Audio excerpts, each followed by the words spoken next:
Yishisen indeed knew the truth. Let's go back to yesterday. When Yishisen had volunteered to go out on patrol, and after checking on other farmers, made his way to a small thatched hut at the foot of the mountain, he happened to see Steward he arguing with an old man at the door. In a time when commoners were all dressed in coarse linen clothes, Steward he's blue brocade robe was extremely conspicuous. Even though Yishisen couldn't clearly see his face, he could recognize him just from his clothes. Yishisen didn't know how long Steward he had been there, but judging from how the two were standing at the door, he could tell they had just finished talking and were about to part ways. However, while Steward he was ready to leave, the old man wasn't willing to let him go and kept pulling him into conversation at the door. It was precisely because of their tugging back and forth that Yishisen, hiding in the shadows, managed to overhear their conversation clearly. The old man said, "He Yang, don't leave. No matter what, tomorrow I must go into the city to get medicine.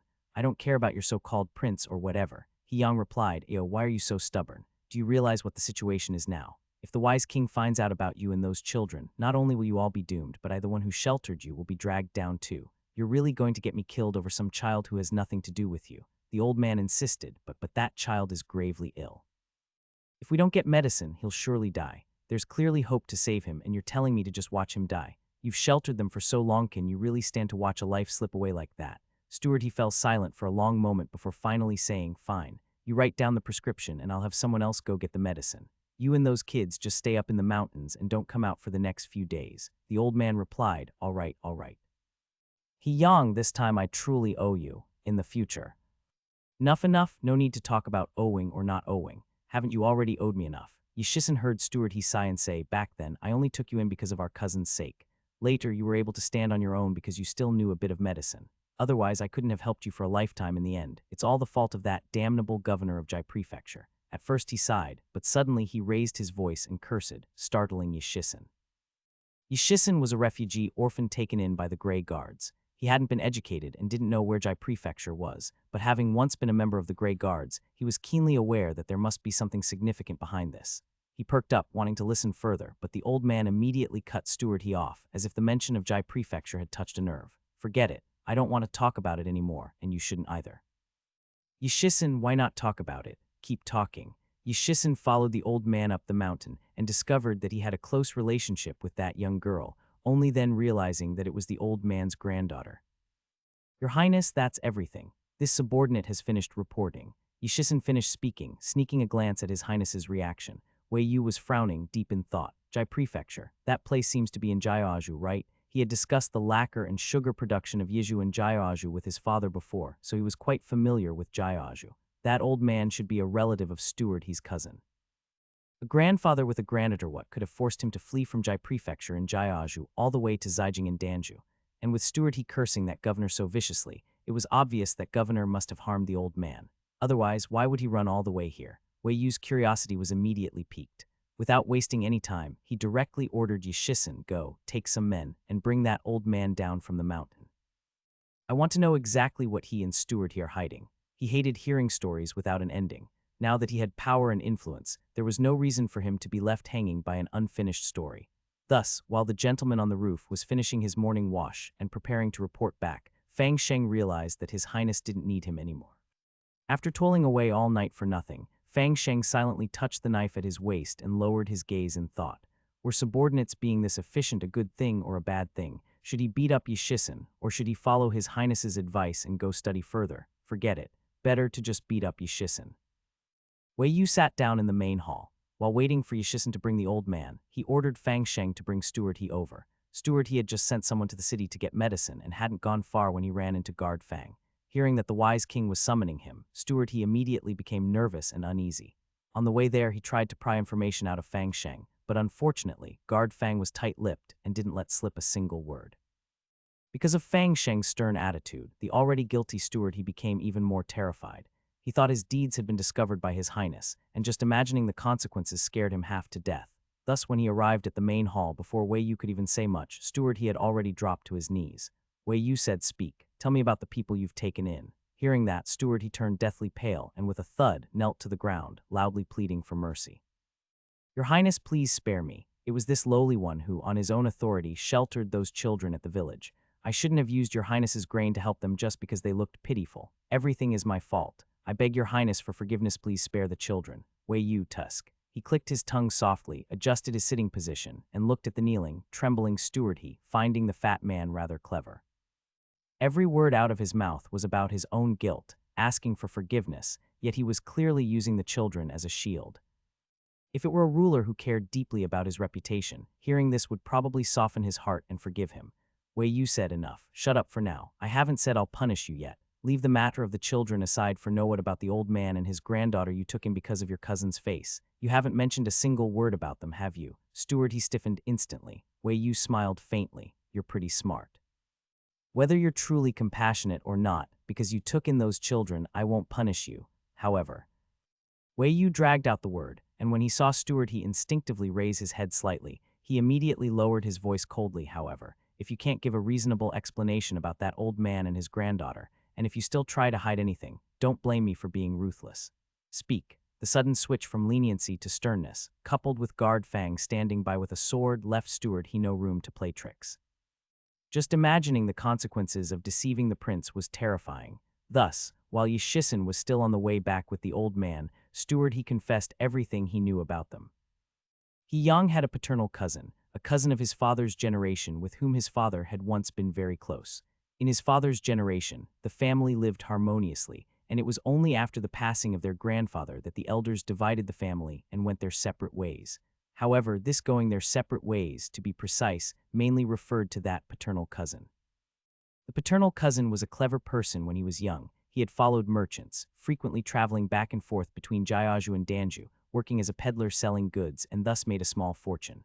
Unfortunately, the cousin was short in stature, and because of their grandfathers saying wealth should not be flaunted, he was regarded by the villagers as an idle loafer. Even by the time of the family's division, the cousin was still alone. Later, the cousin moved to Jiazhu and settled there, and Yang never heard any more news about him. It wasn't until 2 years ago that someone claiming to be the cousin's son, bringing along a granddaughter, came seeking refuge, and only then did Yang remember that he still had this paternal cousin. "My cousin's name is Hien." According to him, their family used to live in Ziyang County of Jai Prefecture, making a living by running a small goods shop. Everything was fine at first, until my cousin's son made a trip to Yunyang City, and everything changed afterward. My cousin's son was a very handsome man, well known for his looks in their area. He had a wife and a child, and life was good. But unfortunately, after a trip to Yunyang City, he encountered the prefect of Jai Prefecture, a man who was indiscriminate in his lust, and was forcibly abducted. In broad daylight, before everyone's eyes, my cousin's son was dragged alive into the prefect's residence. "Wei Yu, a man abducted." "Wait, hold on, are you sure it was your cousin's son who was abducted, and not his wife?" Wei Yu was startled and couldn't help interrupting He Yang's wailing. He Yang paused, then suddenly raised his head and wailed even louder, "Your Highness, that prefect of Jai Prefecture is truly inhuman, a depraved, lecherous brute. When my cousin's daughter-in-law went to search for her husband, he even abducted her too. Both men and women, a married couple, all taken." The story was so outrageous that Wei Yu was utterly shocked, even doubting its authenticity. Could that prefect of Jai Prefecture really be that insatiable, sweeping up both husband and wife? Even Fang Sheng, who stood nearby, was stunned. Fang Sheng had once been the deputy commander of the Grey Guards. He had encountered his fair share of men who favored other men and knew many such stories, but he had never heard of someone who wouldn't even spare a married couple. Wei Yu steadied himself. "Calm down first. Continue. What happened to your cousin's son and daughter-in-law?" "It happened 2 years ago. It could have happened. Of course, they were long dead. They're gone. Both of them are gone." He Yang sighed repeatedly, shaking his head as if feeling the sorrow himself. "My cousin waited long for his son and daughter-in-law to return. When they didn't, he traveled from Ziyang County to Yunyang City himself. But before he could even search properly, he heard that the two had been accused of stealing and were beaten to death in the streets by the prefect's men. Their bodies were even thrown into a mass grave, never to be found again." Wei Yu frowned. "Stealing? That sounded like a false charge pinned on them to cover up the prefect's crimes. And then, why did he come to seek refuge with you? This isn't something one would do lightly." Wei Yu asked again. "As for that, even He Yang himself wasn't sure. To be honest with your highness, this commoner knows nothing about that either." He Yang looked aggrieved. When he came seeking refuge, he only mentioned his son and daughter-in-law's situation. He said he feared that the prefect would come looking to cause trouble again, so he sold the shop and fled here. Out of pity, I didn't want to probe into his painful memories and didn't ask much more. Your Highness, I truly don't know much about Hien's affairs." Wei Yu glanced at him. This chubby man had his little schemes, but he likely wasn't lying. If he wanted to dig deeper into this story, he would have to wait for Yi Shisun to return. "All right, stand aside for now. I want to hear for myself why Hien came to seek refuge with you." After about a quarter of an hour, Yishisin finally returned with the others. Not only did he bring Hien, but there was also a whole group of children trailing behind. It seemed Yishisin had gathered all the hidden children from the mountain. Wei Yu immediately recognized Hien. Among the group, only Hien was an unfamiliar adult. It wasn't hard to guess his identity, but upon taking a closer look, Wei Yu couldn't help but glance sideways at the blue-clad chubby man, paternal cousin. With that weathered, world-weary face, people would probably believe it if someone said he was the chubby man's father. Chapters first released on N0V3L, FIRTAP.net. Yishisin led the group into the main hall, but before he could even salute and report, Hien dropped to his knees and shouted toward Wei Yu. This commoner Hien of Xiang County, Jai Prefecture, Jiaju, begs His Highness the Wise King to punish the prefect of Jai Prefecture and return justice to my family. A classic scene of pleading for justice straight out of a drama. Wei Yu straightened his posture, his expression serious. Your son and daughter-in-law's matter has already reached my ears. The prefect of Jai Prefecture abducts men and women, is a lecher, and takes lives with no regard, is truly a scourge. Now that I know of this, I will not turn a blind eye. He looked at Hien's bowed back, his voice gentle. You traveled 1,000 miles from Jai Prefecture to Zhejiang, bringing children with you, your future uncertain. I suppose your reason for coming wasn't just to seek justice for your son and daughter-in-law. In these ancient times, with difficult transportation, wild beasts and robbers lurking along the roads, most commoners lived their whole lives without leaving their hometowns. One reason was the danger, the other was simply because it was unnecessary. Ordinary people lived off their land. As long as they could survive, they would not waste money or leave their property behind. Unless a natural disaster struck, they would not lightly abandon their homes. The tragedy of his son and daughter-in-law might justify Hien's departure from Jai Prefecture, but it wasn't enough reason for him to travel all the way to the distant capital of Zhejiang. Zhejiang, the imperial capital, the heart of political power. For Hien to come to the capital, the situation with the prefect of Jai Prefecture must have become so grave that it could no longer be resolved locally, forcing him to seek justice here. Wei Yu felt he had already guessed the truth, and Hien. Upon hearing that Wei Yu would personally intervene to uphold justice, he immediately burst into tears and cried out loud, Ah, your highness is truly wise. My poor son and daughter-in-law, how innocent they were. All they did was travel to Yunyang City to purchase goods, only to be seized and killed by that beast Gu Ziu. At that time, this commoner entered the city intending to look for them, but no one I asked had heard anything about them. I searched the city for 3 days. In the end, it was a beggar who took pity and told me the truth. He said my son was abducted, and when my daughter-in-law sought justice, she was seized as well. 3 days later, word spread that the two of them were invited to the prefect's mansion and then accused of stealing and beaten to death. He raised his head, tears streaming down his face, but his eyes shone brightly. He reached into his chest and, trembling, took out an object to present to Wei Yu. Your Highness, this was found on my son's body. He didn't steal anything, found evidence of Gu Ziu's collusion with mountain bandits. What the heck is this? Wei Yu was stunned. He looked at Hien's outstretched hand, which was clutching a small piece of gray hemp cloth. The item itself wasn't eye-catching, but it was a piece of evidence that Hien had hidden carefully for 2 years without telling anyone. From a lecherous villain to a murder case, from a murder case to collusion between officials and bandits, the leap was huge. Wei Yu didn't say anything. He simply exhaled and signaled Fang Sheng to take the item. Fang Sheng retrieved the small piece of cloth from Hien's hand. Your Highness, there are blood-written characters on it. Afraid of dirtying His Highness's hands, Fang Sheng didn't hand it over directly but warned him first. No matter, it's just the blood of wronged commoners, a little bloodstain is nothing. Wei Yu took it calmly, without the slightest hint of distaste. Hearing this, Hien couldn't stop his heart from aching. He lowered his head to wipe his tears, knowing that his desperate gamble this time had finally paid off. The cloth was ordinary coarse hemp, about the size of a palm, but it was covered with broken, scattered, blood-written characters. Because so much time had passed, the blood had long dried and blackened, and the cloth was quite dirty, making it very hard for Wei Yu to decipher the writing. Officials colluding with bandits, 3 Yang, 2 Ling, mutual protection among officials. Wei Yu murmured as he read, then looked up and asked Hien, did your son write all of this? Hien nodded. Yes, your highness. I taught my son how to write. I recognize his handwriting. It's his. Then what does 3 Yang and 2 Ling mean? It sounded like a clue about some place names. Wei Yu figured it must relate to locations within Jai Prefecture. But Hien explained, in our Jai Prefecture, 3 Yang refers to Ziyang, Haiyang, and Yunyang counties. 2 Ling refers to Lingbei and Kailing counties. All 5 counties in the prefecture involved in collusion. If Wei Yu remembered correctly, Jai Prefecture only had 9 counties in total. Wei Yu couldn't help but laughing in anger. He folded the blood-stained cloth and set it on the table, shaking his head with a sigh. What a prefect. Has the Jiaoju administrator gone blind? Such corruption under his watch, and he didn't even report it. If he's not in on it, then he's useless. Either way, it wasn't good. And to think his old man had previously told him that Jairaju was a good place unlike Yiju, where all the officials were incompetent and couldn't even suppress the noble clans. Truly wonderful indeed. Though the wise king's voice sounded light and devoid of anger, no one present dared to even breathe loudly. Fang Sheng kept his eyes down, pretending to be a wooden dummy.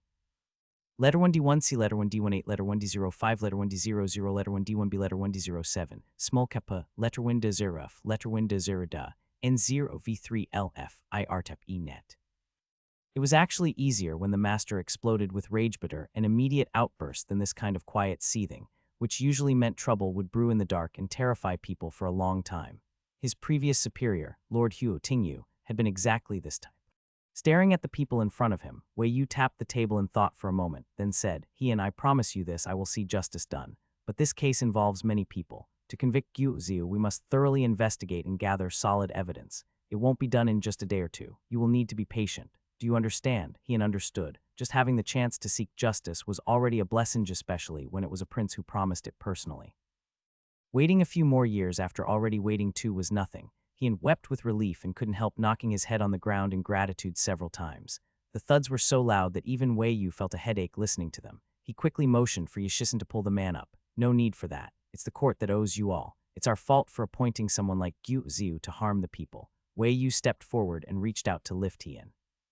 Frightened, Hien waved his hands desperately. "Your Highness overpraises. A filthy commoner like me dare not let your Highness personally help me." Wei Yu watched him scramble awkwardly to his feet and adjust his clothes. Out of the corner of his eye, he noticed a group of children behind them. Pointing to one, he asked, "Is that your granddaughter?" There were 9 children in total. 6 wore clothes made of tree bark. Of the 3 wearing real clothes, besides the oldest girl, the remaining 2 were a short boy and girl. Wei Yu had pointed at the little girl. He turned and saw that Wei Yu had indeed pointed to his granddaughter. He quickly nodded. "Yes, your Highness. That's my granddaughter. Ahua, come here, kneel and thank his Highness." The little girl didn't really understand, but did as her grandfather told her.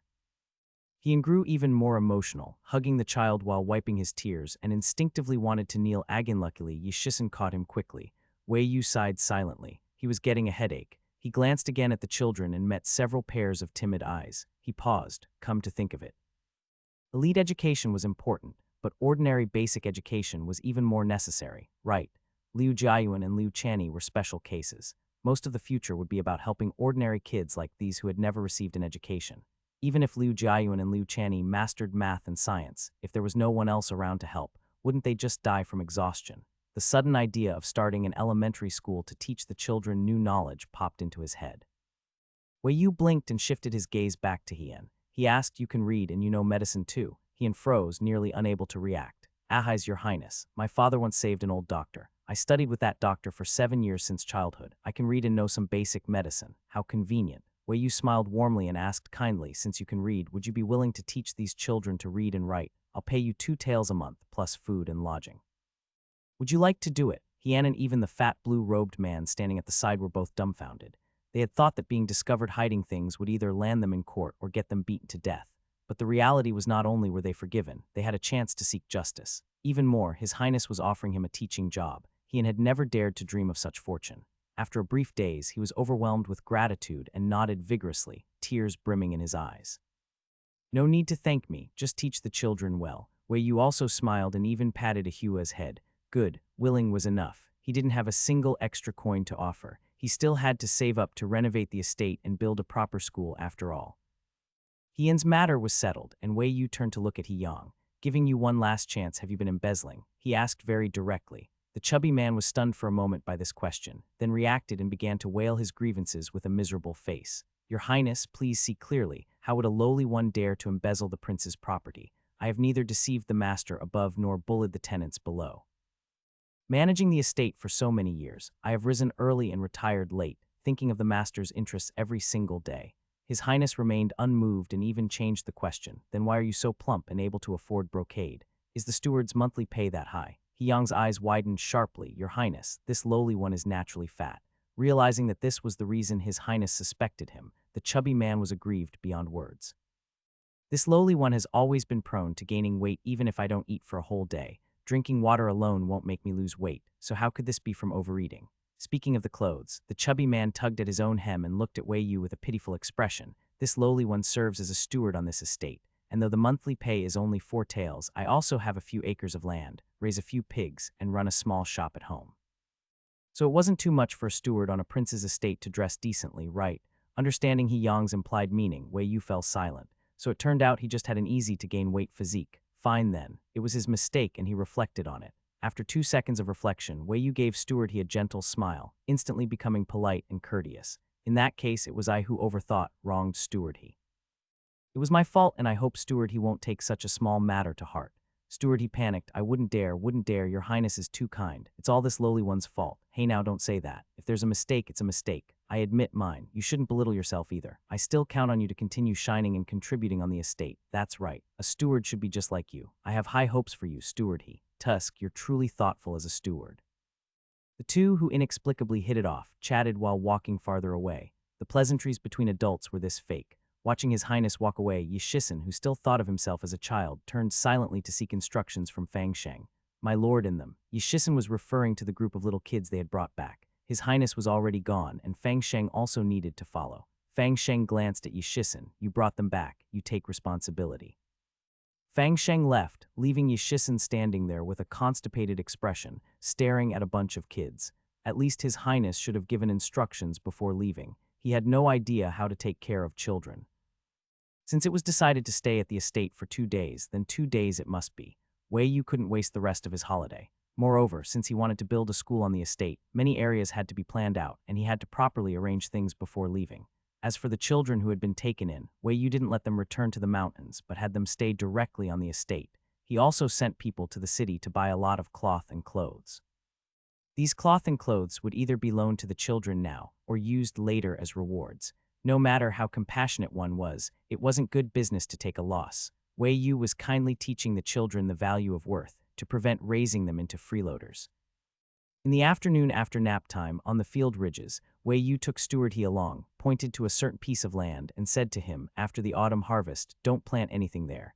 Use it to build the school. Spacious, bright, and away from crowds to the reading atmosphere will surely be good. Letter 1D1B small cap H small cap IS. Letter 1D04 small cap H, letter 1D00, letter 1D18, letter 1D1B, letter 1D07 small cap R, small cap IS, letter 1D1C, letter 1D18, letter 1D05, letter 1D00, letter 1D1B, letter 1D07, small cap B, small cap Y, Envel Fire Net. Yes, this humble one understands. He Yang nodded repeatedly, taking notes energetically. Wei Yu turned around and pointed to another spot. That spot, build a dining hall. Make it big not just for the children who study, but for all workers on the estate to eat there too. He Yang's eyes widened and his brows furrowed. After thinking for a moment, he still noted it down. Wei Yu pointed again, over there, build dormitories. In the future, there surely won't be just a few children at the school. We must build a larger dormitory for unified management.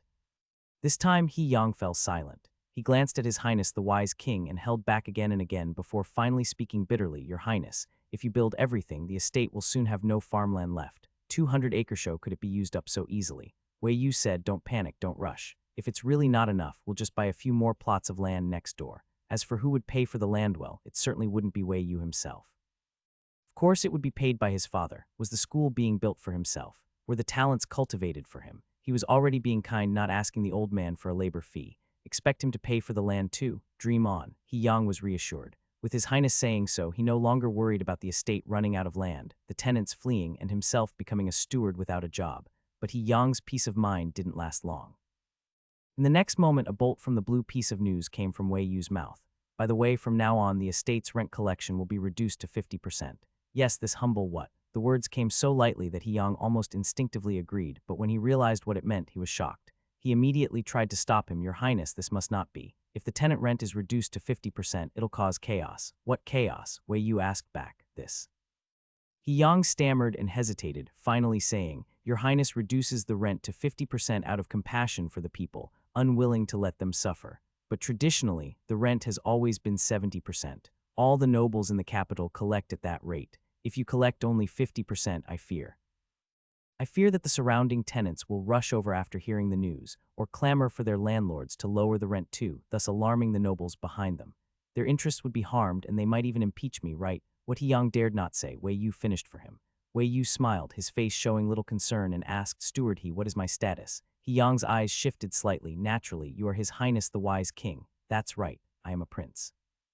All under heaven is the land of the king. The whole world belongs to my royal father. What's wrong if I want to lower the rent for my own estate's tenants? Is it wrong? They want to impeach me for lowering it by 2/10. Let them come, see if they dare. Hearing His Highness the Wise King's unrestrained and bold words, Yang looked at his master's back and felt a surge of fervent emotion. That's right, his master was a prince. How could any random cat or dog dare to slander him? His Highness the Wise King was kind and compassionate, broad-minded and gentle. What was wrong with lowering the rent by 20% for the sake of the people? Anyone with objections must be corrupt. Wei Yu is a person with no big ambitions, a lazybones. He doesn't want to stir up trouble, he just wants to live off his identity, lounging around, waiting to age into retirement. With the imperial power of Great Wei being stable and his father firmly sitting on the throne, his naturally high status ensures he will live a life of wealth and honor forever. So, Wei Yu can be said to be indifferent to worldly desires. Does he not know what will happen after the rent reduction? Of course he knows. If he didn't, he wouldn't have only reduced it by 20, he would have slashed it to only 30. In this agrarian society, land is everyone's lifeblood. The high-ranking officials don't farm themselves but rely on tenants to do so, collecting rent to exploit the common people and earn profits. The tenants live hard lives, relying on working for others to earn just enough food to survive. When the harvest is good, it's manageable, but when the harvest is bad, or if a disaster strikes, they are just waiting to die. Wei Yu reduced the rent by 20, seemingly out of consideration for his tenants with no concern for others. However, if word gets out, surrounding tenants will inevitably start to get restless. They will want to go work on the Wise King's estate, regardless of whether the estate is hiring or not. For the sake of their own livelihood, they will certainly inquire. If they are accepted, fine. If not, they will just stay with their old landlords. But these actions are forced. As time goes on, the tenants with high rents will see how much better the lives of the tenants under Wei Yu are, and they will inevitably feel resentful.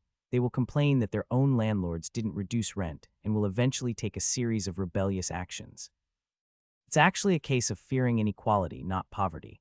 Wei Yu isn't afraid of the issue escalating. If someone wants to impeach him, so be it. After all, he is a prince, and when he goes out, he has guards protecting him. He's not stupid enough to give others an opportunity to harm him. Moreover, if someone reports it to the old man, even better. He can conveniently take the opportunity to be dismissed, sent to the frontier to avoid the limelight, and live leisurely away from court.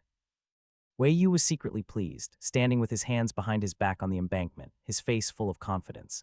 Behind him, Steward He, watching his back, had concocted an image of the Wise King in his mind, one who was benevolent, kind, and towering in virtue. The way he looked at Wei Yu was filled with deep emotion and guilt. Your Highness is right. It was my narrow-mindedness, Steward He muttered, feeling deeply ashamed of his previous timidity. Wei Yu turned around, patting his shoulder with a serious tone. Steward He, you meant well for me. I understand your intentions. Steward He looked up, eyes full of gratitude. Your Highness, don't worry, it's all a small matter. The prince's tolerant attitude made Steward He feel even more guilty. He deeply despised his former self and made a resolution in his heart. Steward He said earnestly, Your Highness, the estate is under my watch. You can rest assured I will keep a close eye on everyone and make sure the news of the rent reduction doesn't leak out. I will ensure no trouble comes to your Highness. Wei Yu, he froze for a moment. Is Steward He trying to repay kindness with harm? Is he angry because he was intimidated earlier? They had already discussed the rent reduction and building the school with Steward He, and they could revisit the rules later. So Wei Yu finally had time to rest.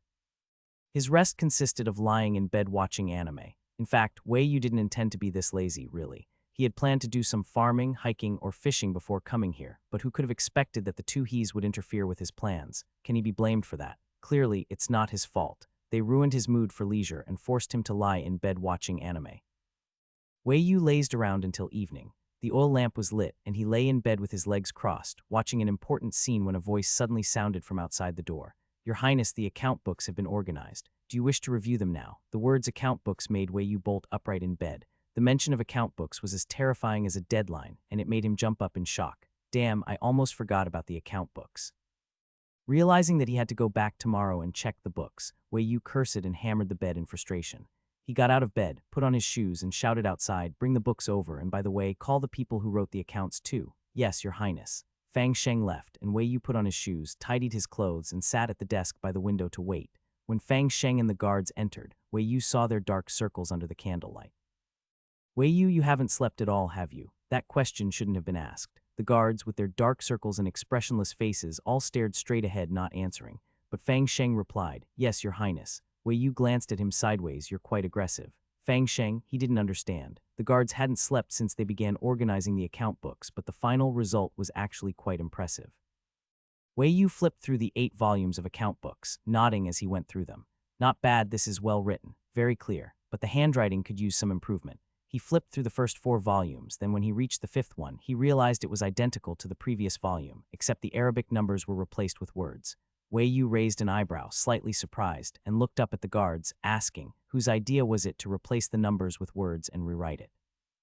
The guards didn't speak, but all pointed at one person. What a perfectly coordinated bunch of poker-faced mutes. Wei Yu sighed and looked at the person they pointed to, a young man with thick eyebrows and big eyes. Wei Yu asked him, "Why did you think of doing this? Isn't it troublesome and time-consuming?" The young man replied, "Seriously, Your Highness, numbers are easy to make mistakes with and can easily be tampered with. We need a duplicate book for comparison." Smart, very clever. "You're a promising young man. I really admire you." Wei Yu smiled, asking, "What's your ranking?" Ding Si. Wei Yu thought about it for a moment, feeling that this ranking wasn't very nice. It didn't sound as good as Yishisan. It sounded a bit like Zhang San, Li Si, Wanger Mazi. He thought for a while and asked Ding Si, "Do you want to change your name? How about I give you one?" Ding Si's eyes lit up, and before a name was given, he thanked him immediately. "I thank Your Highness." Wei Yu lowered his head and thought for 2 seconds before suddenly brightening up. "How about Ding Fakai? This name is full of fortune and prosperity. You'll definitely become wealthy and successful with it." Ding Si's eyes sparkled as he nodded without hesitation. "Yes, from now on I'll be Ding Fakai." Fang Sheng, this is worse than Zio Shisenlang. Fang Sheng silently turned his head and took a deep breath. When they return, he'll have to warn the brothers in the wise king's residence not to expect any names from the prince. This is going to be hard to deal with. The holiday ended, and Wei Yu returned to the capital from the estate. He first went back to his residence to change clothes, then sneaked into the palace to find his father to discuss some matters. Coincidentally, as Wei Yu was passing in front of Take Gate, he spotted the figure of his second brother. Wei Yu quickly walked up to greet him. "Second brother, what a coincidence." The second prince turned his head, saw Wei Yu, and smiled with a slight nod. "Ninth brother." "Second brother, did you come to the palace to see father?" It was already past noon, and most people entering the palace at this time were there to discuss matters with the emperor. Wei Yu thought he could accompany his second brother on his way, but to his surprise, the second prince said, "No, I came to the palace to request leave from Mother Empress." "Request leave?" Wei Yu was stunned. "Second brother, are you leaving the capital? When will you go?" "Father's order. I must leave tomorrow." The second prince smiled but did not say what the matter was about. When Wei Yu heard this, he knew that it was likely something confidential that couldn't be revealed. Whether the second prince did not want to share, or if the emperor had ordered him not to, Wei Yu didn't plan to press further. The second prince asked in return, "Did you come to the palace to see father? Is it for tomorrow's court session?" "Ah, sort of." Just as the second prince was unwilling to reveal his departure from the capital, Wei Yu was also reluctant to mention the school he was planning to establish at the estate, or the collusion between the officials and bandits in Jai Prefecture. You being the first time attending court, it's natural to feel nervous, but don't worry. There will be higher-ups looking out for you. The second prince smiled, offering his brother a few comforting words. Wei Yu nodded in response, symbolically acknowledging his words. The two walked together for a short distance before parting ways. Wei Yu went to Yangtze Hall. This time there were no ministers in the hall. When Wei Yu entered, he saw his father sitting at the desk, grumbling as he reviewed memorials. How pitiful. No days off, always waking up to work on memorials, and even before going to bed, still reading political affairs, locked away in the palace with nowhere to go. This life was truly unbearable to think about. Wei Yu silently shook his head at his father, his expression filled with sympathy. Emperor Wei could no longer hold back himself. "You've been quite comfortable these past days, even running off to the outskirts. I see you've become a bit too carefree and have forgotten about the court sessions." He put down his brush, coldly glancing at Wei Yu. His words had an underlying sarcastic tone. A little alarm went off in Wei Yu's mind. Knowing his father's petty nature and that he couldn't stand seeing others happy, he immediately became serious. "Father, this is not true. How could you slander me like that? I didn't go out to play. I went for the talent cultivation plan for Great Wei." Wei Yu began counting on his fingers all the things he had done at the estate. He had given shelter to a few homeless children, moved land on his own estate to prepare for a primary school, and even reduced the rent on the land so that tenants could have more resources to think about their children's future. It sounded pretty convincing, as though Wei Yu's purpose was indeed to do all this. When Emperor Wei heard it, he believed it and was even somewhat pleased that his ninth son had finally become diligent. But the truth was far from this. By covering up some parts and altering the order of events, what he said was all truthful. These were just verbal tricks, a kind of montage in conversation. It was like editing a video to create a false narrative, a typical move for a trickster. Emperor Wei felt a sense of relief, but when he heard about the rent reduction, his face remained neutral, though he asked Wei Yu, "Have you considered how others might react if they find out about this rent reduction?"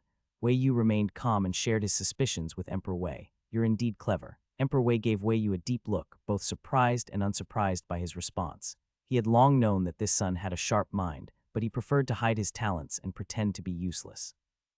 Now that he realized his son actually understood things, Emperor Wei said nothing more, only adding, "Since you've thought everything through, you should be able to handle the consequences. I won't interfere, but don't make a big deal of it." Wei Yu was shocked. He leaned forward quietly. "Father, you really won't interfere? Aren't you worried that it will cause trouble with the ministers?" Emperor Wei scoffed, picked up a memorial, and arrogantly said, "You're the one who reduced the rent on your own estate. What does that have to do with me or anyone else? The tenants aren't slaves bound by a contract. If they want to stay, it's up to them to solve the problem. What can I do? The land deed isn't mine." This was a truly masterful way of deflecting responsibility. Wei Yu was greatly impressed by his father's thick skin. He leaned in closer. "Oh, so you mean the consequences are all mine to deal with? Even though I brought this upon myself, aren't you worried that they might retaliate and send an assassin to kill your precious son?" Emperor Wei responded nonchalantly, "Then you can just raise the rent back again." Wei Yu gave his father a 6 using his finger. This gesture was the second time Emperor Wei had seen it. The first time, Wei Yu had explained that it was a compliment to his intelligence, and Emperor Wei had believed it. But the second time, he wasn't so sure. Emperor Wei glared at him. "Are you insulting me?" Wei Yu's eyes widened. "No, I didn't. Don't misinterpret me. This is very scary, you know." Not hearing an insult and finding no evidence, Emperor Wei snorted coldly and turned back to the memorial he was reading. Wei Yu glanced at his father's side profile, still thinking about the gray guards. He wanted to ask for more. "Impossible, stop dreaming." Emperor Wei spoke in a heavy tone. "I gave you 100 men. The gray guards are still not fully replenished, and now you want more. What do you need them for? To rebel? SHH. Emperor Wei didn't find anything odd in what he said, but Wei Yu was very displeased. He glared at his father. "Why are you saying such things? It's bad luck. Don't curse me. I'm not rebelling. If I become emperor, I'll be just like you, sitting at a desk all day from dawn till dusk, living a life without light. Who would want that? I certainly don't." Emperor Wei, see? Finally, the truth comes out. Facing his father's complicated gaze, Wei Yu pretended to cough a couple of times. Father, let's set aside the matter of helping people and the land purchase for the school." Wei Yu wanted to mention the Jai Prefecture governor's matter, but before he could say anything, Emperor Wei interrupted him. "Wait, what do you mean by buying land with money? When did I ever say I would buy land with money? What?" Wei Yu suddenly clutched his chest, looking at his father in disbelief, and said with a string of sharp remarks, "I've worked tirelessly for the talent program, using my own estate, and in the end, you're not even willing to spend a little money to buy a few hundred acres of land." Emperor Wei fell silent. A few hundred acres of land. Was that really just a little money? Well, it seemed like a small amount to him, at least. Regarding the issue of buying land with money, Wei Yu argued with his father for quite a while. During this while, he moved from serious reasoning to playing the victim, crying out for pity, and finally resorted to throwing a tantrum, refusing to listen. No matter what the old man said, Wei Yu ignored him, repeatedly demanding money.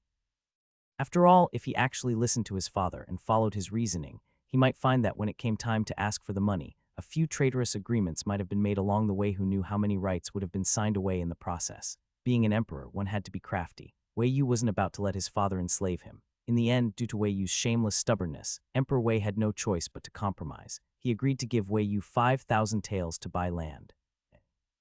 Wei Yu was taken aback for a moment, surprised that his father agreed so quickly. He glanced at him suspiciously, but after thinking it over, he decided not to ask. Wei Yu was afraid that if he asked, his father might set some shameless condition. Emperor Wei ignored Wei Yu's suspicions and just motioned for him to continue with what he had been saying earlier.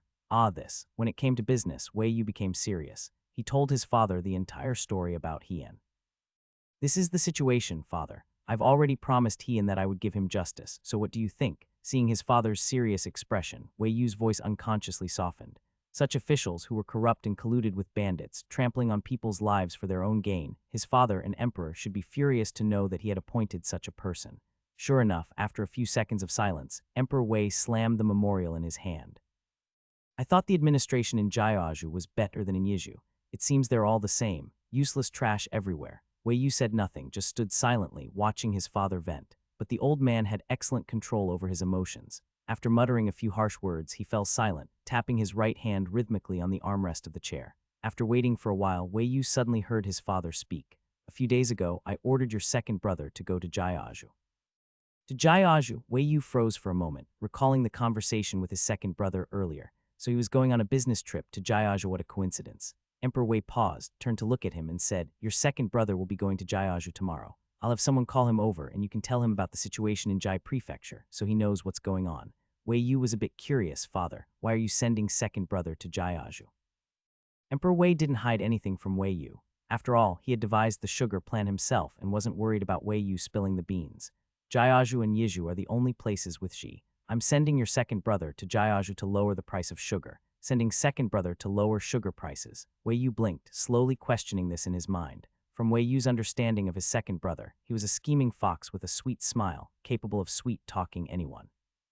He thought it was appropriate to send him for negotiations or diplomacy, but managing something like controlling prices and economic trade, that would be better left to his fourth brother. Emperor Wei could hear Wei Yu's inner musings. He glanced at Wei Yu but didn't offer any explanation. Indeed, sending second brother was not the best choice, but for the current political landscape, sending him away from the capital was the best way to curb the influence of the prime minister's faction. As for the eldest son, most of his power in the Ministry of Revenue had already been removed, and Emperor Wei had already planned to transfer him to the Ministry of War.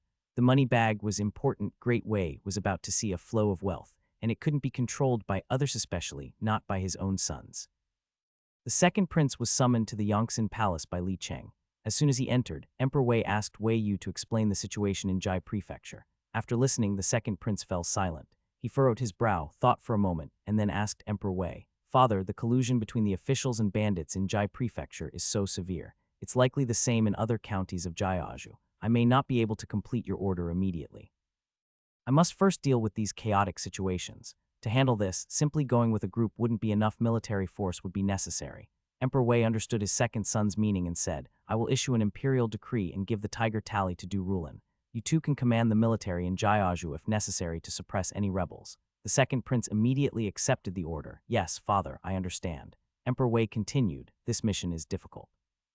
You must not only investigate whether the Jaiaju officials are clean, but also eliminate the mountain bandits there, give the people justice, and ensure that the people of Yiju don't learn the real purpose of your mission. You must be very careful." The second prince's expression turned serious. "Father, don't worry. I will be cautious and not disappoint you." "Good, there's no need to hurry on this. The most important thing is to get the job done." Emperor Wei wrote an imperial decree, handed it to the second prince, and told him to prepare for tomorrow's journey. After the second prince left, Wei Yu, who had been standing by as a silent observer, also prepared to leave. "Stop." Wei Yu halted. He glanced at his father, wondering what else he had to say. Emperor Wei said, "Tomorrow, Pei Zhai will be discussing the forging of steel and the remanufacturing of military weapons in the court. You should pay attention and stay sharp." Wei Yu. He was confused. He didn't understand what Pei Zhai had to do with him. Emperor Wei glanced at him. "Isn't the idea of forging steel yours? Pei Qing's people finally figured it out and created the new weapons. Now he's bringing up the issue of remanufacturing the military equipment. Shouldn't you contribute? But I'm just a low-ranking official." Wei Yu felt his father was joking. "I'm not from the Ministry of Works." Pei Zhai's proposal to remanufacture military equipment will offend many people. How much will it cost? The Ministry of Revenue is already poor. Remanufacturing military equipment would cost hundreds of thousands of taels. Are we going to let the other departments starve? Remanufacturing military equipment was a huge project. While some people could make a profit from it, the biggest share went to the Ministry of Works and the Ministry of War. Moreover, it was peacetime. Aside from occasional minor skirmishes on the northern border with the Northern Hu, the entire Great Way was at peace. Remanufacturing military equipment, it wasn't really necessary. Most civil officials wouldn't want to spend such a large sum of money, as it would mean there was less left for their own departments. Emperor Wei remained unmoved and reminded him, "You are a minister of the military affairs, so the remanufacturing of military equipment is related to the Ministry of War.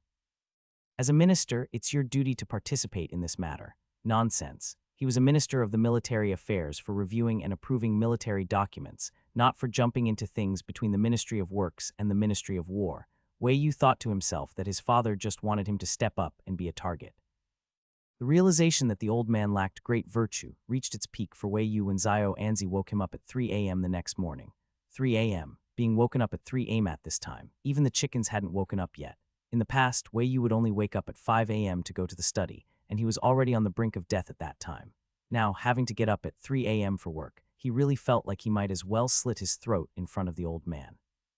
The whole process of getting up could be described as the birth of a major grudge ghost. Xiao Anzi and the others didn't dare to speak, and only after sending off the prince did they finally voice their thoughts. Zio Anzi, relieved, finally, it's the day His Highness is going to court. Although the position is low, at least there's a salary. By Ban Calm, I still feel like His Highness won't have a smooth day today. Hong Zhang, indifferent, just don't fall asleep during court and get caught by the censors. Zio Anzi, by Ban, saying that suddenly made them feel a bit guilty. The sky at 3 a.m. was still pitch dark. Wei Yu collapsed into the seat of the carriage as soon as he got in, swaying and barely staying awake. Before he could completely fall asleep, the coachman, Fang Sheng, reminded him from outside, "Your Highness, 8th Prince's carriage is ahead, so what if it's ahead? Am I supposed to get down and greet him?" With resentment and exhaustion, Wei Yu had no mood to pay attention to his 8th brother. "Let's talk when we reach the Meridian Gate."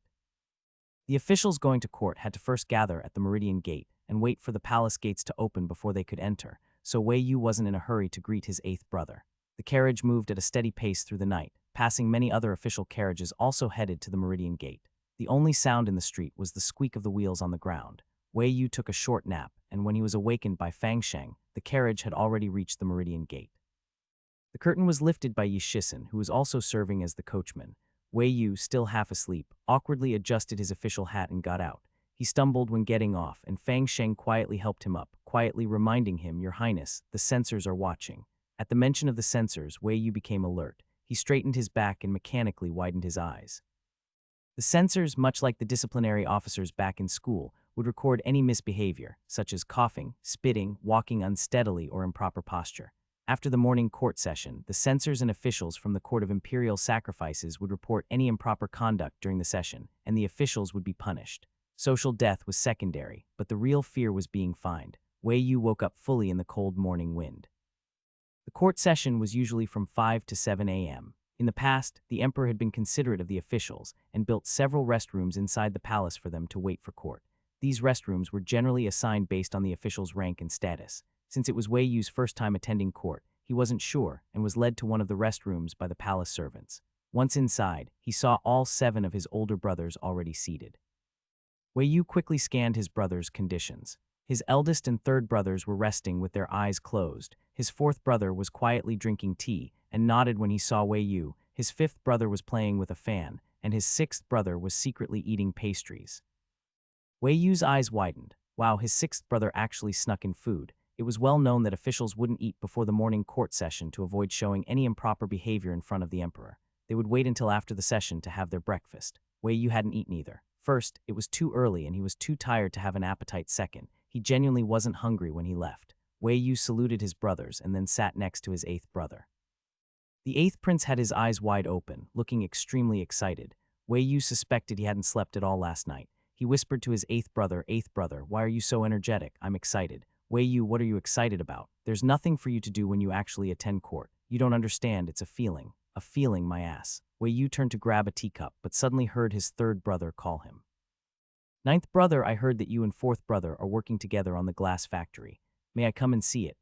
As soon as these words were spoken, the others in the restroom subtly turned their attention to him. Sensing several pairs of eyes on him, Wei Yu smiled silently. "3rd brother wants to visit the glass factory." "Yes, I want to see how the craftsmen make the glass." The 3rd prince nodded, his expression calm, as if he hadn't noticed the change in atmosphere in the room.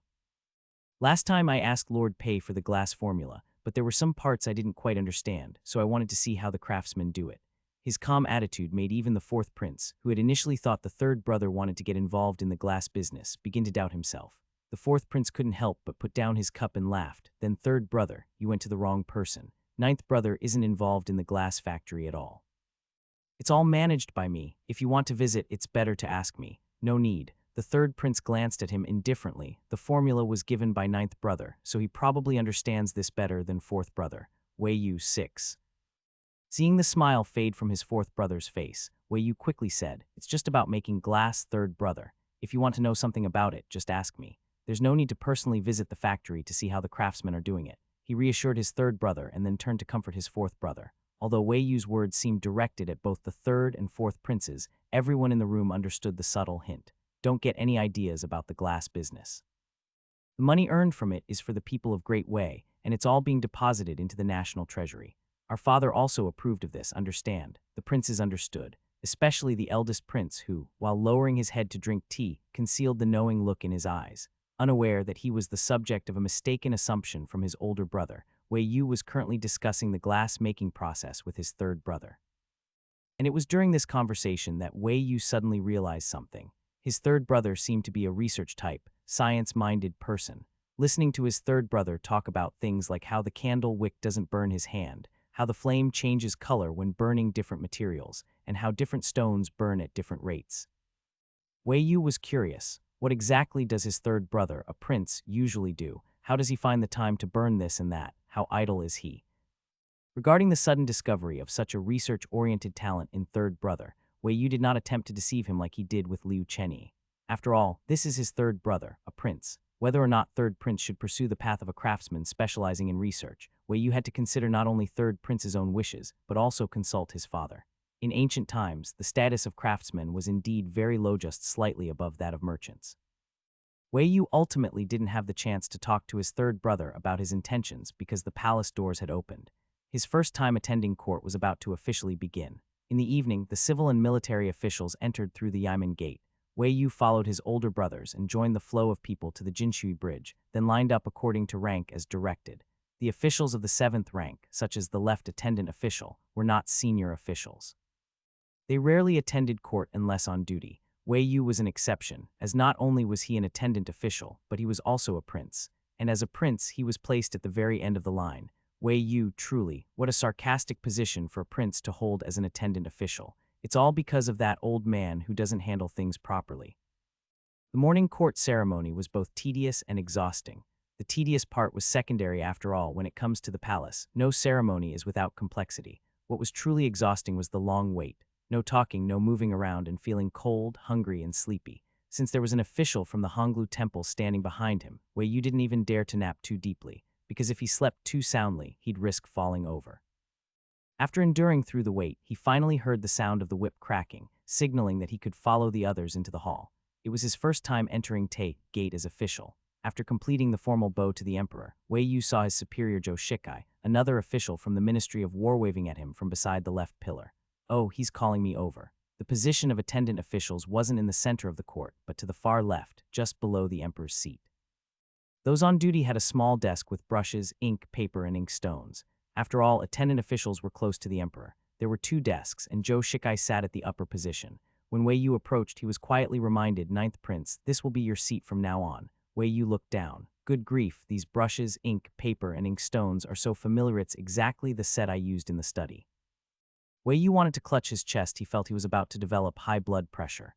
They moved my things here. What does that mean? It means this seat is exclusive to me. I'm going to be a permanent fixture as an attendant official. Damn it, that old man really doesn't handle anything properly. At the upper seat, Emperor Wei caught a glimpse of Wei Yu. Upon hearing his muttered complaints, instead of being angry, he was actually quite pleased. Why get angry? What's there to get angry about? Has he never heard disrespectful words before? The little rascal is just grumbling in his heart. Since he can't punish him physically, why not find another way? Instead of punishing his body, he can torment him mentally. As long as the people who annoy him are unhappy, that makes him happy. Emperor Wei felt content. Finally, the little rascal is experiencing a life even worse than a dog's. As for attending court, Wei Yu wasn't as enthusiastic as his 8th brother. It's just going to work. What's so exciting about going to work? You probably think about quitting as soon as you wake up, but life forces you to drag yourself there. It's really a miserable thought. Wei Yu was also miserable. He lowered his head, gripping the brush, listening to the official's report while pretending to write, actually teetering on the edge of falling asleep. Since he was sitting at the side in a corner, not many people were paying attention to him. Only a few could be counted on one hand. And yet, those few included the emperor, the grand commandant, a prince, and the eunuchs. Oh, thankfully, the censor and the Honglu temple officials hadn't noticed yet, because everyone knew Wei Yu's nature. 8th prince had already been watching him. When he saw Wei Yu's head hanging down and staying still for a long time, he realized something was wrong. This rascal probably fell asleep again. 8th prince, Wei Yu is doomed. It was bad enough in the study, but now he's sleeping in court. How dare he? It's over. Li Cheng saw him too. Li Cheng, oh, this poor child. Judging by the way the 9th prince looks, he probably didn't sleep at all last night. I wonder if he's worried about 2nd prince, such deep brotherly love. Grand Commandant Du Xingham. The 9th prince's sleeping position is quite similar to 3rd brother's. 3rd brother used to sleep like this when he was studying. Haha, so princes can be lazy too, huh? Got the emperor's little secret. Emperor Wei, a little angry now. In the hall, the censor's sharp eyes scanned everyone in the court. Anyone not paying attention was quickly noted down. Yawning, note it down, this person's belt is crooked. Not good, note it down. This one's swaying. Must be sleepy, note it down. This person's head is lowered too much. Definitely asleep. Note it down. The censor's gaze landed on the slumped, sleeping Wei Yu just as he was about to note it down when he suddenly realized who this person was. Ninth Prince. The ninth prince who had just been appointed as an attendant official by the emperor. The censor fell silent. How can a prince sleep in the court? Isn't this too disrespectful? Should he note it or not? The morning court was divided into 4 parts, receiving officials from outside the capital, handling urgent military affairs, dealing with regular state matters, and finally handling officials who had failed in their duties. Nothing of note happened in the first 3 parts recently. Great Way had been quite peaceful. The officials mostly dealt with regular state matters and then wrapped up the court. Everyone thought today would be the same, but then Minister of Works Pei Zhai suddenly stood up. Your Majesty, I have something to report. The main event had arrived. This had all been arranged with Pei Zhai beforehand, so now they were just playing along in the court. Emperor Wei straightened up and nodded seriously. Lord Pei, speak. Pei Zhai, Your Majesty, what I wish to report concerns the weapons in the military. Recently, the Ministry of Works has discovered a method of forging steel that makes weapons sharper and lighter than before. I humbly request that Your Majesty use this method to reforge our military armaments. What? This news hadn't been leaked even a little, and the courtiers, unprepared, were stunned. The Prime Minister furrowed his brows, the Minister of Personnel pursed his lips, the Grand Commandant clenched his fist, and the Minister of War stared wide-eyed. Only Chi Tishu beside them couldn't help but gasp. What reckless person wants to get money from me? There's no need to wait for other people's reactions. Minister Chi from Ministry of Revenue was the first to stand up and object. Your Majesty, reforging the military equipment is a major task. It must be discussed in detail with the 6 ministries. We cannot make hasty decisions. If this decision is made, it's a matter of hundreds of thousands of taels. Not only will the Ministry of Revenue be overburdened, but more importantly, the money will be gone. The national treasury will be emptied. Can the Ministry of Revenue still be called the Ministry of Revenue without money? If another department demands funds from them, what should they do? Who will they ask for money from? Should it come from the Emperor's personal treasury? Chi Tishu's reason for refusal was very straightforward. Your Majesty, the Great Way has not been at war for 10 years and the borders are peaceful. There is no rush to reforge the military equipment. If necessary, we could forge only 20,000 sets. Your Majesty, I believe Lord Chi's words are not true. Du Xing suddenly stood up. A strong man over 6 feet tall, his figure far exceeded that of other ministers, and he spoke with firm resolve. High-quality military equipment is like adding wings to a tiger for the army. If, as Lord Pei said, the new steel forging method can create even more powerful weapons, then why not prepare in advance? Should we really wait until an enemy strikes and only then rush to forge military equipment? Wouldn't that be putting the cart before the horse and missing the opportunity? Chi Tishu immediately countered, when will the enemy strike? Do we possess the ability to foresee the future? The people in Great Way are at peace, and although there are occasional border skirmishes, our soldiers can handle them. Reforging the military equipment is unnecessary. Du Xing raised his eyebrows. What do you mean unnecessary? Just because there is no enemy today doesn't mean there won't be one tomorrow. Are we supposed to wait for the enemy to send us an invitation to attack? Lord Chi, you clearly have no sense of, be prepared for danger in times of peace. Chi Tishu sneered, being prepared for danger requires there to be actual danger. If it's just a useless fantasy, I'd rather be a fool. You, Du Xing was furious. You are ignorant. Chi Tishu rolled his eyes and ignored him. Minister Du's skills were still lacking. It seemed he needed to learn how to properly scold. Among the civil officials, the Minister of War, Yu Wenjai, silently shook his head and quietly stood up. Your Majesty, I believe Lord Du's words are very reasonable. Reforging the military equipment can not only reduce casualties among the soldiers, but also deter enemy forces. The middle-aged man with a small beard stood in the hall, speaking earnestly. If the armor the soldiers wear and the weapons they hold are fragile, even if they are capable of fighting 100 enemies each, it's like a skilled cook without ingredients. Therefore, I also believe we should reforge the military equipment. Another one comes forward. Chi Tishu was about to speak, but Gongsun Tai spoke first. Your Majesty, I believe Lord Yu's words are not wrong. Chi Tishu's eyes widened, but Lord Chi's words are not without merit. Chi Tishu's heart sank, then he felt relieved. Gongsun Tai continued, reforging military equipment is indeed crucial for the army, but since there has been no war in Great Way, it's also a massive expense. It could become a burden on the national treasury. If a natural disaster or calamity occurs within Great Way, it might be hard to sustain. Therefore, I believe reforging the military equipment is possible, but it should be reconsidered and decided prudently. As soon as these words were spoken, those who supported the reforging of the military equipment frowned, especially Yu Wenjai, who exhaled sharply. What prudent reconsideration! Gongsun Tai was clearly trying to delay the decision. He's saying yes to reforging the military equipment now, but once the court ends, he'll definitely deny it and avoid the topic, dragging the matter on and on until it fades away. Yu Wenjai understood Gongsun Tai's intentions all too well. They were all seasoned bureaucrats who didn't understand each other. Not only Yu Wenjai understood, but others did too. Pei Zhai did, Qi Tishu did, and even Emperor Wei did. However, for the emperor, for a benevolent and civil emperor, even if he had a preference in his heart, he couldn't openly display it when most ministers opposed the matter. At least, he had to wait for a reasonable excuse. So what was his excuse? Emperor Wei glanced at Wei Yu's direction. A few people barely noticed, but Wei Yu was fast asleep at the desk in front of him. The arguments between the ministers had not even disturbed him. Even the censors and his superiors were paying attention to the debate, yet Wei Yu remained deep in his stupor. How could this unfilial son sleep so soundly? Emperor Wei was annoyed and coughed lightly, feigning. The cough did not cause any stir among the ministers, but it did catch the attention of Li Cheng, who was constantly watching the emperor's movements.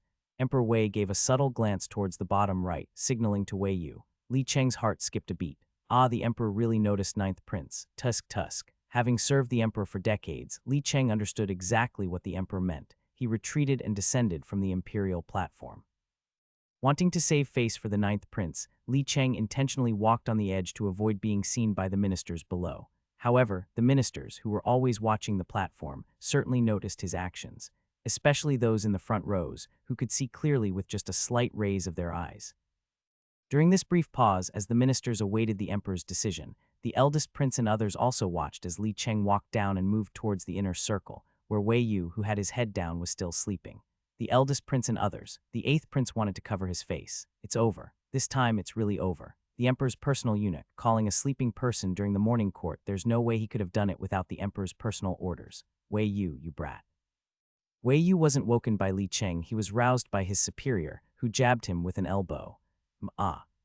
When he was sleeping deeply, a sudden pain in his waist startled him awake. Wei Yu opened his eyes and inhaled sharply. Just as he was about to speak, he saw the desk in front of him and the pen in his hand, and then his mind snapped back into focus.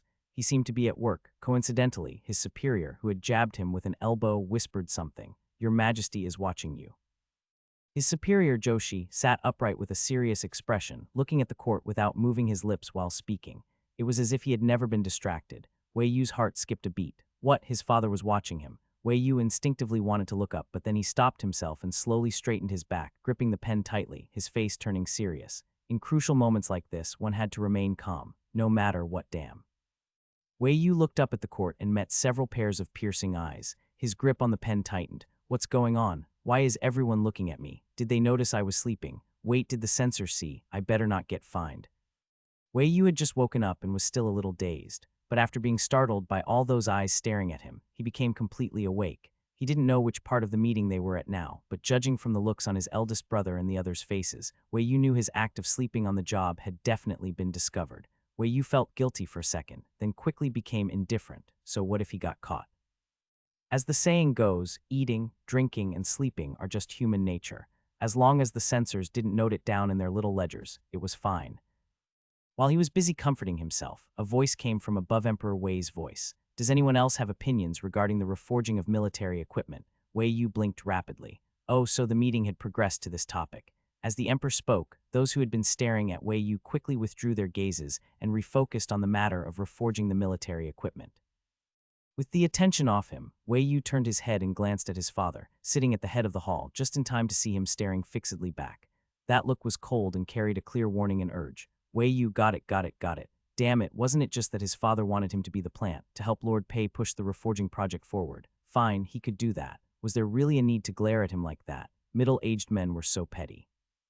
Wei Yu missed his student days. Those days in the study hall hadn't been easy either, but compared to working now, they felt like heaven.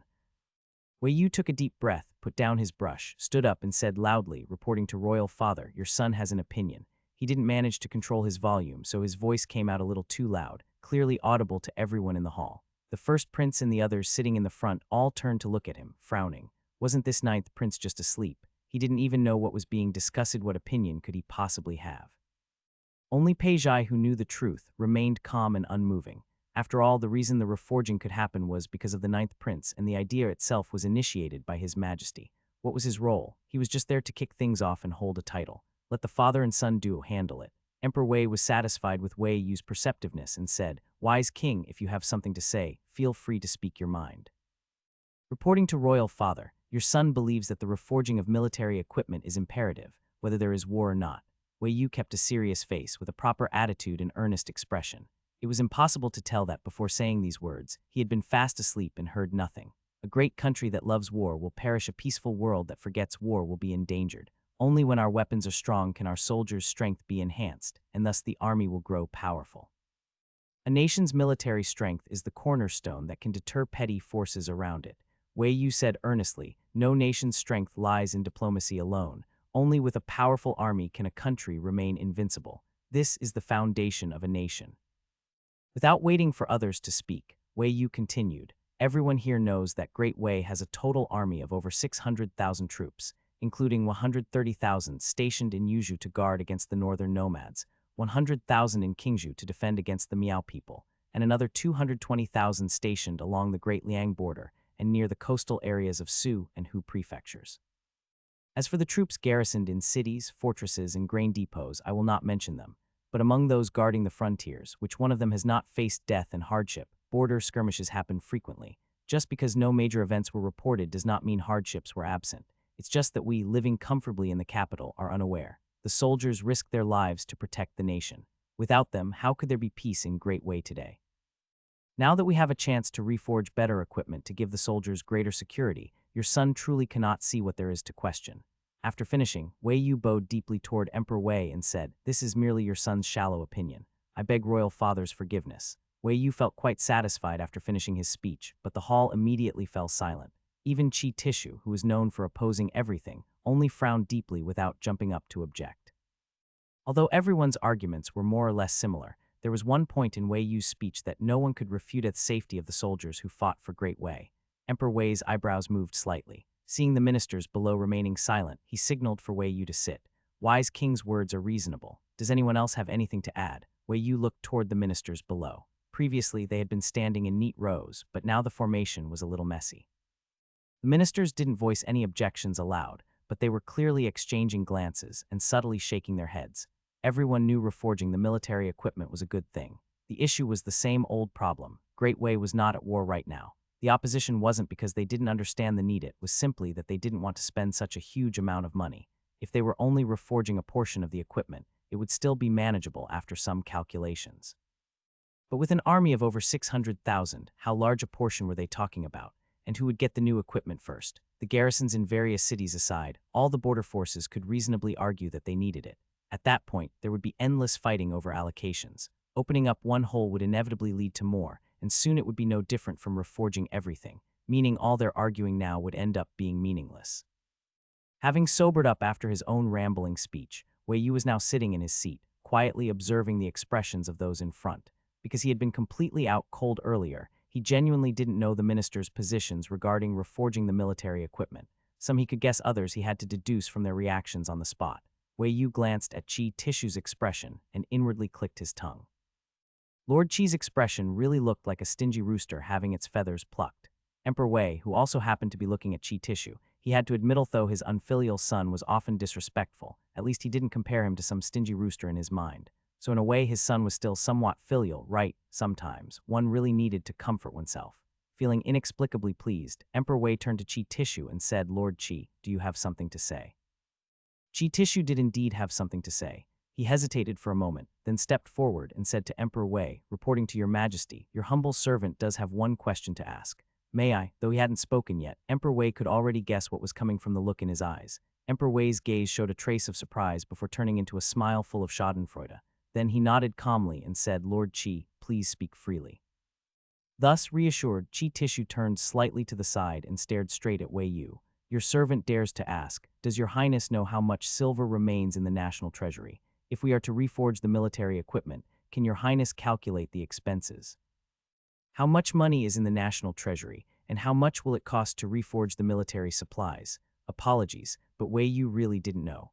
Not only did Wei Yu himself not know, one could say that the vast majority of people present didn't know the answer to that question either. Maybe someone who understood pricing and arithmetic well could make a rough estimate, but for someone who didn't manage finances, they truly had no idea how the country operated, or how much the Ministry of Revenue would need to adjust in the process. From the daily expenses of each department and bureau, down to the land taxes, tariffs, and disaster relief across each state and city, anything the others couldn't even think of, the Ministry of Revenue had to handle. As major as the matter of reforging military supplies was, it could indeed be managed in an orderly manner by the Ministry of Revenue, Ministry of War, and Ministry of Works. But the same problem remained. Where's the money? Where would the money come from? Would reforging military supplies require raw materials? Yes, all sorts of materials. And where would the money for those materials come from? Would it be necessary to pay the craftsmen? Yes, everyone involved, from top to bottom, needed to be paid, and where would those wages come from? Would transportation fees be needed during the process? Of course, to bring the materials in, and to transport the supplies out and again, where would that money come from? Grand ideals of serving the nation, Chi Tishu understood those well. As the Minister of Revenue, and the one guarding the national treasury, every time he looked at the few scattered copper coins left in the treasury, he could only feel heartbroken. No money, no money, no money. It must be said 3 times, there was simply no money in the treasury. So stop coming to him for money, he didn't have any. And even if he did, he wouldn't hand it out casually. Whatever could still be used should continue being used. Don't go around wasting money unnecessarily. Caught off guard by the question, Wei Yu suddenly became the center of attention in the court. He ignored the stares of others, calmly rose to his feet, turned to face Chi Tishu, and denied the question without hesitation. T small cap HE source of this letter 1D04 ONTENT small cap IS N Omicron Volfire net. Lord Chi raises a good point, but this prince does not know. The 8th prince, who had been holding on to some hope, Chi Tishu drew in a breath. Since your highness does not know the expenditure of reforging military supplies, then allow me to inform your highness. He slightly raised his head, his eyes downcast, but his voice was forceful and his words precise and clear. For a cavalryman, each is equipped with a lance, saber, armor, and saddle. To forge 1 lance requires 3 taels of silver, 1 saber 2 taels, 1 suit of armor 5 taels, and 1 saddle 5 taels. Horseshoes for warhorses also need to be replaced, about 2 taels each. Thus, for 2,000 cavalry, the total expense would be around 40,000 taels. A single horizontal saber costs around 10 taels, a lance around 10 taels, and a shield around 35 taels altogether. Equipping 10,000 elite soldiers would cost around 700,000 taels. Just for the 30,000 imperial guards, reforging the military supplies would require nearly 740,000 taels. Chi Tishu's expression was grave, and when he spoke to the point of emotion, he even raised his head to look directly at Emperor Wei, his tone earnest and sorrowful. Your Majesty, what I have presented today is merely an estimate based on past military expenses. The figure of 740,000 taels is only a rough number. There are still many overlooked costs. To truly reforge everything, the actual amount of silver needed would surely be even greater. Just the 30,000 imperial guards required 740,000 taels. As for the armies stationed along the borders, with more types of soldiers and greater equipment needs, if they were also to be reforged, the sum would reach astronomical levels. The Ministry of Revenue truly couldn't come up with that much money. Once Chi Tishu finished speaking, many ministers who had already been opposed immediately stepped forward to express their dissent. Your Majesty, in my humble opinion, unless it is absolutely necessary, it would be best to postpone the reforging of military supplies. Your Majesty, this humble minister, also believes that Lord Chi's words are most reasonable. Your Majesty. More and more ministers stepped forward, and in the face of such openly stated costs, even Yu Wenjai and Du Xing, who had been in favor earlier, found it difficult to argue back. After all, even they themselves felt the expense was too excessive. To empty out the treasury like this was simply not something a wise minister should advocate for. In the increasingly noisy court, only Wei Yu remained calm. That kind of calmness was rather conspicuous, especially since it was precisely because of him that Chi Tishu had spoken up in the first place. As the one being questioned, such composure was really inappropriate. Pei Zhai keenly noticed this. He felt suspicious and shifted his gaze and happened to meet the emperor's eyes. Then Pei Zhai saw the emperor giving him a meaningful glance. That look. Pei Zhai's gaze then fell on the composed and confident 9th prince. Oh. He understood, Your Majesty, this humble minister also has a question and would like to ask His Highness the wise king. Pei Zhai, suddenly stepping forward with a topic so different from the rest, stood out dramatically among the sea of opposition like a crane among chickens. Everyone turned to look at him, then looked over at the wise king being mentioned again. The crowd was confused. The wise king had only just attended court today, a young, inexperienced newcomer, so why were even the ministers all directing questions at him? What could possibly be worth asking? Since they couldn't figure it out, they simply kept quiet and continued watching. Emperor Wei nodded. Lord Pei, speak freely. After speaking, he even glanced toward Wei Yu. Wei Yu didn't know what kind of mood the old man was in, but he definitely felt the old man's malicious intent. Damn it, don't think he hadn't noticed that little exchange just now. He saw everything okay. So Lord Pei, could you not stick so closely to the plan? Couldn't you just stand there silently like a block of wood? Why did you have to get involved? Feeling sullen, Wei Yu silently stood up, raised his hand, and returned the salute. Lord Pei, please speak. Thus, Pei Zhai asked, this humble minister observed your highness's expression just now and noticed that you seemed not to agree with Lord Qi's words. It seems your highness has another plan in mind. May I ask if your highness would be willing to share it? The opposing factions' eyes all fixed intently on Wei Yu, especially Qi Tishu, whose gaze even carried an odd, inexplicable hint of anticipation. In response to the question about his plans, Wei Yu only smiled faintly, then sincerely asked a question in return. To sustain a household's livelihood, one must practice both opening new sources of income and cutting down expenses. Dare I ask the esteemed ministers, regarding the treasury of Great Wei, can you only think of cutting expenses, but not of opening new sources? What a good question. And may I ask, your highness, Qi Tishu immediately followed up, even before Emperor Wei could respond, does your highness already have a specific plan for opening new sources of income? He spoke so fast that even those standing right next to him were caught off guard. I do. In contrast to Qi Tishu's urgency, Wei Yu merely nodded calmly. The money in the treasury has always come from two main sources, taxes and government monopolies on salt, iron, tea, and the like. Taxes cannot be easily changed, so the court can leave that part untouched and focus instead on expanding government monopolies. Since these industries do not compete with the people for profits, whatever additional earnings they generate can be fed directly into the national treasury. As for what enterprises? Wei Yu trailed off mid-sentence, then turned around under everyone's gaze, bowed to the emperor, and said loudly, your son requests permission to travel personally to Jiaozhou to find ways to fill the national treasury and thereby strengthen Great Wei's military. In doing so, I shall absolutely not engage in any illegal or unrighteous acts. I humbly beg royal father to grant his approval.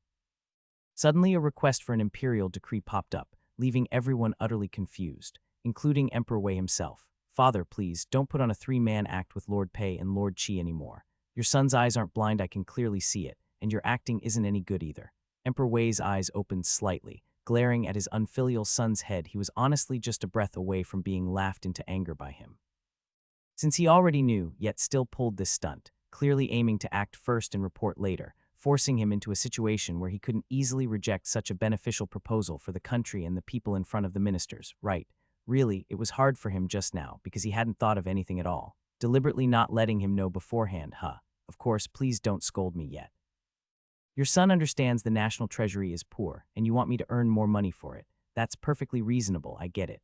Who else but me, your son, who was born under the purple star and is a personally acknowledged disciple of the god of wealth, could take on such a task? Right. Emperor Wei's chest rose and fell slightly. This little rascal was too sly, too full of little schemes, and had no shame. Your son knows exactly what you're thinking.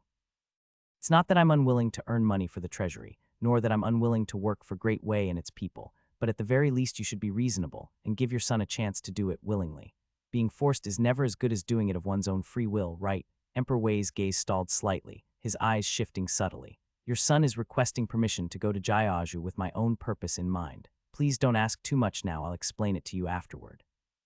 For now, wouldn't you say a few words? Only Emperor Wei could hear Wei use heartfelt words. This was a conversation shared solely between father and son, in front of all the ministers. Agree or not, the senior ministers were all waiting for Emperor Wei's attitude. Meanwhile, the 8th prince's eyes darted around, sometimes looking at Emperor Wei, sometimes at Wei Yu, sometimes glancing at his brothers on either side.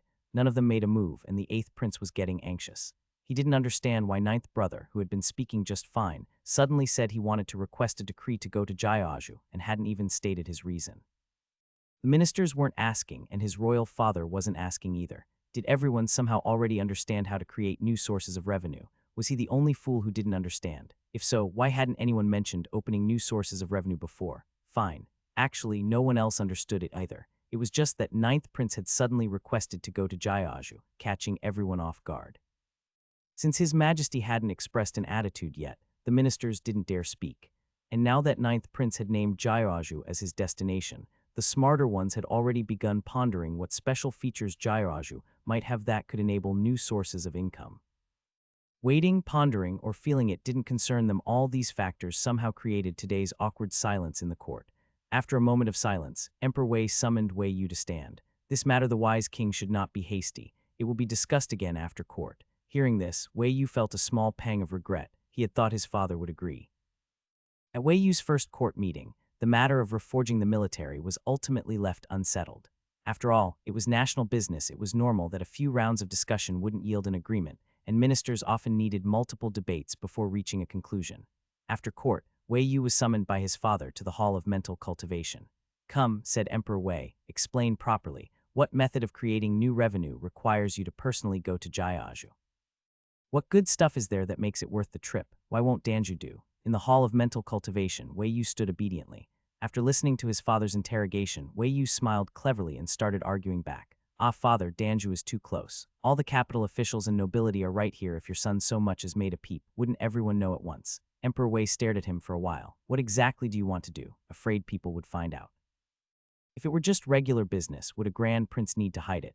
His hand on the table unconsciously started tapping, and Emperor Wei's look at his unfilial son grew increasingly unfriendly. Wei Yu blinked at his father, then suddenly grinned widely. "So father, have you ever heard of the fastest way to become rich?" Emperor Wei suddenly fell silent. As an emperor, he wasn't stupid, especially knowing the current situation in Jiazhu. It wasn't hard for him to guess what method of wealth gathering Wei Yu was hinting at. "You see, father, Jiazhu's corruption is obvious. The officials are rotten. Bandits are rampant. They've surely embezzled tons of money. Maybe confiscating just one or two houses would yield enough to fund the Imperial Guard's equipment." Wei Yu clapped his hand in his palm, his expression serious. "Of course, confiscating property is a minor trick and not a long-term solution.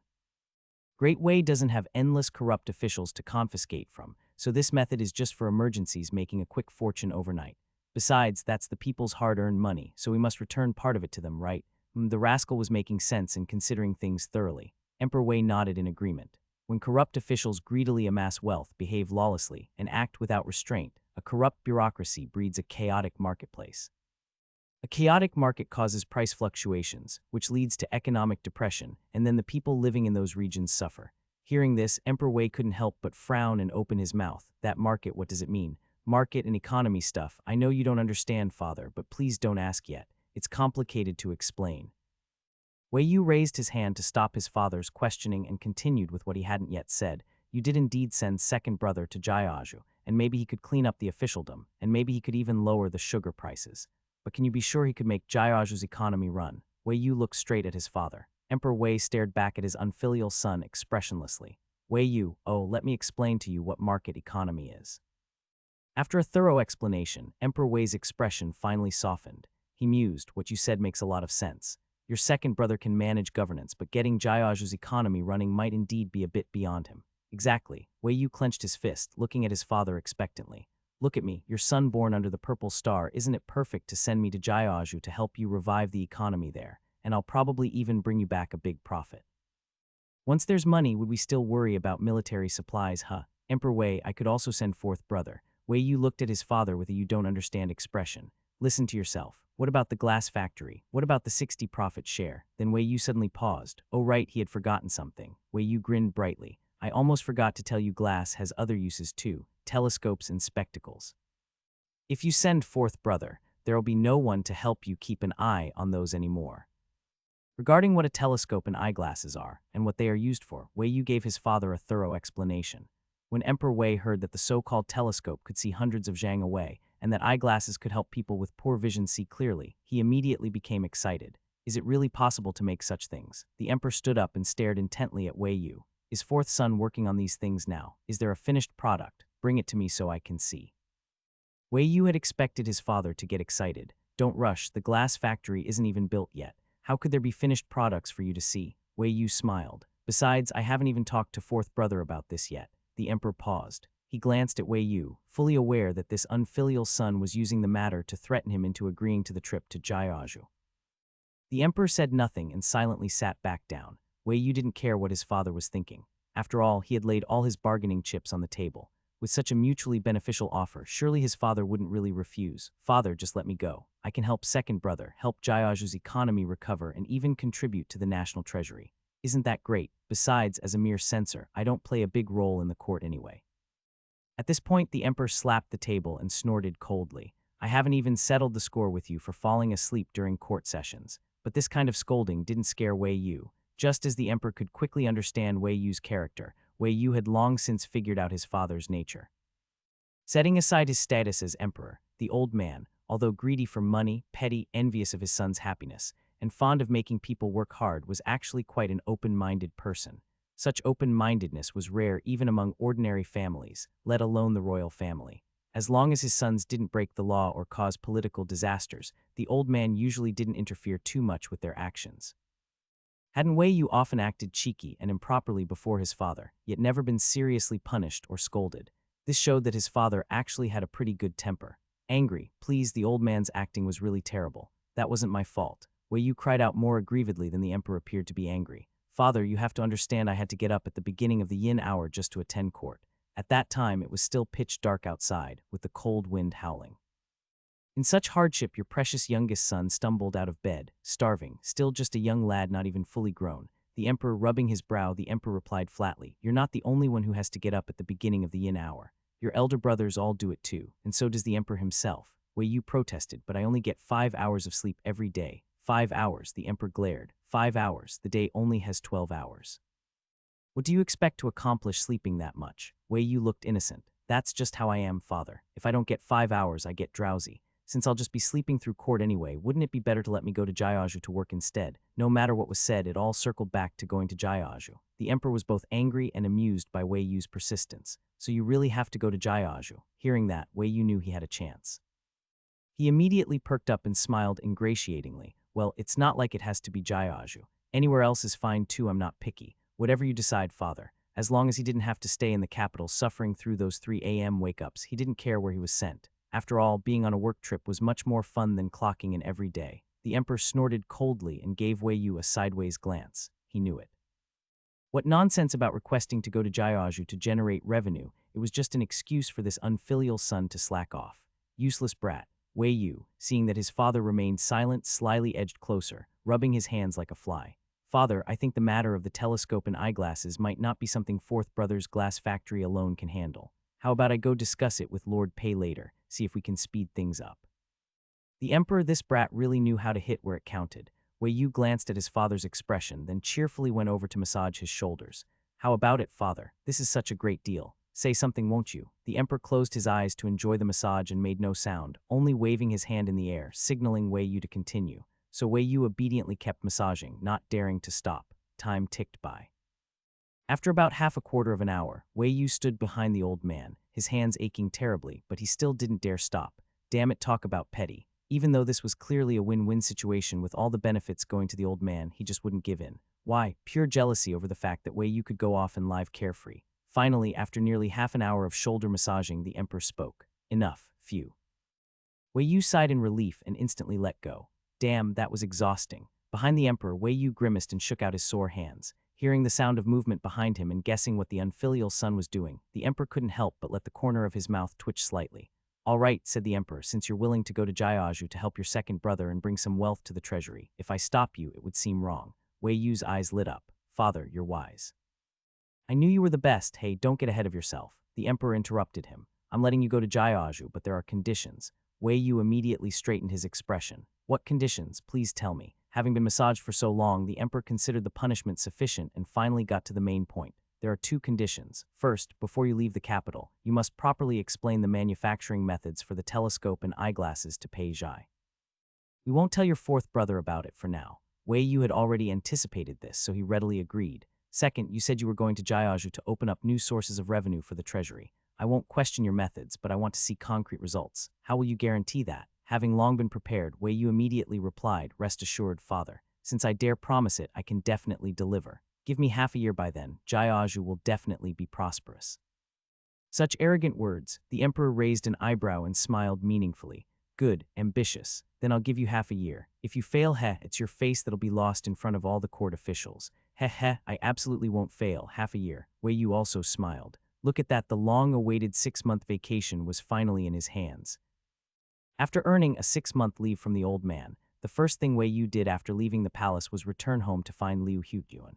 Wei Yu needed to ask his language teacher to write something for him about the structure of telescopes, the appearance of concave and convex lenses, their principles in short. There was a lot to be written, and he needed someone to help. As for Zio, Anzi, and the guards, they were either too slow or had handwriting that was too sloppy, none of them were suitable. Only Liu Hujuan would do. He was a scholar, smart, had beautiful handwriting, and wouldn't ask too many questions. The atmosphere with him was comfortable and relaxed. It was just too perfect to have him do it. In the courtyard, Wei Yu lounged against the back of his chair, munching on sunflower seeds while dictating information about concave and convex lenses to Liu Hujuan. The young man at the desk was writing furiously, not pausing for even a moment. Sheet after sheet filled with dense writing was stacked neatly on the desk beside him. One was just moving his mouth, leisurely to the extreme, the other was swinging his brush nonstop, busy to the extreme.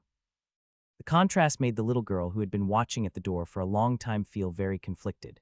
His Highness and Master are both so busy. Should she go in or not? Little Liu Jiayuan was very troubled. Suddenly, someone dangled upside down from the corridor beam. Yishisan hung from the beam, arms crossed, expressionless, looking at her. It's been a quarter of an hour. How much longer do you plan to just stare at the door? Liu Jiayuan looked up and saw a person hanging from the beam. She wasn't even surprised, just frowned and fretted, muttering. Channy said His Highness promised to teach him how to read, but Channy came over 2 days ago and His Highness still hasn't taught him. Yishisan said, "Oh, so you're here to ask on his behalf." Liu Jiayuan hesitated, then nodded. Yes, Channy is smart. He understands what I say. Another person suddenly hung down from the beam. It was Ding Fakai, formerly known as Ding Si.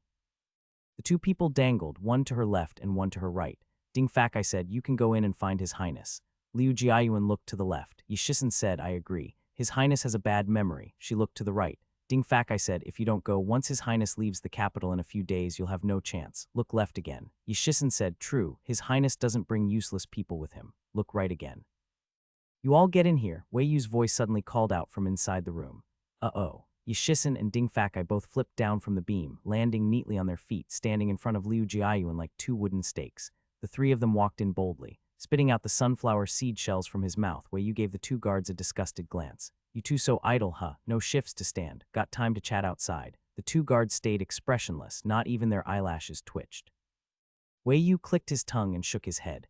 As expected of men who came out of the gray guard, shamelessness ran in their bloodline. Turning to Liu Jiayuan, the disdain on Wei Yu's face instantly disappeared. He put on a kind, friendly smile. "Jiayuan, what's wrong? What brings you here?" The two different reactions shown to the guards. One to the child, get no response from the guards, but Liu Hujuan, who was still writing, did pause.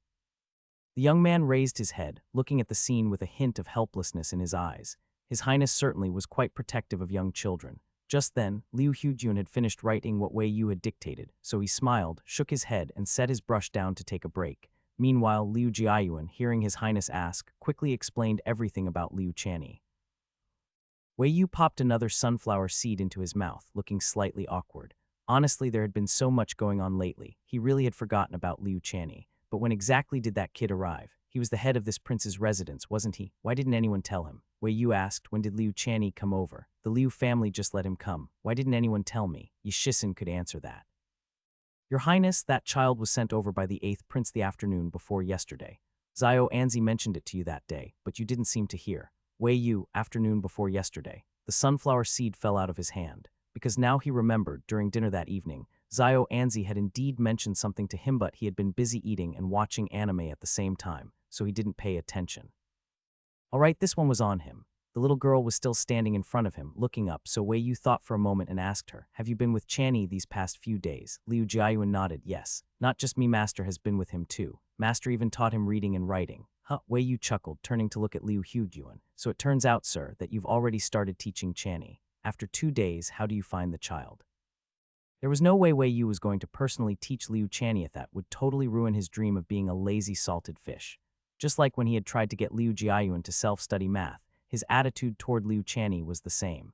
However, since the kid was still young, while math, physics, and chemistry were important, cultural studies, especially law, couldn't be neglected. In this era, diving deep into math, physics, and chemistry was like opening Pandora's box. The smarter a person was, the more tightly they needed to be restrained. Otherwise, if someone got too obsessed with studying something and without sufficient legal knowledge ended up on a wrong path, that would truly be a tragedy. Hearing Wei Yu's question, Liu Hujuan smiled softly, his eyes full of pleased contentment. "Your Highness has a discerning eye. Those you bring back are all extraordinarily gifted, far above the average. Yuanhua is honored to have the fortune of being their teacher." Clearly, the language teacher was very satisfied with the two students brought back. Seeing that, Wei Yu felt relieved. He had been worried the language teacher would find it too troublesome to teach kids and quit, and then he would have had to find another teacher. This worked out nicely. Wei Yu said, "Good, good. Jiayuan and Channy are both prodigies. With Sir's teaching, I can leave for Jiaoju later without any worries." Even as he said this, Wei Yu was crying inside, because he hadn't finished writing the teaching materials yet. He had only done part of the math book. As for physics, chemistry, and biology, he hadn't even started. So maybe he should just let the two kids both study math first, save physics, chemistry, and biology for after he came back from Jiaoju. Wei Yu thought it sounded reasonable. Math was the foundation of all sciences. There was nothing you could do without math, so Liu Channy should definitely study it. Definitely not because he was too lazy to write more textbooks. Feeling the pressure of the approaching vacation, Wei Yu returned from courtyard and immediately started copying out the math materials. He needed to finish writing everything before he left, and maybe even find someone good at arithmetic from the Ministry of Works to join the two kids in their math studies. It took Liu Hujuan nearly 6 days to finish writing. The next day happened to be a rest day, so Wei Yu brought the manuscript to Lord Pei's residence. At that time, Lord Pei was at home teaching his grandson to read. When Wei Yu arrived, he happened to hear a child's wailing and complaints from the neighboring courtyard. "Why, I don't want to study. Grandpa is too mean. Why didn't second brother have to study back then? I want to be like second brother too. Why, mother. Wah, where's my candied hawthorn? Who ate it?" Standing in the adjacent courtyard and listening to the child's complaints, Wei Yu and Lord Pei exchanged glances. Wei Yu said, "Lord Pei, the young one in your family is certainly lively." Pei Zhai responded with some embarrassment, "It's the nature of young children. Your Highness, please don't laugh." Ah, so this was what it was like to have a little rascal at home. Wei Yu understood the destructive power of little rascals well and didn't point it out, simply smiling and nodding. "It's fine. Today I came to discuss the matter of glass with you. Royal Father is aware of it too and specifically instructed me to inform you before I leave the capital. Why don't we go inside and talk?" Following Wei Yu was Fang Sheng, who was carrying a very conspicuous wooden box. Lord Pei spotted it immediately. He didn't know what else there was to say about glass, but hearing that it was a special order from His Majesty, Pei Zhai immediately straightened his expression and welcomed Wei Yu inside. Once they were seated, Wei Yu signaled Fang Sheng to hand the box to Pei Zhai. "Please take a look, Lord Pei. This box contains manuscript papers all related to glass. Rather than hearing it secondhand, it's better to see it with your own eyes, so please take a look for yourself."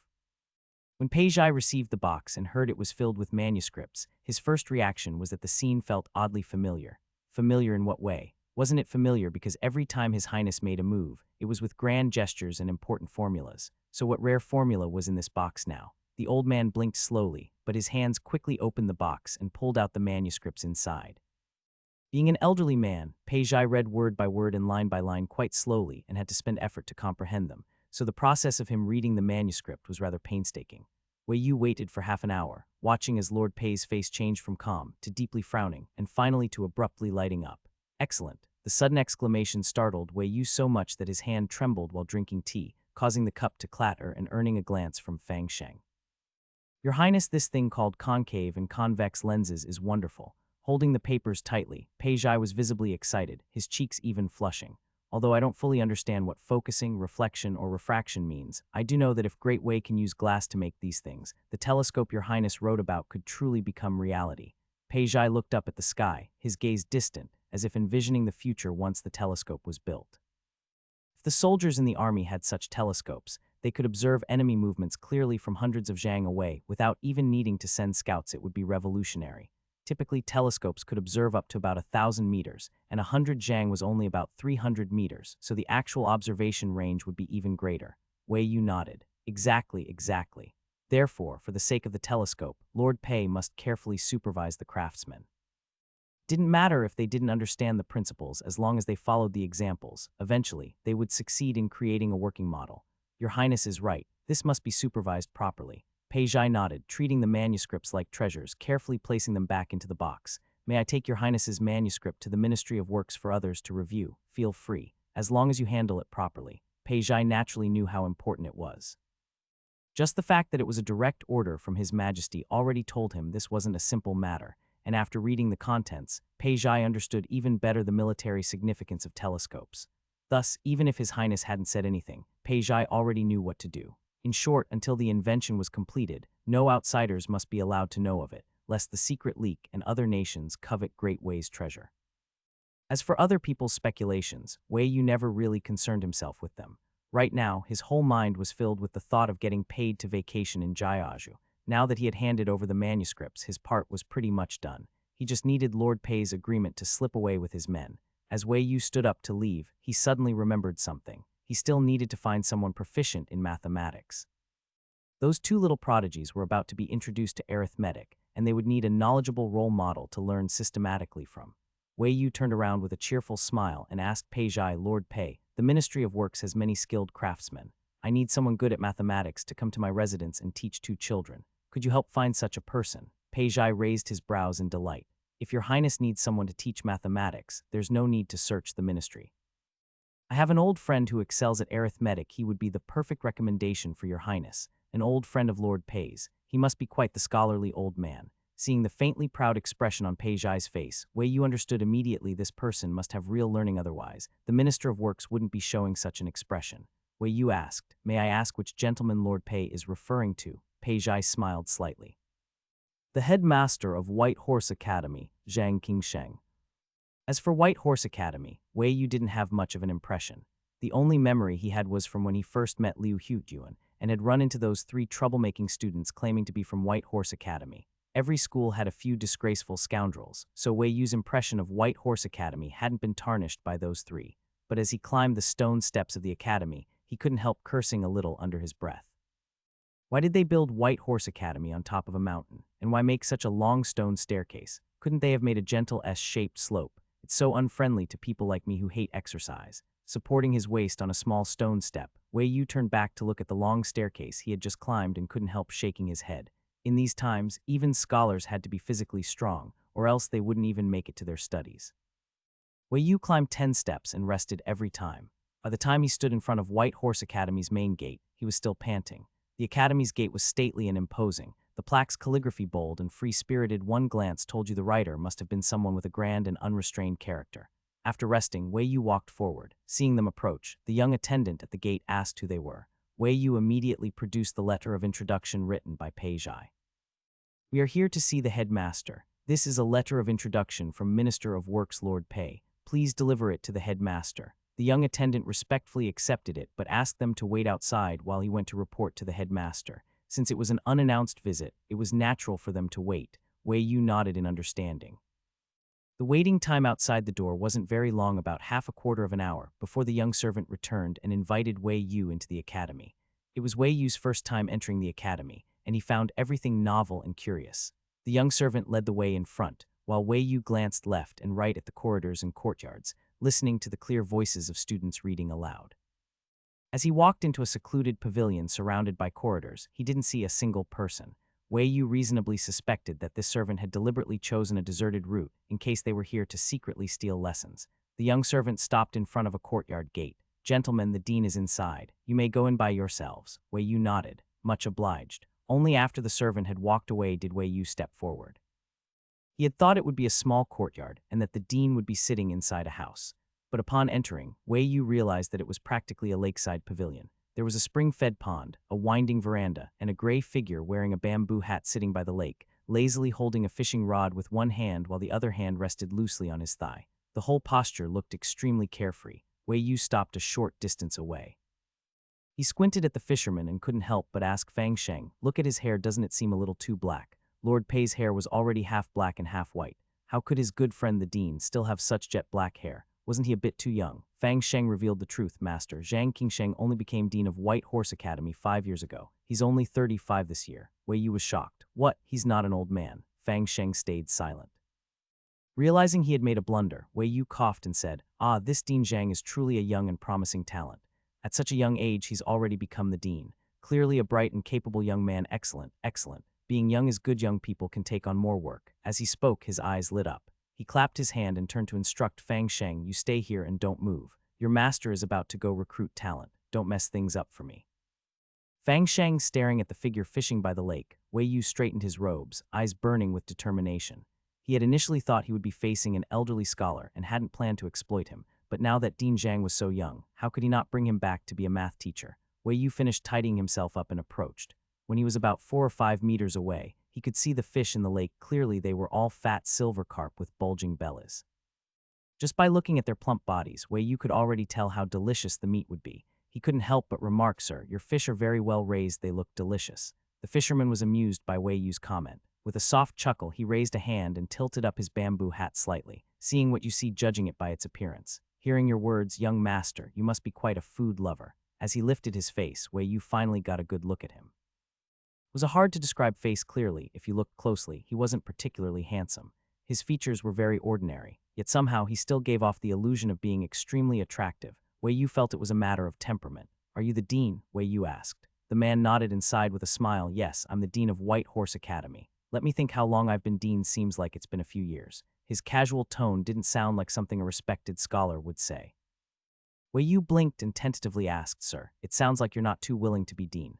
"I'm a free spirit by nature, roaming the human world as I please." His words hinted at a more complicated story, but Zhang Qingsheng only shook his head and sighed, slightly lifting the fishing rod, and then asked Wei Yu in return, "Young master, you must be either wealthy or noble. I imagine you have famous teachers at home. White Horse Academy may look good to outsiders, but it may not be enough for you. So tell me, why have you come?" Wei Yu was slightly stunned. Didn't Lord Pei's letter of recommendation mention his identity, or had this person not even bothered to read it? Thinking about it, Wei Yu decided not to explain and instead brought up the matter of mathematics. "I heard from Lord Pei that Sir is very skilled in mathematics." Zhang Qingsheng glanced at him, a little surprised. "You actually came here for mathematics? Well." Seeing Zhang Qingsheng's reaction, Wei Yu could confirm this man definitely hadn't read the letter. Wei Yu nodded. "That's rare," Zhang Qingsheng said with a smile, visibly more cheerful. "Nowadays, the imperial examinations don't test mathematics. Very few people study it anymore. I've been at White Horse Academy for several years now, and you're the first to come asking about mathematics." Before Wei Yu could say anything, Zhang Qingsheng got up on his own, packed up the fishing rod, and headed inside. "Come on. Since you're the first person in years to seek me out for math, whether you end up learning or not, I'm in a good mood now. I'll at least hear you out." Wei Yu smiled. A dean this skilled in mathematics, and he even appreciated those who respected the subject perfect. The math teacher position was as good as settled. Zhang Qingsheng's room was very simple, with few belongings and a general air of poverty. Even the tea he brewed was stingy. He only put 2 tea leaves into the cup. "My humble abode is simple, and my purse is tight. Young master, I hope you don't mind the tea is still drinkable." Zhang Qingsheng sat across from him, looking perfectly at ease, without the least embarrassment a scholar in straitened circumstances might have shown. Wei Yu glanced at the 2 lonely tea leaves floating in his cup, then quietly put the cup down. He smiled. "Sir, you overthink. With your lofty character and high ideals, how could I possibly mind? I'm not thirsty at the moment anyway. I'd rather talk about mathematics." Zhang Qingsheng glanced at the teacup, smiled, and said nothing. Wei Yu began stating his purpose. "To be honest, sir, I'm here today to ask you to teach mathematics. But before that, I'd also like to test you a little." Hearing about Zhang Qingsheng's skill and seeing it for himself were 2 different things. Wei Yu wanted to gauge Zhang Qingsheng's level of understanding so he could match him to the appropriate level of mathematical material. "You want to test me?" Zhang Qingsheng was a little surprised but not offended. Instead, he smiled with genuine interest. "Very well, pose your question and let's see if I can solve it." Since he was so straightforward, Wei Yu didn't hesitate and immediately gave him a classic chickens and rabbits in the same cage problem. There are chickens and rabbits in a cage, 100 animals in total, with 320 legs altogether. How many chickens and how many rabbits are there? This was a problem that could be solved with a simple linear equation, something any middle school student could do in modern times. But in this era, only someone truly good at mathematics could manage it. Wei Yu fixed his eyes on Zhang Qingsheng, wanting to see how long it would take him. But the fact was, Zhang Qingsheng was truly good at math. He didn't even take 3 seconds before giving the answer: 40 chickens, 60 rabbits. Wow, incredible! Wei Yu's eyes lit up. He realized that this Mr. Zhang truly had real skill. After all, while the chickens and rabbits in the same cage math problem was a classic and simple one, it usually took an ordinary person more than 3 seconds to sort out the logic and set up the equations, let alone the fact that Zhang Qingsheng had done it all mentally. Feeling a surge of excitement, the questioner, Wei Yu, decided to raise the difficulty. In a certain prefecture, there are 5 academies and 2 private schools. Setting aside other factors, all academies are of the same size, and the private schools likewise. When 1 academy and 2 private schools enroll students simultaneously, they can take in 1680 students. When 2 academies and 1 private school enroll students simultaneously, they can take in 2280 students. Now, sir, can you tell me how many students 1 academy can enroll? If the chickens and rabbits problem was a single variable linear equation, then this was a system of 2 equations with 2 variables. Not a hard problem, any junior high student could solve it by setting up equations. Now, Wei Yu simply wanted to see if Zhang Qingsheng could work it out, and Zhang Qingsheng, after hearing the problem, slowly furrowed his brow and lowered his gaze, seemingly calculating in his mind. Wei Yu counted 13 seconds. On the 13th second, Zhang Qingsheng gave his answer. If there's no mistake in the assumptions, I believe the answer is 960 students. Impressive. Wei Yu clasped his hands together and praised sincerely, Mr. Zhang, you're truly talented. To be able to calculate this, I am full of admiration. Sir, I still have more questions. Would you care to try a few more? Haha. Zhang Qingsheng couldn't help but laugh aloud, patting his hands. All right, young master, feel free to pose more problems. I'd love to see what other good ones you have. Since Zhang Qingsheng said so, Wei Yu naturally didn't hold back. Questions involving quadratic equations, systems of equations, none of these were much trouble for Zhang Qingsheng. Only when the numbers became very large did he show a little difficulty. This, too, was understandable, considering the era's limitations. As they continued back and forth, time slowly passed. Through this constant questioning, Wei Yu gradually gauged Zhang Qingsheng's level in mathematics, very high. At least in this era, when mathematics was generally neglected, Zhang Qingsheng's ability was absolutely master level. Wei Yu had done his research. In the middle of the former Jin dynasty, mathematics had briefly been included in the imperial exams, but later, because too few people studied it, it was removed again and never reinstated. So, in these times when mathematics was so undervalued, how rare it was to find a teacher like Zhang Qingsheng. If he didn't manage to win him over, it would truly be a shame. Meeting you today is truly a blessing. Wei Yu stood up, took a big step forward, and fervently grasped Zhang Qingsheng's hand. The more I talk with you, the more I realize your deep love for mathematics. To be honest, my family has some books on mathematics, and I've been hoping to find someone like you to appraise them. I wonder if you would have time now to come to my residence for a look. Zhang Qingsheng, it was the first time someone had grabbed his hand and stared at him with such fiery enthusiasm. To be honest, just moments ago, Zhang Qingsheng had still been immersed in solving problems, but now he was a little dazed. Well, haha. Zhang Qingsheng shook his head and laughed lightly. Young master, you might want to let go of my hand first. Oh right, sorry, I got carried away. Please don't take offense, sir. Wei Yu let go and sat back down on the chair beside Zhang Qingsheng, once again earnestly persuading, sir, my family really does have many math-related books, and I'm sure you've never seen them before. As a fellow lover of learning, you surely wouldn't want to miss out, would you? Zhang Qingsheng stared at him for a while, then suddenly shook his head and laughed. Young master, it seems you came prepared. Prepared might be too strong a word, but when dealing with someone like Zhang Qingsheng, talking about money or benefits would never be as effective as talking about things he loved. Ah, sir, your insight is sharp. Truly, I have no bad intentions. It's just that, as someone who loves mathematics, seeing it so neglected nowadays and finding no one like-minded is heartbreaking. Wei Yu drooped his eyelids, looking quite pitiful. Now that I've finally found a teacher like you, I'm overjoyed. Thinking about the decline of mathematics and the many books sitting at home, I just wanted to share them with you. If you're suspicious and unwilling, I understand completely. Zhang Qingsheng, something about this speech felt off, but he couldn't quite put his finger on it. Ah, how I envy the students of White Horse Academy, having a headmaster like you presiding. They can study whenever they like, unlike me. Just finding a fellow math enthusiast relies entirely on chance. The path of learning has been so hard for me. Wei Yu sighed wistfully, then suddenly looked up, full of hope. Sir, if you're too busy, it's no matter. I'll have the books sent to you tomorrow. Once you've read them, we can talk more. How about that? His change of tone was so fast that Mr. Zhang couldn't quite keep up. The young man was still looking at him eagerly. If he didn't give a response, it would feel like he was letting down that sincere heart. Zhang Qingsheng straightened up and laughed softly. Young master, you exaggerate. Books are precious. If they are truly as you say, books I have never seen before, they must be rare collections gathered by your family over many years. It wouldn't be appropriate to simply send them to me. No, it's perfectly appropriate. Just like beautiful flowers belong to fair maidens and fine swords to heroes, no matter how precious the books are, if they don't meet someone who understands them, they're no better than a pile of scrap paper. As Wei Yu spoke, he stood up. Sir, don't belittle yourself and don't worry about the books. I'll send them to Yao Yu, just enjoy reading them. When you feel ready to come down the mountain, you can come find me anytime. Afraid Zhang Qingsheng might try to refuse again, Wei Yu hurriedly excused himself. It's getting late, I should head back for dinner. No need to see me off, sir, I'll send someone with the books tomorrow. Wei Yu dashed off at top speed. Seeing his retreating figure, Zhang Qingsheng couldn't help but shake his head. This young master, really. The courtyard quieted down again. Zhang Qingsheng slowly reined in his smile and began reflecting on his conversation with the youth. Just as Wei Yu had gauged Zhang Qingsheng's mathematics level, Zhang Qingsheng had also been able to infer Wei Yu's ability from the problems he posed.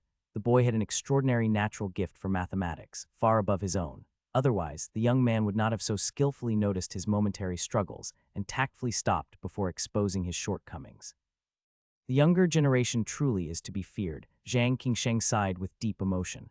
Thinking of the books the boy had mentioned, he couldn't help but feel a surge of anticipation. I've already read all the old mathematics texts passed down through the ages. These new ones I haven't seen, Tusk. I wonder which great scholar wrote them. I'm really curious. After leaving White Horse Academy, Wei Yu went straight back to his residence. He returned not for anything else but to continue writing his mathematics textbook. Damn it. In his previous life, when he was studying, Wei Yu had thought learning math was painful, but after coming here and reliving it, he realized. Learning wasn't painful. Writing textbooks was the most painful thing. If he could just copy existing materials, that would be fine, but the problem Wash couldn't. After all, some of the wordings were too modern. If he directly transplanted them, Wei Yu wasn't even sure whether readers would be learning math or trying to figure out the meanings of the words. In short, thinking of his own vacation, Wei Yu pulled an all-nighter writing textbooks again. Previously, he had organized the math content up to the first year of high school. After a night of hard work, Wei Yu trimmed the material, simplified and condensed it, and finally, before breakfast the next day, managed to finish compiling all the high school content. Hong Zhang, Bai Ban, Your Highness is about to die of exhaustion here. Putting down the brush, Wei Yu collapsed onto the table, eyes closed, weakly calling out to his dear subordinates. The door was pushed open, and Zhao Anzi came in with others. One carried water, another wrung a towel, some supported him. Wei Yu enjoyed a moment of massage service from Hong Zhang and Bai Ban. Then, eyes still closed, he pointed at the finished textbooks on the table.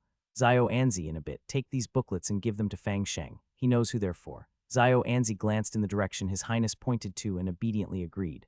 After handling the business, Wei Yu quickly washed up and went to bed to catch up on sleep. After he left, Hong Zhang and Bai Ban tidied up the desk. Because these textbooks were self-compiled, Wei Yu had grouped the materials for grades 1 through 6 as primary school textbooks, and the junior and senior high school materials as secondary school textbooks. As for college materials, forget it, too much. Wei Yu planned to deal with that after he returned from Jiazhu. After finishing the primary and secondary school textbooks, Wei Yu had neatly separated them, primary school materials to the left of the desk, secondary school materials to the right.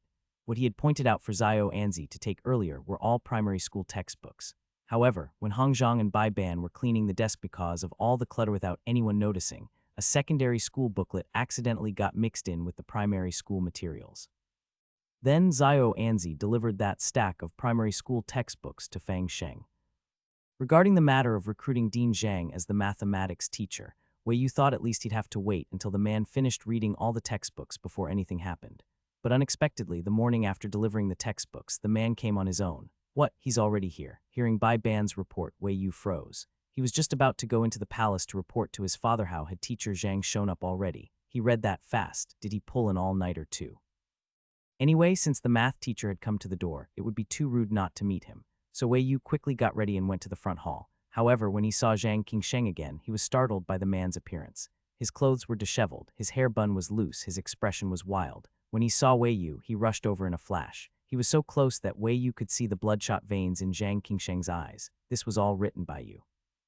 The familiar booklet was thrust right under Wei Yu's nose. Too close to see clearly, Wei Yu leaned back a bit and looked carefully. Why the hell was it secondary school material? Didn't he tell Zhao Anzi to take primary school textbooks? Well, does sir have a question? When facing an awkward situation, the best tactic was to answer with another question. Facing this math fanatic who looked like he had just found a priceless treasure, Wei Yu really didn't want to admit anything. Because admitting it would be very troublesome. He didn't want to waste his vacation discussing math. Wasn't a vacation nice enough? Zhang Qingsheng stared tightly at Wei Yu, a wild smile on his face. The red veins in his eyes showed he had a sleepless night. I knew it. Your talent in mathematics is astonishing. To have compiled these into a full booklet and explained everything clearly with these principles, I have never heard of or seen anything like them in my life. A once-in-a-century genius. I am ashamed to be compared to you. Zhang Qingsheng held up the booklet, staring fiercely at Wei Yu. His hands trembled slightly with excitement, filled with both admiration and expectation. You're mistaken, sir. Wei Yu smiled, blinking quickly. I'm no genius. Since sir has come personally, you must know my identity. With my status, would I ever lack access to great scholars? This booklet is part of my private collection, written by someone else, truly. Zhang Qingsheng stared deeply at him, then flipped a page of the booklet, pointed at the fresh ink and brand new handwriting, and said in an absolutely certain tone, this was clearly written just in the past 2 days. Wei Yu Zhao Anzi had betrayed him. Well, that still doesn't prove I wrote it. Wei Yu struggled on, although the writing is fresh, sir. You can't deny that someone like me, Prince, could easily hire people who can write and know math to do it. So, sir, you really have the wrong person. Zhang Qingsheng gave him a meaningful smile. All right, if your highness says so. That left Wei Yu speechless. It was perfunctory. Teacher Zhang's attitude was very perfunctory. It was obvious he had decided that Wei Yu had written it, and in fact, Zhang Qingsheng truly believed Wei Yu was the author. After all, how could there be such coincidences in the world? A young man highly skilled in math, claiming to have a personal collection, then immediately delivering a freshly written booklet. Who would believe it wasn't his own work? Not to mention, this young man's identity was not ordinary either. Looking at the young prince before him, Zhang Qingsheng silently sighed. This was their great Wei's wise king. Prince on the surface, yet secretly passionate about mathematics. If this got out, it might cause ridicule among the world's people. After all, in the public's eyes, only things sanctioned by the imperial examination system were considered proper studies. Mathematics, just a minor, worthless subject. Even though those who studied it knew its importance, that couldn't change the fact that few people understood it. No wonder the wise king refused to admit it. In his heart, Zhang Qingsheng had firmly decided that Wei Yu had written the booklet. Thus, no matter what Wei Yu said, he only responded with a yes, whatever you say, but I don't believe you attitude, making Wei Yu feel that even he was being overly petty. So was it hard to just admit it? Very hard. When Zhang Qingsheng kept pestering him with questions about the contents of the booklet, Wei Yu became even more certain. Damn it, he had already denied it 3 times, and this Zhang Qingsheng still wouldn't let him go. If he admitted it, what would the future days be like? Finding a scholarly fanatic had this downside. Too persistent. Once he found something interesting, he wouldn't stop until he figured it out. Would you also like a slightly polished, edited version for smoother reading if you want to post or use it somewhere? Today, with that madman Zhang showing up, the matter of Wei Yu entering the palace was effectively cancelled. He was entangled by Zhang Qingsheng the whole day, starting from after breakfast in the morning, all the way until late afternoon, being relentlessly questioned with, "May I ask how this formula came about? How do you solve this problem? Why must it be done this way?" How to describe the process. It was even more torturous than the 10 great tortures of the Qing dynasty. Wei Yu's brain had long since been retired, but Zhang Qingsheng's non-stop questions made his head throb and forced him to dredge up all his long-dead memories. With such endless repetition, how could the word torment even begin to describe it? However, despite the agony, the result was very much to Wei Yu's liking, because Zhang Qingsheng voluntarily chose to stay. "Your Highness is my kindred spirit. Today I shall stay in the city." Inside the room, sheets of paper covered in ink were scattered everywhere. Zhang Qingsheng, with his messy hair, sat in the middle of it all. Though he looked slightly haggard, the look he gave Wei Yu was bright and fiery. At that moment, Wei Yu was holding a brush, his head full of math problems. Hearing that, he was a bit slow to react. "Huh, sir, you're not returning to the academy." "Not returning. I won't be back there for several days." Zhang Qingsheng lovingly caressed that middle school textbook, his eyes full of obsession. "To come across such a treasured tome, why go back? The academy has only delayed me." "Wei Yu, what a true mad scholar." "Oh, right." Zhang Qingsheng looked up at Wei Yu again, his gaze intense. "The other day your highness mentioned inviting me to your residence to read books. Does that invitation still stand?" "It's only been 2 days, of course it still stands." "Naturally it does." Wei Yu keenly sensed Zhang Qingsheng's hidden intent. He immediately sat up straighter and smiled warmly. "If you're willing to come read at my residence, I would be honored to welcome you at any time. Knowing your love for arithmetic, I still have quite a few books here." "There are more." Wei Yu hadn't even finished speaking when Zhang Qingsheng leapt to his feet, his face full of excitement. "There are really more books. Are they the same as this one, titled Middle School Arithmetic Textbook?" "Sir, you are truly brilliant." Wei Yu clapped his hands with admiration, then turned and said to Zhao Anzi, "Go bring over all the middle school arithmetic textbooks in my study. Sir is waiting to read them." After that, Wei Yu turned back with a smile. "My residence is spacious, and there are plenty of courtyards. It's already late today. If sir doesn't mind, why not stay here? It'll make it easier for us to discuss academic matters together." Damn it, what academic discussions. He would immediately have those 2 little ones come over and badger Zhang Qingsheng to accept them as disciples, forcing him to stay on as their math teacher.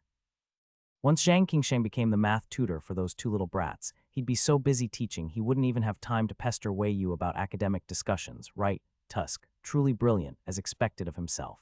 It was as if Zhang Qingsheng had been waiting for Wei Yu to say exactly that. He immediately agreed. "Since your highness insists, it would be impolite to refuse." Zhang Qingsheng stood up, energetically gathering the scattered draft papers. Bai Ban wanted to help, but Zhang Qingsheng wouldn't allow it. No need, I'll do it myself." He carefully collected the papers, murmuring under his breath, "These are treasures that could be passed down through the generations. They can't be damaged." "Wei Yu, no need to go that far, it's just a pile of drafts. Middle schoolers ruin a dozen sheets a day, seriously." And so the arithmetic maniac officially moved in. Just like Liu Hujuan, Zhang Qingsheng got his own small courtyard, and the two of them even lived close to each other. On the very first day Zhang Qingsheng moved in, Liu Jiayuan and Liu Chanyi, the two children, happened to finish their lessons with Liu Hujuan. Seeing servants bustling in and out of the neighboring courtyard, clearly tidying up, Liu Jiayuan got curious. She found a servant to ask, "Is someone moving in?" "Yes. His Highness has ordered it today. The Dean of White Horse Academy will be staying at the prince's residence. Moreover, Master Zhang will continue living here in the future." The Dean, no longer a country bumpkin, Liu Jiayuan clearly understood how important the title of Academy Dean was, but hearing that the Dean was moving in, her first thought was, this must be another teacher His Highness found for them.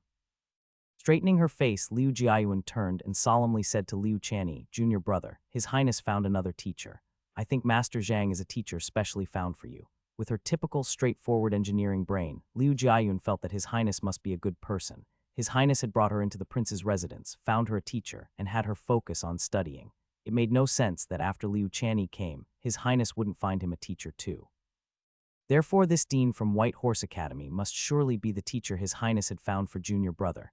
Liu Chanyi looked up at her, his eyes brightening. A teacher. The little boy had been tricked back here with promises of studying. Sadly, after days with Liu Hujuan, a language teacher, he still hadn't learned what he wanted to learn. Now, hearing that His Highness had found him a teacher, how could he not be thrilled? Liu Jiayuan nodded firmly and pointed to the courtyard next door. "The Dean of White Horse Academy will be your teacher from now on." Liu Chanyi followed her finger, looking toward the unfamiliar courtyard. An unfamiliar place didn't matter, because his future teacher was inside. He would finally learn the knowledge he wanted. Showing rare joy, Liu Chanyi asked, "Senior sister, can I go meet the new teacher now, can he?" Liu Jiayuan thought for 2 seconds and decided he can. "I'll go with you to pay respects to our new teacher." "Okay." Thus, before Wei Yu had even given any instructions, the two little rascals took it upon themselves to complete the quest. On the first day Zhang Qingsheng moved in, before he could even warm the seat, he was greeted by 2 children knocking at his door. Then, after a few questions and tests, he was stunned to discover these 2 kids were both exceptionally talented prodigies. Thinking about His Highness the Wise King, Zhang Qingsheng was filled with emotion. Back in the capital, the world had only ever talked about the older princes, speaking their names with admiration and respect. As for the 9th prince, there wasn't even a whisper. The struggles and intrigue among princes truly were bloodless battles. The wise king, opening his own residence, was already grooming talents and such rare, gifted ones too, and even managed to lure Zhang Qingsheng in to serve as a teacher. Tusk, truly a candid and forthright wise king. Was Zhang Qingsheng troubled by this? Sorry, not at all. Sure, getting involved in the struggle for the throne was risky, but the wise king had already given him a once-in-a-lifetime, impossible to refuse treasure. He had already accepted the bribe, how could he still say no? It's just a throne struggle, right? Fight. The math teacher had already been taken care of by the kids themselves. When Wei Yu heard about it, he was still a little stunned. Something he couldn't settle even after spending 2 or 3 days on it. Those 2 little brats managed to convince the teacher to take them as apprentices in just one evening. Were they not taking him seriously at all? Heartbreaking. The next day, the heartbroken Wei Yu dressed neatly and went into the palace to see his father. Inside the Hall of Mental Cultivation, Wei Yu was throwing a tantrum at his father. "Dad, your son's journey is long and dangerous. I'll be facing countless hardships. Just thinking about it is terrifying. What if something happens to me on the way and your precious son can't come back? What then, huh?" Despite someone hanging onto his thigh and howling miserably, Emperor Wei remained completely still. He sat on the dragon throne reviewing memorials. Even though his leg was being shaken wildly, his hand holding the brush didn't so much as tremble. "Dad, I cough, cough, cough." After wailing for so long, Wei Yu's throat went dry. A few coughs finally shut him up, and he glanced up at his father's expression.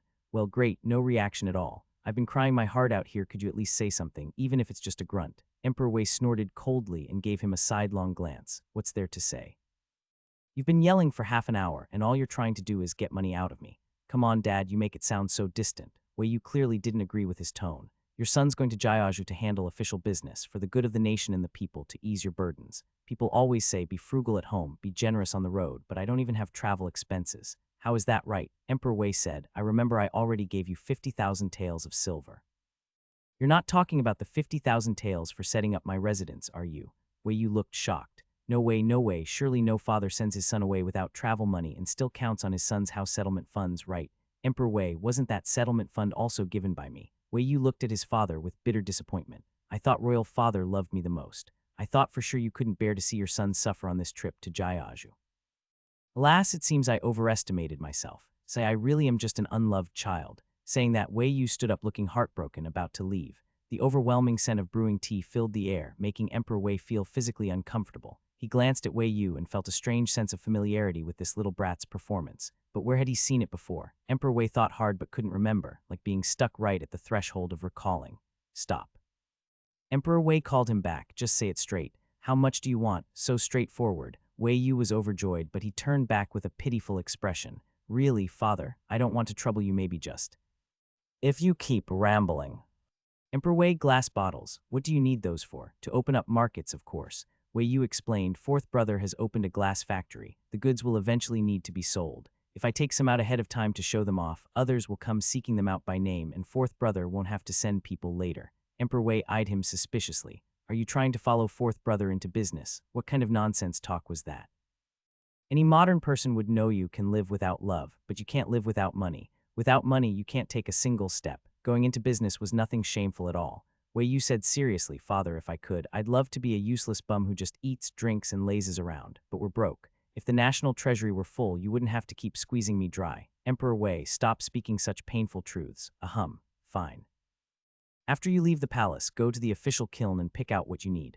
Emperor Wei called for Li Cheng to fetch 2,000 taels worth of silver notes. While Li Cheng was getting the money, Emperor Wei asked Wei Yu when he planned to depart. The day after tomorrow. The luggage was already packed. As long as the money was in hand, Wei Yu could take off any time. After thinking about it, Wei Yu asked another question. Can I take eighth brother with me? We agreed to stick together through riches and poverty. It wouldn't be right if he went to Jiaozhu to have fun and didn't take eighth brother along when he could. Wei Yu had thought his father would nag a lot before agreeing, but unexpectedly, the old man just frowned for 2 seconds and agreed right away. Emperor Wei, ungrateful sons are always so realistic about family affection. With 2,000 taels of silver notes tucked safely away, Wei Yu left the palace and headed straight for the 8th prince's residence to tell him about the Jiaozhu trip. The 8th prince didn't have much objection to going to Jiaozhu. The only thing he wanted to ask about was the increasing revenue and cutting expenses that Wei Yu had mentioned in court. Tell me, what exactly is your plan for increasing revenue? The 8th prince was puzzled. I've been thinking about this ever since you brought it up. If we're talking about making money, the court already monopolizes salt, iron, and tea. Are you planning to work with those? But that doesn't seem right either. If there were still big profits to be had there, someone would have thought of it already. So it turned out his 8th brother had been pondering this the whole time. No wonder he hadn't seen him much these past few days. You're something else. Wei Yu clicked his tongue. If you wanted to know, you could have just asked me earlier. It's not like I wouldn't. Instead, you've been torturing yourself over it for days. Well, I'm asking now. Tell me. The 8th prince struck a posture of ears wide open. Increasing revenue is actually very simple. Wei Yu said, pulling out a small pouch of candied fruit from his pocket. I already said on the court floor, cutting expenses is not feasible. If the court wants to make money, we can't overhaul taxes too much. After all, the country is peaceful and the people are living well right now. If we tamper with taxes, we'll just end up hurting the commoners. As for the court's monopolized businesses, if we want more profit, we either have to improve the products so that people are willing to pay more, or jack up the prices so that those who need them have no choice but to pay more. Wei Yu shook his head while nibbling on a piece of candied fruit. There's only so much salt, iron, and tea and only so many people in Great Wei. Instead of racking our brains over those, why not just open up a whole new source of revenue?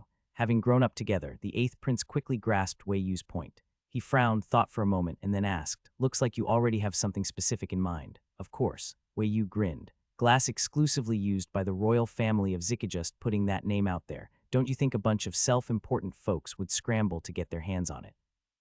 So, 8th brother, what do you think? Wouldn't people buy it? Although it was said that he was selling glass, in fact, Wei Yu was not just selling glass. After all, glass wasn't a necessity. It could only be considered a consumable item. Someone might buy it once out of curiosity, but once the item was placed there, as long as it didn't break, most people wouldn't buy a second one. You could say that if this thing really became a state monopoly, it might start to make a little profit at first, but later on it would probably become a joke. Wei Yu taking glass to Jiaozhu was really just about doing a bit of business, testing the waters. As for what he truly intended to do, that would have to wait until they arrived in Jiaozhu, and he saw the situation there before making a decision. Wei Yu, being lazy, hadn't clearly explained all this to his 8th brother. He had just thought he would explain it later. But the 8th prince believed that Wei Yu really planned to make glass into a state monopoly. Thus, on the day the caravan set out, the 8th prince actually had people wrap those 10 glass bottles in layers and layers of silk. Seeing that, even Wei Yu found it a bit frightening. They weren't rich yet, and they were already starting to squander like that. Truly, it was his 8th brother who was extravagant. For this trip to Jiaoju, Wei Yu brought all his 100 guards along. Besides the guards, he also brought Xiao Anzi and Hong Zhang and Bai Ban. After all, they were comrades who had once gnawed on coarse buns together. How could he go traveling and not bring them along? A dozen or so carriages made up the convoy. Yishisan led a few men ahead to scout the road, Fang Sheng rode at the very front, and Ding Fakai acted as Wei Yu's coachman. Inside an unremarkable blue carriage without any special insignia, Wei Yu, dressed in white brocade, lounged lazily against a pillow eating snacks, fully looking the part of a wealthy young master. Xiao Anzi shared the carriage with him, currently pouring tea for Wei Yu. Your Highness, you said we're going to Jiaoju to have some fun. What's fun in Jiaoju? After pouring the tea, Xiao Anzi handed the cup to Wei Yu. Hey, we agreed before we left, didn't we? Your young master's current identity is that of a rich family's young son. Stop calling me Your Highness all the time. Wei Yu criticized Xiao Anzi for being careless. If you slip up and ruin my plans, I'll dock your monthly allowance. Xiao Anzi meekly mumbled an acknowledgement. Wei Yu was satisfied. As for what's fun in Jiaoju, well, I've never been there. How would I know? Although he said that after thinking for a moment, Wei Yu added, but I do know that Jiaoju is famous for its poetry gatherings and temple fairs. If we get the chance when we're there, maybe we can check them out. Wei Yu wasn't interested in poetry gatherings, those were clearly for refined scholars, not someone like him, but temple fairs.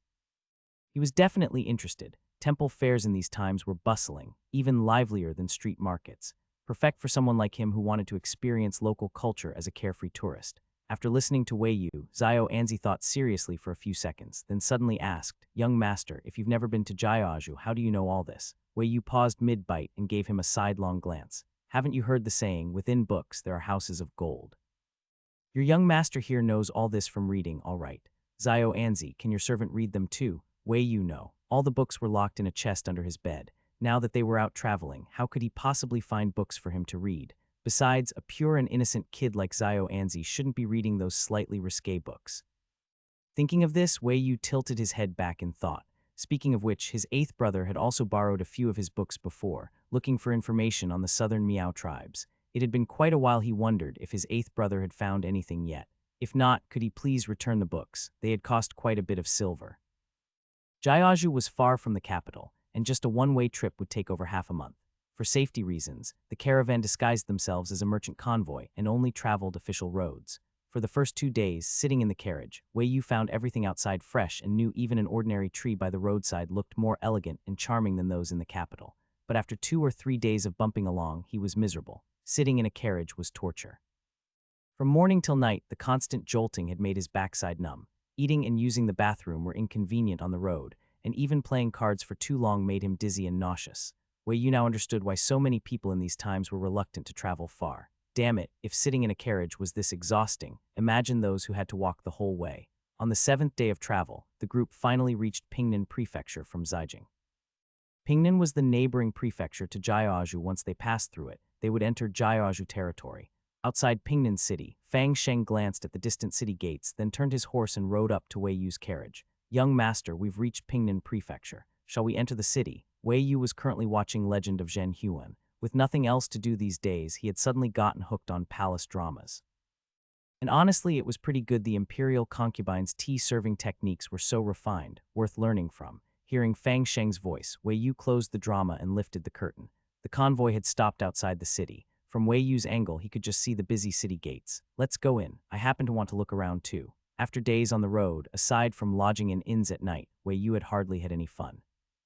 This was supposed to be a sightseeing trip so far. It had completely failed to meet his expectations. The convoy headed toward the city gate. After being inspected by the gate guards, they entered Pingnan City. Wei Yu, a country bumpkin who had never traveled far before, leaned against the carriage window, finding everything fascinating. Wow, is that a handmade lantern? It's shaped like a tiger, how cool. Huh, so the men of Pingnan Prefecture wear flowers in their hair. That's unique. That young lady over there is really pretty. Not bad. As he spoke, Wei Yu suddenly caught a familiar smell. The scent was both alluring and nostalgic. Those who liked it loved it, those who didn't even hated to smell it. Stinky tofu. Wei Yu's eyes lit up immediately. He banged on the partition and called out to Ding Fakai, quick, quick, quick. Can't you smell that? Stop the carriage, your young master is hungry. Hurry and find where that smell is coming from. What else could the guards do when their young master, who only cared about eating, drinking, and having fun, was hungry? Of course, they stopped the carriage, found a restaurant, and fulfilled his request. The guards were all capable people. It only took them a few minutes to locate the source of the smell. The carriage stopped at the entrance of a small, secluded alley where a small food stall was set up. An elderly woman sat behind the stall. Once they found it, Wei Yu jumped out of the carriage himself. He looked over the stall. It was clean and simple, with 2 large wooden barrels being the most eye-catching feature. Wei Yu looked at the elderly woman and asked, "What are you selling here?" The commotion from the approaching group was quite loud, and with Wei Yu dressed so obviously like someone of high status, the old woman became a little timid upon seeing them. She stood nervously behind her stall, fumbling as she explained, This is a snack made from tofu, young master. Would you like to buy some?" As she spoke, the old woman lifted the lid off the bucket. A strong, pungent smell wafted out. Wei Yu's eyes lit up. "MMIs, yes, this is exactly it." A sudden retching noise came from nearby. Wei Yu paused and turned his head to look. Zio Anzi was pinching his nose, looking like he was about to faint. Wei Yu shook his head, so lacking in composure. Couldn't he learn from the guards nearby, who were keeping a straight face? "Young master, this smells awful. It might be poisonous. Let's just go, please." Wei Yu gave him a disapproving glance. Truly doesn't know how to appreciate Thingshy End cuisine is often humble and unassuming, okay. Hearing Zio Anzi's words, the old woman quickly waved her hands in fright and "No, don't worry, young master. There's no poison in it. It's perfectly safe to eat. I wouldn't dare to harm anyone." Wei Yu quickly reassured her, "I understand. Don't worry. My servant is just overly concerned for me. He means no harm, not wanting to cause further misunderstanding." Wei Yu didn't ask anything more and simply ordered 10 pieces of tofu. The tofu was soaking in murky black brine and didn't look very appealing. The old woman simply scooped out 10 pieces with a ladle and handed them over to Wei Yu. Zio Anzi paid with his eyes shut tight. Although the tofu didn't quite look like what Wei Yu remembered, the taste was actually pretty good. Not bad at all. This flavor's excellent. Wei Yu thought it was great and tried to recommend it to the guards as well.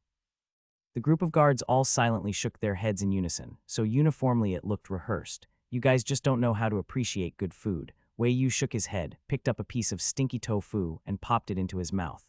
Then, "Ninth brother, what are you eating?" A shocked voice called out from behind. Wei Yu, startled and mid-bite, turned around and saw his 8th brother looking at him in disbelief. Wei Yu held up what was in his hand. "Stinky tofu, it's delicious. Want to try some, 8th brother?" The 8th prince had come down from his carriage because of the foul stench. When the carriage first stopped, he didn't think much of it and continued reading. But the smell outside grew stronger, so bad it could rival a cesspit.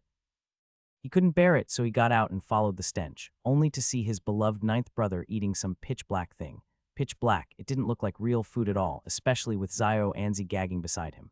Could his 9th brother possibly be eating poop? "What do you mean, stinky tofu? This smell is insane. Aren't you afraid of getting sick from it?" The 8th prince leaned closer for a look, then turned away in disgust. "Forget it, I'm not risking it. Enjoy your delicacy yourself." Find more for him. Wei Yu genuinely thought the stinky tofu was well made, so he had the whole bucket bought along with the tofu. Carrying a bowl of stinky tofu, Wei Yu figured since they were already off the carriage, they might as well walk around and explore. Wei Yu said, "Fat guy, go find an inn and settle the group. 8th prince and I will take a stroll through the city." "Yes, young master." Most of the group left with Ding Fat Guy, leaving only a dozen guards behind. On the street, a group of over 10 people walked ahead, and wherever they went, passers-by covered their noses and stepped aside. At the front of the group, Wei Yu walked expressionlessly, carrying his stinky tofu. Behind him, the embarrassed 8th prince had pulled out his fan to cover his face, marveling at the thickness of his 9th brother's skin. How could his 9th brother eat poop so publicly? Could he really not see the strange looks people were giving him? Wei Yu, with nerves of steel, thought, "This tofu is really good, and walking with stinky tofu in hand definitely clears the way." As they walked, a commotion suddenly erupted in the crowd ahead. "Thief!" A sudden shout rang out, startling everyone. Then a small, thin figure in gray burst out from the front. That figure ran straight toward Wei Yu. "Young master, look out." Things changed in an instant. Fang Sheng immediately pulled Wei Yu aside. "Ahami soup." Wei Yu wasn't worried about his safety. He only lamented the stinky tofu broth he had in hand. Unfortunately, though Fang Sheng saved him, the wooden bowl slipped from his grip and flew straight out. Wei Yu watched helplessly as the bowl landed squarely on the little thief. "Damn Idug, who's the bastard who dumped sewage on me?" Wei Yu, even after being captured, the thief remained aggressive, cursing as he gagged under a head full of brine. "Who was it? Who the hell dumped that crap on me? Come out if you've got the guts. Don't just hide like a coward, you bastard." The 8th prince quietly came over. "He's talking about you, our righteous, sewage-throwing hero." The hero said nothing. While the thief was still cursing, the person who had shouted thief earlier finally arrived. It was a chubby young lord, flanked by 2 equally plump servants, all 3 panting heavily as they reached the scene. The young lord placed his hands on his hips, caught his breath, then glanced at the thief and surveyed the scene before clasping his fists in gratitude toward Wei Yu and the 8th prince. "Help," more like accidentally dumped a bowl of brine on him. Wei Yu smiled. You're too kind, Brother Deng. It was just a coincidence. He then had the guards hand the thief over. Wei Yu and the eighth prince exchanged a glance and said nothing. Deng Guang said, you two don't look like locals. As it happens, my home is nearby. Why not stop by and let me show my gratitude? Wei Yu didn't mind. As long as he didn't have to work, he could go anywhere. The eighth prince considered it and thought it was a good idea. After all, Deng Guang looked like a wealthy local, and since they knew nothing about Pingnan City, this could be a good opportunity to learn more. Regarding what Deng Guang's family did for a living, he blurted it out himself on the road while trying to cozy up to Wei Yu. My family has been in business for generations. We deal in grain trading. To exaggerate a bit, 2/3 of all the grain in Pingnan Prefecture is supplied by my family of in the neighboring Kainan Prefecture too. Kainan Prefecture was in Jiaozhou, right next to Pingnan Prefecture. This splash of muck unexpectedly revealed a major grain merchant.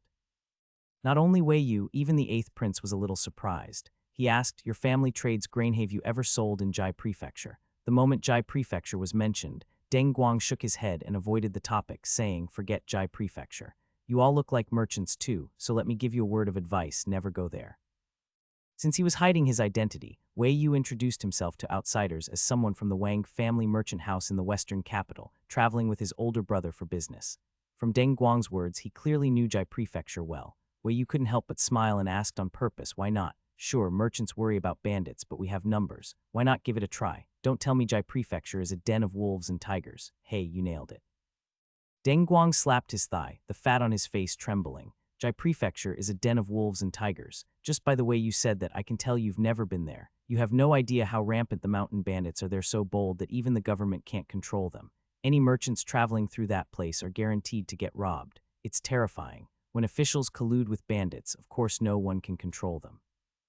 Wei Yu suddenly grew curious about how his second brother was doing in Jai Prefecture. If he remembered right, his second brother had already been in Jai Prefecture for about a month. If the situation with official bandit collusion was really this bad, so widely known that even merchants from other places talked about it, then his second brother must be having a tough time. Poor guy. Wei Yu gave his second brother a silent 2-second prayer in his heart. Let's hope second brother can hold out. While Wei Yu was relaxing in Pingnan City, the second prince, far away in Jai Prefecture, was indeed having a rough time. Inside a modest courtyard in a back alley of Kailing County, the plainly dressed second prince sat indoors, reading intelligence reports handed to him by a subordinate. After a while, the second prince solemnly set down the report and passed it to the other two men in the room. Second prince, within a 5-mile radius outside this county, nearly every hilltop has a bandit hideout. Altogether, they number over 1,000 men. As the second prince spoke, a refined-looking young man with elegant features quickly read through the report, then passed it to the man next to him. Recalling what was in the report, Gongsun Yi frowned slightly. Xiang, Heiyang, Lingbei, killing these 4 counties are practically surrounded by bandits. Their numbers are so great that the garrison under the prefect's command won't be nearly enough. After all, a prefect's force typically numbered only a bit over 1,000 troops. Guziu must really have a death wish, raising this many bandits. Isn't he afraid they'll turn on him one day? A burly man built like Du Xing slapped the report on the table and growled. They normally rob passing merchants and villagers, that's bad enough. But now they're even teaming up to raid the county towns. The bandits are living better than the soldiers. Don't those 4 county magistrates worry about getting their throats slit in their sleep? As a member of the Du family and Du Xing's nephew, Du Rulin was just as hot-tempered. After spending a month in Jai Prefecture visiting a different county each week, the reports they gathered in every town said the same thing: rampant banditry, useless government, and suffering, helpless civilians. As a military man, Du Rulin had tolerated it for a month, but now he couldn't hold back anymore. Your Highness, let me go chop off that county magistrate's head tonight. I can't stand it. He jabbed a finger at the intelligence report, seething. Look at what the Kailing magistrate has done's no better than a kidnapper. He's got more than a dozen boy toys kept at home like pets. Doesn't he care if he ends up childless? Gongsun Yi glanced at him. Lord Du, don't get so worked up. Everyone had read the report. The Kailing magistrate was scum, but were the other 3 counties any better? All cut from the same cloth, each corrupt in their own way. If assassinations could solve everything, then what need would there be for justice? That would just bury the truth and throw the court into chaos. The second prince massaged his brow. We're in the shadows while they're in the light. What's most important now is collecting evidence of the officials' crimes. The bandit issue can wait until we've investigated the whole prefecture. Then we'll coordinate with the prefect's garrison and wipe them out one by one. Knowing that was one thing, but thinking about the still suffering people made Du Rulin feel awful. He held back barely and then couldn't help applying again. Your Highness, how about I just castrate that magistrate tonight? Second Prince, Gongsun Yi, seriously, are all Du family members like this? The second prince clamped his legs shut a little and forced a calm voice. Young Lord Du, we're still gathering evidence. If you actually do that, won't it alert them? Du Rulin grumbled, what's the big deal? What if it's just some chivalrous soul acting out of justice, sick of that scumbag's ways and took action? Right, they wouldn't necessarily think it was us. Us, it's just you. They weren't crazed butchers who casually talked about castrating people. Gongsun cleared his throat. If you really want to do something, take your men outside the city and deal with a few bandit leaders. His Highness and I won't interfere with that. Du Rulin's eyes lit up. You mean it? Meeting his gaze, the second prince thought for a moment, then nodded. Go ahead. Bandits aren't like officials. With how many there are in Jai Prefecture, taking out a few won't be a problem. That made Du Rulin genuinely excited. He'd been stuck in the capital for so long and never had a chance to personally wipe out bandits. Now, finally, a chance to show his skill, something every general dreams of. Great, I'll go right now. Your Highness, Lord Gongsun, stay in the city and wait for my good news. With that, Du Rulin dashed off. After he left, Gongsun turned to the second prince. The bandits are fierce and act independently. They only unite when dealing with the government. If Du Rulin takes out a few leaders and disguises himself a bit, they might think it was the government's doing. The second prince gave a cold smile, eyes glinting. Officials and bandits are natural enemies. No matter how long they've colluded for profit, I don't believe they truly trust each other. He didn't expect Du Rulin to wipe out all the bandits. There were simply too many. Unless a war god walked the earth, no one could fight off hundreds alone. What the second prince wanted was to slowly dismantle the trust between the bandits and the government. Because Deng Guang was warm and hospitable, Wei Yu and the others stayed at his residence for 2 days. Deng Guang was indeed generous and welcoming, and he loved to eat. It might sound unbelievable, but all those places Deng Guang took them to weren't really for the sake of sightseeing, it was because each one had some kind of special food. The poetry club had delicate, unique pastries. The brothel served roast goose that was absolutely divine, and even the noodles on the pleasure boat were springy and delicious. Because of this, Wei Yu was deeply impressed by Deng Guang, especially that time when they were on the pleasure boat, surrounded by charming beauties smiling at theme end, yet Deng Guang wasn't swayed in the slightest, completely focused on eating his noodles. Sitting in the boat, Wei Yu waved the other women away, leaving only 2 playing the zither and flute. He relaxed and snacked on sunflower seeds to the music, while the dishes on the table beside him were stacked high. Every single plate had been cleaned out by Deng Guang. The 8th prince was stunned. He had started counting when Deng Guang began eating noodles. Now 6 bowls were empty, and Deng Guang still wasn't done. He nudged Wei Yu with his elbow. How many more do you think he's going to eat? Wei Yu was watching the lake scenery out the window. Hearing the question, he turned his head slightly and glanced over. Probably another 3 or 4 bowls. That was just based on Deng Guang's appetite from the past 2 days. Wei Yu already knew Deng Guang was a big eater, and his curiosity had worn off after the first day. Now, most of his attention was outside the window. What exactly are you looking at? The 8th prince noticed him looking out again and thought there might be something going on outside, so he leaned over to look too. Wei Yu spat out a sunflower seed shell. It's nothing much. I just find that group of little beggars on the shore rather interesting. The pleasure boat was in the middle of the lake, and since nobles often came here for entertainment, many vendors and beggars had set up along the shore. The 8th prince watched for a while but didn't see what was so interesting. What's strange about it? Aren't they just begging along the street? They were begging along the street, but not just that. Wei Yu shook his head cryptically at his 8th brother. Young, still too young, you can't even see the dangers of society. The 8th prince raised a hand. Are you going to explain or not? All right. Wei Yu nodded and pointed something out to him. 8th brother, look at those few beggars. Watch their movements carefully, see anything off. With Wei Yu's direction, the 8th prince took a closer look. He noticed those particular beggars weren't just passively begging like the others. From time to time, they would latch onto someone. And it wasn't a chaotic rush, it was one in front, 2 on the sides, and when the person got annoyed, another would approach from behind to steal. They're thieves. The 8th prince was shocked. This is outrageous. Coordinated theft. Aren't they afraid of getting caught? These beggars often steal coin purses by the lake. Deng Guang suddenly chimed in. Wei Yu looked over at him. Deng Guang had just finished another bowl of noodles and was wiping his mouth as he spoke. There are a lot of beggars in Pingnan City, mostly refugees from Jiaozhou in recent years. The prefect was kind-hearted and let them into the city, hoping they'd find work. But there are always some who don't want to work and prefer shortcuts, so petty thieves in the city have increased. The 8th prince asked, why are there so many refugees? What else? Jai Prefecture has terrible public security. The other prefectures may not be overrun by bandits like Jai Prefecture, but things still aren't great. Deng Guang shook his head and gave the brothers a knowing look. In times like these, if there's no good official in charge, peace is hard to come by. Wei Yu exchanged a look with his 8th brother but didn't say anything. All right, let's not talk about depressing things. Deng Guang waved it off and smiled. You 2 brothers are merchants too, right? There's a merchant guild event here in Pingnan tomorrow. Would you like to attend? Merchant Guild. That hit the sweet spot for Wei Yu. His eyes lit up and he couldn't help but ask, what's the purpose of this guild? Are the attendees all major merchants from Pingnan Prefecture? More or less. Deng Guang smiled a little sheepishly.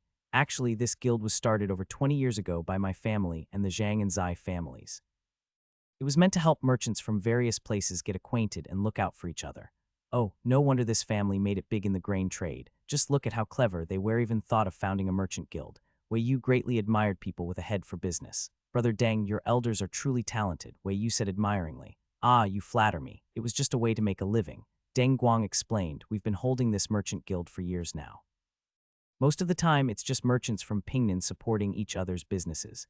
Rarely do out-of-town merchants join. Since you two are already here for business, why not take a look? Who knows, you might find something you're interested in. Don't be fooled by Deng Guang's plump, carefree appearance. He was the legitimate son of a grain merchant, and not only was he perceptive, he was also quite sharp in business. For example, when Wei Yu mentioned they were merchants from Zhejiang, Deng Guang immediately knew he had to treat these Wang brothers well. They were clearly bringers of wealth. Yes, they were all merchant children, but could Zhejiang compare to Pingnan? Zhejiang was where the emperor resided, where land was precious. If someone could do business there, and even travel with such a distinguished-looking escort, it was obvious the Wang family wasn't ordinary. They claimed to be merchants, but who knew what powerful backers they had? Deng Guang didn't dare to gambling, didn't want to. Besides, he had no ill intentions. Making good connections never hurt. Maybe their families would do business together one day. And Deng Guang's offer happened to solve a problem for Wei Yu. He'd been wondering where to sell his glassware. Well, opportunity had come knocking. Wei Yu smiled and agreed, don't worry, Brother Deng. My brother and I will definitely attend tomorrow's guild meeting. In fact, we brought a rare item from the capital. From the capital, Deng Guang's eyes lit up. What rare item? Wei Yu gave him a mysterious look. There's a country called Ziki beyond the northern nomads. What we brought, only Ziki royalty and nobles use it. After getting off the boat, the two brothers temporarily bid farewell to Deng Guang. Watching Deng Guang's departing figure, the 8th prince couldn't help but turn to look at Wei Yu. You're planning to sell the glass right here in Pingnan? Wei Yu looked innocent. Aren't there 10 pieces? Rare things are valuable. Just selling one should be enough to get some money. The 8th prince asked, and you're sure someone will buy it? What? No one will buy it. Wei Yu looked shocked. That's something only the royal family and nobility of Ziki could use. 8th brother, do you think rich people wear gold and silver, silk and brocade for fun? It's all about status, position, and family pride. It's not like only suckers fall for that stuff, you know. The 8th prince took a breath. Then how much do you plan to sell it for? Wei Yu blinked. Why would I set a price? Of course I'm auctioning, it goes to the highest bidder. Just listen to what Deng Guang said earlier. Jiaozhu sounds terrifying. Jai Prefecture even worse, bandits everywhere. There are bound to be countless situations on the road where money is needed. The old man was super stingy and only gave 2,000 taels. If they don't make more money along the way, they'll probably be so broke they'll have to send the guards out robbing people. For now, they didn't talk more about the glass. The two brothers didn't return to the Deng household, but instead went back to the inn Ding Fak I had arranged. After resting for a day at the inn, a carriage sent by the Deng family was waiting outside early the next morning. Leaving Xiao Anzi to watch over the inn, Wei Yu and the 8th prince brought Fang Sheng and the others and got into the carriage. About half an hour later, the carriage stopped in front of a manor gate. The Zai family. Seeing the sign over the gate, the 8th prince understood. Deng Guang said yesterday the merchant guild is jointly run by 3 families. Looks like today's gathering is being hosted by the Zai family. Wei Yu said, who cares who's hosting, let's just go in. Since the merchant guild was being held today, the Zai family's gates were wide open. Although Wei Yu's group didn't have invitations, since the carriage had been sent by Deng Guang, the gatekeepers let them in after hearing the coachman's explanation. The merchant guild was held in the front courtyard of the Zai residence. No one knew how many people had shown up, but it was lively. When Wei Yu and the 8th prince arrived, they saw many people standing in the courtyard, drinking, chatting, and laughing. Wei Yu's attention was drawn to a table covered with a red cloth in the center. On the table were neatly arranged boxes of various sizes. Behind each box stood a young servant, presumably to assist in viewing the items.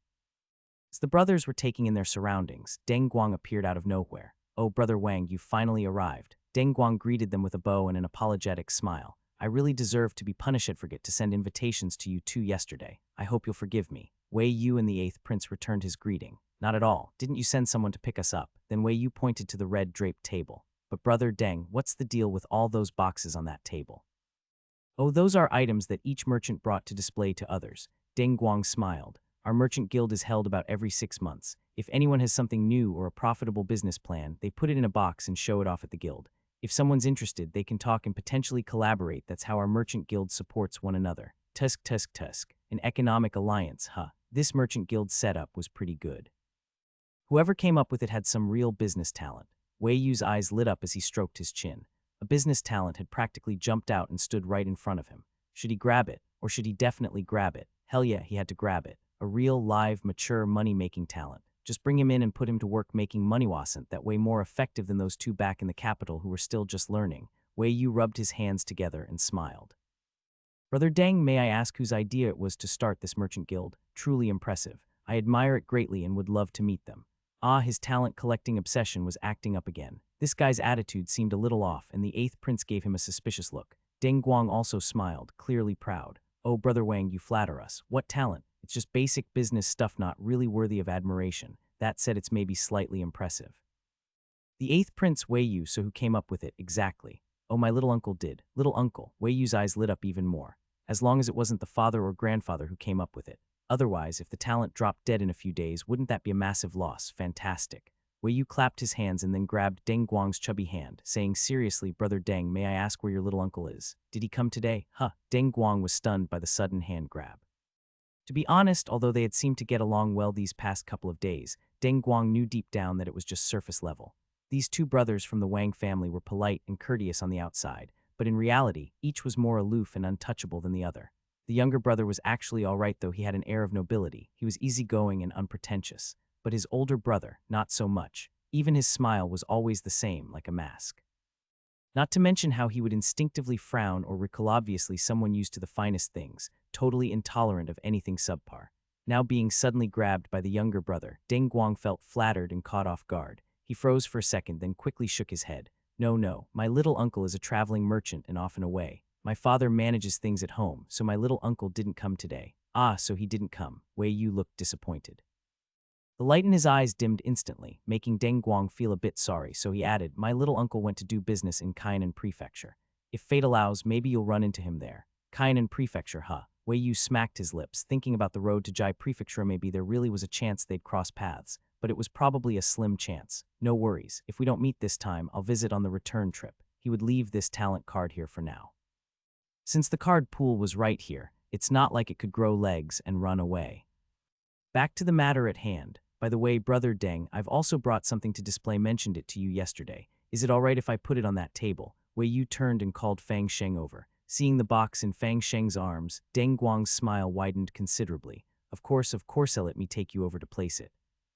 The glass box that had been brought was simply placed on the table. The 8th prince had no interest in business. Seeing so many merchants gathered didn't stir the same leisure and curiosity in him as it did in Wei Yu. Had no inclination to go over and chat with them.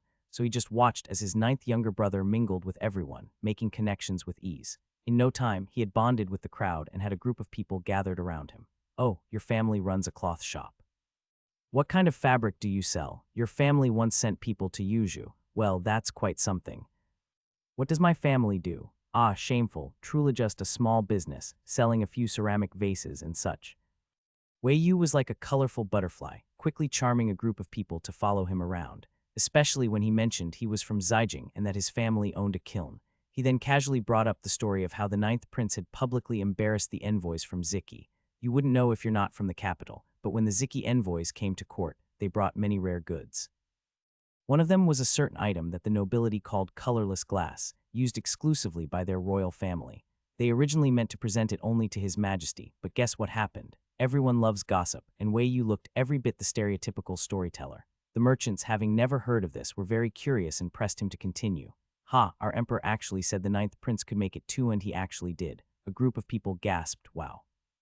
Can you believe a mere barbarian nation had something our great Wei had never seen before? If that's not insulting, I don't know what is. Not only did the 9th prince replicate it and slap their faces with it, he even personally established a kiln in the capital just to produce this colorless glass. A collective intake of breath, ooh.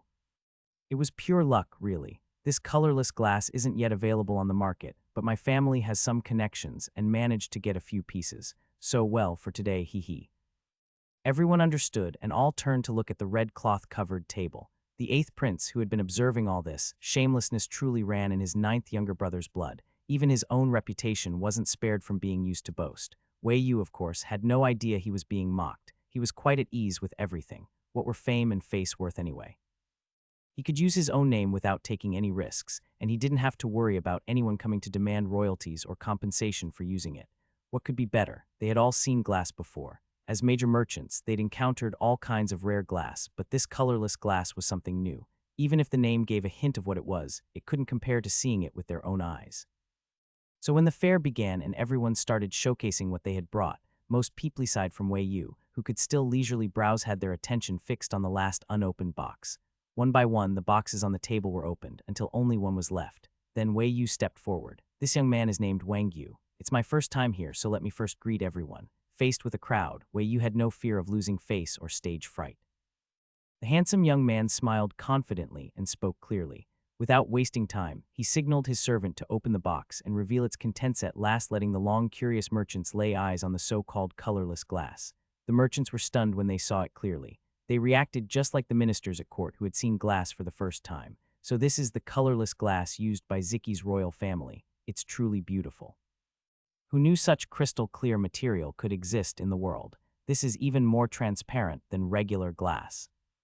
Young Master Wang, are you selling this colorless glass? I'll pay 300 taels. As soon as someone offered to buy it, Wei Yu was overjoyed. He quickly looked at the man, feigning hesitation. Oh, this uncle wants to buy it, but I only brought this one with me. There was only one piece, so once it was sold, it was gone. Looking at the group of wealthy merchants, Wei Yu smiled to himself. Raise the price, go ahead, all of you raise it. Let's see how much something rare like this is worth in this world. And the merchants were indeed big spenders. Wei Yu had barely finished speaking when they started bidding furiously, by the dozens, even hundreds of taels. 500 taels, I'll take it. Young Master Wang, I offer 650 taels. I'll pay 700. 1,200 taels. The moment someone shouted a price of 1,200 taels, the eighth prince was stunned. He glanced at Wei Yu, then at the glass bottle in Fang Sheng's hand, and finally at the fool who offered the high price, completely baffled. A large jade bottle carved from stone would cost at most about 1,000 taels. How could this useless glass bottle be worth so much? They were all crazy. His ninth younger brother had clearly gone money mad. While the eighth prince was feeling a headache coming on, even Wei Yu was surprised by the high bid. He had thought 700 or 800 taels would be the ceiling, but he hadn't expected someone to foolishly offer over 1,000 for it. Did they just have money burning a hole in their pocket? Or did this person secretly own a gold mine? Once the 1,200 tael offer was made, no one else bid further. The price was simply too high.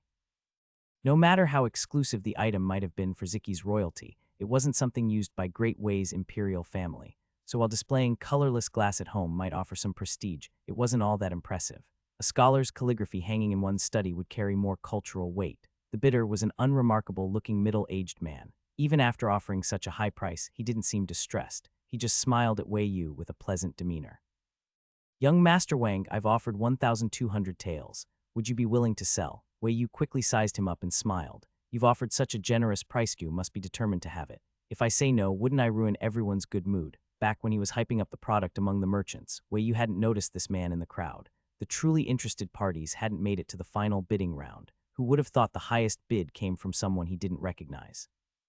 Wei Yu was actually one of the founders of the glass factory. He knew full well how widespread the uses of glass would become in the future, so whoever paid 1,200 taels for this now was definitely a sucker.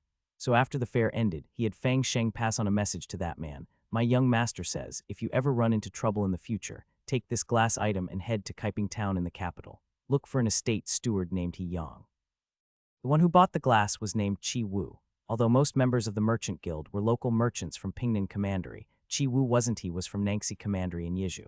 Chi Wu's family home was in Nangxi Commandery. Later, he traveled frequently for business. Chi Wu dealt in general goods, buying and reselling across different regions. The year he opened a shop in Pingnan Commandery just happened to be when the Deng and Zai families jointly founded the merchant guild. The Chi family had been in the reselling trade for generations, but in the past, it had always been small-time business within county towns of Nangxi. They had never done anything big. If it weren't for Chi Wu being clever and bold enough to expand beyond their home region, the Chi family would likely still be stuck in Nangxi Commandery. Ordinary folks might envy the Chi family's wealth and freedom from financial worries, but Chi Wu, as a rich man himself, deeply understood how lowly merchants were looked upon in this society.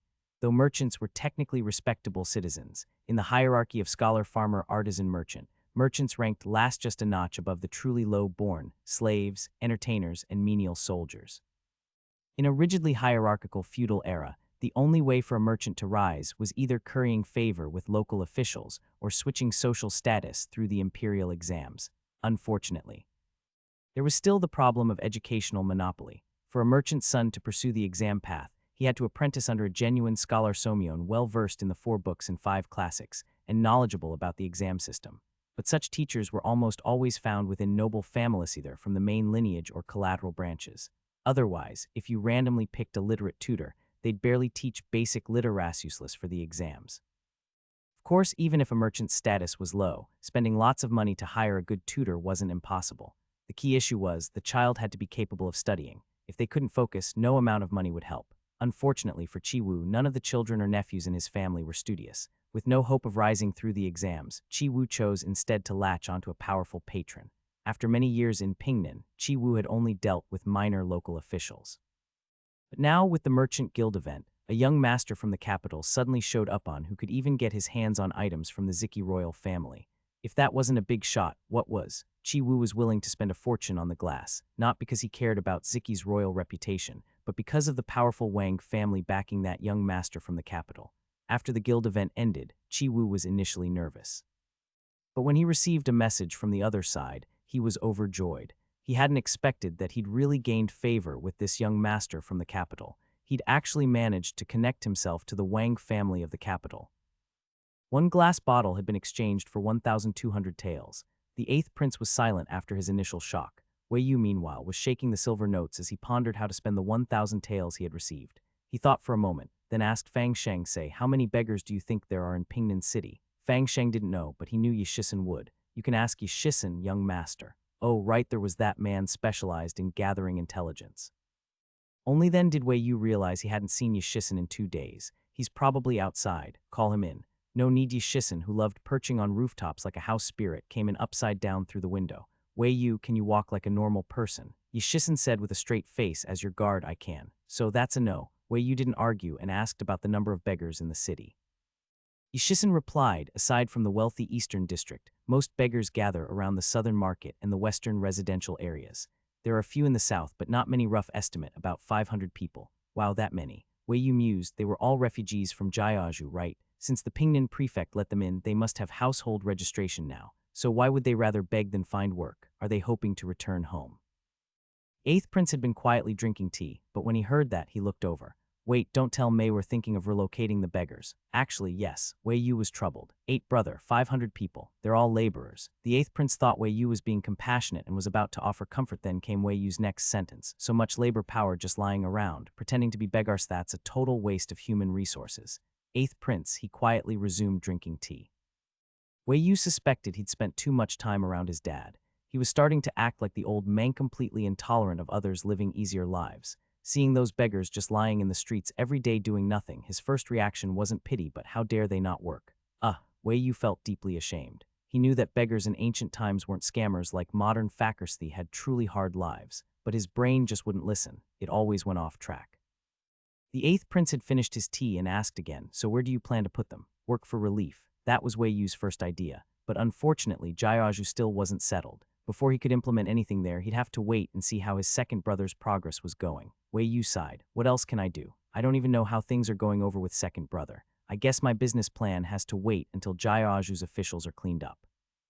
The officialdom in Jiaju needed purging. His second brother had to bring sugar prices down. As for Wei Yu, he could start with white sugar, tailor things to local conditions, and gradually revive the regional economy. Now that he thought about it, to get rich, build roads first. Should he also figure out how to make cement roads? Wei Yu suddenly fell silent. Cement, would he have to make it himself? Should he start recruiting some STEM talent? My head hurts. Wei Yu flopped onto the couch with no regard for appearances. 8th prince, now what? Wei Yu sighed mournfully. "I'm desperate for talent. How great would it be if the right people just showed up on their own?" The 8th prince was speechless. "If you're looking for people, just post a notice." Wei Yu, what the hell? Wei Yu shot up and looked at his brother with delight. "Good brother, I didn't expect you to be so smart." 8th prince, fists clenched. Before the 8th prince could hit him, Wei Yu threw his arms around him. He had always been figuring things out by himself and completely forgot about recruitment. Thou ridiculous. Once he got to Jiaju, he'd start hiring.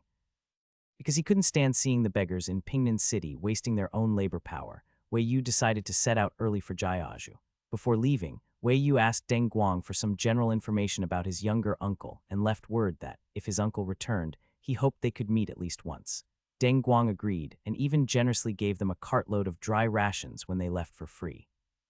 To that, Wei Yu could only say, truly worthy of being a grain merchant, lavish with his generosity. From Pingnan to Jai Prefecture, if they took the official road, they would pass through 2 more prefectures along the way, and once they left Pingnan, they were already within the borders of Jiaozhou. Within Jiaozhou, Wei Yu had once read in books about the popular temple fairs and poetry gatherings and now had the chance to experience them in person. However, since they were on the road, Wei Yu only got to briefly enjoy the bustle of various temple fairs in passing. Well, except for the times when he was promoting glass. Wei Yu firmly remembered his identity as a merchant. As he passed through the 2 prefectures, he made sure to take the opportunity to drop a couple of glass bottles. One was at an open poetry gathering, where a group of students were enthusiastically reciting poems and composing couplets. Wei Yu generously offered up a glass bottle as inspiration for poetry and used it as a prize for the first place winner. The other was in a large restaurant, where he deliberately made a bet with a rich young man who boasted about the rare treasures he owned. They each produced 1 item for everyone to judge, and Wei Yu used a glass bottle to trade for the man's finely carved sandalwood box, decorated with gold-painted birds and flowers.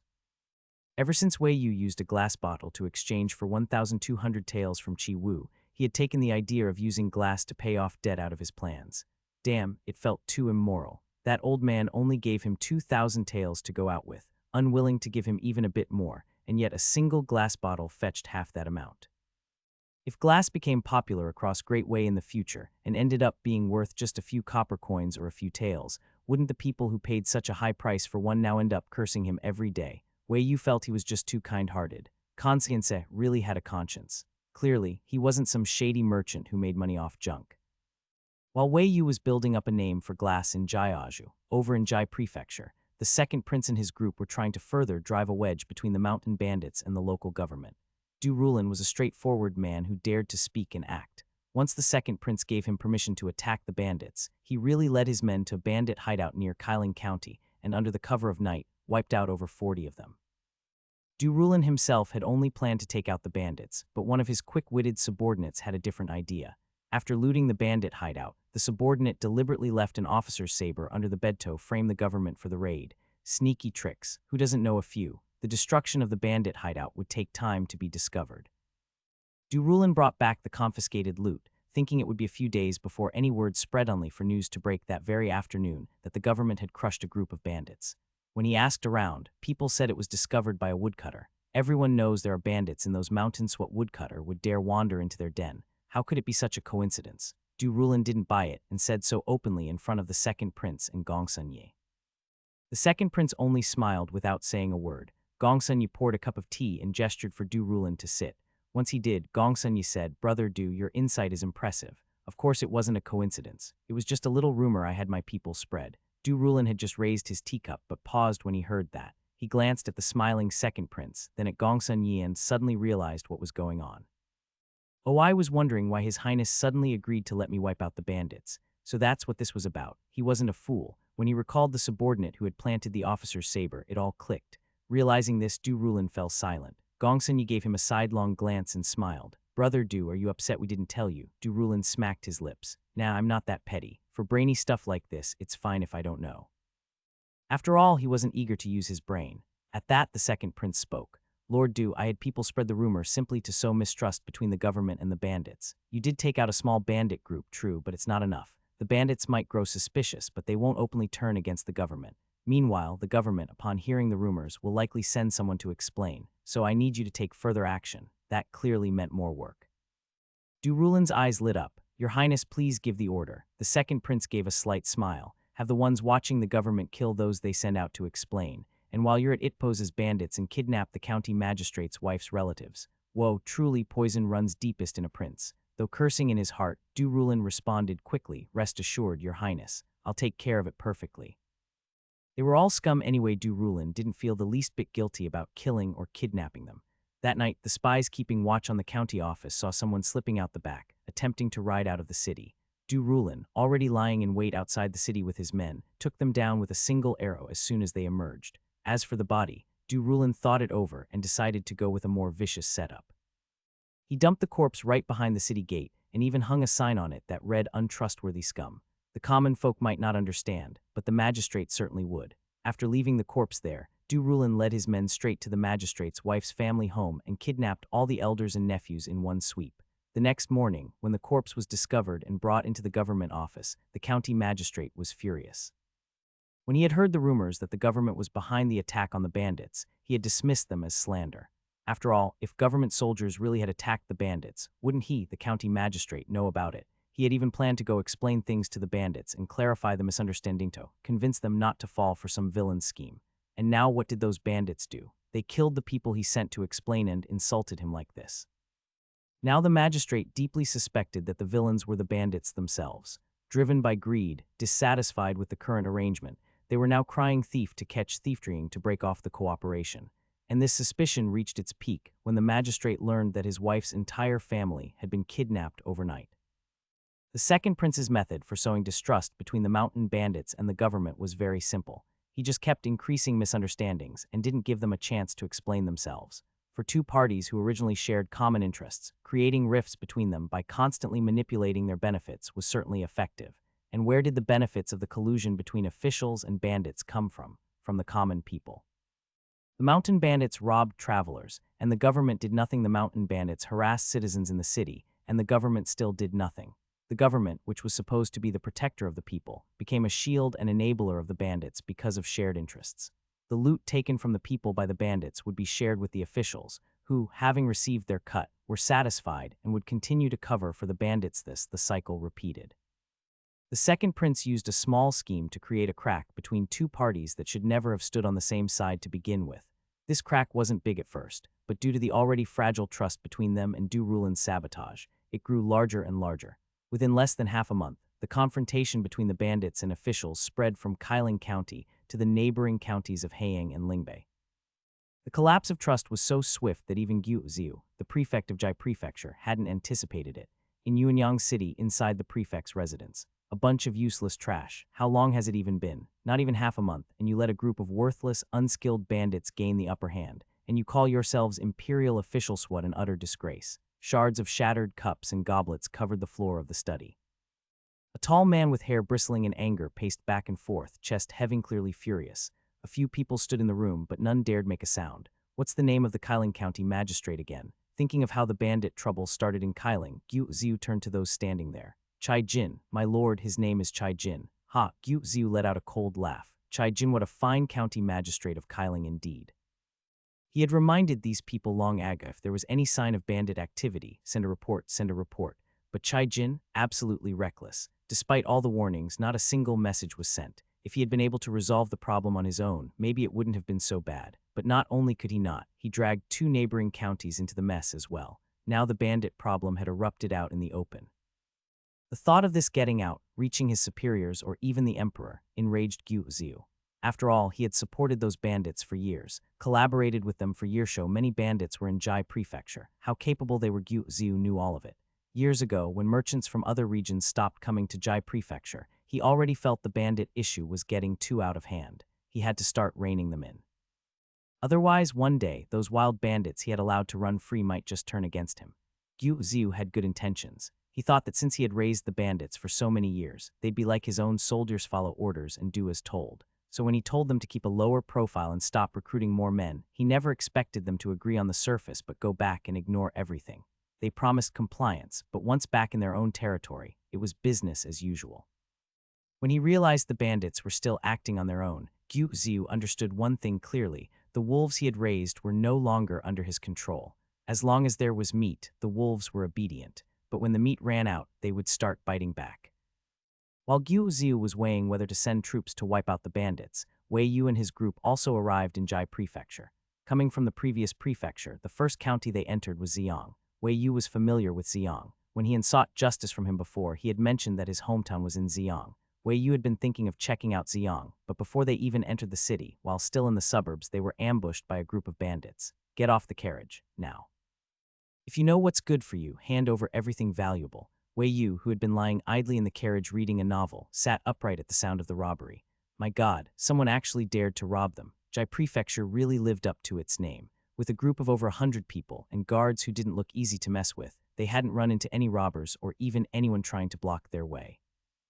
This was a classic novel scenario way. You absolutely had to lift the curtain and take a good look. As soon as he pulled open the curtain, he saw the caravan surrounded by armed bandits. There were a lot of them, clearly enough to surround the group. While not all of them looked huge or menacing, they certainly looked vicious, and hygiene clearly wasn't their priority. Just as Wei Yu poked his head out of the window, a bandit right in front of the carriage raised his blade at him. Wei Yu. Unfortunately for that bandit, before he could even lift his blade, Ding Faki, who had been waiting by the side, kicked him straight into the bushes. Aurg. Wei Yu, pathetic. That kick was the signal for the guards to move.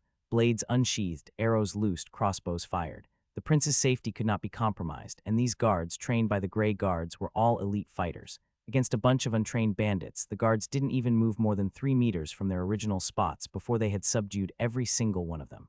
The whole encounter took less than the time to drink a cup of tea. Wei Yu moved from the carriage to the driver's seat, watching this one-sided victory unfold with his own eyes. When Fang Sheng dragged the leader over, Wei Yu applauded. "Nice job, Fang Sheng. Your young master is proud of you." Under His Highness's starry-eyed gaze, Fang Sheng, who hadn't thought much of it earlier, felt a faint sense of pride. Fang Sheng brought over the bandit leader and asked, "Young master, how should we deal with him?" The Grey Guard's usual style was simple. Those who sought death were killed outright. But now they were guards of a young prince. The young master was still a child. Things had to be handled more civilly.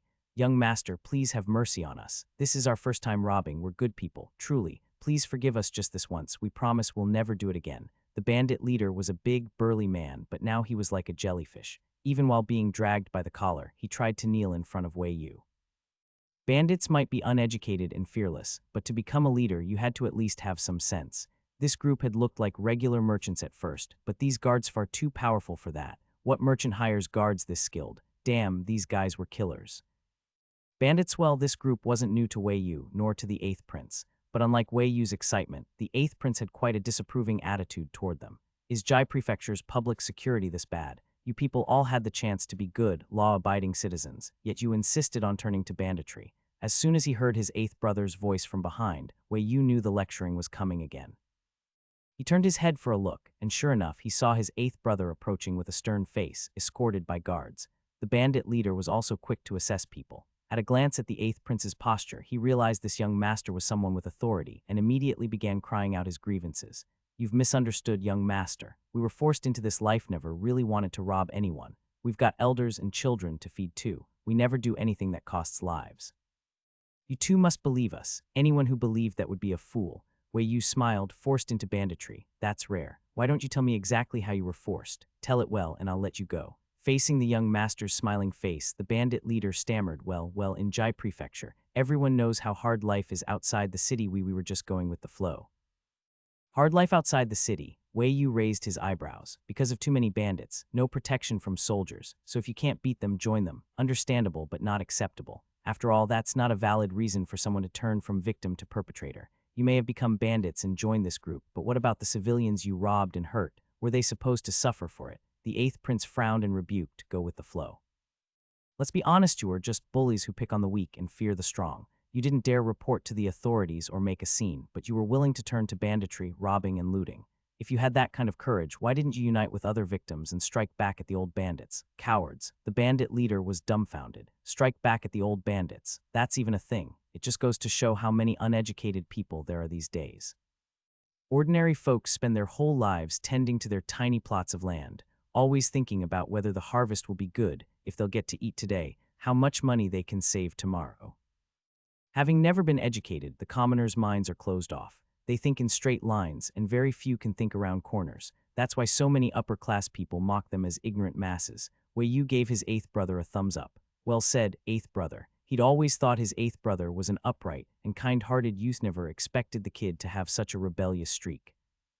After all, a prince not encouraging the people to trust the government or the court, not taking the chance to promote official authority and justice, but instead stirring up rebellion and promoting retaliation, this was honestly a bit unbelievable. The 8th Prince shot Wei Yu a glare. These two, if not raised together naked, had at least shared the same cake. Though he couldn't say he fully understood his 9th brother's personality, the 8th Prince knew one thing very well: that his 9th brother would never get up early for anything without a benefit. He always looked proper on the surface, treating everyone seemingly the same, but once he had some sneaky idea, he'd definitely drag things out and play around, just like now. A bunch of bandits' normal procedure would be to hand them over to the authorities, end of story. But here he was, still dawdling around. Clear sign his motives weren't pure. Wei Yu felt oddly guilty under his eighth brother's look. Even though he didn't say anything, it somehow felt like he had. Ah, forget it. Let's pretend I didn't see it. Wei Yu turned to the bandit leader. Where do you live? Still stunned by the eighth prince's words, the bandit leader didn't react in time to Wei Yu's question. I'll live where? Wei Yu smiled with squinted eyes. Yeah, even as bandits, you're still people, right? I don't believe you don't have a place to live, especially with so many of you. Not handing them over, not killing them, and now asking where they live. The bandit leader had a bad feeling. Our place is really filthy, young master. Why are you asking? Don't tell me you want to come take a look. He gave a dry laugh, his voice getting smaller. That's right. Wei Yu nodded decisively. Meeting the bandit leader's incredulous gaze, he smiled like a devil, whispering sweetly. Ah, to tell you the truth, we're actually guess we are bandits too, from somewhere else looking to settle down. Bandit leader, eighth prince. Fang Sheng and the other guards, whether they were actually colleagues or not, just saying it was enough. If Wei Yu claimed they were bandits, what could anyone else do but keep their mouths shut and go along? What were they going to tie up His Highness the ninth prince and run? Even the eighth prince was just silently watching. Looking at Wei Yu and the others in their luxurious attire, the bandit leader's lips trembled. He really wanted to say, "You're lying, there's no way bandits could be this rich." But what choice did he have? Circumstances forced people to bow their heads. His brothers were all taken down in one move and tied up like captives. As the leader, what else could he do? Raise his neck and refuse? Thighs texts hosted at N0V3L, FIRDEP.net. The bandit leader was filled with grief. Damn it, not only did they gain nothing from this trip, he was going to lose his home too. Resistance was out of the question. The gap in strength was too big. Even a fool could see there was no escape. Under Wei Yu's smiling gaze, the bandit leader led the way, completely unwillingly. No matter how slowly he walked, since their base wasn't far, they reached the foot of the mountain in under half an hour. The carriage couldn't go up the mountain, so Wei Yu switched to horseback. Wei Yu and the eighth prince rode in front at a leisurely pace, followed by the guards escorting the captured bandits. The whole group slowly made their way up a narrow path and eventually arrived at a settlement hidden in the forested mountain. It was truly a settlement completely unlike the imagined image of a bandit camp.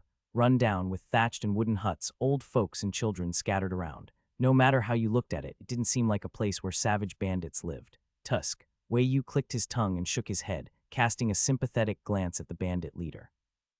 Fellow bandits, you guys really suck at this. Bandit leader, look at you, 100 or so bandits and not even a fence around your camp. Lucky for you it was us, kind and merciful. If it had been someone else, forget the money. Even the old and weak in your village might not have survived. What he said was shameless, but it made a lot of sense. Hearing this, the bandit chief was stunned. He turned back to look at his own stronghold, thought deeply for a moment, and suddenly shivered. That's right. No one knew better than them, who had already become bandits, just how rampant and cruel the bandits in Jai Prefecture were. If the officials hadn't ignored them back then, if they hadn't been so afraid, would they have completely changed their identities, voluntarily abandoned their farmland, gone into the mountains, and become bandits?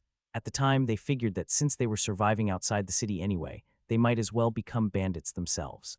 Occupying a mountain and having the identity of a bandit meant others wouldn't dare bully them anymore. As the bandit chief thought about this, he kept listening to the young master speaking. Look at how skinny everyone is, not just the adults. Even the kids are still young and skinny like monkeys. Are you trying to starve them to death? Fellow comrade, you're really doing a poor job as a bandit. Everyone usually only minds their own business, and even if someone else's kids are starving to death, no one typically cares. The bandit chief grew anxious and looked eagerly at the youth on horseback, cautiously asking, "Yes, our camp truly is a bit messy. Young master, what is it that you want to do? Now that's playing it smart." Wei Yu smiled and looked at him. This big burly man who had just been shouting slick words earlier now seemed to have had all his rough edges ground down, staring up at him eagerly, eyes full of hope and desire, probably without even realizing it himself. "Well, since you're asking, I won't be polite then." Wei Yu straightened up on horseback, swung his whip and pointed at the dilapidated camp with a grin. "We're all in the same trade here. You know, we're here to set up camp. Now I think your turf looks pretty good. How about you hand it over to me from now on?" Bandit chief, the eighth prince beside him, was completely speechless. Wei Yu, this brat, really could come up with the most outrageous ideas. "Young master, that won't do at all." The bandit chief panicked. "We've already become bandits and can't go back to our villages. You've seen it yourself, our camp is full of the old, weak women and children. If you take over our camp, we'll have nowhere else to go." "Who said I was kicking you out?" The bandit chief was stunned. Wei Yu smiled at him. "I'm just taking this piece of land. The camp was built by you after all. If you want to stay, stay. What I want is for you all to listen to me from now on." The bandit chief suddenly understood. So it wasn't just a takeover of the Bassate, it was the whole group, people and all, being swallowed up. Don't worry. As long as you acknowledge me as the boss, you won't have to be afraid of being bullied anymore. Wei Yu waved his horsewhip at the guards behind him and looked at the bandit chief's expression, both proud and sympathetic. Look at my men strong, skilled in combat. With guys like you, I wouldn't have even let you join me before. But now I'm giving you a chance so you and your families can eat their fill and not live in fear. If you really don't want to, that's fine too. I'll just pick another mountain. There are plenty of bandit dens in Jai Prefecture. Just as the anger at having his home forcefully taken was rising, Wei Yu's words landed like a soft blow that neutralized it all. The bandit chief wasn't very smart, but he at least understood what the young master meant. If the people of his camp acknowledged this young master as their boss, he'd make sure they were well fed and safe. If they didn't, the young master would just go to another bandit group. The bandit chief's brain wasn't very big, but he understood that the young master's followers were all powerful. If they went to another bandit den and became its new leaders, and later came back to rob them, then what would happen to his camp? The bandit chief suddenly remembered what the young master said at the start. Forget about the month-year-old, and young might not even survive. They were all from the same village back then. His wife and children were still here. No way could he let others come and raid his home and hurt his family. His brain started working fast, and seeing the young master about to turn his horse and leave, clearly growing impatient, he hurriedly nodded. All right, young master is right. As long as you can protect everyone in this camp, from now on we'll all follow you. Wei Yu had been about to turn his horse toward the grass at the edge of the road, but was surprised at how quickly the bandit chief agreed. Still, it was good he agreed. Quickly saved him a lot of talking. Wei Yu smiled. All right then. From now on, call me the first boss. This is my 8th brother, the second boss, and you'll be the 3rd boss of this camp. Never imagined he could become a 3rd boss, the bandit chief was shocked and delighted. Wei Yu waved. All right, enough talking. It's still early, go gather everyone. I have something to say. The bandit chief was led into the camp by Fang Sheng to call the others. After he left, the freshly appointed second boss silently looked at Wei Yu. What's going through your head becoming a bandit chief, a dignified prince, and he actually takes the lead in becoming a bandit? Aren't you afraid father will break your legs when he finds out? Wei Yu sighed. 8th brother, you just don't get it. There are so many bandits in Jai Prefecture. We'd barely arrived before someone tried to rob us. That tells you how chaotic this place is. He glanced meaningfully at the 8th prince. With things like this, if we pretended to be merchants and kept going deeper, wouldn't that be like telling everyone we're dumb and rich, come rob us? And if we get by unscathed once or twice, fine, but if it keeps happening, what will the local officials think? What would they think indeed? That the bandits were too weak, impossible. After a few waves, even the weakest could win through sheer numbers. They'd think this merchant caravan was too strong. And a typical merchant caravan, even with experienced bodyguards, couldn't possibly walk through a bandit den unscathed every time. It's like a battle between armies. Victory isn't about reputation, but overall strength and the tactics of the leader. Ordinary bodyguards only have a bit more skill and experience than bandits, nothing more, and that's not enough to guarantee 0 losses every time. The 8th prince understood. So you're worried about alerting the enemy and decided to just blend in. Blend in, that sounds awful. Did his 8th brother have no education? At most, this was just going with the flow. Wei Yu waved dismissively. The process doesn't matter, what matters is the result. Second brother doesn't even know where in Jai Prefecture he is. If we blend into the bandit world first and get into the enemy's core, won't it be much easier when we run into second brother later? Never mind the details. Regarding the matter of seizing a mountain and becoming bandits, it was a first-time experience for everyone, like a maiden riding in a bridal sedan for the first time. Some couldn't adapt, while others got into character astonishingly fast. The former included the 8th prince, while the latter referred to Wei Yu, being a mountain king, especially when dealing with subordinates who turned to banditry. Wei Yu took his promises seriously. The first one, make sure they had full bellies. The food was all brought along by his group. With nearly 200 people already at the stronghold and another 100 or so under his own command, the total added up to more than 400. Feeding them all daily was no small task. For the first couple of days, all the food and supplies came from Wei Yu himself. Then, once the bandits had eaten their fill and regained their strength, Wei Yu began fulfilling the primary duties of a mountain king.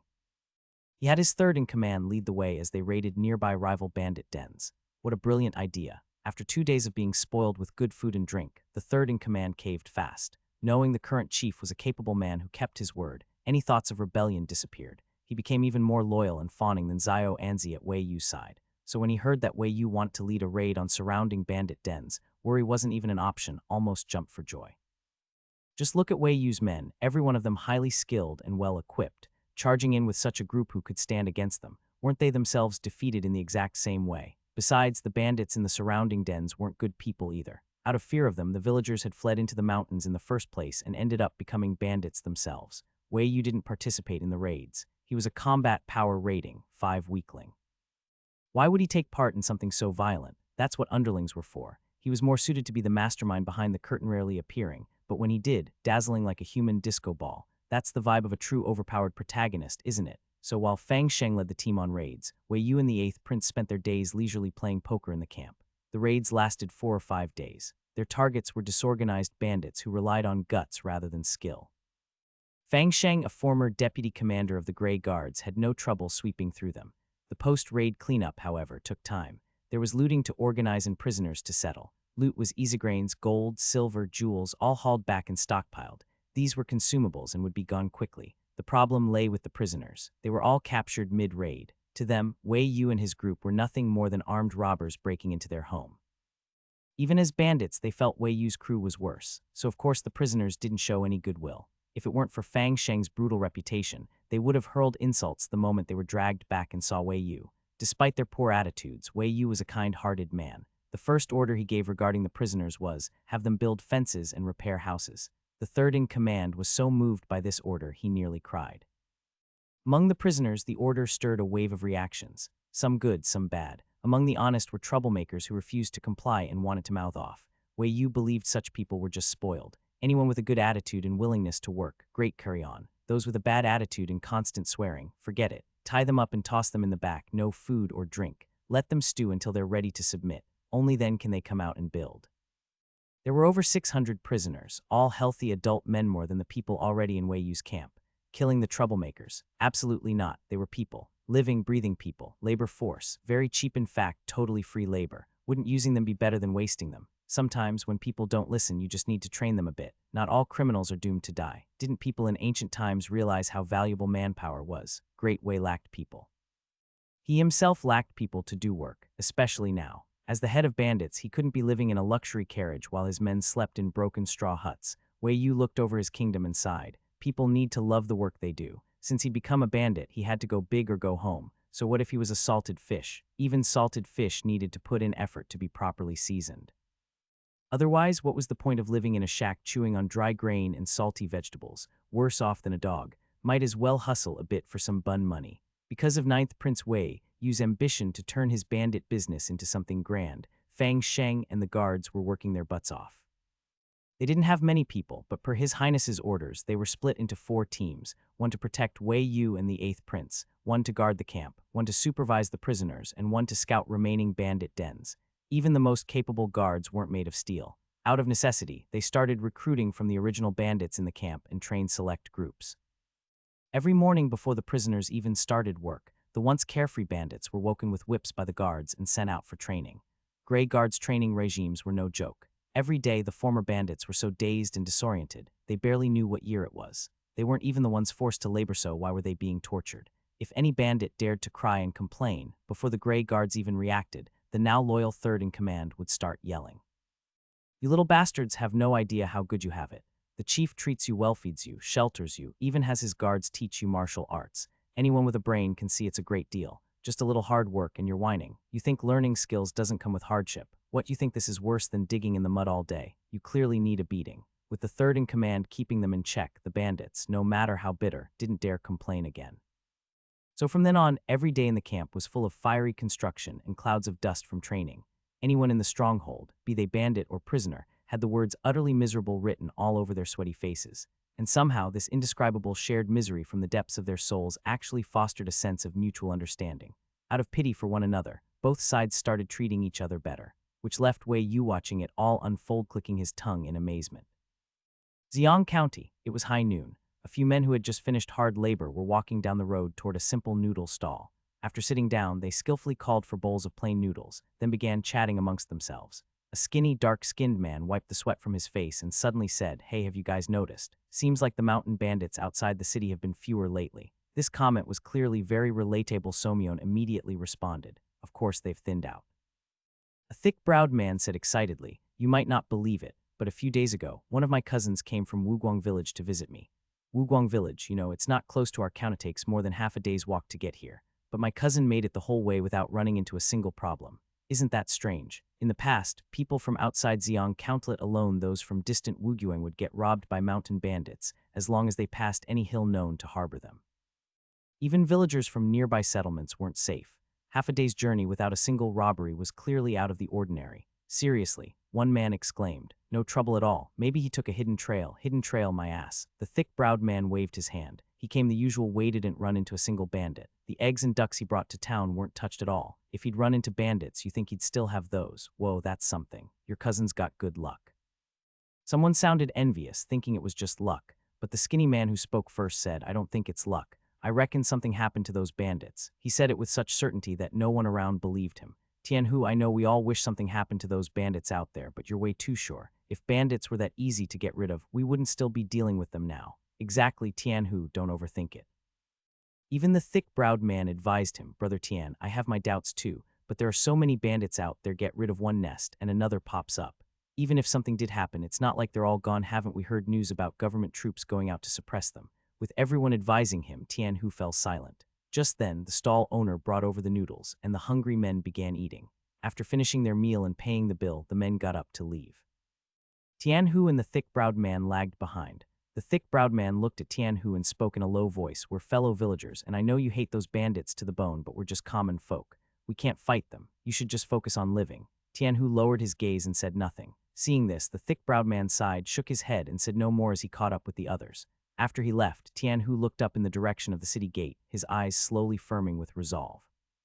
After waiting so many years, he was finally seeing a glimmer of Hapino matter. What? He had to witness those bandits meet their end with his own eyes.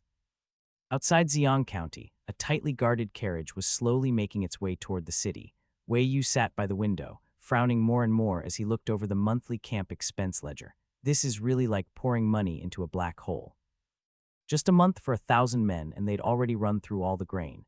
Not to mention his own silver notes at this rate, even the money seized from the bandit dens would only last about 10 more days. Terrifying. Feeding Soldirsno, feeding bandits was terrifying. This trip into the city was to buy more grain. The 8th prince had stayed behind to oversee the camp, riding in the same carriage as Wei Yu was Xiao Anzi. Xiao Anzi asked, Master, are we out of money? Wei Yu sighed.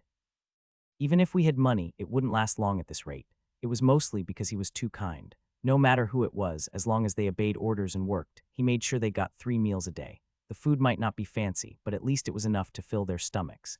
If he'd gone by the usual standards and just fed the working prisoners enough not to starve, he could have stretched supplies for another month, but that didn't align with his humanitarian values. If everyone ended up skinny as skeletons, how would they have the strength to work? And if they didn't work, or worse, died of hunger or got sick, that would be wasting sustainable human resources. It didn't match his scientific principles of labor management. Wei Yu crossed his legs, looking up with emotion. Your master is just too kind. The moment I think about how they're all citizens of Great Wei, I just can't bear to mistreat them. I want them all to eat their fill. Truly too kind. Xiao Anzi looked at his prince with admiration. He genuinely believed their prince was righteous and benevolent. If it had just been the former bandits, that would be one thing, but even the prisoners got such good treatment and full meals to do their work. There wasn't another master like this under heaven. Thinking of how uncooperative those prisoners had been at first, Xiao Anzi's eyes flashed with hostility. Master, why bother feeding them so well 3 meals a day? Even, if you ask me, 1 bowl of gruel a day would be enough. What the hell? Wei Yu stared at Xiao Anzi in shock. This guy was even more stingy than him. Wei Yu advised, no. If we starve them until they're too weak, who's going to work for me? Right now, we're just fixing up the camp, but soon we'll need people to build roads throughout all of Jai Prefecture and even Jiaju. He had a point. Still, Xiao Anzi felt bad seeing his prince frown over money. But we're out of grain, and you're using your own money to feed them. Wei Yu said, we're not that poor. Using the bandits' money to buy grain should last us another month or so. Once the camp is up and everyone's trained, we'll hit the road and raid more bandit dens, one den after another. Then they'd have people, money, and no more bandit problem. Perfect. Yes, Wei Yu thought this was an excellent plan. Who said suppressing bandits had to be done by the government? Bandits could take care of other bandits, too. Xiao Anzi suddenly realized, oh, master, isn't this what you call money making more money? Wei Yu smiled, exactly. He still hadn't gotten over being a bandit. Qinghai's group had to grow bigger and stronger until it covered all of Jai Prefecture. Ha. Wei Yu suddenly paused. Come to think of it, didn't his bandit army still not have a name? Should he come up with something nice? Wei Yu fell deep into thought. Since he wasn't talking, Xiao Anzi stayed quiet too. Silently touching the silver notes in his pocket, Xiao Anzi thought for a moment to give them to the prince next time he needed money. Yes, after all, he had long vowed to take care of His Highness for life. As soon as Wei Yu and his group entered the city, they drew quite a bit of attention. After all, not many outsiders came to Ziyang County, and even fewer arrived in carriages. You have to understand horses were rare these days. Buying just one would cost at least 60 taels of silver, and for the average person that was a sky-high price. Simply put, a horse in this era was like the ancient version of a Rolls-Royce. Most people couldn't afford one, nor did they need one. Wei Yu had entered the city to buy grain and to inquire about the situation in other places, so right after coming in, he had someone ask for directions to the biggest restaurant in town. When they arrived at the restaurant, the shopkeeper greeted them warmly. "Please come in, young master. There's a fine private room on the second floor waiting just for you. May I ask what you'd like to eat? Our restaurant has everything, just say the word." Even though they were all unfamiliar faces, the shopkeeper didn't need to know who they were. It was enough to know they had money. The shopkeeper led Wei Yu upstairs into a private room. As they ascended, Wei Yu asked, "Where in this county can I buy grain?" The shopkeeper replied, "Oh, young master, you're asking the right person. If you want to buy grain, head to South 3rd Street.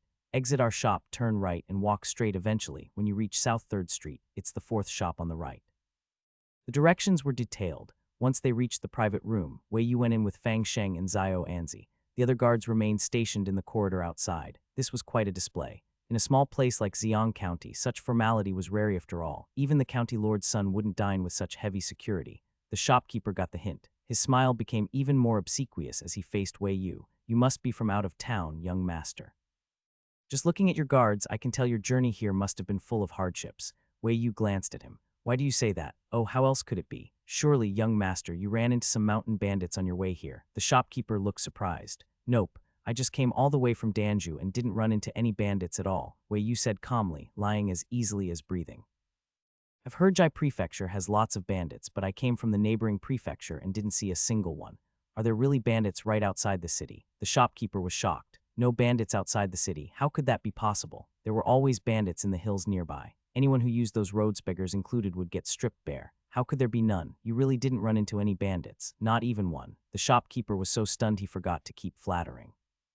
Wei Yu looked at him oddly. "Why are you so worked up? You run a restaurant in the city. Don't you ever hear news from people who bring in supplies? In the city, every bit of land was already spoken for. No one had the space to farm. All the produce came from nearby villages and was brought in after harvest every few days. And since those farmers traveled between the villages and the city, they were the ones most likely to run into trouble. If something was going on outside, they'd know." The shopkeeper gave an awkward smile. "To be honest, young master, the produce we use is all picked up from a fixed village. The route is short and the bandits don't operate in that area, so I really haven't heard anything." "Ah, so after more than a month of hard work gathering information, the people right here in the city didn't even know the bandits were following rules now." Wei Yu smiled. "Fine. If they didn't know, they didn't know. That's what backward information gets you. Still, if they were unaware, they'd be less likely to cause trouble. When his bandit troops went to clear out dens later, there'd be fewer surprises on the road." Wei Yu ordered a few dishes based on the shopkeeper's recommendations. Once the shopkeeper left, Wei Yu turned to Fang Sheng. "Go check out that grain store." Fang Sheng accepted the order and left. Not long after, once the food started arriving, the shopkeeper came back in. Wei Yu took the opportunity to ask him about the bandit situation in other areas. "I heard there have been a lot of bandit problems in Jai Prefecture recently, especially around Kailing. Supposedly the county seat there got surrounded by bandits." Wei Yu asked casually, feigning curiosity. Though they had camped in the mountains for over a month, they were now in Jai Prefecture. Connecting with the second prince was key. So during this past month, Yishisan had been out frequently gathering intel. The rumors about Kailing being surrounded by bandits had come from him too. Wei Yu might not know every detail about the bandit situation in Jai Prefecture, but he was familiar with the gossip. What he really wanted to know now was how the common people viewed all this. "Ah, young master, you're well informed indeed. That situation in Kailing is serious." At the mention of the Kailing bandits, the shopkeeper's face scrunched up in a bitter grimace. "We've always had a lot of bandits around here, and the authorities never did much. Usually, as long as you stayed out of the hills, things were okay. But who could have guessed what happened in Killing? Bandits teamed up and actually besieged the city." Wei Yu looked surprised. "How did that happen? Why would bandits suddenly surround a city? I heard it might have something to do with the county magistrate." "Oh no, young master, don't say that." The shopkeeper clicked his tongue and gave Wei Yu a meaningful look, then pointed upward and sighed. "You know how the old operas say IT officials and merchants collude? It's been like that here for years. Everyone knows it, we just don't talk about it." "Oh, so the people of Jai Prefecture were already well aware of the corruption between officials and bandits." Wei Yu nodded in realization. He glanced at the shopkeeper and suddenly leaned in to whisper, "So, is there any good official in Jai Prefecture?" The shopkeeper thought for a moment, then decisively shook his head and leaned in too. Not one, they're all bloodsuckers, Wei Yu blinked. Wow, your local government's really bad, huh? The shopkeeper was indignant. Exactly, I don't know what the court is doing sending all these corrupt officials here. You can't find a single decent one in all of Jai Prefecture. We common folk have no one to appeal to when we're wronged. Wei Yu nodded in agreement. Right, the court is useless. The shopkeeper looked startled, then lowered his voice nervously. Hey, young master, don't say that too loudly. Someone might hear, but it's okay if we talk quietly like this. Wei Yu, okay. Zio Anzi, watching silently on the side, Your Highness, do you still remember you're a prince of great Wei? Joining in with the commoners to criticize the court like this probably isn't ideal.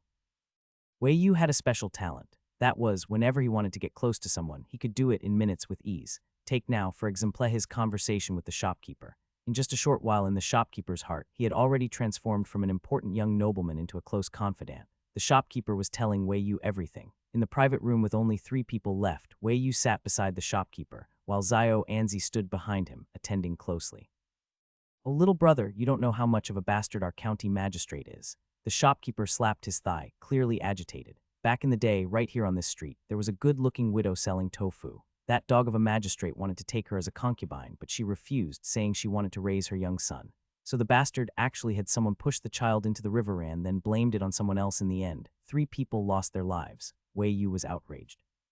That's outrageous. That dog of a magistrate deserves a terrible death. Shopkeeper, exactly. That dog, Wei Yu, yeah, Tui, shopkeeper Tui. The two spat in unison, looked at each other, and their bond deepened. The shopkeeper was deeply moved. I really get along with you, little brother. What a rare connection. Wei Yu waved it off. Don't say that, big brother. We're all just ordinary folk. My family is just in business. I came here hoping to make a deal, but alas, Jai Prefecture is just too dangerous. It really is, the shopkeeper sighed. I don't know where you're planning to trade, little brother, but take my advice and get out of here as soon as you can. If you wait too long, you might not be able to leave at all. This time the shopkeeper spoke quite reasonably. Seeing the shopkeeper's downcast and worried look, Wei Yu could tell he was worried the bandit problem would spread to Ziyang. He thought about it and didn't ask the foolish question of why the shopkeeper wasn't fleeing. After all, life is precious. If he could escape, he wouldn't need others to tell him to be gone already. If he wasn't running, there had to be a reason he couldn't. You know, I've actually kept something from you, Wei Yu said suddenly. Let me give you a heads up now, all right. He suddenly smiled. That smile was mysterious, like he was hiding some fantastic news. The shopkeeper blinked, a strange anticipation rising in his heart. What is it? Wei Yu leaned closer and whispered, those bandits outside Ziyang City, someone's already taken them in. Shopkeeper, what? The shopkeeper jumped to his feet, looking at Wei Yu in disbelief. Is that true? Who took the bandits in? Too agitated, not calm at all. Wei Yu motioned for him to calm down. Big brother, don't panic. Let me explain slowly. Oh, right, we need to stay calm. The shopkeeper plopped back into his seat and quickly asked about the bandits. Little brother, how do you know the bandits were taken in? Don't tell me. Look at those squinty little eyes, starting to get suspicious. Don't overthink it, big brother. I don't have the skills to wrangle bandits. Wei Yu laughed. It's just that on my way here I happened to pass by Oxhead Mountain and caught sight of their leader. The shopkeeper was stunned. What? There's a leader? Who the hell is it that's taking in bandits? Don't tell me someone's finally had enough of this corrupt government and is starting a rebellion.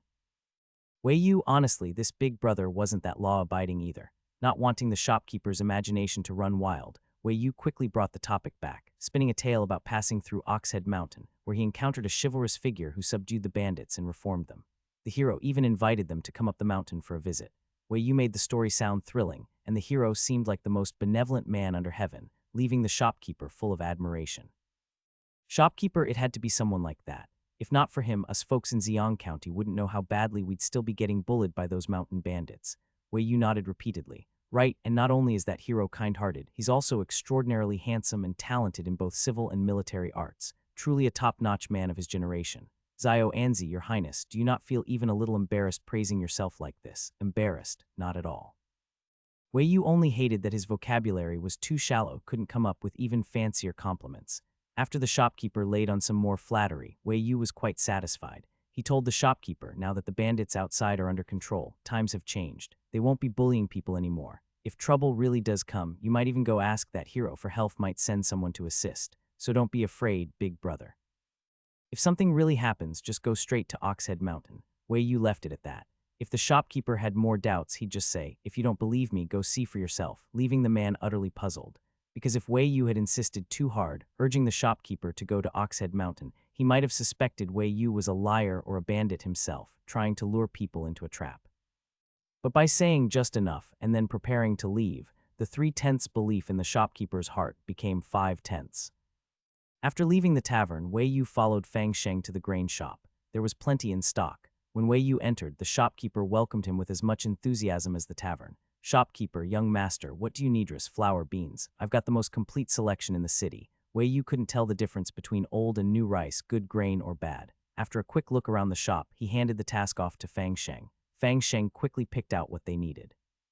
When it came time to pay the deposit, Wei Yu winced a little. It would cost a total of 873 taels.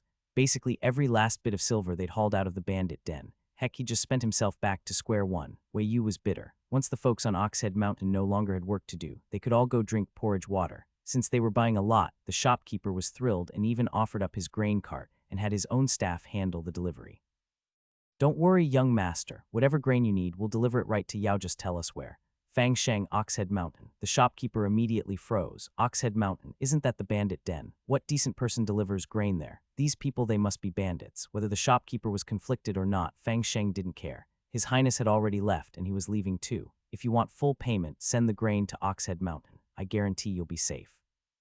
As they walked away, the shopkeeper was left helpless. Such a big order, and yet such a dilemma. So should he take the job or not? He gritted his teeth and turned to ask the workers at the shop. "Anyone willing to deliver grain to Oxhead Mountain outside the city? I'll pay you 10 extra copper coins." Meanwhile, Tian Hu just thinking about leaving the city. In Ziyang County, there were about 100 villages within its jurisdiction. Tian Hu was a member of one of these villages. 3 years ago, he set off with his wife and child to visit relatives, traveling cautiously, afraid of being discovered by mountain bandits. Unfortunately, nothing is certain, and the more one fears something, the more likely it is to happen. The bandits discovered their movements. With nothing but their bare hands, they were no match for a group of brutal criminals. At that time, Tian Hu was beaten to the brink of death, and in the end, he watched helplessly as a group of beasts violated his wife, killed his son, and left, carelessly walking away, leaving chaos in their wake. A once harmonious family was left with only Tian Hu. Tian Hu wanted revenge, dreaming of it constantly. As long as he had the chance to kill those bandits, he would do anything. Under the blazing sun, the weather was perfect. With such a setting, it was hard not to feel that the atmosphere was just right for doing something. Today, the people of Ziyang City were treated to a spectacle. The city wasn't large, and there were only a few prominent households. When something happened at any of them, it would soon spread throughout the entire county. The Ding family's grain shop had carts of grain being loaded and taken to the city gate. It was obvious they were preparing to leave the city. They hadn't been well prepared and hadn't undergone strict training. There were so many people working for the Ding family that someone would inevitably slip up, revealing who the grain was being delivered to and where. As the word spread, soon many in the county knew. It was said that an unknown wealthy family had bought over 10,000 jin of grain from Ding's shop and specified it be sent to Oxhead Mountain. Everyone who heard this was shocked. It wasn't because of the quantity of grain, but because of Oxhead Mountain. Who in the city didn't know that Oxhead Mountain was a bandit's den? Sending grain there, wasn't that practically inviting a robbery? Had the shopkeeper of Ding's family gone mad? Curious people flooded to the shop, even asking the shopkeeper, "How did you come up with the idea of sending grain to Oxhead Mountain? Aren't you afraid of losing everything?" The shopkeeper, however, was remarkably calm. Though he'd been concerned at first, the amount the other party offered was simply too much. Buying so much grain at once meant he would have to sell for at least 6 months in Ziyang County to get this kind of result. Besides, once a deal like this was made, who could say they wouldn't come back for more? This could develop into a long-term business, which was better than dealing with small transactions, right? As a merchant, one had to take risks for fortune. The most important point, though, was that the shopkeeper trusted his judgment. The young man who came to buy the grain seemed ordinary, but his demeanor was exceptional. His subordinates were strictly disciplined, more so than even the county magistrate's guards. One could tell that they weren't ordinary people. The shopkeeper was more inclined to believe they were from a large family than from bandits. But believing in them was one thing. Actually sending grain to Oxhead Mountain was another. After all, there were bandits out there. The grain the shopkeeper had sent was only half of what the young man bought, and it was being delivered with gritted teeth. Whether or not the promise that the grain would reach safely was true, he figured he'd send it first and see. Tian Hu was in that grain delivery team. Although the bandits who harmed his wife and son weren't from Oxhead Mountain, it didn't matter to Tian Hu. In his heart, all bandits were the same. All bandits deserved to be sent to the 18th level of hell. Tian Hu silently pushed the cart, his eyes lifting to glance at Oxhead Mountain.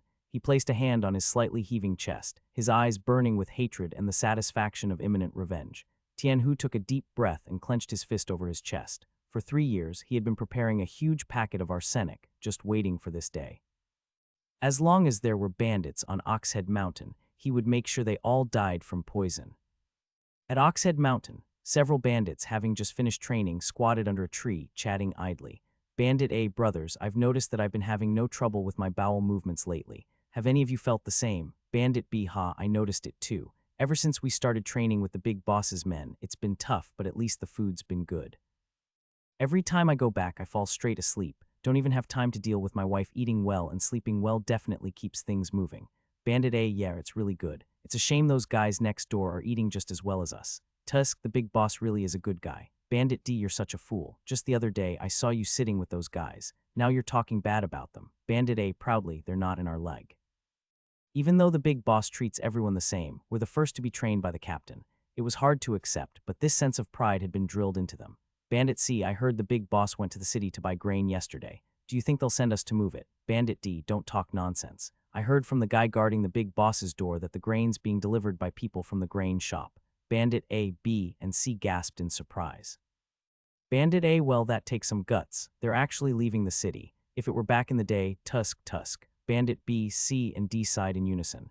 Indeed, they had been so powerful in the past. Not to mention people coming to Oxhead Mountain. Even a few who tried to leave the city had been rare. How pitiful! Their boss had been turned into a small brother by someone else. While squatting, the bandits bantered until they finished their business. When they pulled up their pants and headed back, they saw the other bandits from the camp walking out. Some of the bandits didn't understand, but when they asked, they learned that it was the grain delivery team from the city, and the big boss had sent people down to help. Ding Fakai had just stepped out when he saw several people sneaking around near the entrance. He approached. What are you doing? Bandits A, B, C, and D jumped, startled. Oh, it was their trainer, the vice captain. Before they could say anything, Ding Fakai told them to join in the work. They weren't being scolded, and they sighed in relief before hurriedly running off. After they left, Ding Fakai, who was in charge of the task, was also about to leave. But after taking just a few steps, he suddenly frowned, silently clutching his stomach. Oh, he felt like he needed to go to the bathroom. Nature's call, it would only be a brief moment. His Highness wouldn't be angry at him for being irresponsible, right? Thinking of His Highness's leniency, Ding Fakai sneaked into the woods to relieve himself. Meanwhile, Tianhu, who had been unloading grain, looked at the people who seemed just like bandits and had his eyes widen. After unloading some grain, he pretended to have stomach problems, then took out a packet of arsenic and quietly sneaked into the woods. In the same patch of woods, Ding Fakai, squatting in the bushes, quietly watched as Tianhu pulled out the arsenic, his face full of hatred and contempt. Tianhu, beasts should all die. Ding Fakai. Someone sneaking onto their own turf with the intent to poison, no matter who it was, that would raise alarms for anyone. The man carrying who knows what kind of poison had just left, and just as Ding Fakai finished his business and was pulling up his pants, he heard two soft rustling sounds nearby. He turned and suddenly found himself locking eyes with two others, who didn't recognize them. But judging from their clothing, Ding Fakai knew they were both members of the Grey Guards. So, were they there while he was doing his business? Ding Fakai's face went stiff. A little awkward, sure, but now wasn't the time for embarrassment. After a few seconds of silence, Ding Fakai was the first to speak. This man's background is unclear and his intentions suspicious. He clearly came with malicious intent. We need to monitor him closely. Let's follow and take a look. Well said. All three of them were the quiet, expressionless type. Having someone take the lead was a relief. So the three of them trailed closely behind Tianhu. Tianhu had never been to Oxhead Mountain before. He didn't know the terrain or the layout of the camp. Even though he came up with the plan to poison them, his first thought was to contaminate the water the bandits drank. The idea was solid, just had no idea where the water source was. So Ding Fakai and the other two simply watched him scamper around the mountain. Half an hour passed, and he still hadn't found any water source. He even fell a few times along the way. The three of them, after a long, fruitless search for any stream or lake on the mountain, Tianhu finally realized he might be in the wrong spot. The water the bandits drank was probably inside the camp, likely from a well. Realizing all his effort had been wasted, Tianhu began trying to sneak into the camp. Since he was originally there to help transport grain and hadn't yet completed his outside task, it was relatively easy for him to slip inside. Once in the camp, he began searching for the location of the water source. His composure, even when unexpectedly encountering others, was impressive. Watching him, Ding Fakai nodded to himself repeatedly. This guy's got what it takes to be a spy. Although he started off a little dumb, he wasn't hopeless. At least he knew to reflect and adapt. With some training, he might become useful. As he continued observing Tianhu with the critical eye of someone evaluating subordinates, Ding Fakai grew more and more convinced this man had potential.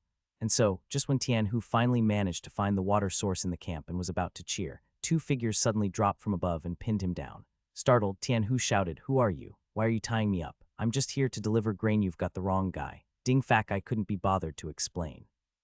He simply dragged him off to meet his highness. At that moment, Wei Yu was inside enjoying a play. He was watching happily when suddenly someone told him there was a plot to poison the entire camp. He was stunned. What poisoning? Wei Yu rubbed his ears, thinking he'd misheard. What kind of bizarre novel plot was this? Back in the palace, no one ever tried to poison him. Yet now outside the palace, when he hadn't done anything wrong, someone was actually trying to poison him. Exciting stuff. Wei Yu quickly shut off his tablet and stepped out. The moment he did, he saw Ding Fakai standing in the living room with two guards holding down a skinny, dark-faced man behind him. Wei Yu's eyes swept over Tianhu. He's the one trying to poison us, didn't recognize him. Who would want to harm such a well-behaved man like him? Ding Fakai concisely explained everything he'd seen and done since discovering the man. Wei Yu understood.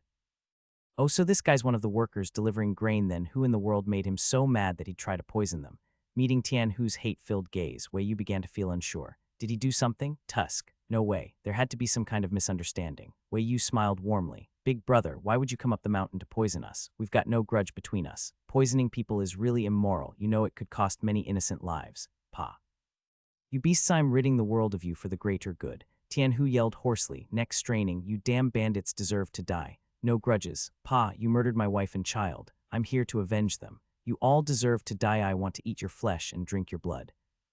Phew, phew, phew, such a tragic story, such bloody revenge. We're not bandits. Wei Yu blinked and cut him off. Not bandits. Tianhu was stunned, mouth agape, staring at Wei Yu. Wei Yu smiled. We're not bandits. Look at me, really look. Do I seem like the kind of person you're talking about? Search your conscience. Do I? He took a step back, spread his arms, and spun around to let the man take a good look. Do I look like one? Admittedly, not really, but the people outside sure do.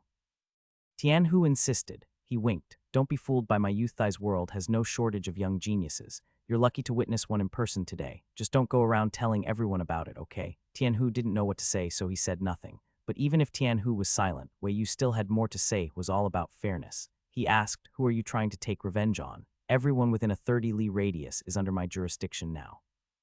If there's a debt to be paid, I'll make sure justice is served. Just name your enemy. Tianhu was stunned by that. He stared at Wei Yu, not quite believing he'd really help him get justice.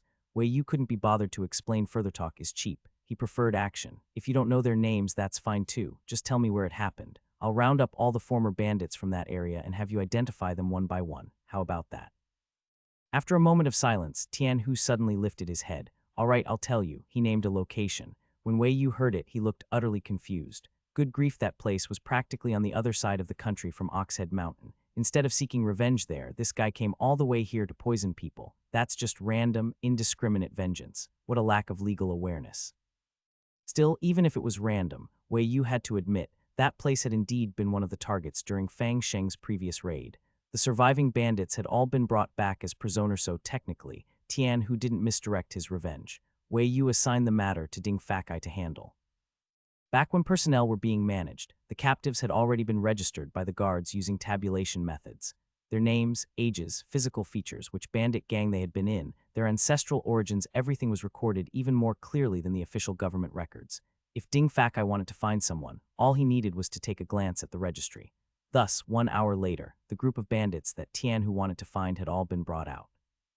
When he was identifying people, Wei Yu stood to the side and watched with his eighth brother. The two of them watched Tianhu carefully recognize each person, watched him bite, punch, and kick his enemies, watched him burst into tears after taking his revenge. Everyone in the camp fell silent. From the moment people were being called in or brought by their team leaders to the camp to watch, they didn't know the truth at first. But as Tianhu poured out his sorrow bit by bit, the group began to recall the past. No one is born wanting to be a bandit. If they had a stable life, who would want to go against the government? Most of those present had once been law-abiding civilians, all forced up the mountain to become bandits just to protect themselves. They had committed robbery, yes, but very rarely did they harm or kill. People like Tianhu's enemies were the minority. The eighth prince shook his head. I find Gu Ziu more and more detestable. Never mind the saying that if a child isn't taught well, it's the father's fault. Officials are often called the parent officials of the people. Gu Ziu, as the highest-ranking official in the entire Jai prefecture, had governed the region into chaos, allowing so many bandits to rise and turn into wolves, causing the people to live in constant fear. For Jai Prefecture to become what it is today, and for Tian Hu's family to have suffered such injustice, it can all be blamed on Gu Ziu and the entire local government. Wei Yu looked at the people in the camp and nodded calmly. He is distable, so isn't that why we're here?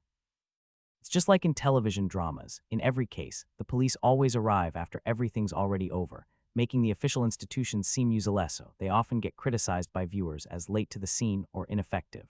But in truth, the authorities aren't so useless. If they seem redundant in the drama, it's only because the screenwriters designed it that way to highlight the usefulness of the main characters.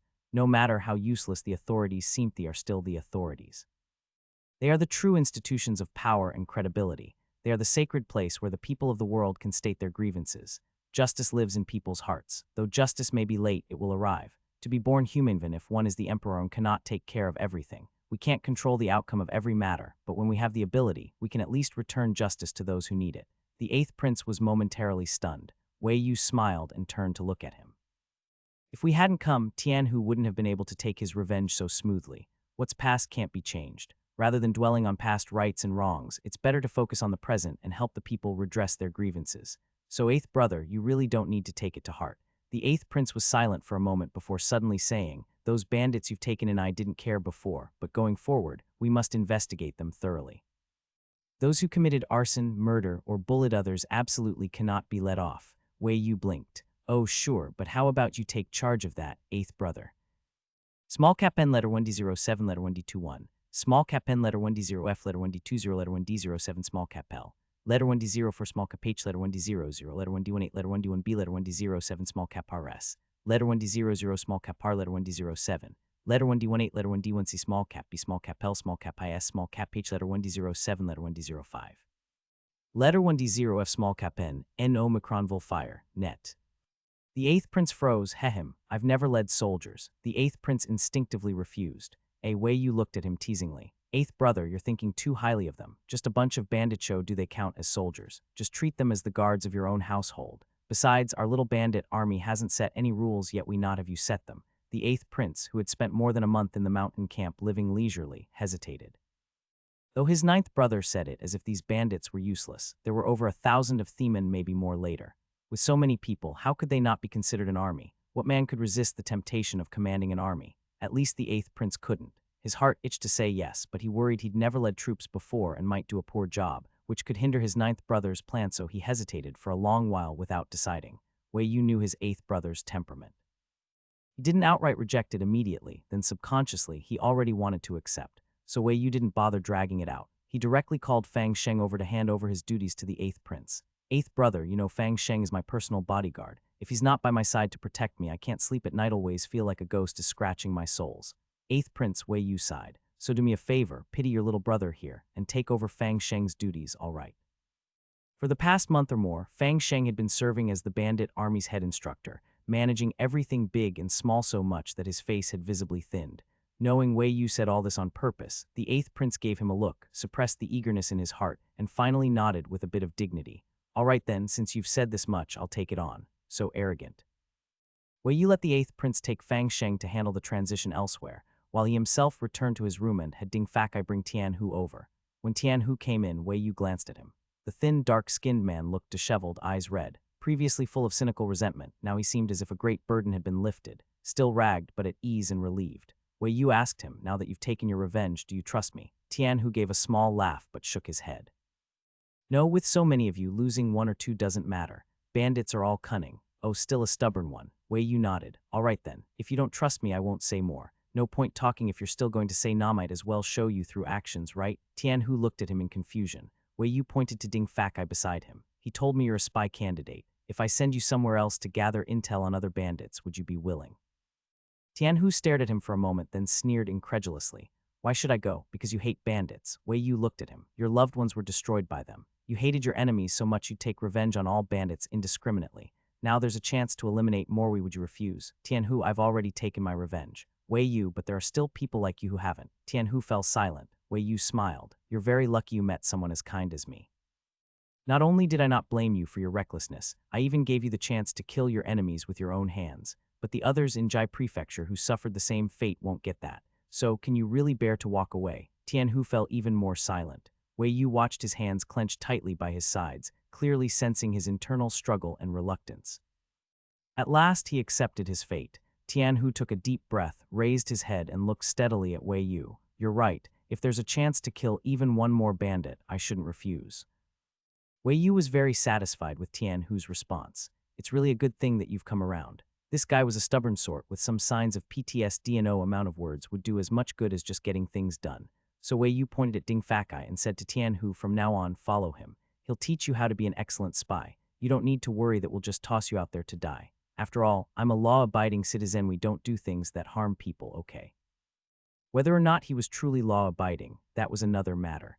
As Tianhu was about to leave, he cast one last glance at Wei Yu, a very conflicted one, because Tianhu held back from saying something to Wei Yu that was, in all his years of living, he had never seen someone so shameless at such a young age. In Ziyang County, the biggest news of the past 2 days was the people from the Ding family grain shop who had gone to deliver food to Oxhead Mountain all came back safe and sound. Because it was so surprising, practically everyone who went to deliver food that day was questioned by curious folks. Questions like what's going on at Oxhead Mountain, what about the bandits outside the city, did you run into any bandits, and so on. None of the delivery people hid anything when answering. In fact, they saw it as something to brag about and spoke in great detail about Oxhead Mountain. For example, "The people on Oxhead Mountain are actually all bandits, but some kinda look like officials. The area outside the city is very safe now. Nothing unexpected happens when you go out. The bandits have all been brought under control by the chief of Oxhead Mountain. That chief is 8 feet tall, has 3 heads and 6 arms, superimposing none of the bandits dare defy him." This was the kind of bragging typical of the working class. Exaggeration came easily. They clearly didn't understand the real situation at Oxhead Mountain. They'd only heard someone mention the chief during the food delivery and then started spouting off nonsense like in old operas. The more questions asked, the wider the stories spread. Before long, the people throughout Ziyang County had all heard the rumors. So had the innkeeper who, just a few days ago, had been chatting like a brother with Wei Yu. The innkeeper was shocked. So what that young brother Wang said the other day was actually true. The bandits outside the city really had been subdued. The innkeeper had initially been skeptical of Wei Yu's claims and was even thinking of sending someone to check things out. Then he heard the Ding family grain shop was delivering food to Oxhead Mountain. He'd just been considering whether to send someone, and someone else had already done it straight to Oxhead Mountain, no less. Since he could get results without lifting a finger, of course the innkeeper preferred to wait and hear the outcome before making plans. But now that he had heard the news, the innkeeper was conflicted. Didn't Brother Wang say that the hero was kind-hearted, strikingly handsome, both scholarly and martial, a rare talent of the age? Why did the grain delivery guy say something completely different? So which is it, a rare talent or someone with 3 heads and 6 arms? It wasn't just the common folk of Ziyang County who heard the news. The county yamen did too. The county magistrate of Ziyang was an old man in his 50s who had held office for 3 terms, 9 years total. In Great Wei, local officials typically served 3-year terms. Whether they were reassigned depended on their performance. Good performance meant promotion, average performance might mean promotion, or staying in place, poor performance. Forget staying put. If you weren't dismissed and punished, you were already lucky. So for a county magistrate to serve in one spot for 9 years, it either meant mediocre performance, no patrons backing him for promotion, or he'd offended someone above. As for Ziyang's magistrate, Hu Yang, he was a 4th case. Willingly colluding with his superiors in corruption and refusing to leave. Over the past 2 months, Hu Yang had been constantly on edge due to the uprising of bandits in Kailing and the prefect's fury over it.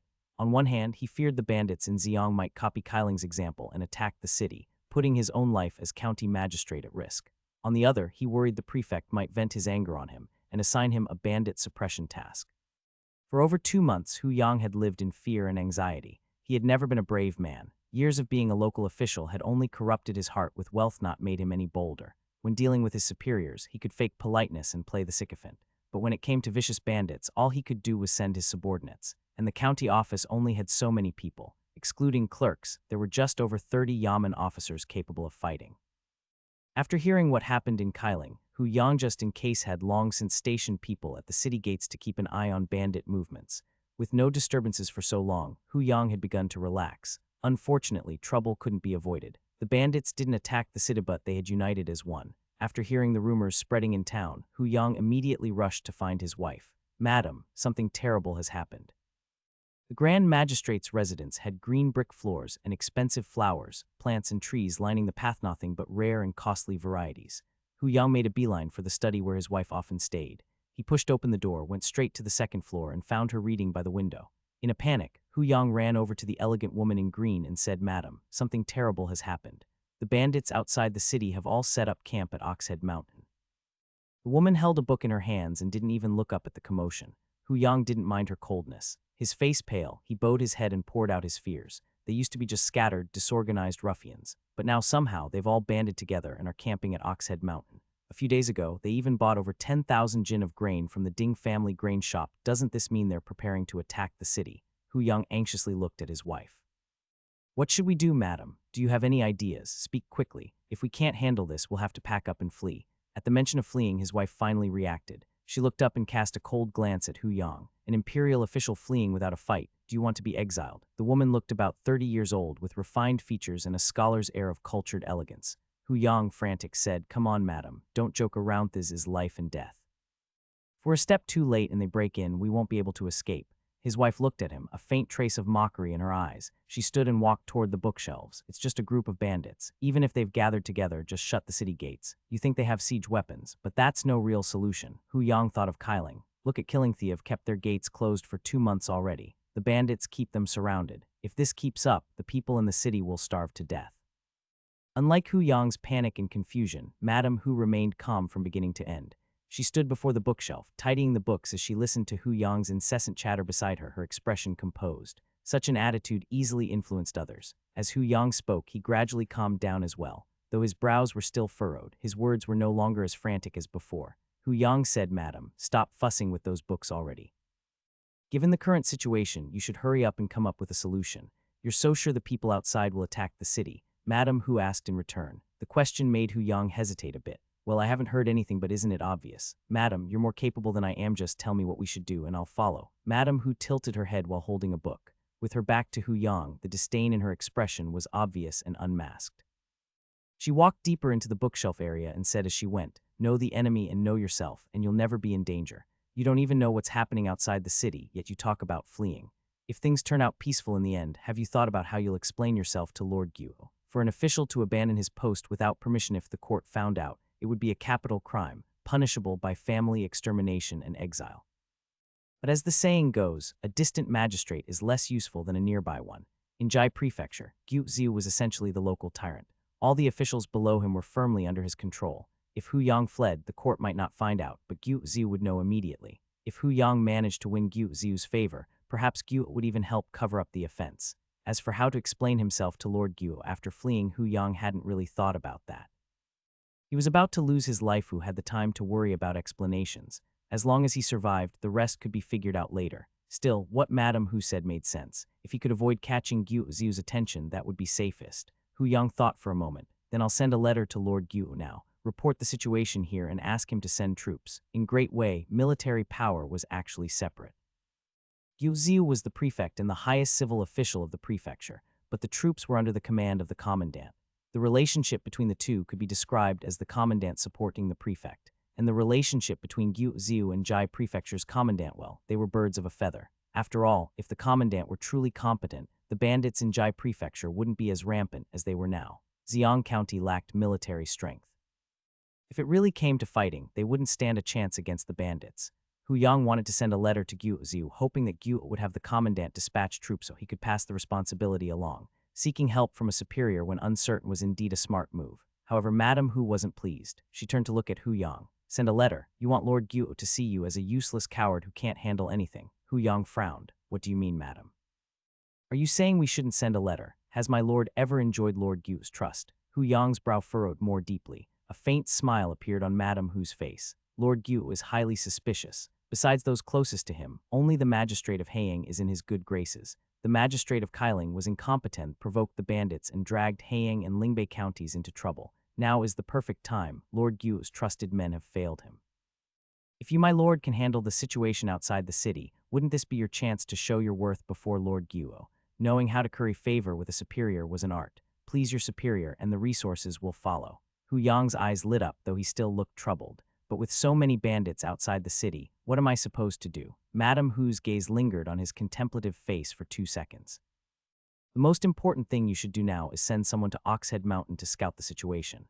Of course, but who should I send? Madam Hu replied, the workers at the Ding family grain shop. Hu Yang suddenly understood. Oh, right, right. The Ding family grain shop's servants did say they only delivered half the grain today. Now that he knew what to do, Hu Yang clapped his hands in delight and grasped Madam Hu's hand. He said with deep gratitude, Madam, your wisdom is that of a true strategist. Madam Hu smiled faintly, lowered her eyes, withdrew her hand, and turned back toward the bookshelf. My lord should get to it quickly. Once we know what's going on at Oxhead Mountain, we can plan the next step. Hu Yang nodded repeatedly. Yes, yes, Madam is right. I'll go right away. With that, Hu Yang left the study tower. Once he was gone, Madam Hu finally appeared at the tower's window. A maid approached from behind, carrying a basin of water and a white towel, asking if she wanted to wash her hands. As she watched Hu Yang's figure gradually disappear, Madam Hu turned and began washing her hands in the basin held by the maid. Afterward, she dried her hands with the towel and said, I'll write a letter in a moment. Take it to the Ding family grain shop and give it to the manager. Tell him to hand it over to the steward of Oxhead Mountain next time they deliver grain. Understand? Yes, miss. Second grain delivery from shopkeeper Ding was the next day. Familiarity breeds ease. This time, the workers transporting the grain were much more relaxed, no longer worried about being harmed outside the city, all except for shopkeeper Ding himself. He had the magistrate's wife's letter tucked in his chest and was a bundle of nerves. Normally, he wouldn't have come in person to deliver grain, but the county magistrate's wife had given him a task and she didn't allow him to tell anyone else. He had to give the letter personally to the person in charge of Oxhead Mountain, and only when they were alone. This job was way beyond his scope. If it weren't for the fact that the one asking was the magistrate's wife, he wouldn't have agreed no matter what. It was terrifying. Even though the manager of the Delight Inn Chi had said that Oxhead Mountain was now ruled by some chivalrous folk and that the bandits had turned over a new leaf, they were still bandits. He was a weak man without the strength to truss a chicken. How could he deal with bandits? The magistrate's wife really was asking too much. Couldn't she have sent a yamen officer up the mountain? Shopkeeper Ding trudged along, wronged and fearful, all the way to Oxhead Mountain. It wasn't until he saw the actual situation up there and double-checked it several times that he finally believed the bandits had indeed been brought under control. Since only a deposit had been paid earlier and the rest of the payment was pending, Shopkeeper Ding went to find the person in charge of transporting the grain to inquire. Shopkeeper Ding, excuse me, young man, we've delivered all the grain. What about the payment? The person he stopped, Ding Fake, was speechless. As a broke guard, he had no money to give, so he brought Shopkeeper Ding to the one person who did, His Highness. His Highness was lounging under a tree, legs crossed, reading a novel. When he heard footsteps, he glanced over and saw the overly eager and flattering Shopkeeper Ding. Wei Yu, just that look people give when they see the god of wealth. Wei Yu still remembered that he hadn't paid the balance for the grain he'd purchased. The moment he saw Shopkeeper Ding, he knew the man had come to collect the debt. However, he didn't have the money on him, so Wei Yu told Ding Fake to go find Zio Anzi and get the money. Once Ding Fake left, there was no one visible nearby. Everyone was hidden in the shadows, though Shopkeeper Ding couldn't tell. That didn't matter. Seeing no one around, Shopkeeper Ding quickly pulled out a letter from Madam Hu, hidden in his robes. Young master, this is a letter Madam County Magistrate asked me to deliver to you yesterday. Wei Yu blinked in surprise. The county magistrate's wife. Yes, exactly. I don't know what it's about. The messenger just told me to give it to the one in charge of Oxhead Mountain. So it's from the county magistrate's wife, not the magistrate himself. Wei Yu was curious. He reached out and took the letter. The envelope was a bit thick, plain white, with no writing on it. Wei Yu didn't care that Shopkeeper Ding was still present. He opened the envelope directly and took out the contents. There were 5 or 6 sheets of letter paper. As he unfolded them, the first thing he noticed was the beautiful handwriting. The calligraphy was elegant and bold, nothing like the delicate, gentle style one would expect from a woman. It was hard not to suspect the county magistrate had written it himself, but that notion was quickly dispelled once Wei Yu finished reading, because the writer was, without a doubt, a woman, and not just any woman, but the wife of the county magistrate. After all, who else would know so many of the county magistrate's secrets and speak so openly of her disdain, even hatred for him? She expressed her willingness to ally with Oxhead Mountain, act as a spy, and hoped they would storm the city and kill her husband. What kind of god-tier ally was this county magistrate's wife? The letter was packed with information, and by the time he finished reading, Wei Yu was a bit dazed. He blinked, suddenly looked up at Shopkeeper Ding and asked, "Do you know what kind of person your county magistrate's wife is?" Shopkeeper Ding was taken aback and gave a nervous laugh. Well, about the madam. Think carefully before you answer. Shopkeeper Ding. Wei Yu smiled at him. Shopkeeper Ding doesn't seem like a fool. You know what to say and what not to say depending on the occasion. No need to make things hard for yourself. As soon as he said that, Shopkeeper Ding watched in shock as several people dropped down from the surrounding trees. All of them stared directly at him. Shopkeeper Ding, not gonna lie, you're very much making this hard for me right now. This was a death stare if he'd ever seen one. Shopkeeper Ding took a deep breath and forced an official smile onto his face. Actually, everyone in town knows that the current Madam County Magistrate is from Yuanyang County. She married the magistrate as his second wife 7 years ago. She rarely leaves the residence and almost never attends social events, but I've heard she loves to read. From Yuanyang County, second wife, reclusive, loves reading. Wei Yu pondered this and then asked about the county magistrate's age. Shopkeeper Ding, the magistrate has already reached the age of knowing fate. Also a crusty old man in his 50s. Wei Yu glanced back at the letter in his hands. In Great Wei, most women married at 17 or 18. A woman who married as a second wife 7 years ago couldn't be more than in her 20s now. So someone in their 20s paired with someone in their 50s.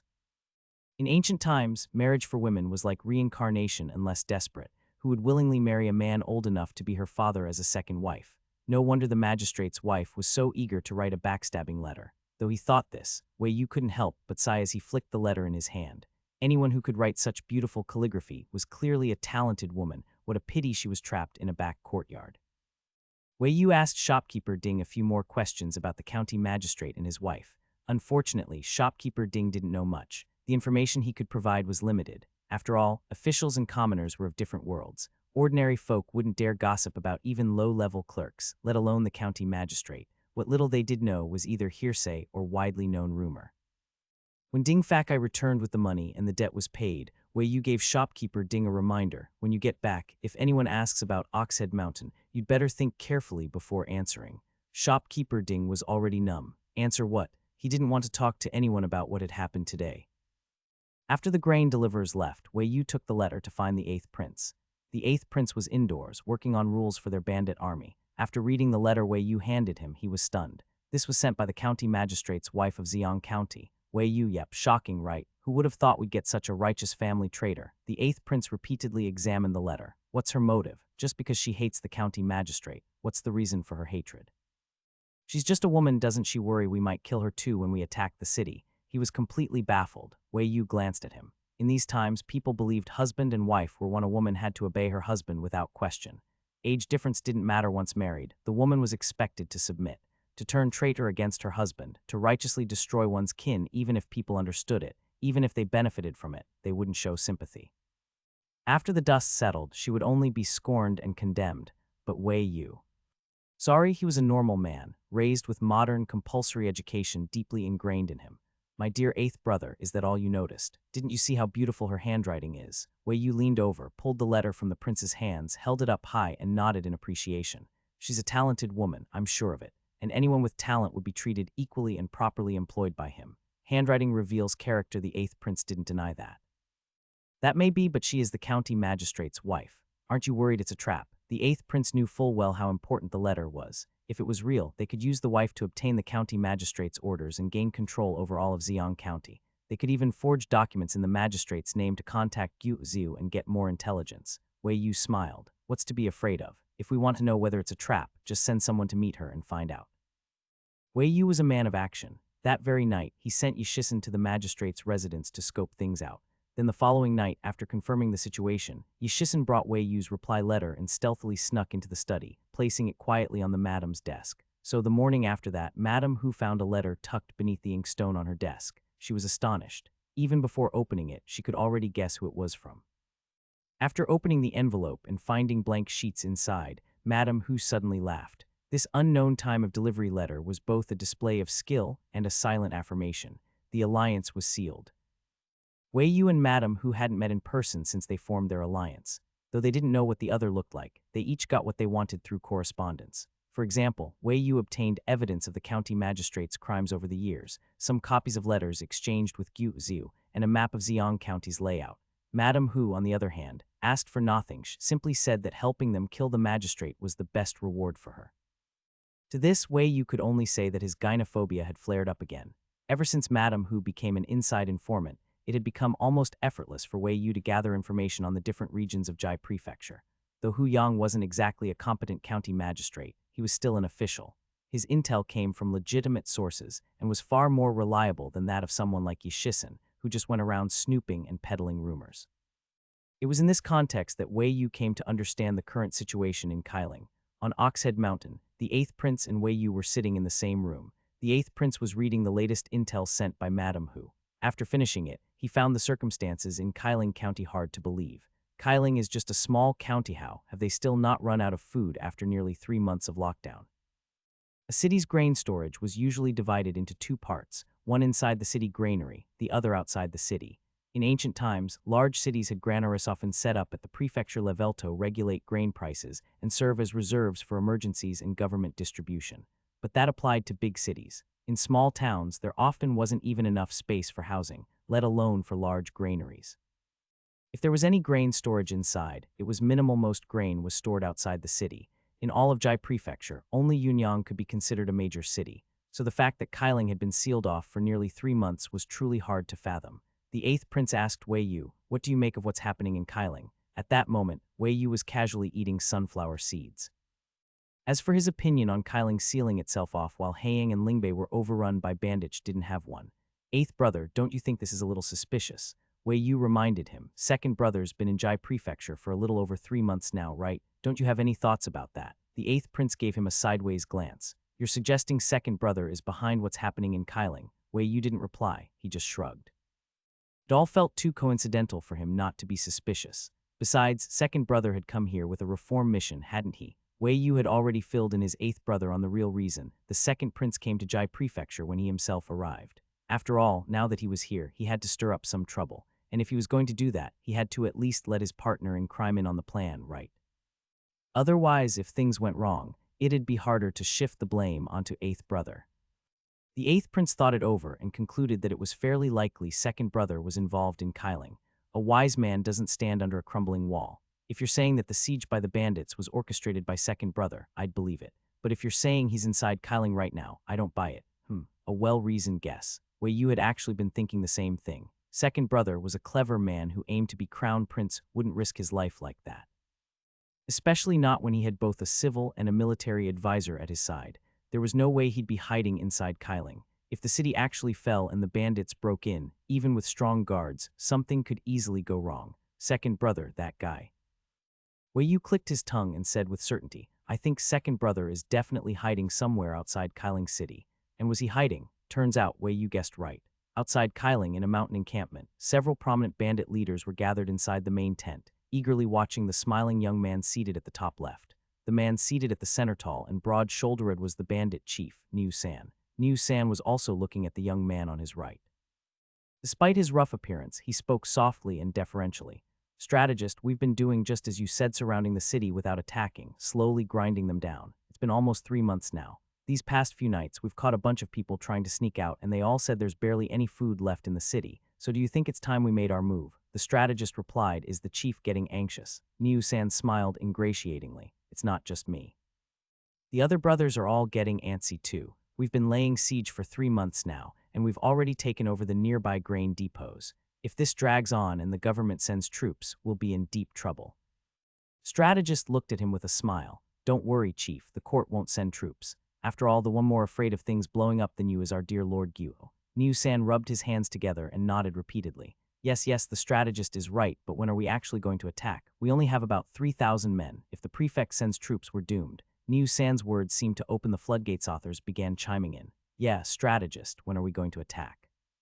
The brothers can't wait any longer. Those people in the city are weaklings. Just waving a knife at them is enough to make them spill everything. They've run out of food. If we attack now, we can take it for sure. If you ask me, we should just go in tonight."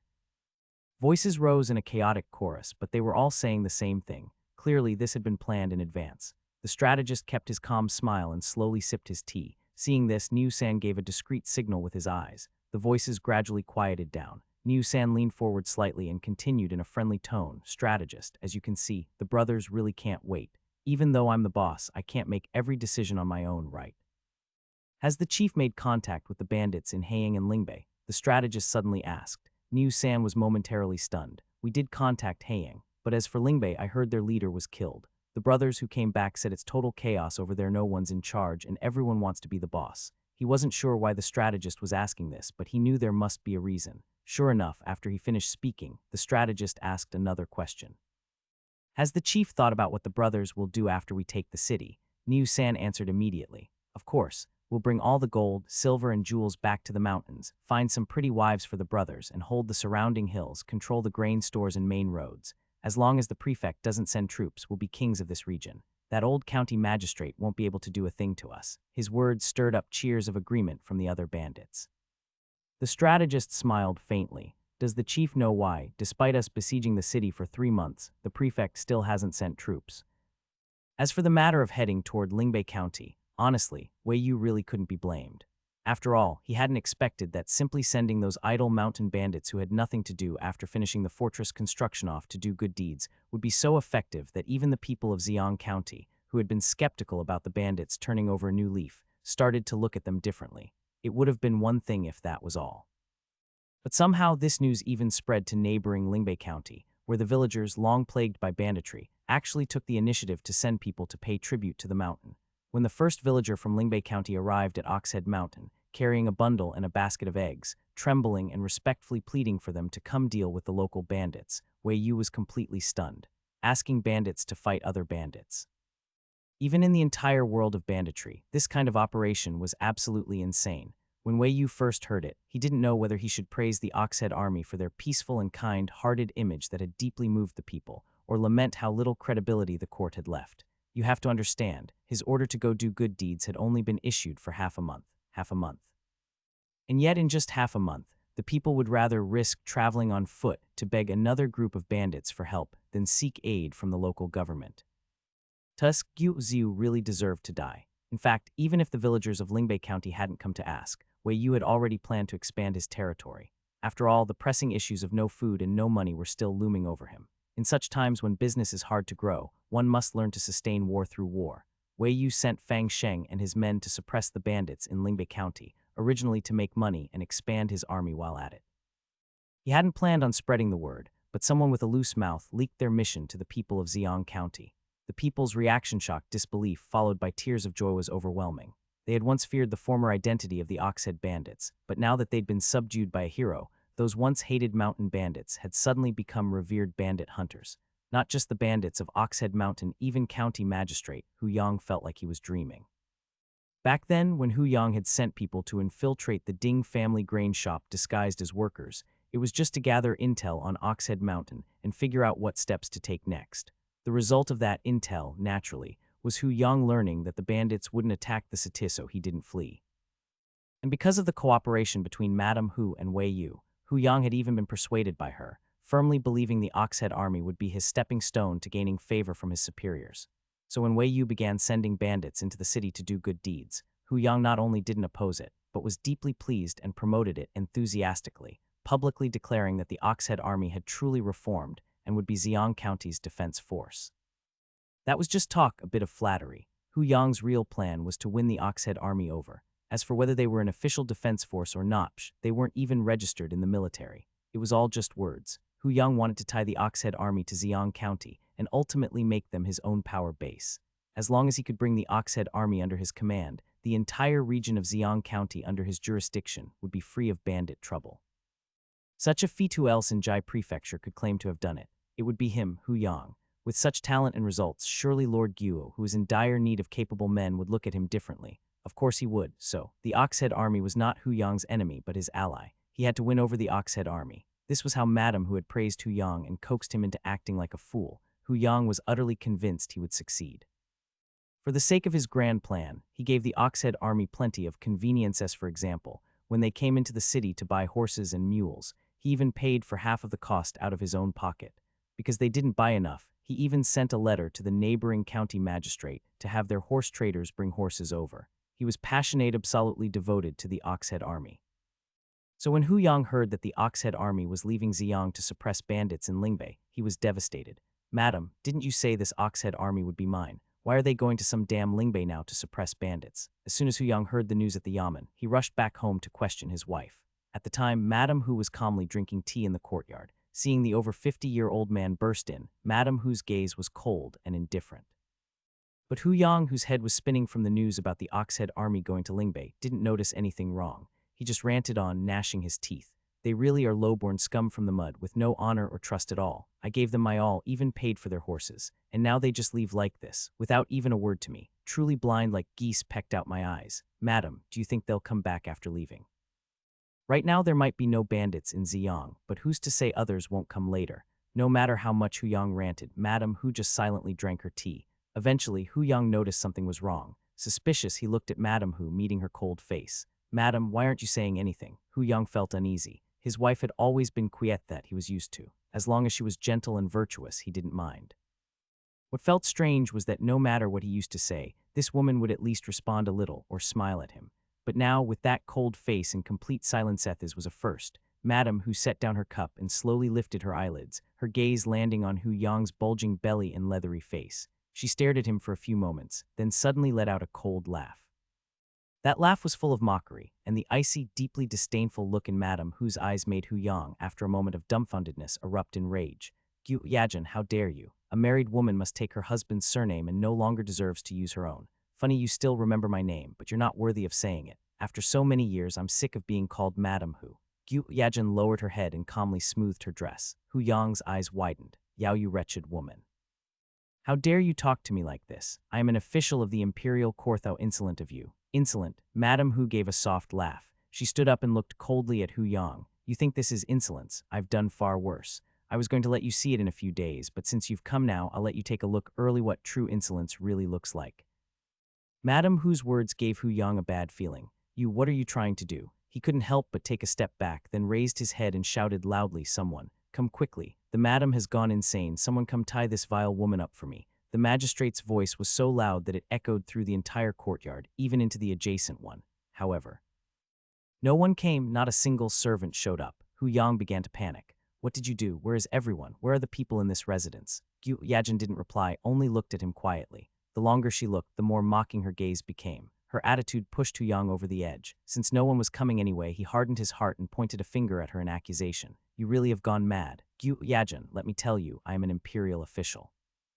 It was Lord Gu who personally sent you to me. If you dare lay a hand on me, be careful. If Lord Gu finds out, he won't spare you. He would have been better off not mentioning that, because at the mention of it, Gu Yajin let out a cold laugh. Young Master Ding, I'll leave it to you. The title Young Master Ding was clearly not directed at Hu Yang. Before Hu Yang could react, a group of people dressed in black suddenly appeared in the courtyard. Hu Yang's eyes widened in disbelief. Who are you? Gu Yajin, how dare you collude with other men? See, that's the kind of thing someone like Hu Yang can come up with, and yet someone like him still managed to become an official. Gu Yajin's lips twitched slightly as she gazed at the husband she had lived with for 7 years. Her eyes were indifferent, tinged with disdain. There was no point in talking to a fool. It would be a waste of breath, so Gu Yajin didn't bother speaking anymore. She gave a slight bow to the approaching Ding Fakai. Ding Fakai replied, don't worry, madam. Ding Fakai, you're too kind, madam. Gu Yajin turned and walked away. As she left, Hu Yang shouted after her. Gu Yajin. You wretched woman, come back here. I command you to come back. What are you trying to do? How dare you? I am an imperial official. If you dare lay a hand on me, don't blame me if you lose your lives. I'll kill you all. Inside the study tower, Wei Yu suddenly lifted his head. He asked Yishisan, who was perched on the beam, did you hear that? I think someone's loudly spewing nonsense. Yishisan replied, young master, that's the magistrate. Oath magistrate. Chapters first released on N0v3L, FIRTAP-E-net. Only then did Wei Yu remember what their objective was this time. Then it's fine. Although he said it was fine, Wei Yu ran to the window, looking very excited, clearly eager to watch the drama unfold. The magistrate's residence was not small, and Wei Yu was on the second floor of the study tower. He could only hear Hu Yang's pig-like shrieks but couldn't see him. Wei Yu clicked his tongue and shook his head. Shisen, you see this? That's women for you. When they get ruthless, men don't stand a chance. She's got what it takes to do big things. Not bad. Yishisan, actually, laying hands on the magistrate wasn't Wei Yu's idea. It was Madam Hu who had written to them and asked for help. If it had been up to Wei Yu, he had planned to deal with Hu Yang and the other officials later on, all at once. But just as a country cannot go a day without a ruler, right now Ziyang also couldn't go without a magistrate. Though Hu Yang wasn't a great one, having a magistrate in office and not having one were two completely different things. At the very least, someone needed to handle county affairs. Coincidentally, Madam Hu was a fitting candidate. She had been the magistrate's wife and had access to everything he did. She was intelligent and bold. Hu Yang would often consult her when he couldn't make decisions. Over the years, she had likely been involved in many of his administrative matters. Replacing Hu Yang with Madam Hu after observing her for some time seemed feasible to Wei Yu. As for her being a woman, Wei Yu didn't care. What mattered to him was her capability. As long as someone had good character and could get the job done, that was enough for Wei Yu. let alone women. If an elderly person or a child could be useful, he'd use them too. Sigh. To put it plainly, he was short on people. Talents were hard to come by. Wei Yu sighed inwardly, then saw Madame Hu approaching the study tower. Wei Yu was a bit surprised. The magistrate's screams had just barely ended, and Madame Hu was already on her way. Clearly, she didn't think Hu Yang was even worth watching fall. She didn't care enough to personally watch him get humiliated. Wei Yu stared at the approaching Madame Hu and suddenly smiled. This Madame Hu was truly cut out to be a politician. She walked quickly and soon arrived at the study tower where Wei Yu was already waiting. Her maid opened the door, and before entering, Madame Hu gave the maid a quick order. Go check the courtyard. The maid replied, yes, miss. At that, miss, Wei Yu couldn't help but lift his head. When Madame Hu stepped inside, with only the two of them in the room, she stopped before Wei Yu and suddenly gave him a deep bow. Considering how much Wei Yu had helped her, such a gesture was not inappropriate. However, the tone seemed a bit overly respectful. Wei Yu looked at her thoughtfully for a moment, then smiled and asked, Madam flatters me. I'm just a mountain bandit. How could I deserve such a grand gesture from you? Gu Yajin didn't raise her head. Instead, she replied with something seemingly unrelated. Bandit troubles have plagued Jai Prefecture for a long time. Gu Ziu nurtures danger and colludes with officials, covering for each other. Jai Prefecture is effectively under his sole control. I have gathered evidence for years, all for this day. Oh, Wei Yu smiled in surprise. When did you find out? This Madame Hu, no, calling her Madame Hu seemed to insult her a bit. She should be called Miss Guo. From her words, it was obvious she had long known they were people from the imperial court. So clever. Gu Yajin said, I once visited Oxhead Mountain. The people there trained with military discipline. The ones around you are not from ordinary households, and ordinary bandits would never think to ask for letters between the magistrate and Gu Ziu. Wei Yu cast a sidelong glance at Yi Shisen on the beam. Hear that? So many flaws. And to think you're part of the Grey Guard show careless. She figured it all out. Yi Shisen, reading the look, that look should be for Lord Fang. He's the information broker. Since she had already guessed, Wei Yu no longer tried to hide it. He gestured for Gu Yajin to rise. Miss Guo, you're perceptive. Please rise. Since we all know the truth, let's speak plainly with each other.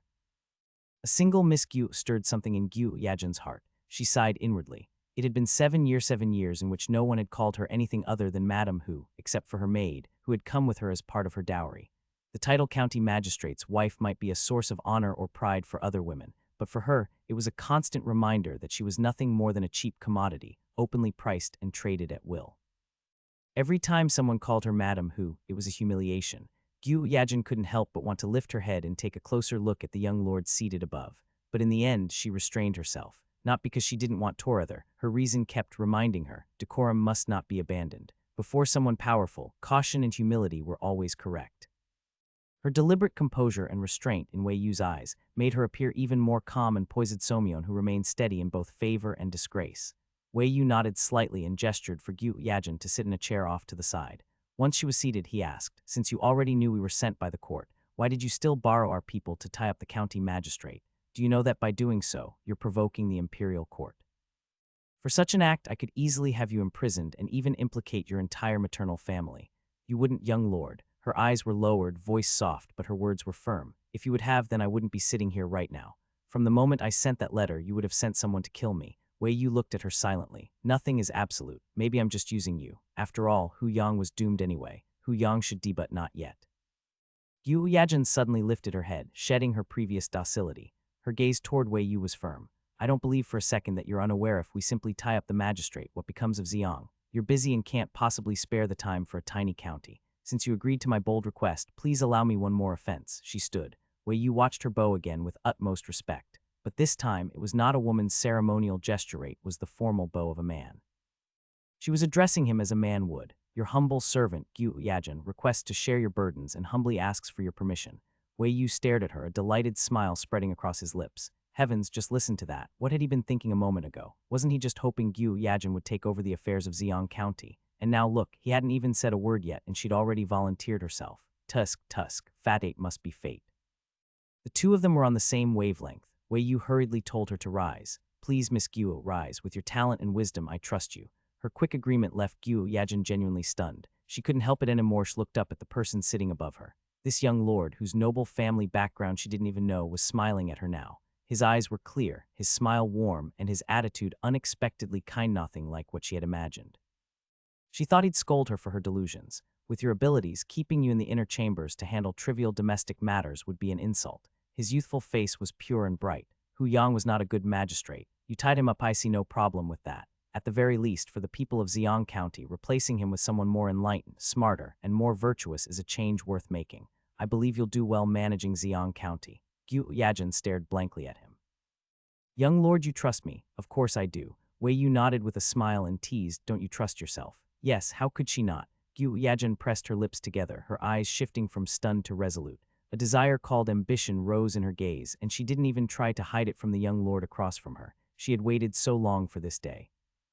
Ever since her parents died, her property was seized by the clan elders, and she was forced to live under another's roof. Every time she heard Gu Ziu had sent more girls from the Gu family to curry favor with officials, her hatred for Gu Ziu and the entire Gu family grew.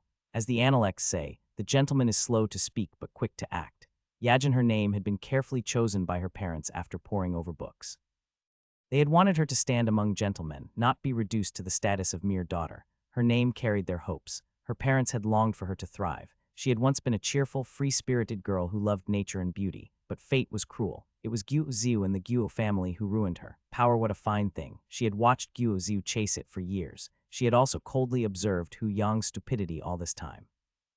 Gu Yajin understood too well the injustice women faced in this world. She had read extensively, was more capable than all the sons of the Gu family.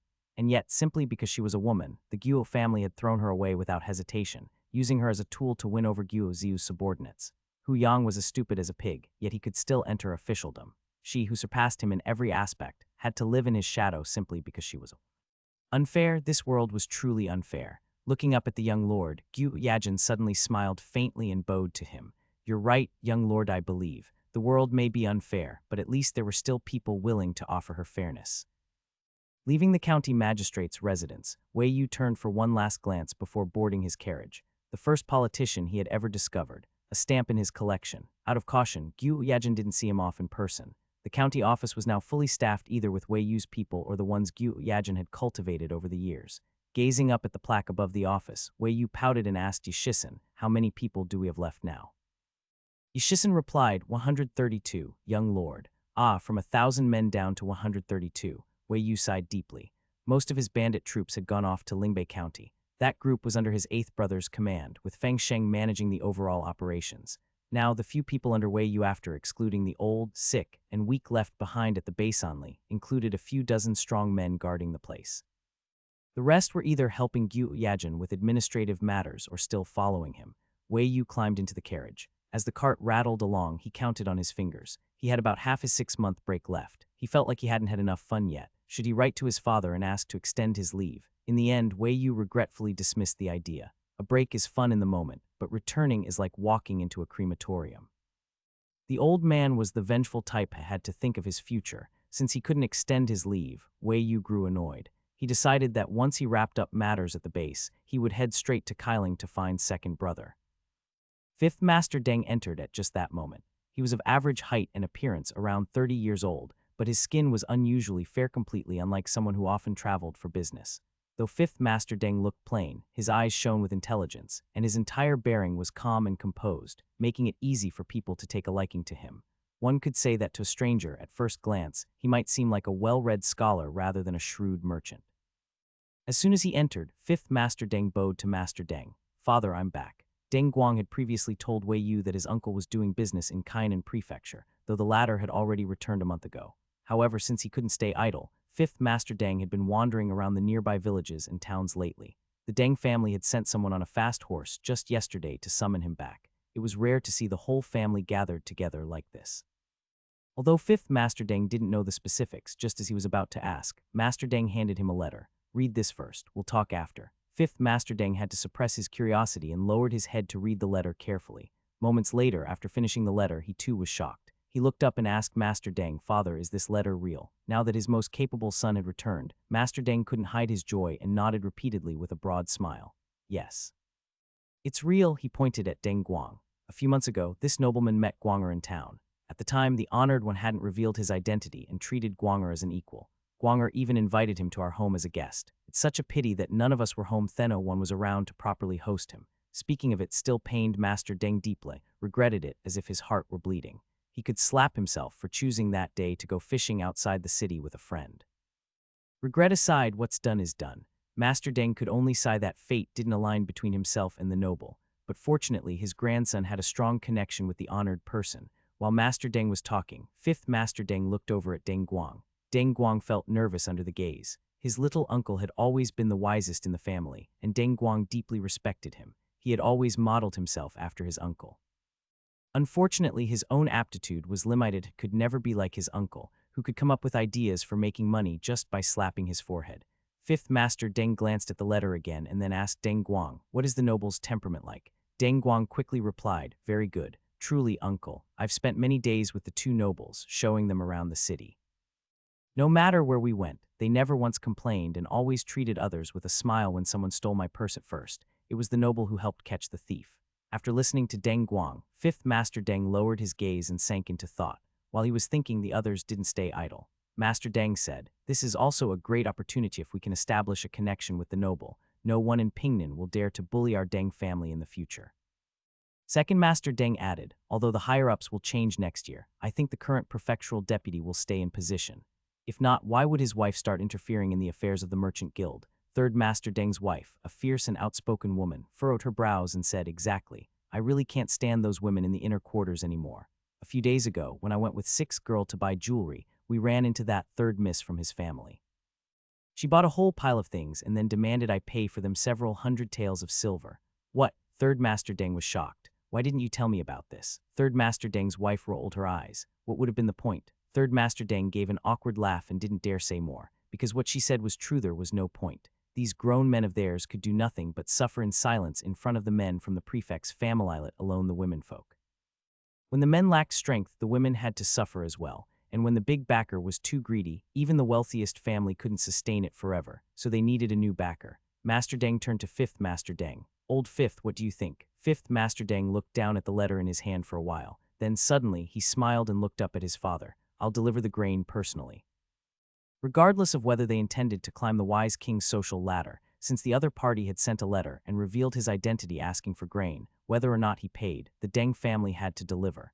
He was royalty, he couldn't afford to offend him. Master Deng nodded. "Good, I'll feel more at ease if you go in person, but take Guanger with you." Being named, Deng Guang immediately puffed up his chest, eyes gleaming with excitement. Yes, bring him. He was familiar with the nobles. Fifth Master Deng had no objection. Now that they had decided to deliver the grain, to avoid wasting the nobles' time, the Deng family discussed in detail how much grain to send, when to depart, who to send, and what supplies to bring. The conversation lasted a long time. Once everything was settled except for fifth Master Deng, the rest, who hadn't rested much the previous night, were visibly exhausted. Master Deng dismissed the group. Large family dispersed, and fifth Master Deng was the last to leave. He held the letter and walked out with Master Deng. On the way, Master Deng said, "Your elder brother isn't as good as you in business. He's not one to expand new territories, but he's good at maintaining what we already have. When you were young, our Deng family was still unknown. You couldn't stand how petty officials bullied us and constantly demanded money, so you said you wanted to form a merchant guild to unite businessmen." Master Deng continued, "I know what you're trying to do. You want to connect various merchants and gain control over regional prices. With enough contacts, there's so much more you could achieve, but you must realize this is a dangerous path. If the court ever finds out, the consequences for our family won't be light." Fifth Master Deng smiled. "If anything happens, just remove me from the family registry. Don't talk nonsense." Master Deng glared at him, but then sighed. "I know you're doing it for the family, but Zhanged commoners can't fight the officials." Deng Zhang's smile faded. Master Deng said earnestly, "In the past, we limited ourselves to Pingnan Prefecture so you wouldn't stray down a dangerous road. But now, with the wise prince as a potential patron, go to him, pledge your loyalty sincerely. I believe our father believest, wise prince won't hold anything against you." As soon as he returned to the residence, the fourth prince heard from the steward about Yi Shisun. Ninth brother came back. The fourth prince was surprised. The steward shook his head. "No, I heard from the guards that His Highness the ninth prince is still in Jai Prefecture. The one who returned only came to deliver a letter." "Sent him a letter?" The fourth prince was curious. "Way you actually sent him a letter?" Not knowing what way you wanted, the fourth prince entered the front hall and saw Yi Shisun waiting there. They exchanged formal greetings, and Yi Shisun handed the letter he had been carrying to the fourth prince. After receiving the letter, the fourth prince didn't immediately open it. Instead, he asked Yi Shisun about Wei Yu. "What's your master doing in Jai Prefecture now? Has he encountered the second prince?" The second prince's mission to Jai Prefecture hadn't been made public, yet only the chancellor and a few others knew. But nothing stays secret in court, especially from the prince. It was too easy to find things out. What the fourth prince did know was that the second prince had gone to Jai Prefecture to clean up the local administration. He hadn't heard about the sugar price issue. As for Wei Yu, everyone at court knew he went to Jaiaju to open new sources of revenue. Yishisan replied, all three princes are in Jai Prefecture. The second prince is busy suppressing bandits. My master and the eighth prince are assisting him. Well, wasn't that a coincidence? The fourth prince was a little surprised. He thought for a moment but didn't pursue it further. Instead, he opened the envelope to read the letter. The letter wasn't Wardino greetings, no sentiments. It was so blunt and direct that the fourth prince clicked his tongue and shook his head. Heh. After reading it, the fourth prince laughed out of anger. Your master really doesn't bother with politeness. Not even a word of greeting, just barking orders like a pro. Yishisan kept a neutral expression, pretending not to hear. The fourth prince wasn't really trying to make things hard for a bodyguard. In fact, he was more curious than angry about the letter's content. Wei Yu had asked him to produce a large number of identical glass bottles. At least 10,000 gave him a blueprint, and wanted them completed within half a month and delivered to Jai Prefecture. No explanation was given. The fourth prince asked, your master said he went to Jaiaju to make money. It's been 4 months, what exactly has he done there? Yishisan, suppressing bandits. The fourth prince waited. That's it, Yishisan, that's it. The fourth prince was stunned. He shook the letter in disbelief. He said he'd make money and that's how be suppressing bandits. This is his idea of generating revenue. So frivolous, Yishisan said nothing. The fourth prince thought for a moment and then asked, be honest, how much silver did he get from suppressing bandits? This wasn't considered a secret, and before Yishisan left, Wei Yu had told him to use his own judgment when answering the fourth prince's questions, so Yishisan answered calmly. In total, around 3,500 taels of silver. The fourth prince was speechless. His ninth brother had spent 4 months in Jaiaju and only managed to scrape together that little bit of silver, not even 10,000 taels. How had he even dared to boast at court in the first place? The fourth prince looked again at the letter. What does Wei Yu want all these glass bottles for? Yishisan shook his head. No idea, and he really didn't. If the fourth prince hadn't said anything, he wouldn't even know what the letter contained. The fourth prince, when you left, was your master still suppressing bandits? Yes. The fourth prince, how long did it take you to get here from Jai Prefecture? 5 days. He rode hard the whole way without delay. The fourth prince fell into thought. Still busy fighting bandits in 5 days, huh? What's the connection between suppressing bandits and glass bottles? And he wanted so many.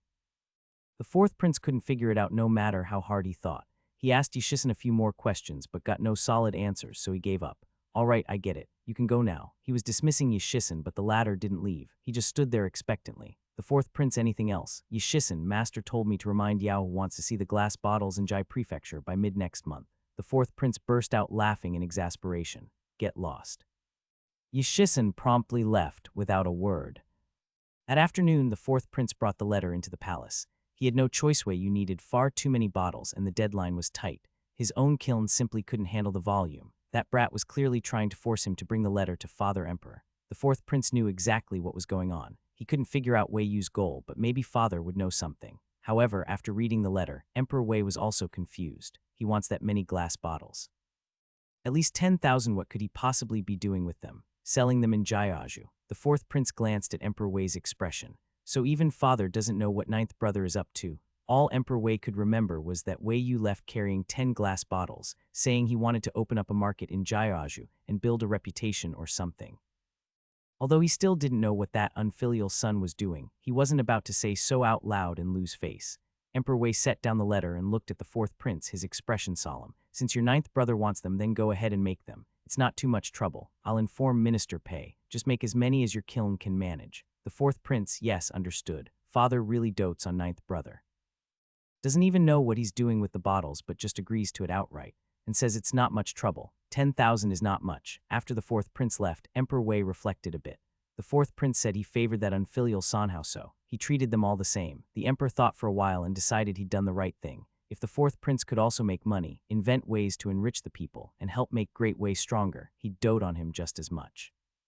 After coming up with a bunch of justifications, Emperor Wei, feeling he was a wise and benevolent ruler, picked up Wei Yu's letter again.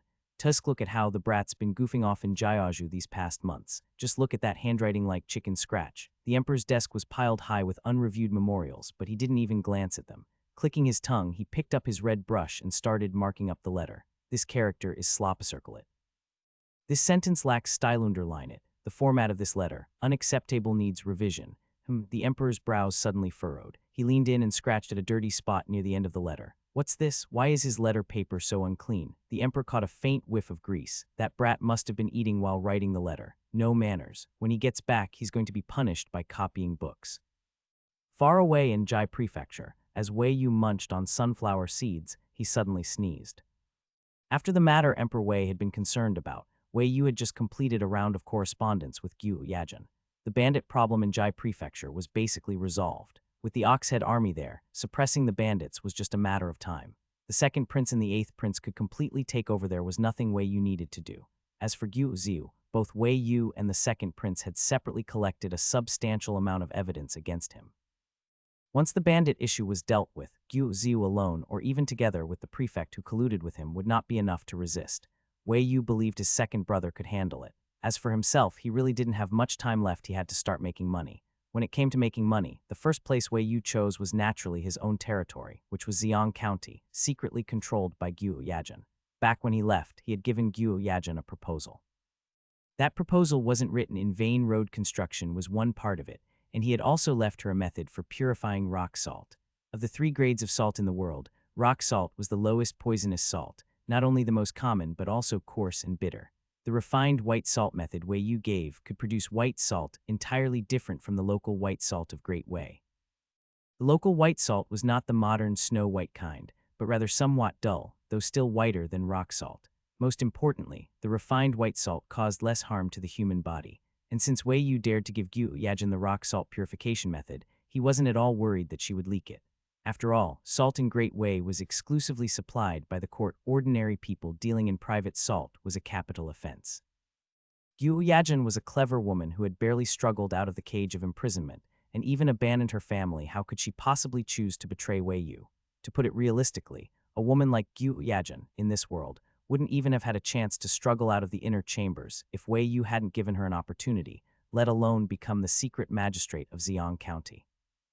After receiving the rock salt purification method, Gu Yajin, following a brief period of shock, did choose to follow Wei Yu's instructions properly. The first thing she did was gather all the materials needed for refining rock salt. Then she selected a secluded manor and chose people who had signed indenture contracts and were honest and obedient to handle the salt refining. This work was actually not difficult at all. Salt dissolves in water, create a saturated solution, repeatedly filter impurities, use different boiling points to separate impurities that couldn't be filtered out, and use solubility differences to crystallize the salt, removing the toxic substances in the process. For large-scale production, edible alkali like wood ash could be used to filter out insoluble matter, all basic middle school chemistry. In short, it was just a bit of repetitive purification and filtering as long as one was careful. It was much simpler than blacksmithing or firing kilns. Setting aside how deeply Gu Yajin admired Wei Yu the first time she saw that snow-white salt, and how her rose-colored filter thickened even more, what mattered was that Wei Yu's desire to recruit talent became stronger with time. After all, if no one followed him to learn math, physics, and chemistry, then whenever something like this came up again, wouldn't he have to do it himself? So when would those 2 kids of Liu Uria finally be able to stand on their own? Actually, Wei Yu had long thought about purifying rock salt. After all, people eating too much poisonous salt truly harmed their health. He just hadn't had a chance to act on it. As for why he hadn't brought it up in court earlier, it was simply because he didn't want to stand out too much. Reforming military equipment was already attention-grabbing enough. If he then proposed purifying salt, who knew what the court would think? Especially his brothers. Wei Yu really didn't want to be constantly tested and guarded against just for a throne. It was too exhausting. Wei Yu could take the initiative to do things for the people, but that didn't mean he wanted to be swept along by others' expectations. Oh, of course this didn't apply to his dad. That old guy was cheating with his divine insight. Who could have imagined he could spy on people's thoughts? He didn't care about fame or reputation. After all, he already had labels like glass, white sugar, steel, and ship paper attached to him. Though these hadn't exploded publicly, plenty of people probably already knew secretly. If he got tagged with white salt too. Thus, carrying too many titles wasn't a good thing. Anyone obsessed with a bit of fame likely wasn't very smart. The county magistrate of Xiang, Hu Yang, was currently confined in the Yamen residence. He would be dealt with along with Guo Ziu once the latter fell. What happened to Hu Yang could be kept from outsiders, but Wei Yu definitely wouldn't keep it from his father. Regardless of what his father might think, or what the officials might say once it was revealed, if Gu Yajin had the merit of purifying rock salt, it could offset her past crimes. After all, she was the first political talent he discovered. Wei Yu didn't want her to be cut short too soon. Refined white salt, then packed into specially made glass bottles, and sold under the government's name as New Style White Salt, one bottle for 300 coins. This was Wei Yu's first step in making money in Jiaozhou. The glass bottles were made to his specifications. As long as the kiln didn't make mistakes, each one would be about 1,500 milliliters in volume. A slight deviation didn't matter after all. Volume didn't determine the quantity inside. Wei Yu only planned to fill each bottle with 2 jin of white salt. Poisonous salt sold for 30 coins per jin, green salt for 81 coins per jin. His 2 jin of white salt cost 300 coins, but he included the glass bottle for free, and it was white salt. They were selling salt whiter than the white salt among the 5 color salts that cost over 1,000 coins per jin. Just for the fine, snow white salt, and the valuable glass bottle gift was 300 coins for 2 jin expensive.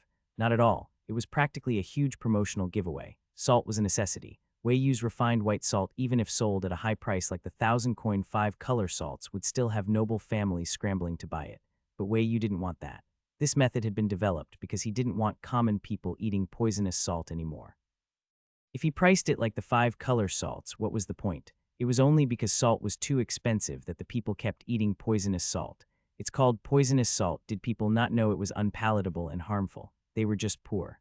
150 coins per jin was only because the current supply of refined salt was too small, and because the cost of the glass bottle was included. Once there was more white salt, Wei Yu would naturally lower the price. It had to be cheaper than green salt at least. He wanted all the people of Great Wei to be free from poisonous salt. Alright, actually, there's one very obvious downside to refining white salt, and that is the National Treasury will earn less money. Why? Because salt is a government monopoly. Once toxic salt is refined and tastes better than green salt or 5-colored sultan, it's cheaper. Who among the nobles and officials, even if just to save money, would refuse that? No one complains about having too much money. Maybe 5-colored salt will still serve as a status symbol for the imperial family and nobility. When entertaining guests publicly, they'll still use 5-colored salt, but in private Tuho would know they're using white salt. One source of revenue goes down, so naturally another needs to be added to the treasury. Coincidentally, there's a luxury item very similar to white salt, white sugar. Would Wei Yu pass that up? Of course not. When Wei Yu entered Jiaozhou, he already asked along the way about sugarcane cultivation. In Jiaozhou, normally, sugarcane planted in spring matures between May and July, and sugarcane planted in autumn matures by December. Wei Yu arrived in Jiaozhou in March. Now it's almost July when sugarcane is ripening. If he doesn't start collecting sugarcane from farmers now to press into sugar, then when? Of course, that's how it sounds, but in reality, it's not that simple, because Wei Yu has no money. He's broke. He not only can't afford to buy sugarcane from farmers in bulk, but refining white sugar is also not as simple as purifying white salt. The process is more complicated and requires more equipment, which he can't afford either. He has to wait until the first batch of white salt sells and earns some money. Don't ask where the money for the white salt came from. If you must know, the money for buying toxic salt and equipment came from Gu Yajin, who fished it out of Hu Yang's private stash. Wei Yu admits it's shameful for a prince to be like this, but who told the old man the emperor to only give him 2,000 taels, like throwing a bone to a beggar. Besides, Wei Yu never intended to spend that 2,000 taels anyway. He traveled all this way and worked so hard. Shouldn't that money be his hard-earned wage? Oh, right, there's also the 1,200 taels from selling glass. That money can be used, at least to temporarily buy some sugarcane to let the workers test the process. Across different regions, the price of white sugar is about 14 to 16 times the price of rice. In Jiaozhou, rice is around 6 yuan per jin, and sugar sells for 87 yuan per jin. Since this is a sugar-producing region, sugar here is still cheaper than in other places. Because his second brother also has the mission of driving sugar prices down, Wei Yu naturally won't cause any disruption. On the contrary, he thinks his sugar sales are actually helping his second brother. By the time Wei Yu starts selling sugar, he will have already been selling bottled white salt for a while. White sugar and white salt look very similar. If they're in glass bottles and you don't look closely, who would know it's sugar? Plus, since he sold white salt first, after a while people will automatically assume what's in the bottles is still salt. Who would guess it's sugar? And during that time, it's easy to tell who has money and who doesn't from the purchase registry. Wei Yu plans to sell sugar to wealthy merchants first and discreetly sell them the sugar-making method in the name of the court. As long as those people aren't fools and want to make money, they definitely won't offend the court by openly spreading news about the sugar, even if they know buying the sugar-making method will offend the Yizhu noble clans. Who cares about them? One is in Jiaozhou, the other in Yizhou. They're far apart. with the court in between. Even a fool can see the court is secretly selling sugar, making rights to strike at the Yiju nobles. What kind of idiot would choose to go against the court? They should be thrilled the court is selling them the sugar-making method. Why waste time doing anything other than making a fortune in silence? And once the merchants in Jayaju get hold of the sugar-making method, with aligned interests, the flow of white sugar can be effectively controlled. As long as the court stays quiet, these merchants definitely won't sell sugar in Jayaju. They'll choose other regions. And because Wei Yu had already set a fixed sugar price, merchants, afraid to offend the court but eager to profit, will only sell the sugar they make using the recipe elsewhere, not in Jayaju. The prices they set will definitely not exceed the price set by Yiju's noble clans. So the sugar price set by Wei Yu as the court's representative becomes the floor, while the Yiju noble's price becomes the ceiling. The actual prices at which merchants sell sugar will fluctuate between the two. Why is trade profitable? It's all about reselling goods. In ancient times, with poor transportation and slow information flow, the fact that sugar from Jayaju is cheaper is undeniable, even if other regions don't hear about it right away. With identical goods, people always compare prices. Everyone wants a bargain. Sugar coming from Jayaju will only sell better and better. Meanwhile, the sugar produced by Yiju nobles, being expensive, will have no buyers. Will the Yiju nobles notice something's wrong when they inexplicably start losing profits? Will they trace it back to Jayaju? Wei Yu doesn't care how they feel. Even if he did care, it'd probably be a few months down the line. All he needs to know is sugar prices will fall because of this. That's enough. What he needs to do now is post a notice to recruit talent. Xiang County Public Notice Board. A new notice had just been posted by the authorities. The townsfolk were about to do as they usually did, wait until the officers left and then go check it out. But unexpectedly, the officers didn't leave. One of them stood aside and started shouting. The official has posted a notice seeking people who can read, do arithmetic, are meticulous and calm. Regardless of age or gender, if you meet the criteria, you can apply it. The young officer called out loudly, back straight, without flushing or panting. His demeanor was quite unlike that of an ordinary clerk at the county office. That's because he was one of the guards Wei Yu had left behind for Gyu Yajin. Once he finished announcing the notice, he heard the people whispering in surprise and tried to slip away. But he was too late. Somyeon, unafraid of the minor officials, shouted a question after him. Sir, what does apply mean? The guard, it means they're hiring. If you think you meet the notice's requirements, you can go to the county office. This time the meaning was more or less understood. Taking advantage of the fact that no one stopped them, the guard slipped away. Once he left, the townsfolk's chatter grew louder and some rushed up to see the notice. What does it say? The government's hiring for something. I hope it's not conscription. I'm meticulous, but I can't read. And what's this about arithmetic? Hey, anyone of any age or gender who qualifies is fine. It doesn't say what the job is, feels a little fishy. In fact, Wei Yu wrote a lot about the requirements on the notice. For example, if he wanted someone with a background in mathematics, then they needed to be literate, know arithmetic, and also be meticulous, steady, and patient enough to pursue further study. That was the first requirement seen by the common people. The requirements listed afterward were basically matched to areas like physics, chemistry, commerce, and agriculture. For example, those who were skilled in woodworking, alchemy, money-making, or farming. Since this was his first attempt at recruiting through a posted notice, Wei Yu wasn't sure if anyone would come. In short, he wrote everything in a more colloquial way, afraid that the common people wouldn't understand and wouldn't dare go to the county yamen. Because he was eagerly seeking talent, he even dropped what he was doing and returned to Ziyang from his second brother's side. Of course, he didn't openly say he was abandoning his post. He told his second brother that he had a way to get grain for the Oxhead army by going to Ziyang. As for what his 8th brother would do, let him stew. Wei Yu hoped his 8th brother would achieve success, get promoted and rich, and eventually cover for him so he could freeload off of him. Bodhisattva bless. 4 or 5 days after the notice was posted, Wei Yu could only say some things exists only in imagination, because not a single person came to apply. Every day he asked the yamen clerk on duty, anyone show up? No. Anyone loitering near the door? No. Not even people chatting outside the gate. Also no. Wei Yu felt like his heart had shattered. But thankfully the heartbreak didn't last long, because although the notice didn't have much effect, at least the Deng family's grain delivery arrived. Faced with the brother he had once visited brothels and drank flower wine with months ago, Wei Yu acted warmly and kindly. Ah, brother Deng, long time no see. You've lost a lot of weight. Ah, this journey must have been hard on you. Don't talk business right after meeting gets too transactional. At least exchange some pleasantries.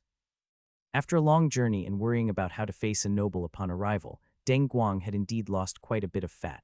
He was initially uneasy, but upon seeing Wei Yu's unchanged attitude, he was not only flattered but also moved. Your High No, Prince. His tongue slip didn't even know what to call him for a moment. Wei Yu gave him a playful look. Look at you, brother Deng. You're so tired you can't even speak clearly. Didn't we agree to address each other as brothers? No, no, no. Deng Guang shook his head repeatedly, and this time he didn't stutter, quickly denying it. I wouldn't dare. They were at the county magistrate's residence, where everyone present was either Wei Yu's people or Guo Yajin's. And Wei Yu hadn't yet revealed his identity to Guo Yajin. After all, there were too many people around, and Guo Ziyu hadn't been dealt with yet. Besides his own men, Wei Yu didn't trust anyone else. How would you not dare? Wei Yu smiled at him, affirming, Brother Deng looks down on me. Deng Guang, he was stunned, almost scared into stuttering again. Fortunately, his younger uncle, who had been at his side, stepped in.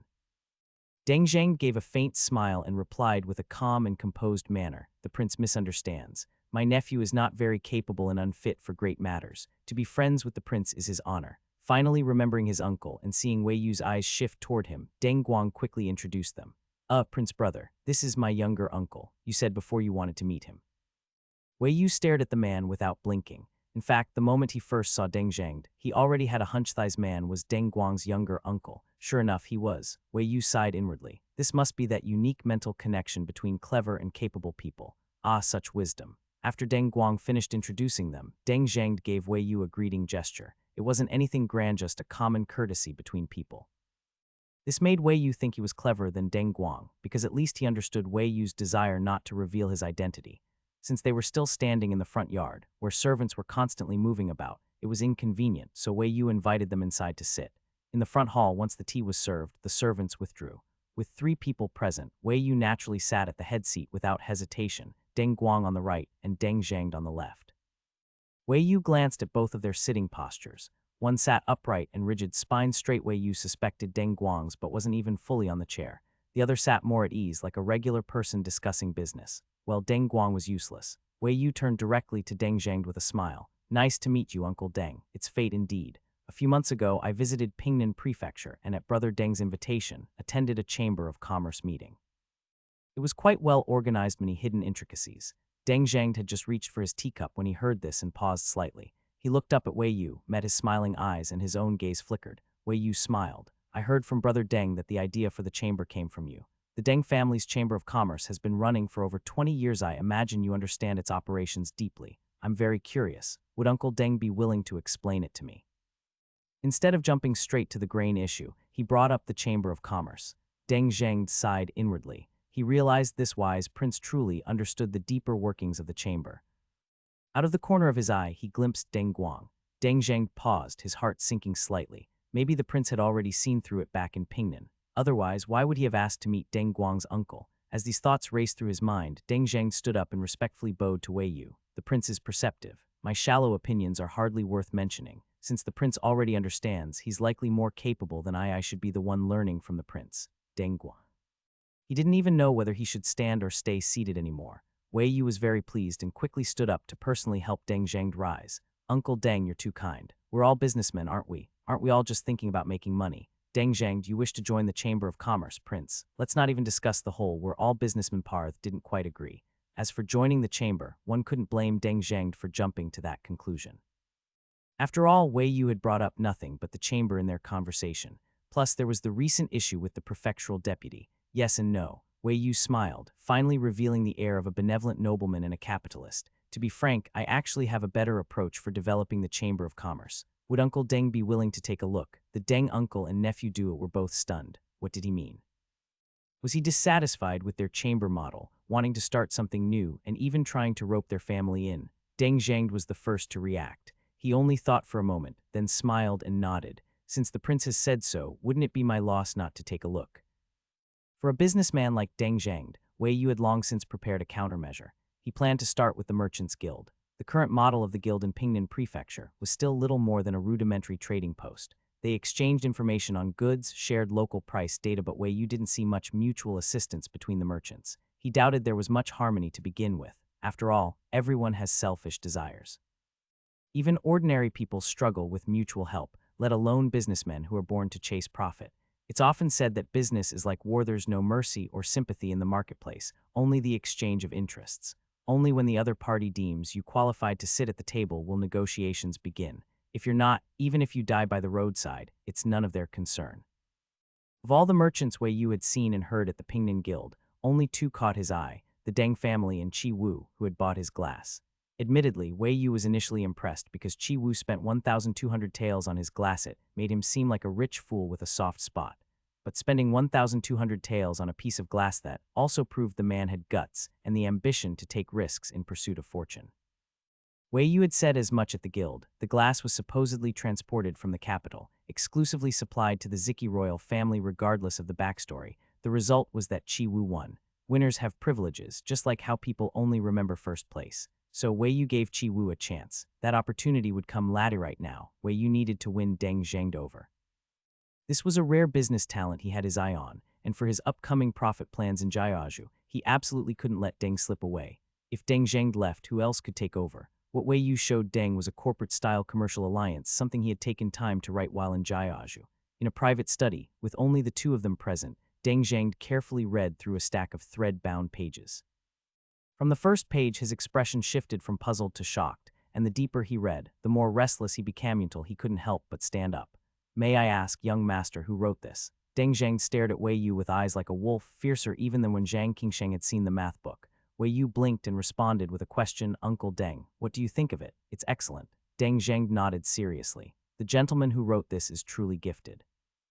I only regret not knowing him sooner. If you could tell me who he is, I'd be willing to work for you." Tusk, look at that awareness. No wonder this man had the idea to start a guild at such a young age. Already knew what was going on, but simply watched to see how things unfolded. It's such a pleasure to talk with smart people. Wei Yu figured it wasn't right to lie to him, so he came clean. "I don't know." Deng Zhengde, who had been waiting for an answer, his expression froze. He couldn't help but ask, "How could you not know? Is the gentleman who wrote this no longer alive? Does he have disciples or descendants? I'd be honored to visit them." Well, he was a loner. Wei Yu blinked again, his face sincere. "Yes, by the time I got these writings, he was already gone and I couldn't trace the source. There's no need for you to investigate further. I gave them to you because I trust your abilities. I'm sure you can understand them." He'd learned his lesson from Zhang Qingsheng. There was no way Wei Yu would let Deng Zhengde know that he had written the content himself. Otherwise, with Deng Zhengde's current look of "I'll pester you to death," if he found out Wei Yu had authored it all, life would be unbearable afterward. And Wei Yu still had to stay in Jiaozhou for over 2 more months. This wasn't like that time with Zhang Qingsheng when it was right before parting, with the math book by his side and a kid to tutor. Wei Yu suspected that Deng Zhengde might just nag him to death. Deng Zhengde was deeply disappointed. He looked down at the pages in his hand, not doubting Wei Yu's words. After all, a prince wouldn't need to lie about such a small matter. It could only mean the author truly had passed away. As for suspecting that Wei Yu had written it, Deng Zhengde hadn't even considered it. First, he didn't recognize Wei Yu's handwriting. Second, he didn't believe a prince could be this skilled in business. Deng Zhengde held the pages reverently and read them again. Wei Yu glanced at him and didn't interrupt. So what was actually written on the paper? In short, it proposed first establishing a limited liability company, clearly defining the company's legal representative, shareholders, i.e. the main controller, and franchisees. Then the company would provide a platform where consumers could use services across various affiliated merchants, breaking the isolated silos each merchant operated in. This would offer greater convenience to customers and more profit for businesses. It was somewhat like a large supermarket. Within this alliance model, Wei Yu also wrote about membership systems, profit sharing, customer loyalty tactics, member benefits, etc. Modern society churns out endless schemes to make money. Wei Yu simply jotted down whatever came to mind. He gave examples, but the actual implementation would depend on the real situation. He planned to leave all this in Deng Zhengde's hands. He was going to be the boss, provided the blueprint, so did he really have to do it all himself? That wouldn't be very CEO-like at all. It would ruin his overpowered protagonist image. While Wei Yu waited, Deng Zhengde, reading the papers, couldn't calm down. As someone skilled in business who had even tried to meddle in local economic politics behind the scenes, Deng Zhengde thought the ideas on these pages were more valuable than gold. Establishing a company, using various systems to facilitate transactions between merchants and common people, this could be implemented. Even the poorest places could become the richest in the region within 3 to 5 years. It was far superior to the Merchants Guild he had once founded. Deng Zhengde had to admit to himself, such a brilliant structure might be something he'd never come up with in a lifetime. There were still many parts he didn't fully understand, for instance, the legal responsibilities of the legal representative and shareholders. This obviously touched on legal matters. Anything involving the law was serious business. Deng Zhengde wasn't sure if what was written could all be implemented, but since the wise prince dared to hand it over, he likely could guarantee its viability. Deng Zhengde sighed quietly. He carefully stored the papers and looked up at Wei Yu. "Your Highness, I am not a capable man. What is written here will not be easy to accomplish overnight. If your highness truly wishes me to carry this out, I only hope you will grant me time. As for this question about Deng Zhengde, Wei Yu thought it was not a big problem. After all, doing things is definitely not something done overnight. He still had 2 months in Jiaozhou, so it could be said that he had plenty of time to slowly discuss and explain everything with Deng Zhengde. Moreover, about that matter of white salt and sugar prices, Wei Yu even wanted Deng Zhengde to take charge of it. This matter is not urgent. I can still stay in Jiaozhou for 2 more months.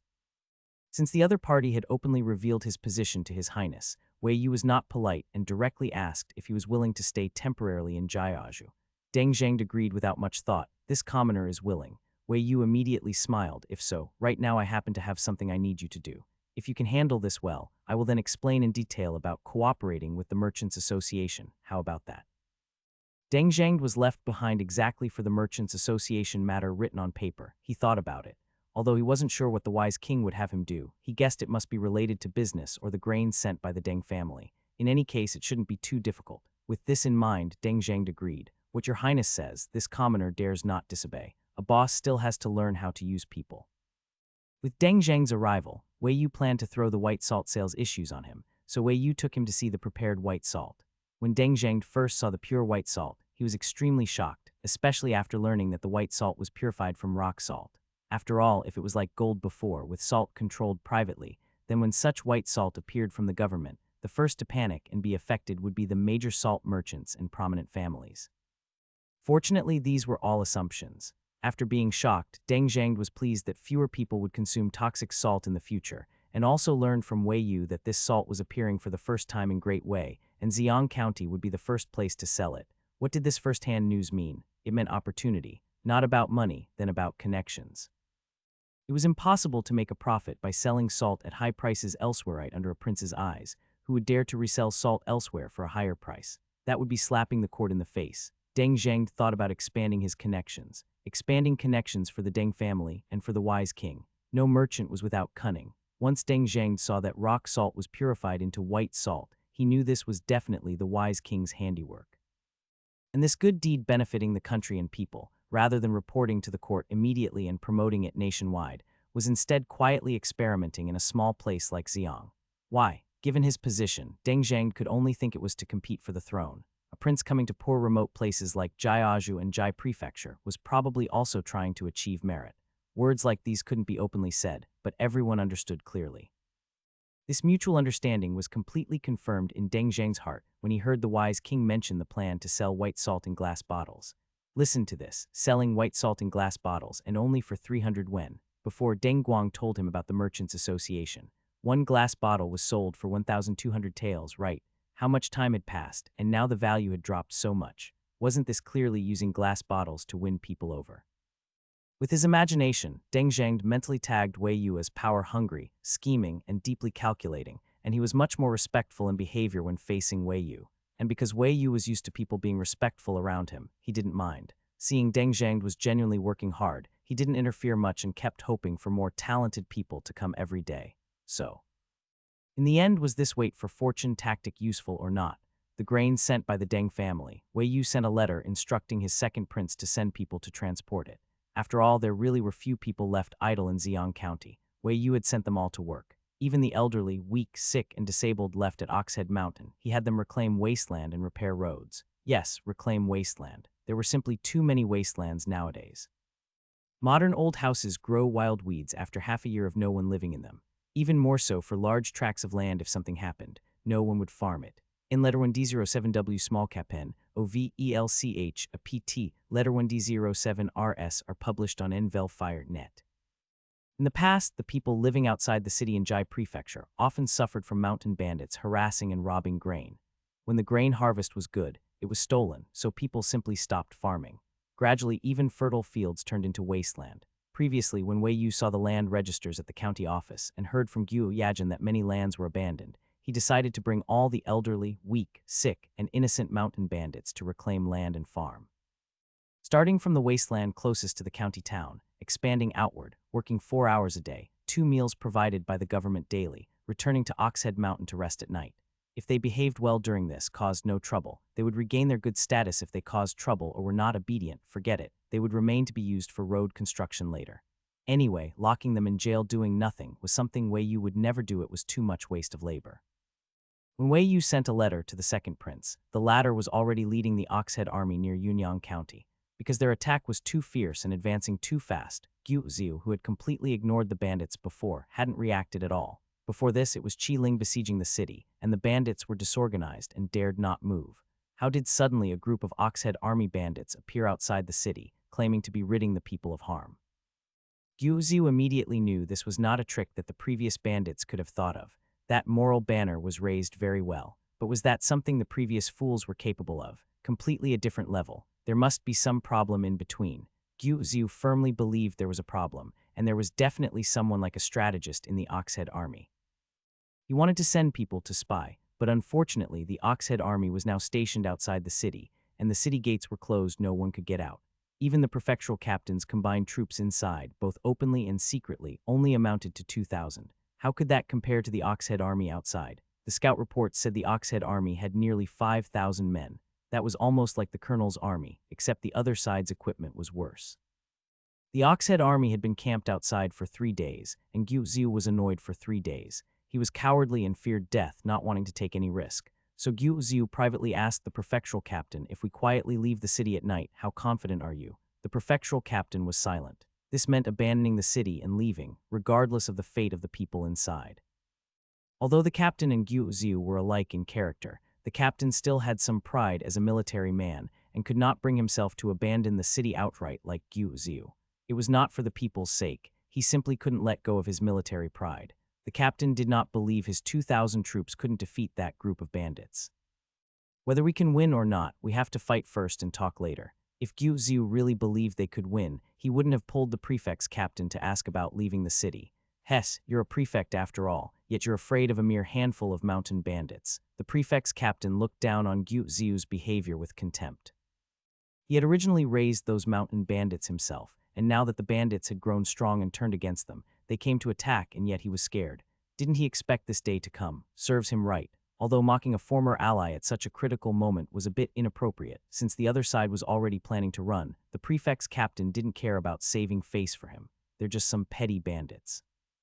Gathering together, they gave themselves a fancy name, imagining they could overturn the court. Don't forget we're officials. Outsiders still don't understand the situation in Jai Prefecture. If we win this battle, everything will be calm and peaceful. We'll be recognized as heroes who suppress the bandits. But if you run away...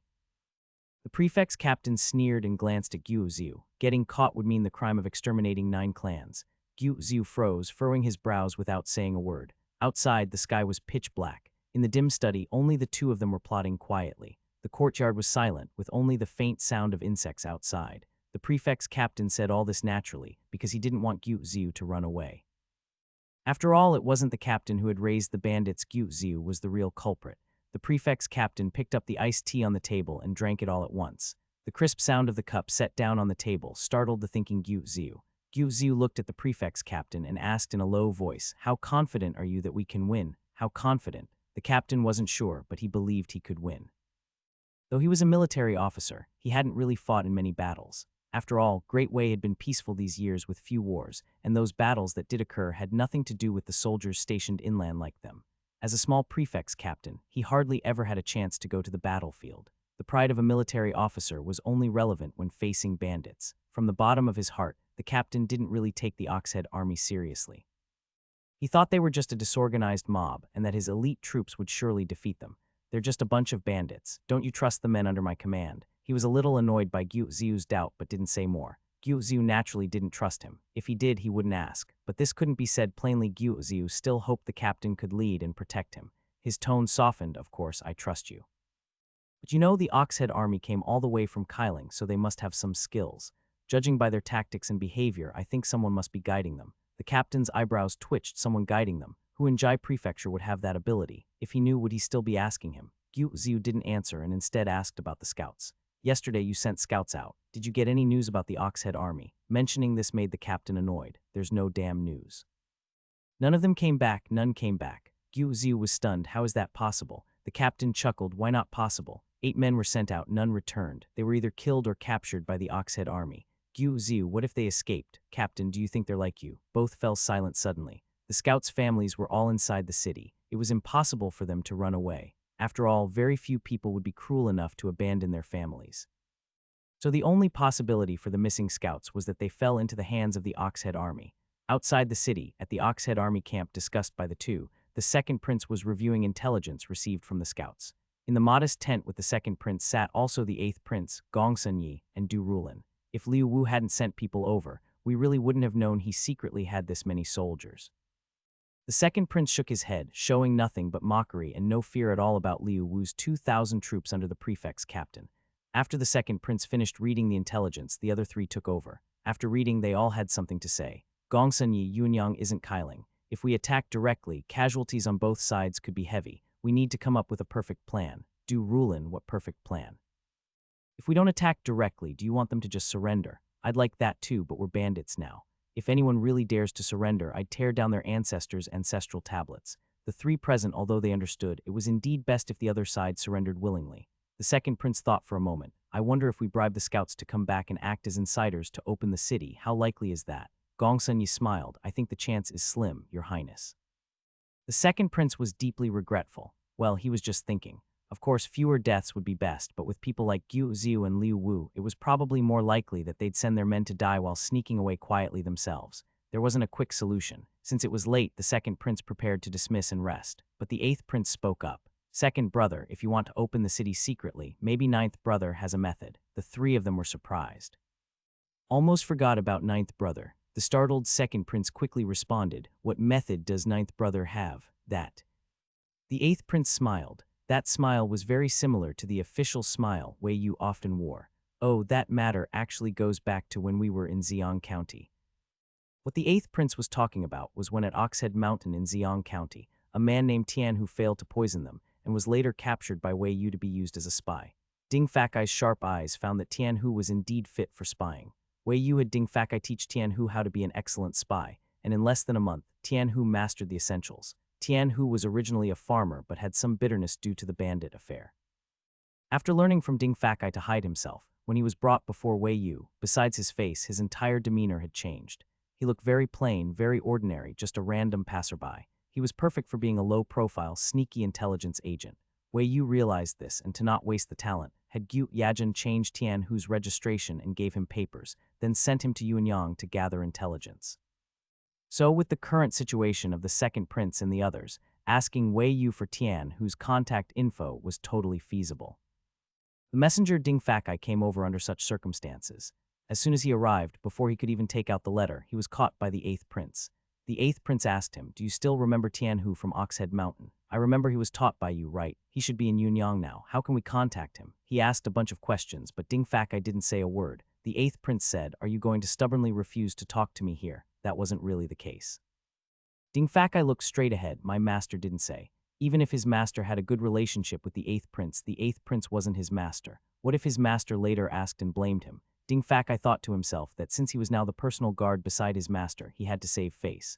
A truly loyal servant. The eighth prince frowned, stared at him for 2 seconds and asked, what did you come here for? My master ordered me to deliver a letter.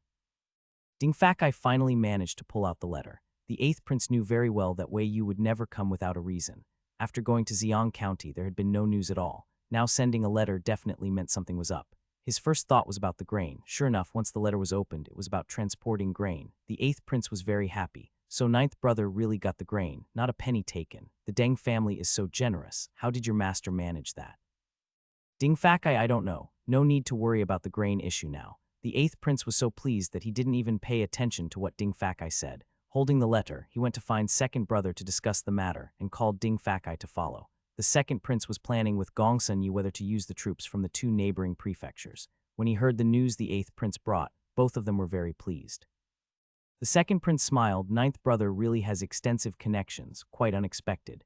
There were still many unexpected things. The eighth prince looked at second brother's expression and for the sake of their ninth brother changed the subject. We want to ask ninth brother for people, and it just so happens that he let us send someone to transport grain. Such a coincidence shouldn't be delayed. Second brother, send the men quickly, don't let things drag on. The latest EP small cap episodes are on the Novel net. That moment Du Rulin came in and immediately raised his hand upon hearing this. I'll go, second prince, let me go. Now only the matter of Gyuziu remained, but unfortunately the city was closed and wouldn't open. They were all from their side, and Second Prince didn't want to harm the common people, so for now they could only wait it out. Du Rulin was restless on the mountain, and going to transport grain meant he could ride horses and run around, so he eagerly raised his hand to slip away. Seeing how eager he was, what could Second Prince say? Of course he refused him. Lord Du, right now our Oxhead army relies on you as the only commander to hold the fort. If you leave, how can Gongsun and I manage alone? The Second Prince smiled and pressed down his hand. If you feel bored, we can go hunting on the nearby mountains. So be good, don't cause trouble. Du Rulin, watching Du Rulin sulk in return, the 8th Prince raised his hand. Then second brother, let me go. 9th brother has been alone in Xiong County for many days, and I miss him very much. This time Second Prince didn't refuse, but told the 8th Prince to go early and return early. Early go and early return was a given, since contacting Tianhu and attacking the city was a serious matter. Early the next morning, the 8th Prince took Ding Fakai and a few others on horseback to go ahead. The men sent by the Second Prince to transport grain followed steadily behind. Because they were in a hurry, the 8th Prince reached Xiong County in just 2 days and 1 night. However, before entering the city, he already sensed the changes in Xiong. After all, there hadn't been so many people outside the city before. The 8th Prince sat on horseback, squinting at a group of people pulling weeds and hoeing the fields, and said vaguely, "Are they reclaiming wasteland?" Ding Fakai was just behind his right, and replied, "Yes, they are all people who stayed on Oxhead Mountain before. My master ordered them to reclaim wasteland, and depending on the situation, to restore their good status and give them land." The 8th Prince inhaled sharply. Well, his 9th brother really had been up to something again while he wasn't paying attention. "Did your master send a letter to the capital?" the 8th Prince asked. He said sending a letter to the capital, but what he really wanted to ask was if their father emperor knew about this. If not, then Wei Yu was really bold. Not only did he detain the county magistrate and let the county magistrate's wife take his place, but also had the people reclaim wasteland and restore good status. Anyone who didn't know would think he was about to rebel. The 8th Prince began to consider whether to cut ties with Wei Yu. Ding Fakai, yes, the messenger hasn't returned yet. It was good that Yishisen hadn't come back yet. That way he would be the first personal guard beside his master. Hearing Ding Fakai's words, the 8th Prince relaxed. So there really was a letter sent. A letter was sent, that was good. Since there was a letter, it meant 9th brother must have told their father emperor about it, so there was no need to panic. The matter of cutting ties would be dealt with later. The 8th Prince was relieved and no longer rushed. Riding slowly, he looked at the scene of land reclamation with a sense of comfort and thought his 9th brother was a capable man. He didn't even spare the children. After entering the city, the 8th Prince went straight to the county magistrate's office and found Wei Yu, who was discussing matters with Guo Yajin, 9th brother. Recently, 2 members of the Deng family had appeared in the county magistrate's office, and Deng Guang was inevitably a bit restrained when facing Wei Yu.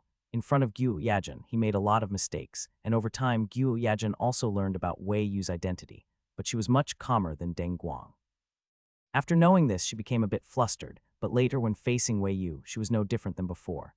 This was the first time Guo Yajin saw the 8th Prince. Upon hearing him call Wei Yu 9th brother, she immediately understood who he was and quickly stood up to salute. "I am Guo Yajin, greeting His Highness the Peaceful King." The 8th Prince looked her up and down a few times. "So you're Guo Yajin. You actually look much better than that county magistrate." The 8th Prince was one of the people most influenced by Wei Yu. Plus, he had a younger sister who depended on him, so his attitude toward women was not condescending like other men. The first time seeing a rebellious woman like Guo Yajin, the 8th Prince showed no dislike on his face. Appreciating someone's shining points, he was quite curious about Guo Yajin. The peaceful king's kindness made Guo Yajin feel relieved. After all, she was one of their people. Wei Yu didn't want her to be troubled by the 8th Prince, so he quickly changed the subject. "8th brother, why are you here? Sit down quickly. If there's something, let's talk." The 8th Prince's attention was drawn in, and he threw his cloak onto a nearby chair and sat down. Wei Yu hurriedly served him a cup of tea. "8th brother, how did you come so fast? It's only been a few days since I sent the letter, right?" The 8th Prince drank the tea in one gulp. "Yes, not many days. The grain transporters are behind. I came to ask you about Tianhu." Tianhu, upon suddenly hearing that name, Wei Yu paused in surprise. He couldn't quite recall who that was. The 8th Prince reminded him Oxhead Mountain, the one who used poison. At the mention of poison, Guo Yajin, who had been sitting nearby, raised her head in surprise and then quickly lowered her eyes again, playing dead. Well, he is a prince encountering poison should be normal. Oh him. Wei Yu remembered now, though he was curious. "8th brother, what do you want with Tianhu?" The 8th Prince glanced at Guo Yajin. Wei Yu caught the look and waved his hand. "Just say it, it's fine." As a member of the same clan as Guo Ziu, Guo Yajin had even considered turning in her entire extended family the idea that she'd inform on Wei Yu for Guo Ziu. Wei Yu would sooner believe Tian, who was a double agent. Since ninth brother said so, the eighth prince didn't hesitate anymore. He explained the current situation in Yuanyang. Someone could open the gates from inside the city. It would make this battle much easier. At the very least, casualties wouldn't be too heavy, and we wouldn't need to spend too much money repairing the city afterward. He cast a sidelong glance at Wei Yu. Tian Hu is still in Yuanyang, right? He is, just making contact with Tian Hu, nothing major. Wei Yu had sent him to Yuanyang for exactly this kind of situation, so he directly told the eighth prince to go ask Ding Fakai for his contact. At that, the eighth prince gave a cold snort.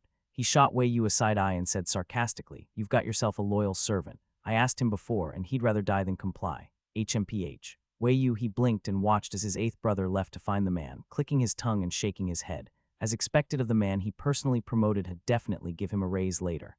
After the eighth prince left, Gu Yajin glanced thoughtfully at his departing figure, then turned to Wei Yu. Your Highnesses came here to clean up the Jai Prefecture bureaucracy.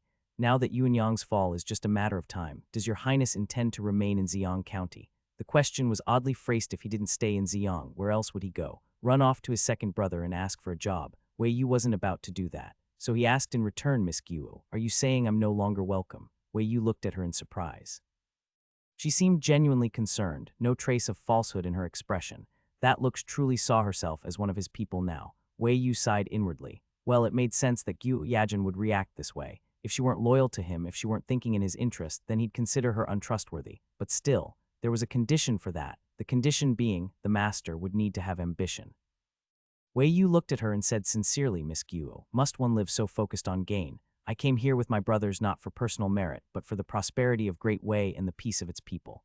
That alone is enough for me." He couldn't say too directly whether or not he wanted the throne. Talking about that now could get him beheaded. He wasn't worried for himself, but he had to consider Gu Yajin. As long as his meaning was clear, she'd understand.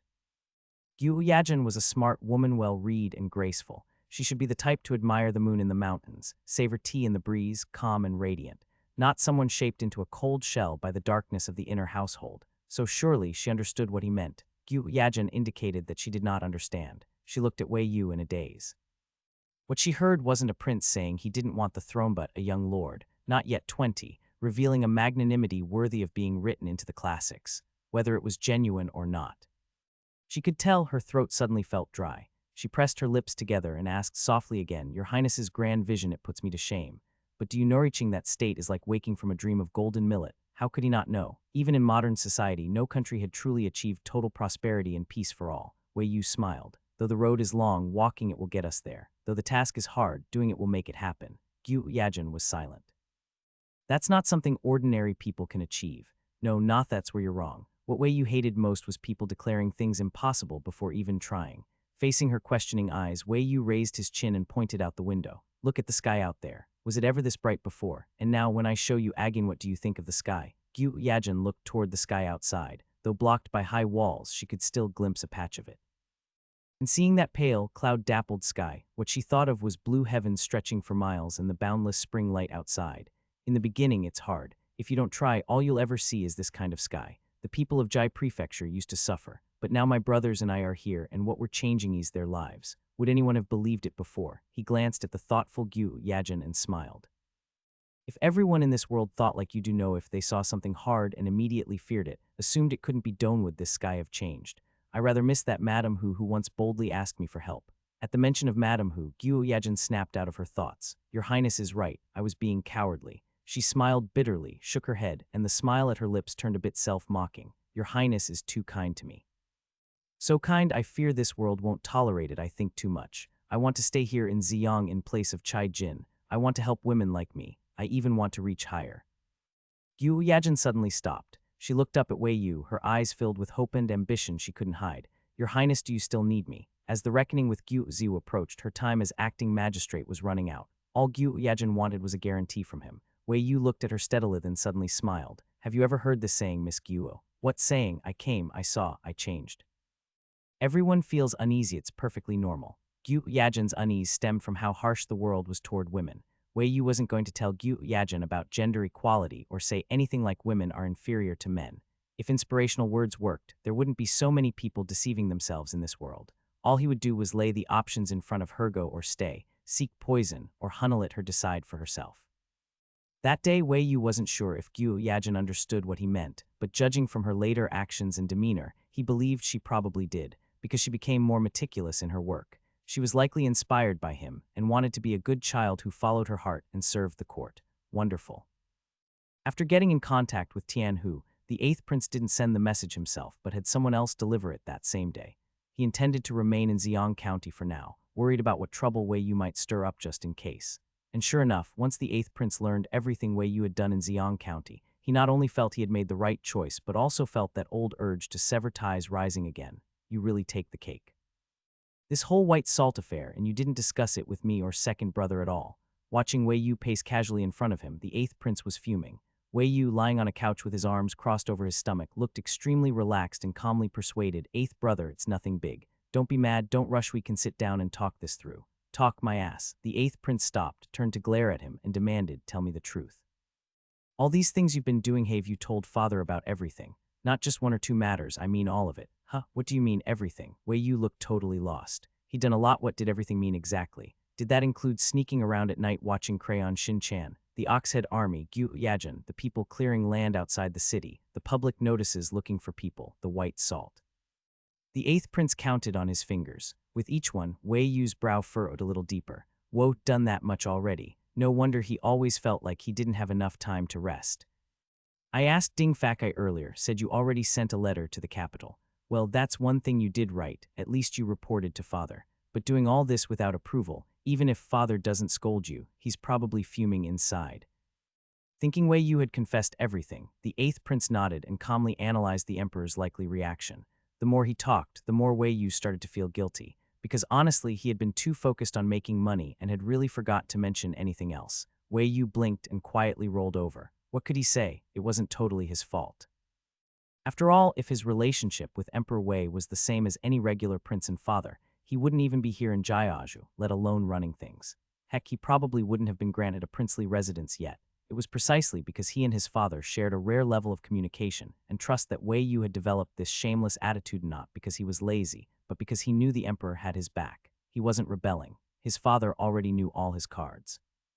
No matter what he did, the old man would cover for him. So what was there to worry about? What the eighth prince saw as risky defiance of imperial authority, Wei Yu saw as nothing at all. So long as it benefited Great Wei, even if he acted first and reported later, his father would probably be all smiles. Sprawled lazily on the couch, Wei Yu grew even more content as he listened to his brother's lecture, already thinking about sending Ding Fakai back with the next letter once he Shisen returned. Confidence was one thing, but the eighth prince did make a good point. He was getting a little spoiled from his father's favor. That couldn't continue at people like that always ended up dead early in TV dramas. He'd need to put more thought into how he phrased his next letter, make himself sound more refined and pitiable so the old man would feel moved. What a headache. After talking for ages, the eighth prince looked up and saw that Wei Yu had turned his back and was spacing out. He instantly exploded. Wei Yu. Wei Yu snapped to attention. "Eighth brother, you need something." "The eighth prince, did you even hear what I just said?" "Of course I did." Wei Yu sat up straight and said solemnly, "Don't worry about father. If there's punishment, I'll take it. I won't let you fall like a flower in the wind. Now let's talk about recruiting people." The eighth prince, who was just called a delicate flower, illiterate fool, the eighth prince was too exhausted to even complain about Wei Yu's nonsense anymore. He sighed, "Forget it. I don't know what you and father talk about in private, but since you insist, fine, if there's punishment, you take it. Now tell Muhat recruiting." Wei Yu looked wounded. "Eighth brother, you've changed. You used to say we'd face hardships together." Not wanting to keep arguing, he motioned for Wei Yu to explain. "I heard from the people under you that you posted notices around Xiong looking for recruits. It's been over 10 days with no reply. Who exactly are you looking for?" Wei Yu was juggling so many projects in Xiong. Aside from secretly having Gyu Yajin handle county affairs, the biggest were the white salt business and the land reclamation. As far as the eighth prince could see, he had no clue what else required public recruitment. Sigh. Just hearing the question made Wei Yu sigh. "Naturally, I'm looking for people of talent." That was vague, but he couldn't exactly say math, physics, and chemistry. Wait a minute. Wei Yu suddenly perked up. He turned abruptly and fixed his eyes on the eighth prince, gaze blazing. "Eighth brother, I've got some books here full of novel knowledge. Father knows about them too. Mastering what's in them can help you build a great career, rise in rank, get rich, stay safe, and bring prosperity to Great Wei. Want to see?" The eighth prince, he froze. Alarms blared in his mind. Not only did he ignore the rosy future Wei Yu was selling, he immediately wanted to turn and flee. He knew Wei Yu too well. That sneaky tone, that scheming look, seen it at least 800 times if not 1,000. This guy used to set traps for others. Now he was finally coming for him. The eighth prince straightened his face and refused with righteous indignation. No, I am a man of integrity. I do not accept vague goodwill from questionable sources. Give it to someone else, I'm out. He radiated moral strength while speed walking away. Wei Yu chased after him in anguish. Eighth brother, don't go. Would I ever harm you? Come on, hand on your heart if I ever hurt you. I'm doing this for your own good. When Wei Yu was pestering his eighth brother while he read in Xiang County, elsewhere, the second prince who had established contact with Tian Hu was already preparing to attack the city. Tian Hu truly lived up to Ding Fakai's assessment of him as a promising spy. It had only been a little over a month since Wei Yu left him in Yunyang, and he had already managed to befriend one of the local petty officials. They say it's hard to get close to the underlings, yet somehow Tian Hu had quickly integrated himself among them. When the second prince sent word asking if he could arrange to have the city gate opened at night, Tian Hu simply replied that he'd need 3 to 5 more days. Just 5 days naturally, the second prince could wait. He believed that Wei Yu had more than just Tian Hu placed in Yuanyang, and that the few days Tian Hu asked for were to coordinate with his companions to figure out a way to open the gate. With this in mind, the second prince waited a few days. When Tian Hu finally sent word back saying the operation could proceed that night, the second prince was immediately invigorated. He gave the order for the Oxhead army to prepare, planning a coordinated inside-outside attack on Yunyang under the cover of night. At midnight, 5,000 Oxhead soldiers stationed outside the city heard movement from the long-sealed city gate. There was movement not only atop the wall, but also near the gate itself. Rustling sounds, occasional cries of combat that were immediately silenced. As the second prince and his men squinted at the city wall from outside, they were startled by the commotion within. Gongsun Yi asked, "Are all of these people under the wise king?" Tian Hu was the spy Wei Yu had planted in Yunyang. It stood to reason that those working with him inside the city were Wei Yu's people too.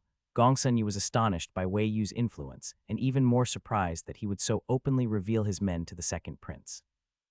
Was the wise king making a statement to the second prince, displaying strength to show his intention to vie for the throne or declaring his loyalty? The second prince remained silent. The noises near the gate didn't last long. After roughly half an hour, the gate opened. In the darkness, someone stood at the gate holding a torch. Upon seeing this, the second prince immediately mounted his horse and led the Oxhead army forward. Standing at the gate was a dark, thin man with an unremarkable appearance. The second prince looked him over and didn't even need to ask before the man spoke up.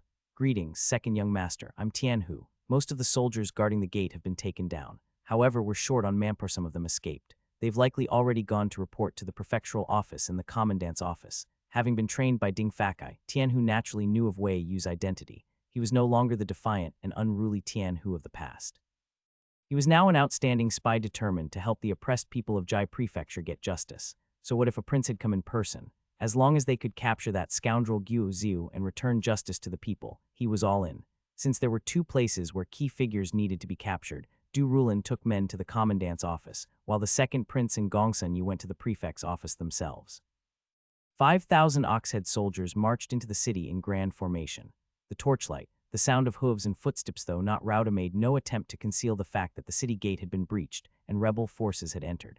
Most of the city's residents were jolted awake. Even those who had been sleeping soundly were slapped awake. Entire households huddled in fear inside their homes, terrified that the mountain bandits might break in and plunder them at any moment.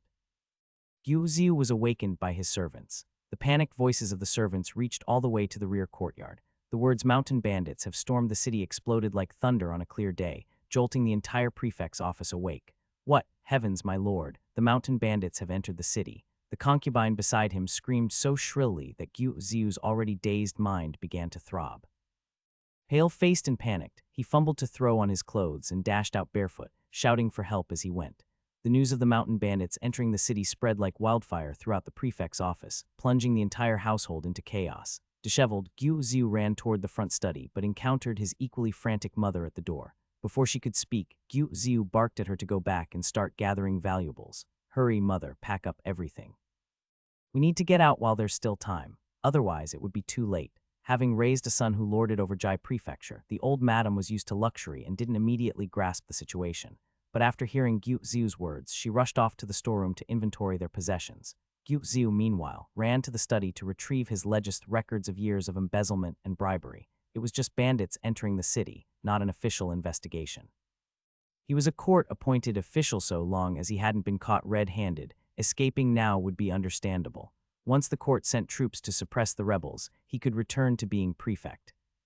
It was a well-laid plan, but every time he thought of the bandits entering the city, he couldn't help cursing Liu Wu for being a useless fool. He had been told to flee earlier and ignored it, thinking the bandits weren't a real threat and that they could simply seal the city and wait them out. What absolute nonsense. The city gate was critical, yet they hadn't even stationed extra guards there. He didn't even know how the gate had been breached. Idiot. While Guo Ziu cursed the commandant in a fit of rage, Liu Wu was at that moment being dragged out through a dog hole, looking utterly humiliated. Yes, a dog hole. Since the Liu residence was near the city gate, Du Rulin broke through their gates even while the second prince was still en route to the prefect's office. Though it was Du Rulin's first time raiding a household, he executed it flawlessly. Anyone who needed to be tied up was tied, all escape routes were blocked, the women were confined to a single courtyard and forbidden to move, and all the Liu men were bound. Liu Wu, the commandant, was caught crawling through a dog hole about as disgraceful as it gets, and when he was dragged before Du Rulin, he still tried to assert authority, straining his neck and shouting, "What do you think you're doing? Do you know I'm the commandant? You're nothing but a bunch of lowly mountain bandits. If you dare lay a finger on me, the court will send troops to wipe you all out." As a fellow military man, Du Rulin felt personally insulted by this kind of stupidity and viciousness. He looked at Liu Wu coldly and pulled out his official seal from his robes, placing it in front of him. "Open your dog eyes and take a good look. With officers like you, the court should be ashamed." Upon seeing the seal clearly, Liu Wu's eyes went wide with shock. That was the seal of a Yulin army captain. They were from the court, not mountain bandits. The official seal that Du Rulin produced completely shattered Liu Wu's resistance. If the other party had been bandits, he could still have blustered and postured, but since they were from the imperial court, their purpose was obvious. His confidence vanished in an instant. Liu Wu hung his head in dejection, realizing that his end had come. He no longer dared to shout or resist. Du Rulin's main target was him. Seeing that Liu Wu was now cooperative, he gave a cold snort and ordered him to lead the way to the study. Evidence of crime soon always found it in the study. While Du Rulin was searching Liu Manor for evidence, Guo Ziu was already packing up and preparing to sneak out through the back gate. About a dozen people were escaping with Himhai's old mother, his wife, his two most beloved sons, and the rest his most capable subordinates. The carriage was ready at the back gate.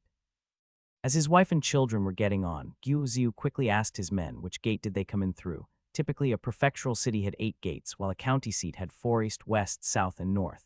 There weren't many bandits. Guo Ziu knew it was impossible for them to seize all 4 gates in one night, so he planned to use the time lag to escape through the least guarded point. My lord, they came in through the south gate. Perfect. If it was the south gate, then the north gate should have the fewest people, assuming he remembered correctly.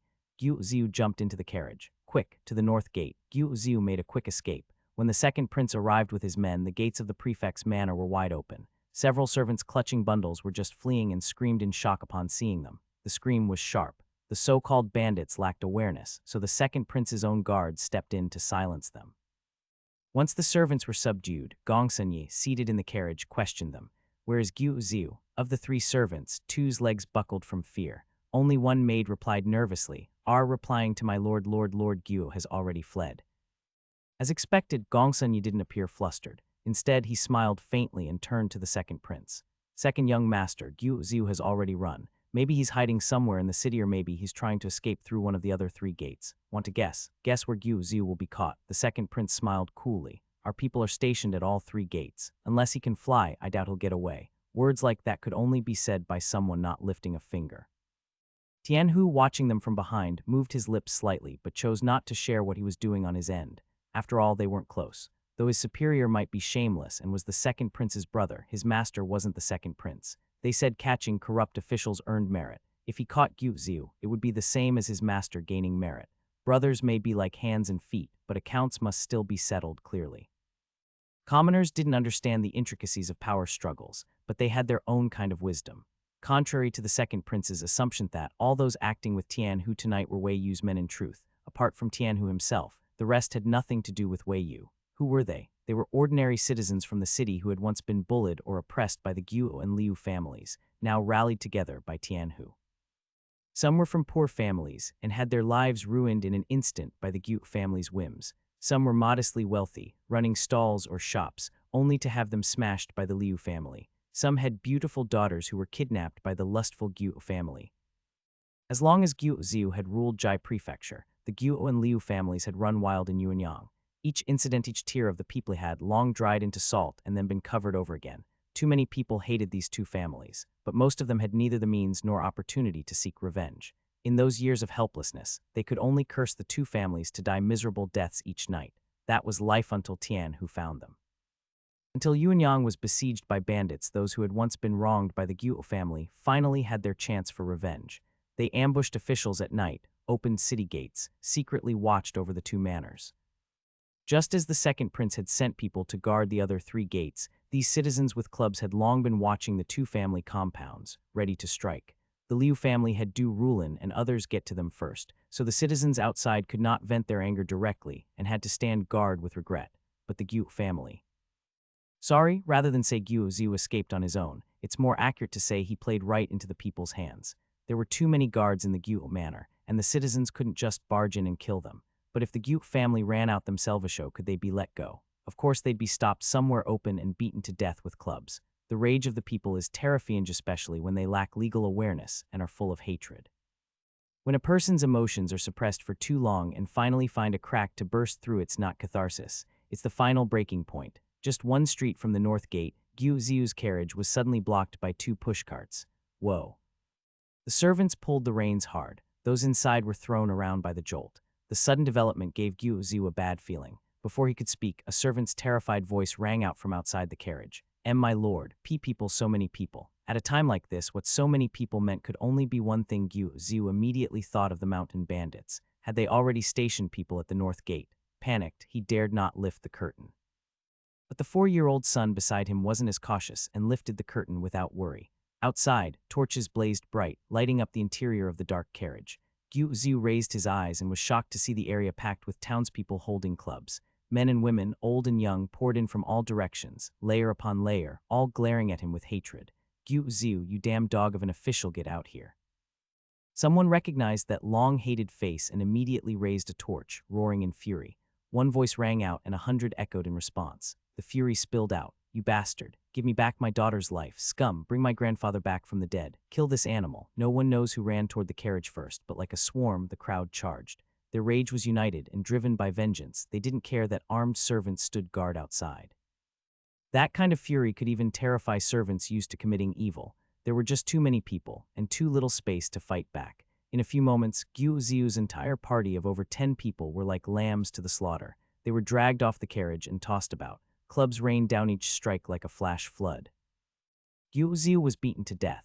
Aside from his 2 young sons, all 17 members of his party were beaten to death at the north gate of the city. The first to receive the news was Tian Hu. After all, it was he who had rallied the common people, could be considered the leader of this Commoners Avengers alliance. When he heard Guo Ziu had been beat to death, Tian Hu felt a little guilty, but not the slightest bit of regret or remorse. After all, he himself had been a victim of Guo Ziu's oppression. Guo Ziu had always looked down on people like them, the commoners, but now he had been beaten to death by those very people he scorned. Heh, how satisfying, utterly satisfying. Tian Hu only regretted not being able to personally take part in such a delightful event. And his guilt, it stemmed from not informing the second prince and others about this in advance. But then again, they weren't really his master, so it probably wasn't a big problem, right? Big problem or not, the man was dead anyway. Beaten to death by the peoply an undignified end, but one that surely appeased public anger. The second prince only furrowed his brow at first, then showed no further reaction. The man was dead, what could be done? Besides, if Guo Ziu was gone, there was still Liu Wu, wasn't there? The two of them were clearly in cahoots and likely knew quite a bit about each other. Even without Guo Ziu, Liu Wu was still enough of a malignant representative. Thus, the entire city of Yuanyang officially came under the second prince's control. During the cleanup, those who had helped open the city gates that night were also identified by the second prince. This time, he was truly surprised by Tian Hu's actions. It turned out that the ones working with them from within weren't Wei Yu's people, but rather just the commoners that Tian Hu had gathered himself. The second prince greatly admired Tian Hu. When Tian Hu came to take his leave, the prince hinted at whether he'd consider following him instead.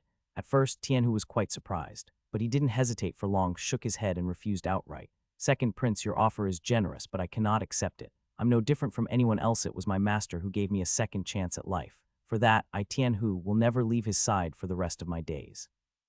After Tian Hu left, the second prince remained silent. Gong Sunyi emerged from behind the screen, looked at the departing man and said slowly, there are many debts of gratitude in this world that are hard to forget.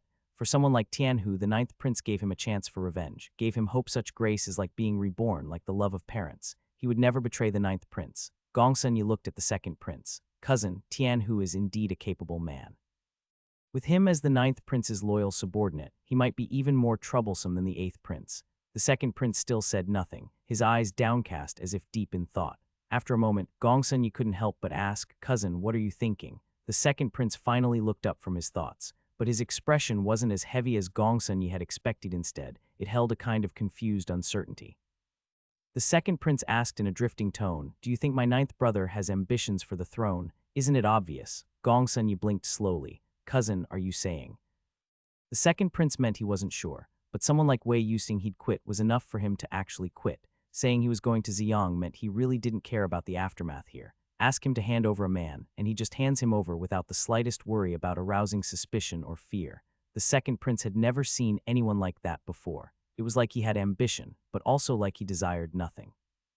He was capable, cunning, and seemed to have no small amount of charisma, but he behaved like a skittish grasshopper, startled, fleeting, always holding something back. The second prince couldn't understand Wei Yu. He genuinely had no idea what his ninth brother was thinking. Ask him directly. Nothing's weren't at that level between them yet. Since he couldn't figure Wei Yu out, the second prince decided to just wait and see. Eventually, even the slyest fox shows its tail.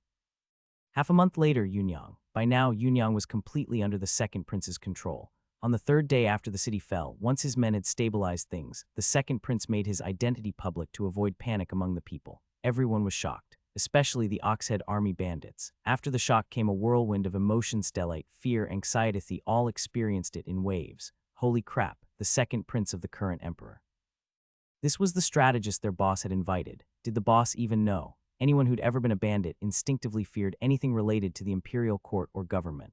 Though they'd followed the strategist through many campaigns, even if there wasn't deep affection, there was shared hardship and achievement at the end of the day. This man was a prince, a high-ranking official sent by the court to punish corrupt officials. With that kind of status, what good could come to them, former bandits?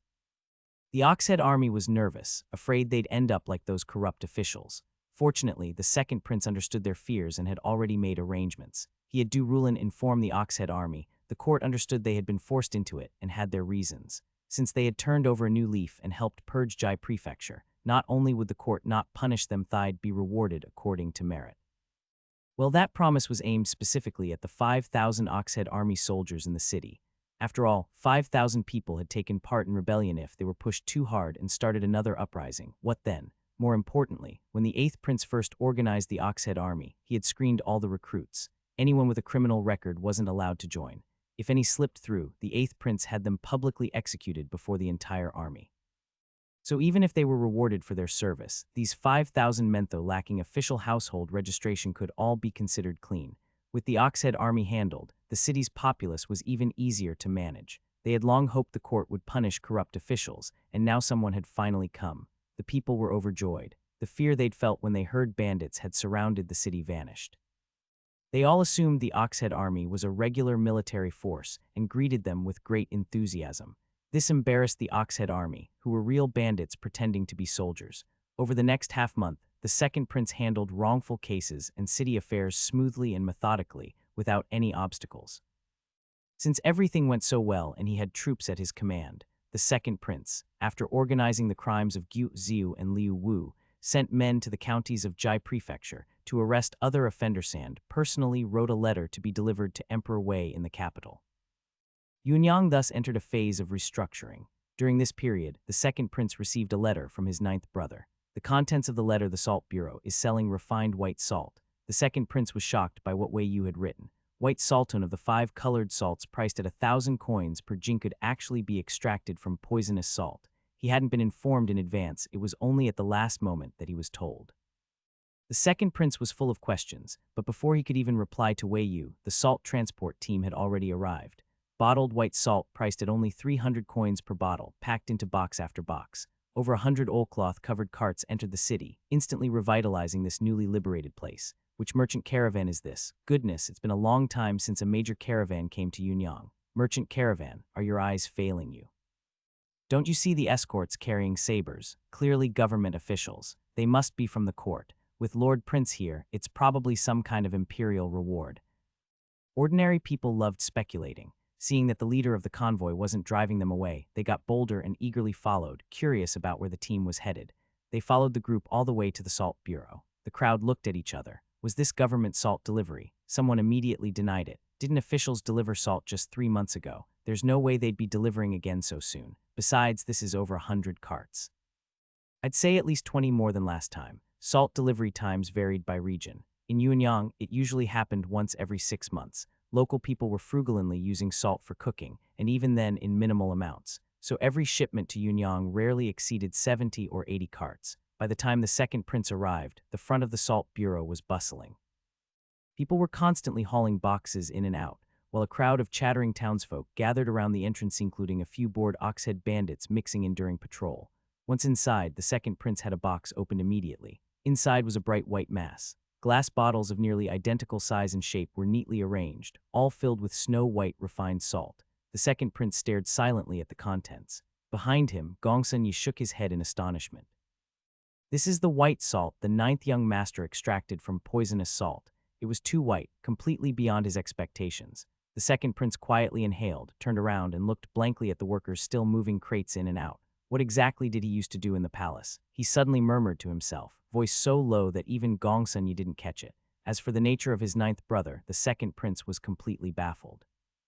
Once a completely obscure figurino, he could make glass, extract white salt if he had this ability. Why didn't he use it earlier? Too many thought Chi's head began to ache. After standing there for a while, he finally decided to drop it. No matter how much he thought, it was useless. It was Father Emperor who should want to know the truth. Sometimes you had to learn to give up. Once you did, you discover how wonderful the world beyond the confusion could be. Now that the salt was already here, and with Wei Yu's next plan needing explanation, why bother figuring things out himself? If he could bring down the price of sugar effortlessly, he'd be a fool to say no. So the day after the white salt arrived, the people of Yuanyang heard an announcement from the government. The Salt Bureau is selling white salt, 2 jin for 300 coins. White salt, something that only nobles and officials could afford, was now available to commoners. Whether skeptical or just curious, many idlers in the city headed to the Salt Bureau to see for themselves. Song Liu was a scholar. His family was moderately well off, normally using green salt and occasionally buying colored salt to entertain guests. When he heard about the white salt selling for 300 coins per 2 jin, he rushed to the Salt Bureau without a second thought. True or false, he'd go check. If it wasn't true, he could walk away. But if it was true and he missed his chance, he'd regret it deeply. On the way, he ran into a few fellow scholars. Brother Song, heading to the Salt Bureau. Brother Zhu, you too. They shared a knowing smile. Since they were headed the same way, they all hurried on in silence. It was more important to get their hands on the white salt. For every skeptic who thought the announcement was fake, there were those who believed such doubts were spread to reduce competition. Song Liu and his companions rushed as fast as they could, but they were still a step too late. The Salt Bureau was surrounded by people loudly asking if any white salt was left. Sir, is there really no white salt left? Didn't you deliver over 100 carts yesterday? I'm not asking for much, just 1 jin. Sir, I'm begging you. What? Song Liu, hearing the commotion from the outside, was stunned. It's all sold out. Didn't the government just make the announcement? How could it be gone already? Even the clerks at the Salt Bureau could hardly believe it, but the truth was, it was sold out. Only 3,000 bottles of white salt had arrived, and the 3 richest merchants in Yuanyang bought them all in one swoop. After hearing that the city's 3 biggest merchants had bought everything, Song Liu was both puzzled and frustrated. They'll be eating that much salt until the end of time. Couldn't they have left some for others? Leave some? Impossible. The Liu family of textiles, the Qi family of grain, and the Ryuan family of restaurants, these 3 heads of household, were now gathered in one room, lovingly cradling bottles of white salt, enraptured.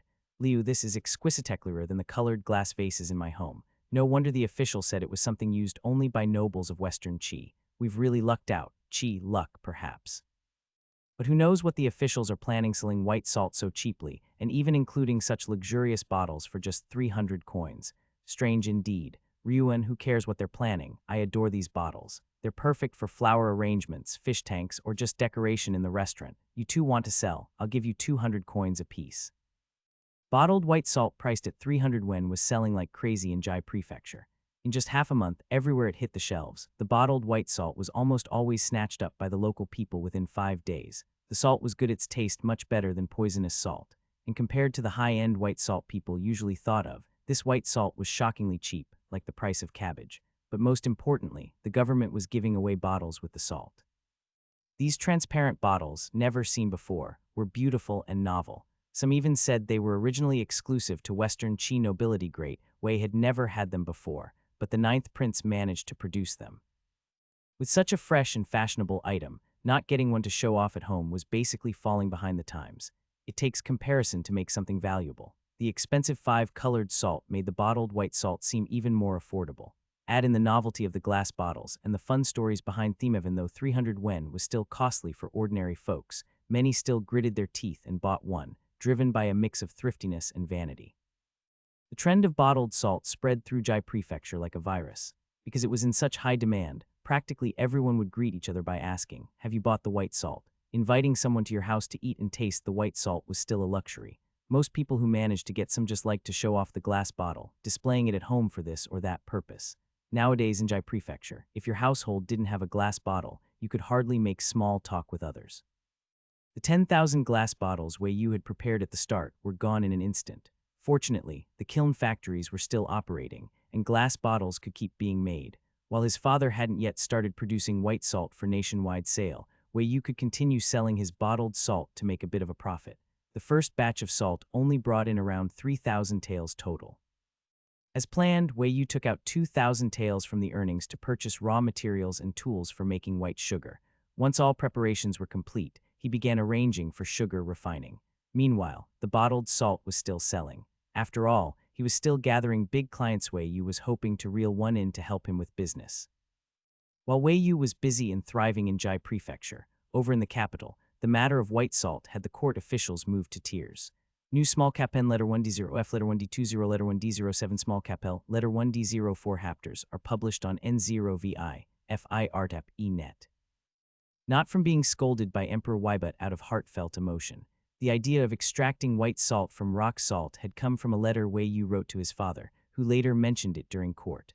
Unlike the shock and excitement he'd shown when first receiving the letter, Emperor Wei was calm on the court floor.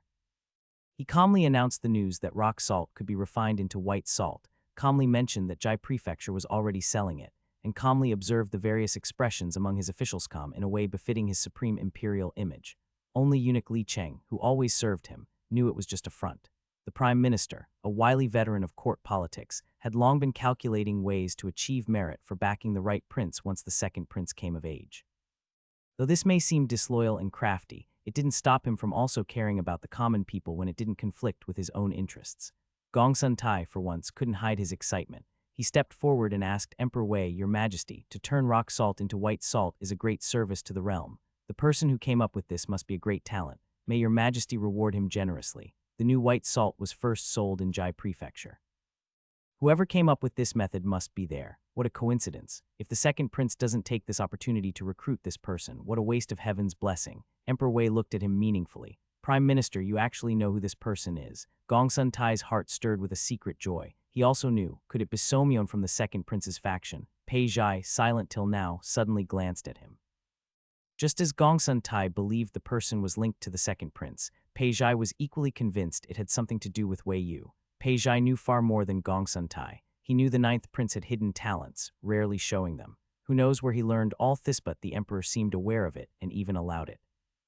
Besides, the second prince was somewhere in Jiaozhou, and there was no clear proof he was in Jai Prefecture. But the ninth prince was definitely there. So in Pei Zhai's view, rather than say the person who refined rock salt into white salt was related to the ninth prince, it was more accurate to say it was the ninth prince.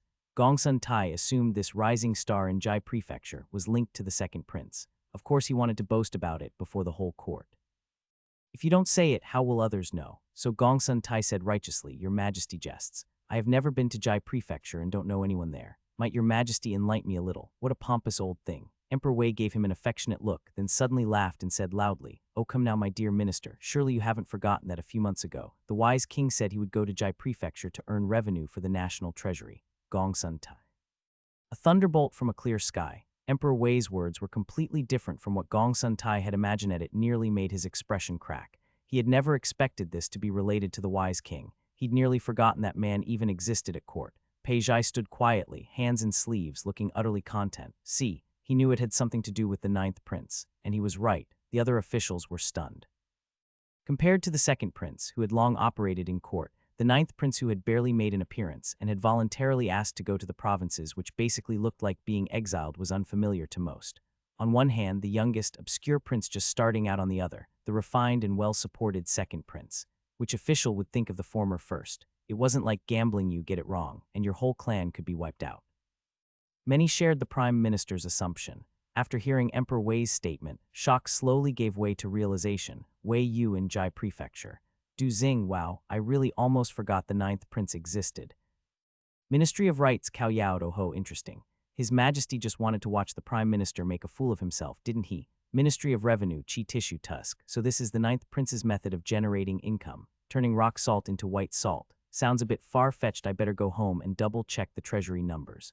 Ministry of War, Yu Wenjai. The Prime Minister really embarrassed himself this time. Truly embarrassing. To Gongsun Tai, the ninth prince was like someone who suddenly sprang out of a crack in a rock. His ideas were too solid. Now that there was a way to purify white salt and let the common people live better lives, naturally, it had to be used. The Emperor Wei assigned people from the Salt Affairs Office to do this, saying the sooner the better, and the people at the Salt Affairs Office really did manage to produce the stuff within 3 days. Of course, this first batch of newly produced white salt had to be for the royal family to use first, but the Emperor Wei didn't use it. He brought the salt to court. Clean and delicate white salt. Every official at court was forcibly made to take a look, have a taste, and feel it out. The Emperor Wei greatly enjoyed watching his beloved ministers be moved to tears. Then he called out a few who liked to grumble internally and had them compose a poem on the spot about white salt in front of everyone. This was a rare thing at court after all. The court was a place to discuss national affairs. Writing poems was far too pretentious.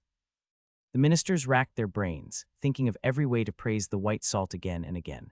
But the Emperor Wei was still displeased, because they had praised the wrong thing. In the end, it was Du Xing who stepped forward of his own accord and calmly came up with a clumsy, doggerel-style poem, which finally made the Emperor Wei break into a wide smile. White salt is good, the salt is white. Eat it and feel great, body strong and right. The people all praise it with joy and pride. If you ask whose son made it bright, it's the ninth son of the royal line. It was truly a poorly written and mismatched poem. Even if the ministers looked down on the doggerel Du Xing had composed, there was nothing they could do. After all, he was the first one to earn a smile from His Majesty. The smarter ones had already picked up on the emperor's meaning from his attitude. So from that point on, the poems that followed mostly praised the white salt, while also throwing in a few lines to flatter the wise king. The Emperor Wei was finally satisfied. He didn't care whether this act might give the ministers all kinds of misleading impressions, purely wanted to give a little punishment to those who looked down on his precious ninth son. The Emperor Wei actually felt quite upset about how the ministers disregarded Wei Yu. He could disapprove of his unfilial son himself, but others weren't allowed to look down on him. The empress picking and choosing among her sons in the past was one thing, couldn't do anything about her. But when it came to these ministers, could he not give them a hard time? Didn't they look down on Wei Yu? Then he would make all those who did so praise him instead. And just because of this petty move by the Emperor Wei, even while the production of white salt was still rushing to keep up, the entire capital quickly knew about it. The poems composed live at court by the ministers, especially Du Xing's awkward, clumsy doggerel, spread through every street and alley. That poem was terribly crude. Anyone who had even read a few books of poetry was too embarrassed to even call it a poem, but it had been praised by the emperor himself, called not bad, even well written. So what were the scholars of the capital supposed to do? They could only heap praise on it mindlessly. As for Du Xing himself, he not only didn't feel ashamed in the slightest, was quite proud of it. He went around telling everyone that he had written a fine poem that had been praised by the emperor, afraid someone might not have heard. The whole capital seemed to enter a brainless poetry contest overnight. In Yuzhou, within Xixian of Land Commandery, there was a place called Zhangjia Village. Zhangjia Village was a well-known village in both Xixian and all of Land Commandery, not for any other reason, just because everyone in Zhangjia Village was a carpenter. In this era where people treasured even broken brooms, whether it was carpentry or blacksmithing, any skilled trade was rarely passed on outside the family. The people of Zhangjia Village had been carpenters for generations, and every household had its own unique techniques. One household might specialize in making carved beds and cabinets, another in tables and chairs, another made farm tools, while yet another did vine-weaving crafts. Everyone in Zhangjia Village had inherited their craft, and their work was known for being meticulous and earnest. In Land Commandery, they had a stellar reputation. You could say that as long as someone wasn't too far away and had some spare money to spend on good wooden furniture, they'd go to Zhangjia Village to hire someone. Zhang Jinbao was from Zhangjia Village. Unlike his village peers with names like Danyu, Shitu, or Ergu, Zhang Jinbao had an unusually refined name.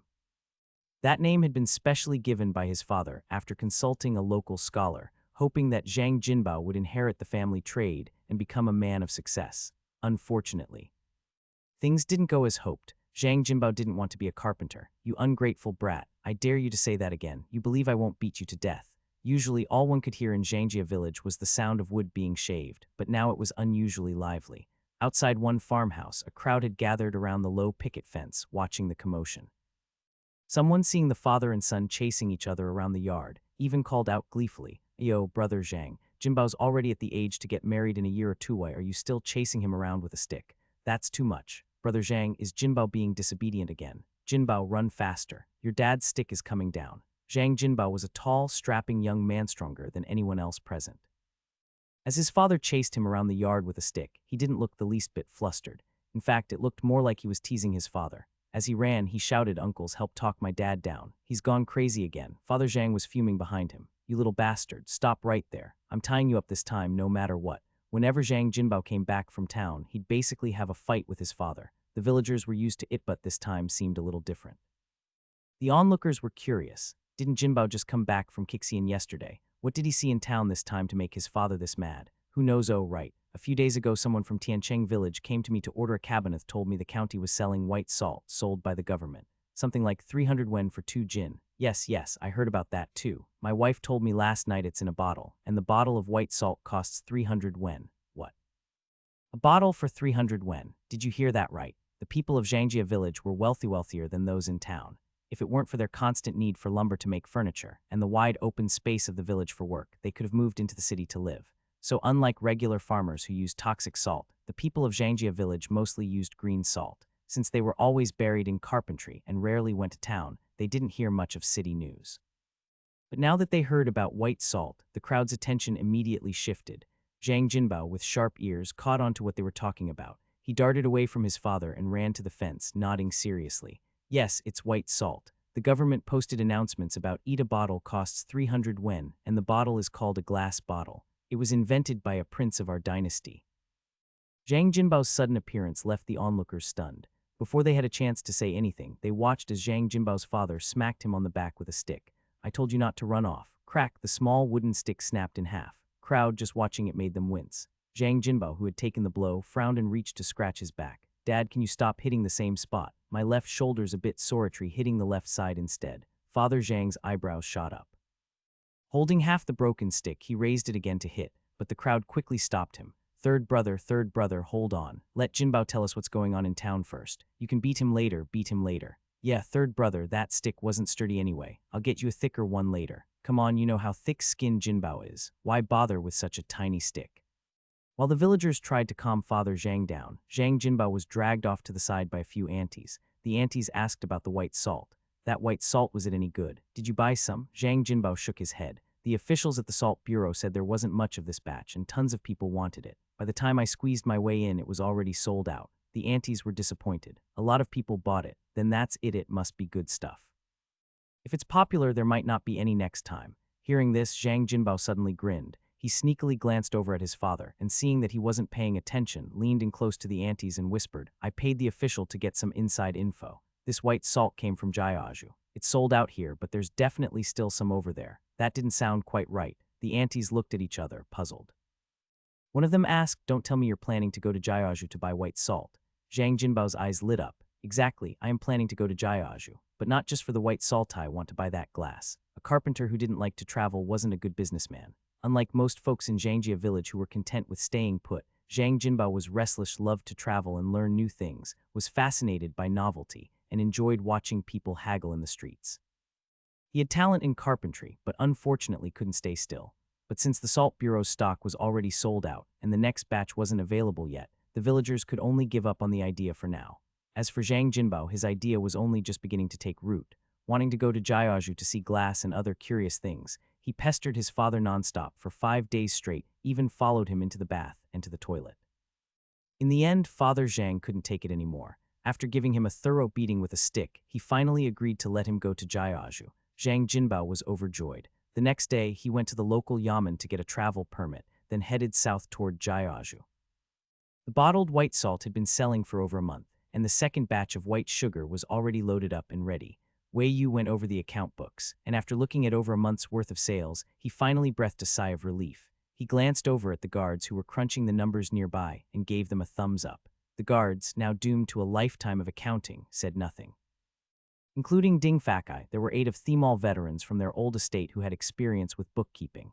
Only Fang Sheng, standing by the door, closed his eyes leisurely. 5 taels each for 8 people, that's 40 taels. Honestly, for their penny-pinching 9th prince, that was a hefty sum. But Fang Sheng considered himself a good guard. He would never stoop to skimming from the prince's private funds. Not at all. And certainly not because he was glad he wasn't stuck doing the bookkeeping.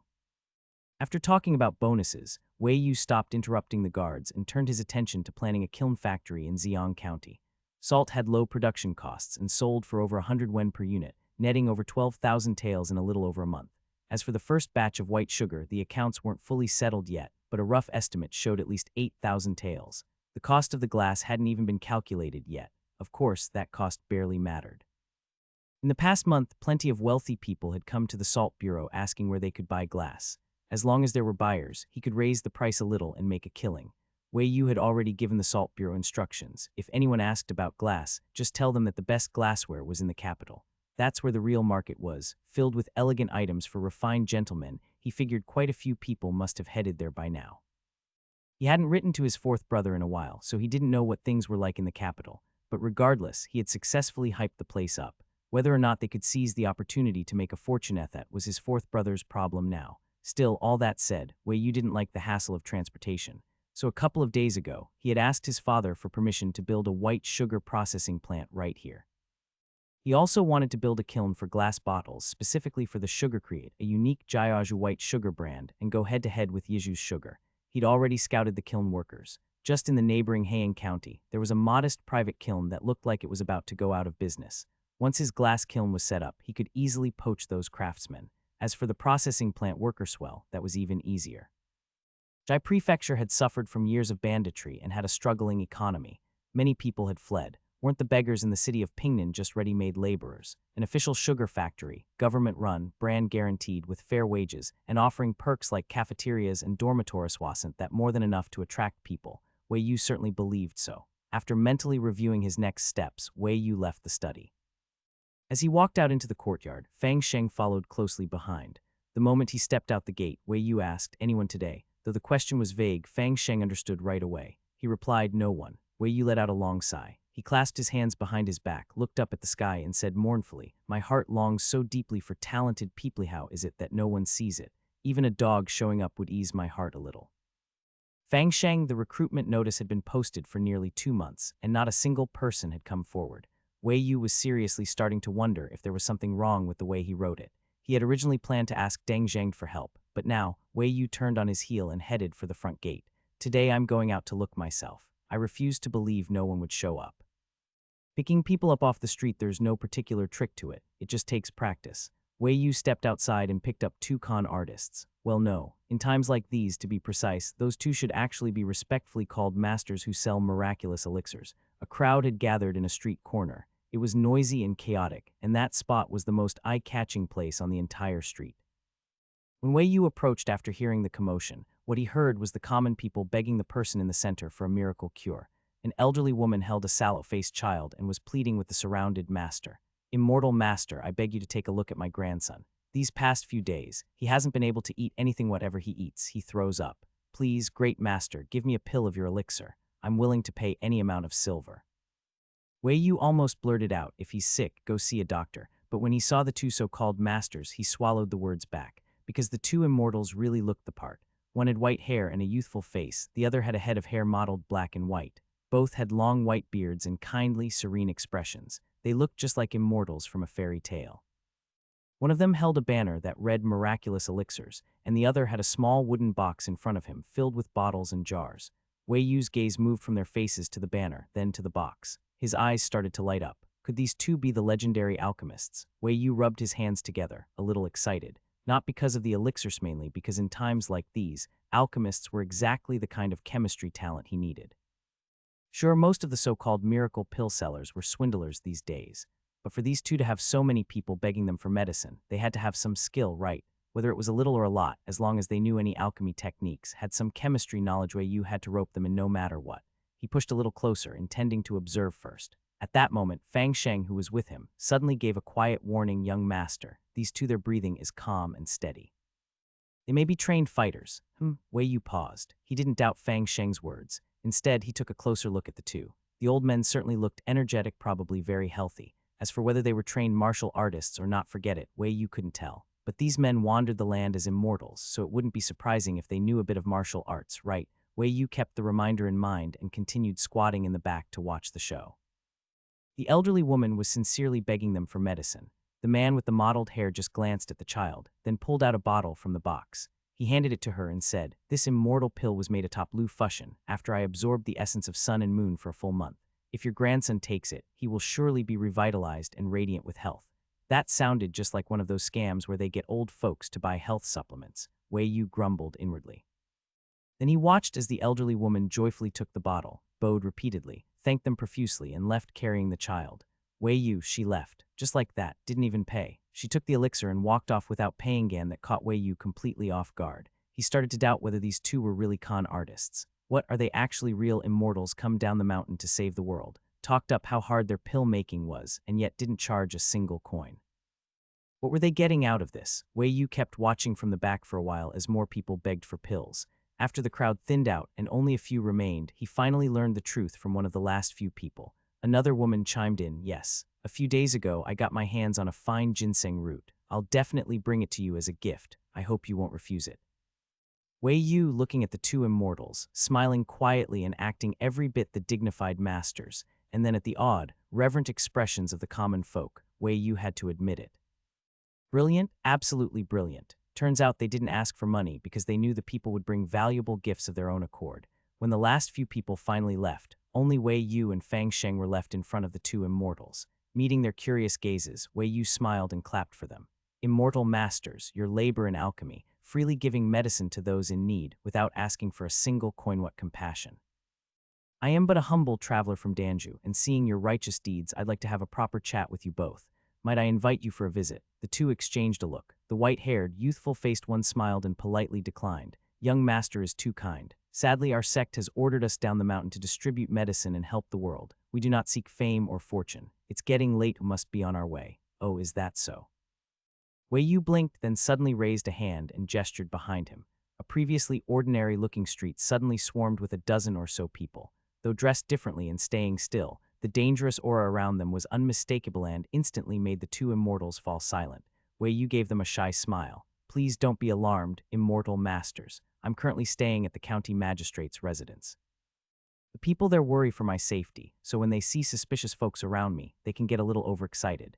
The two immortals, are they the suspicious ones? Wei Yu looked innocently at the pair and asked again, "So are you willing to come for a chat now?" The two old men stared at him, then exchanged another look of helpless resignation. The white-haired one gave a gentle smile and said, "Since the young master insists, my junior and I shall accompany you. That's more like it."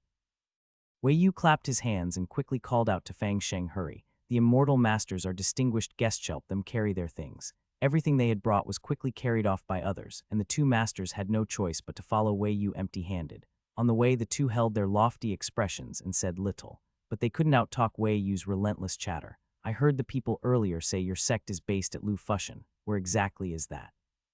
"Were all those people earlier given the same medicine? Do miracle pills that cure everything really exist? Could you tell me the name of the pill? How old are you two, immortal masters? How many people are in your sect? Are they all your age too?" The two immortals, they were about to go crazy. Fusheng was a Fangshi. He had been abandoned as a child, with no knowledge of his parents or hometown. He was picked up by a master who was also a Fangshi, and thus began walking the same path as his teacher. In the eyes of the common people, Fangshi were mysterious and strange. They were seen as disciples of immortals, learning immortal arts, refining elixirs, able to turn stone into gold and condense water into ice, living long lives and enjoying high respect. But those within the trade knew the truth. Fangshi themselves were well aware that all this talk of being disciples of immortals, cultivating immortal techniques, and refining elixirs was fake. It was all just trickery to fool the world. Those so-called immortal arts were nothing but rumors they deliberately spread to craft the image of being transcendent figures. As for turning stone into gold and condensing water into ice, you knew the tricks and had a little showmanship. Even a child could be made into a little immortal boy. Fusheng had been such a little immortal boy in his youth. But back then, he didn't actually know any immortal arts. His master kept everything secret, worried that if he taught the disciple everything, the master would starve. He said he'd wait until Fusheng was of age before teaching him. That kind of thinking was actually quite normal. In this world, Anyone wanting to learn real skills from a master often spent 7 or even 10+ years waiting for the master's approval before getting access to real knowledge. But Fusheng was the exception, because he was truly an exceptionally clever person. All those techniques his master had hidden away and refused to teach Fusheng had already secretly figured them out on his own by the age of 10. Why adding saltpeter to water made it freeze, why cinnabar when burned became mercury, and then changed back to cinnabar again, why igniting saltpeter produced purplish-blue smoke instead of yellow-orange. Fusheng didn't understand the scientific principles, but he had learned all the immortal arts and their uses nonetheless. Fusheng had a good memory and liked to think. After his master's death, Fusheng, who had fully digested all of his master's life's work, compiled all the materials, processes, and results of these immortal arts into records. He clearly understood there were no real immortals in the world, yet he was obsessed with these so-called immortal arts. In order to preserve them from being lost and to obtain more resources for further research, Fusheng took in many disciples.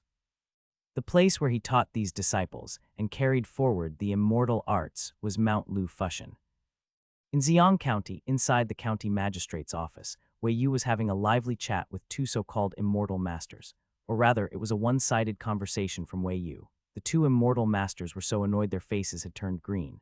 As soon as they entered the office, Wei Yu pointed at the pale-looking Xiao Anzi and asked the two masters, "This is my page boy. He's been sick lately and is in poor health. What do you two immortal masters think?" The two glanced at Xiao Anzi. One with white hair and a childlike face called herself Yuan Qiuzi. The other, with salt and pepper hair, was named Xuan Lingzi. Yuan Qiuzi immediately declared that Xiao Anzi was possessed by evil spirits and should not take medicine. With one of their pills and a talisman-infused drink, he would recover. She spoke with such conviction and structure that it all sounded very plausible. If Wei Yu hadn't known Xiao Anzi was just exhausted from overwork, he might have actually believed it. Yuan Qiuzi went on at length, but Wei Yu didn't respond. Instead, he asked if there was a way to achieve immortality. This was a question every Fangshi encountered. When asked, Wei Yu keenly noticed a slight relaxation in both their expressions. More nonsense incoming. The two masters began their performance. Yuan Qiuzi said, "To seek immortality is extremely difficult. The path is perilous. It goes against the heavens, seizing the essence of creation, stealing the secrets of the sun and moon. Even spirits and gods cannot tolerate it." Xuan Lingzi added, "To refine an elixir of immortality is harder than ascending to heaven. Once the elixir is completed, heavenly thunder will strike you. If you survive, your life will match the heavens. If not, you die instantly." They spoke back and forth with lofty, ethereal airs. Aside from Wei Yu, everyone else present, including Fang Sheng, had fallen under their spell. Judging by Xiao Anzi's expression, he even seemed somewhat convinced. Wei Yu smiled. He didn't ask whether their elixir could really grant immortality. He simply had someone bring over the pair's small wooden box, then asked for the medicine they claimed could cure Xiao Anzi. His manner was too direct, his eyes too clear. He showed none of the reverence of someone begging for a cure. He was nothing like the desperate commoners who had come before. Yuan Qiuzi and Xuan Lingzi knew this young man wasn't easily fooled. They didn't understand why he was asking for medicine, even though he clearly didn't believe them. Still, they had no choice but to maintain their lofty airs and pulled out a bottle from the wooden box and placed it on the table. Xiao Anzi took the medicine and handed it to Wei Yu. Wei Yu opened the bottle and poured out the pill inside. There was only one end. As soon as it dropped out, it gave off a strong smell of heavy metals. Wei Yu's brows lifted slightly. He picked up the pill and examined it, then asked, "Did you two personally refine this?" Before they could answer, Wei Yu sniffed the pill and smiled. "This contains galena and saltpeter, doesn't it? Maybe even gold dust, silver powder, perhaps a bit of arsenic or mercury." The two immortal masters. Xiao Anzi and the others were stunned. Yuan Qiuzi stammered, "How do you know that?" Wei Yu put the pill back in the bottle and smiled without replying. Didn't ancient Fangshi always refine pills like this? Their goal was immortality. They believed that minerals used in metallurgy were solid and enduring, far more long-lasting than any living thing, so they turned them into medicine to refine the human body. It was similar in concept to the still popular saying, "You are what you eat." Wei Yu's words exposing the pill's contents left the two immortal masters flustered. The ingredients used in pill making were usually closely guarded secrets. If someone could identify them, they were either in the trade or out to ruin it. As if he hadn't noticed their discomfort, Wei Yu continued casually, "I often hear people say Fangshi can turn stone into gold. I never believed it because I can do it too. Everyone, not turn stone into gold exactly, that's a bit much. But I can turn silver into gold. Mix lime, sulfur, and boy's urine, boil it into water, then dip silver in it. After a while you get gold. Isn't that right, master?" Yuan Qiuzi, who actually could turn silver into gold, facing her shocked expression, Wei Yu added with a smile, "Oh, actually, it's not really turning silver into gold. If you cut it open, it's still silver inside. Yuan Kyuzi crumbling. It was just silver sulfide oxidizing and changing color, a basic principle of alchemy. Then Wei Yu turned to the uneasy Xuan Lingzi and asked with a grin, Master, not only can I turn silver into gold, I can catch ghosts too. If I spit some water on the ground, red footprints will appear. Want to see? The red footprints were drawn beforehand with turmeric water. Spit on them with wood ash water, and the alkaline solution turns the turmeric redas simple pH indicator trick. Xuan Lingzi, who also knew one color changing trick, equally crumbling. The two immortal masters. Is this guy trying to destroy our livelihood or what? Having come to this point, Yuan Kyuzi and his companion more or less understood what this young man meant. He was here to ruin their livelihood. This brat must have learned some techniques from some fellow practitioner somewhere. He clearly knew that what they were doing was a scam, yet he just wouldn't say anything. He just stood there watching them make fools of themselves. Too scheming, too dishonest, bullying honest people. Yuan Kyuzi was the senior disciple, so naturally he had the final say in speaking. He first glanced at Wei Yu, wanting to speak but stopping himself, but Wei Yu paid him no attention. Then he stroked his beard, blinking his small eyes, clearly about to speak, but Wei Yu continued to pretend not to see. Finally, Yuan Kyuzi couldn't keep up the act anymore. He opened his mouth helplessly and asked Wei Yu what exactly he wanted. Nothing really. Everyone, Yuan Kyuzi and Xuan Lingzi, turned absolutely green in the face. He was here to ruin their livelihood, and even making veiled threats now. Originally holding the medicine bottle, Zhao Anzi immediately threw it back on the table after hearing that. Zhao Anzi's expression became extremely serious. His Highness may not be very smart, but His Highness does not lie.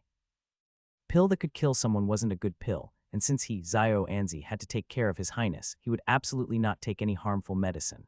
Meeting Wei Yu's sparkling eyes, Yuan Kyuzi fell silent for a while. Then he forced a bitter smile at Wei Yu. Young master, you see, we're all in the same line of work. Since that's the case, why fight amongst ourselves, right? Yuan Kyuzi laughed awkwardly, no longer maintaining his immortal master demeanor, now looking more like a street ruffian. Though I don't know who your teacher is, you surely understand the nature of our trade. The pills we refine aren't just handed out carelessly, we test them first, only giving them out if they work right. And after taking them, people do look rosy and full of energy, that's a fact. Originally a sage-like old man, he was now winking and leering, his small eyes glinting in a greasy, unsavory way. The contrast was so jarring, even Wei Yu found it a bit amazing.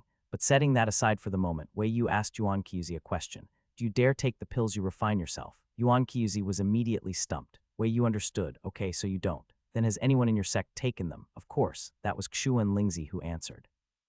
Wei Yu looked at Xuan Lingzi. Then is that person still alive? What's the oldest age someone from your sect has lived to after taking those pills? Xuan Lingzi was stumped too. Wei Yu understood again. He nodded, spread his hands. You see, you don't dare take your own pills, and those who do don't live long. And with that, you still claim to seek immortality. Just not killing someone is already a blessing. Hey, now wait a second. Yuan Kyuzi tried to speak, but Wei Yu raised a hand to stop him. Don't speak yet, let me finish. He'd already exposed and humiliated them enough, now it was time for Wei Yu to start bluffing. He put on a sincere smile and said seriously, to be honest, I've studied the art of alchemy deeply, and I call this path chemistry. Huh, chemistry. Yuan Kyuzi and Xuan Lingzi were both stunned. These two had always relied on their identity as alchemists to scam and con people, so they knew full well the importance of having a few signature tricks. They perked up their ears to listen, while nearby Fang Sheng and Zhao Anzi all had numb expressions. Here we go again, His Highness is about to start spouting nonsense again. Yuan Kyuzi, what is chemistry? Could it be young master has already grasped the essence of the path, and thus named it himself? Wei Yu, you're being superficial. Chemistry at its greatest, it can overturn mountains and seas at its smallest. It can turn stone to gold.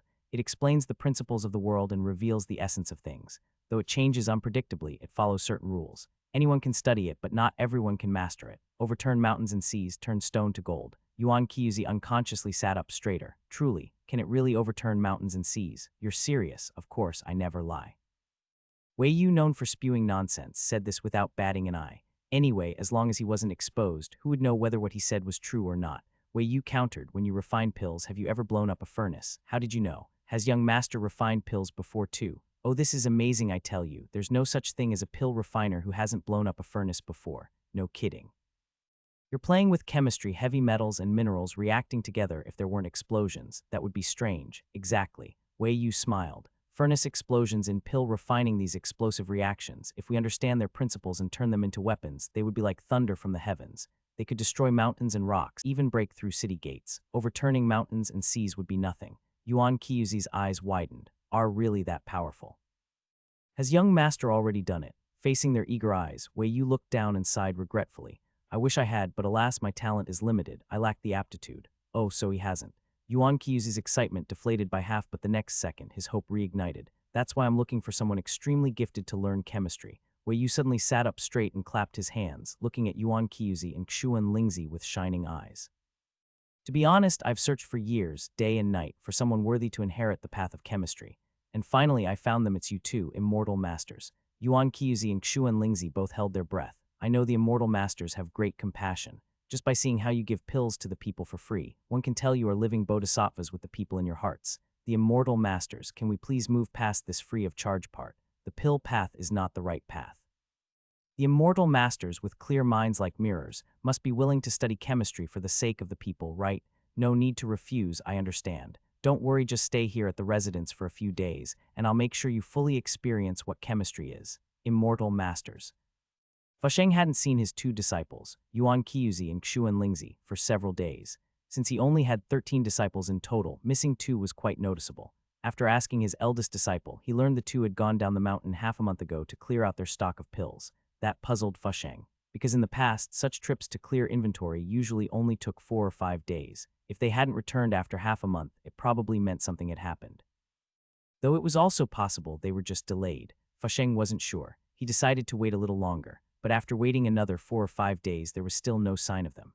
Worried and realizing he hadn't gone down the mountain himself in a long time, Fasheng decided to make the trip down personally. He was accompanied by his eldest disciple. When disciples went out, they would leave signs along the way to guide anyone who might come looking for them later.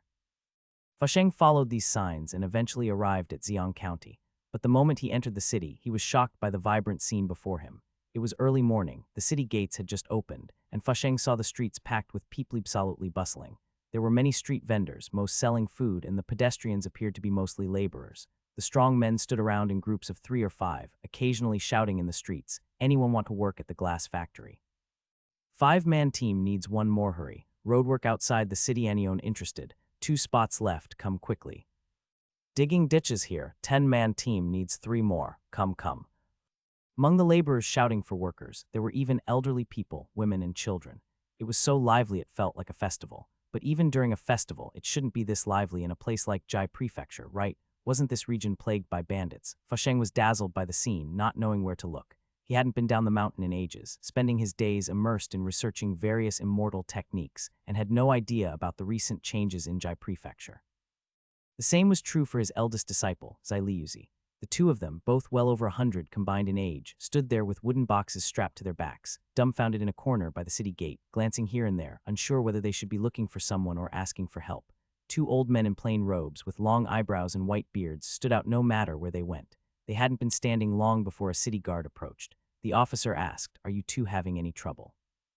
Fasheng was again taken aback by the guard's friendliness. After all, in his memory, officials in Jai Prefecture regardless of rank were never easy to deal with.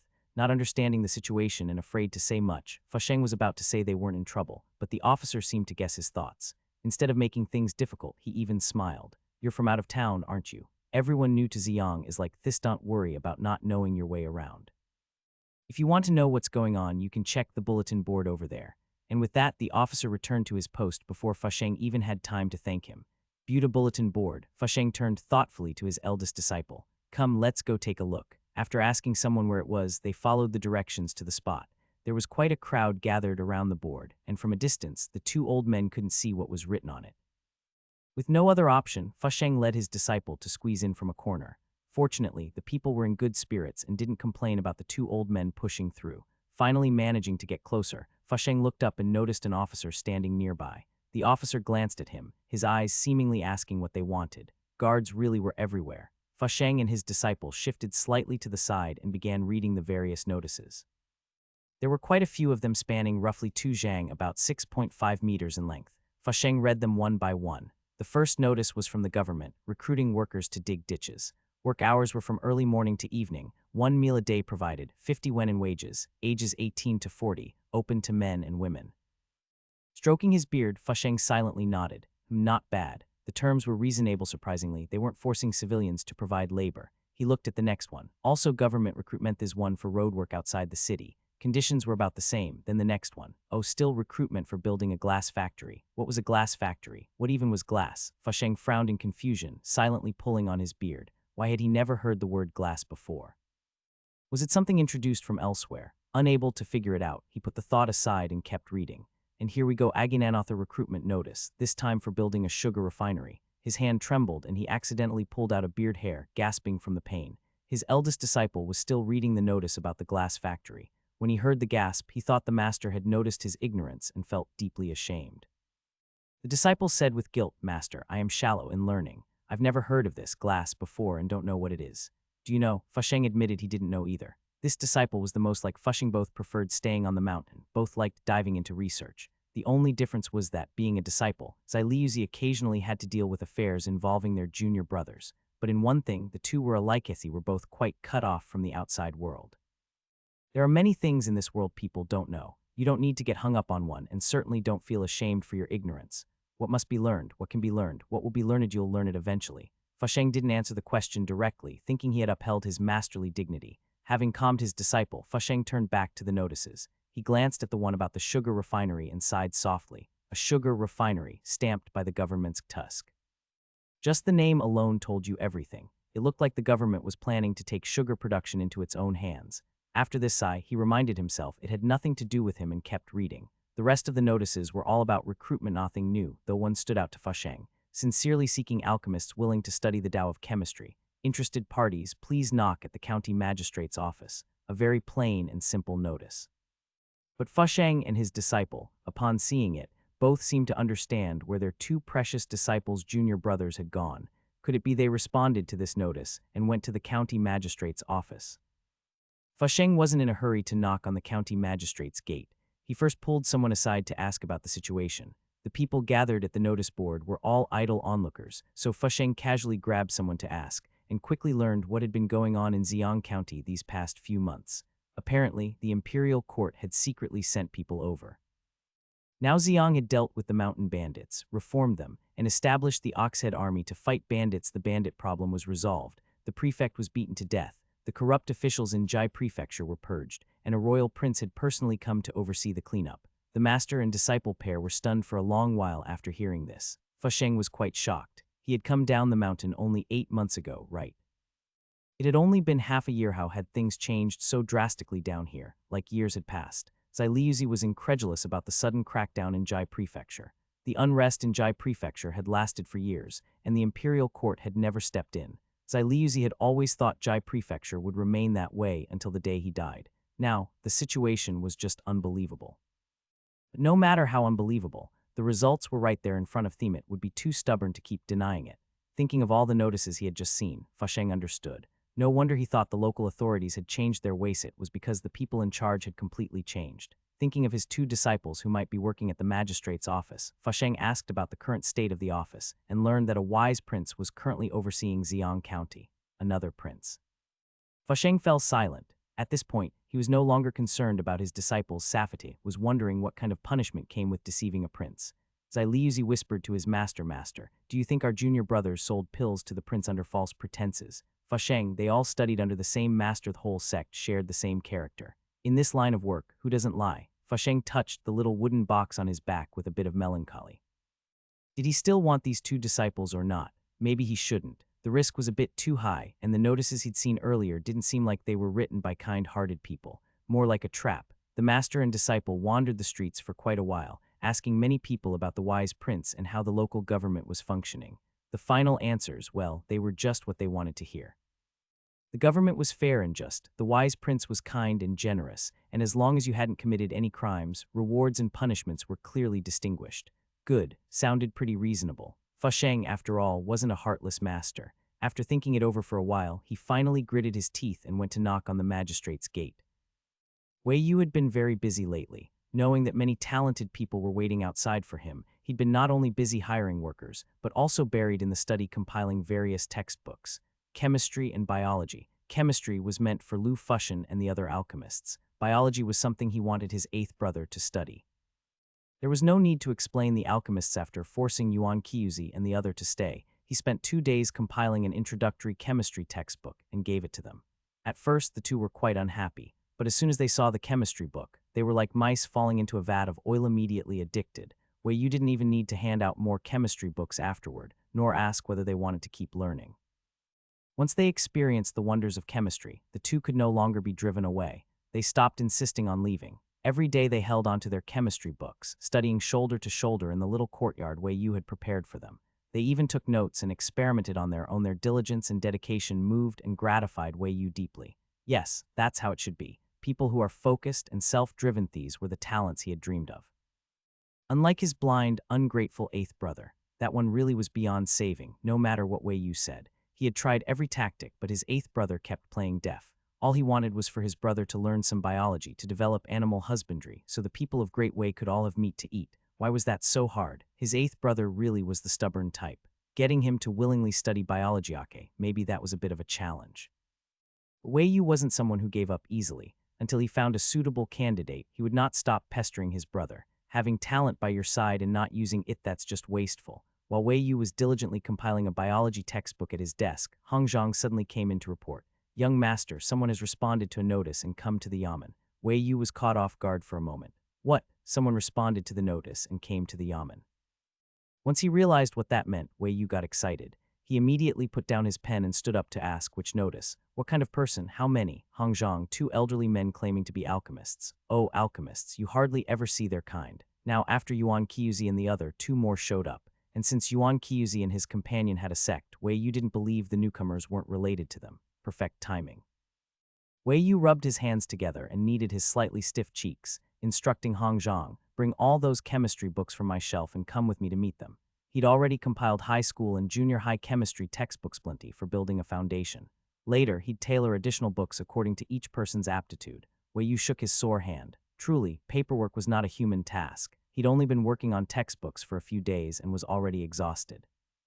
People who sat at a desk year-round, reviewing memorials to the throne, just thinking about it felt like suffering.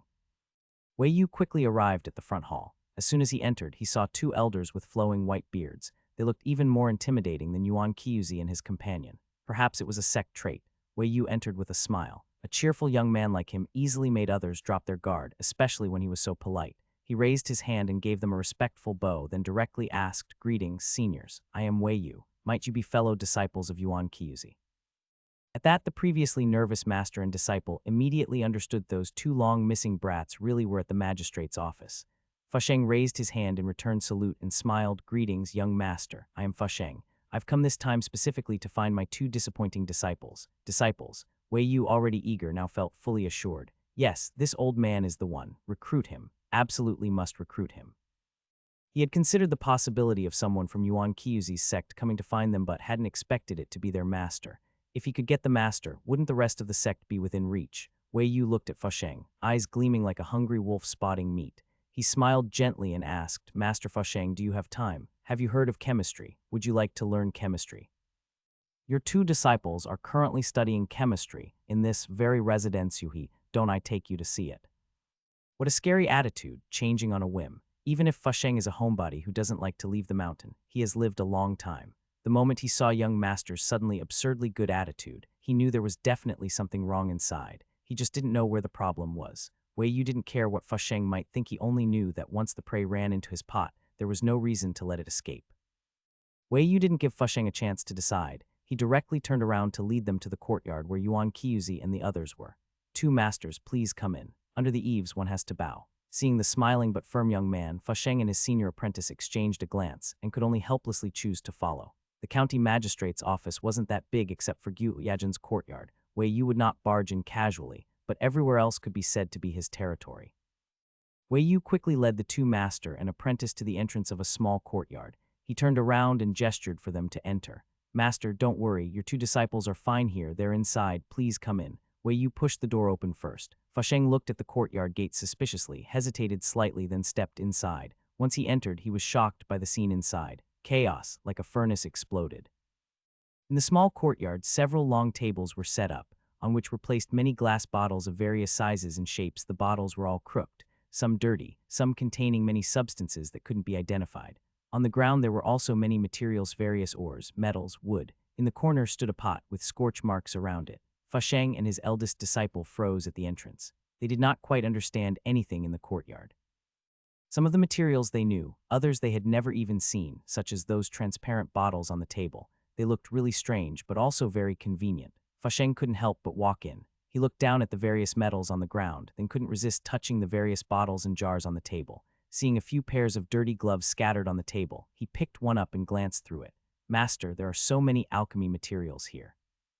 Saltpeter cinnabar, yellow buds, so much gold powder. Ziliuzi's surprised voice suddenly came from the side. Fasheng snapped out of it and turned his head, seeing his senior apprentice leaning on another table with a look of utter amazement. Ahem. Out of the corner of his eye, he saw that young master was standing nearby smiling. Fasheng coughed awkwardly a few times and quietly urged his senior apprentice, "Come back here. Why do you look so useless? Stand properly." Ziliuzi didn't want to be so useless at his age either, but who told them they were poor? If their sect had money to do alchemy, the juniors wouldn't have to go down the mountain every now and then to sell pills.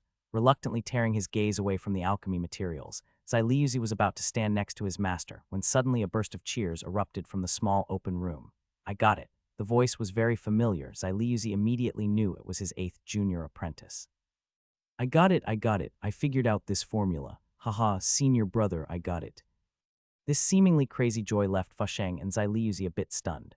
That voice, no mistake, was Xuan Lingzi's, right? Xuan Lingzi gone mad. What formula did he figure out? What kind of crazy disease is he having? There were some noises inside the room. In puzzlement, Fasheng saw his 8th junior apprentice running out, waving his arms. His clothes were disheveled, hair messy, normally well-groomed beard in chaos, truly painful to Fasheng and Ziliuzi's eyes. Is this his disciple junior apprentice?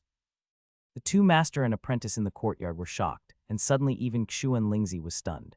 He stopped master, senior brother. Before Fasheng could ask, Xuan Lingzi's expression changed from shocked to serious. He ran over, pulling one of them by hand, leading the two inside the room. "Master, senior brother, you've come just in time. Quick, there is a celestial book here. Really, don't doubt it. It's truly a celestial treasure book. After reading it, I guarantee you won't regret it.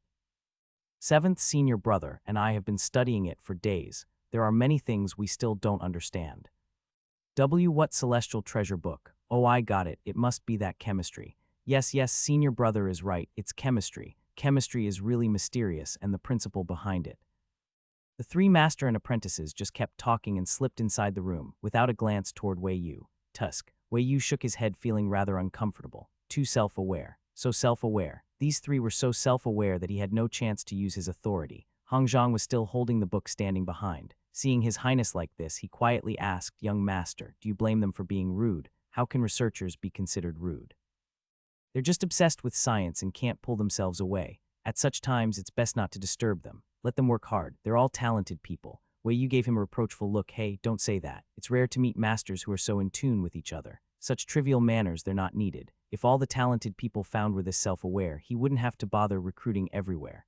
Hongzhang blankly asked, "Then young master, what about these books?"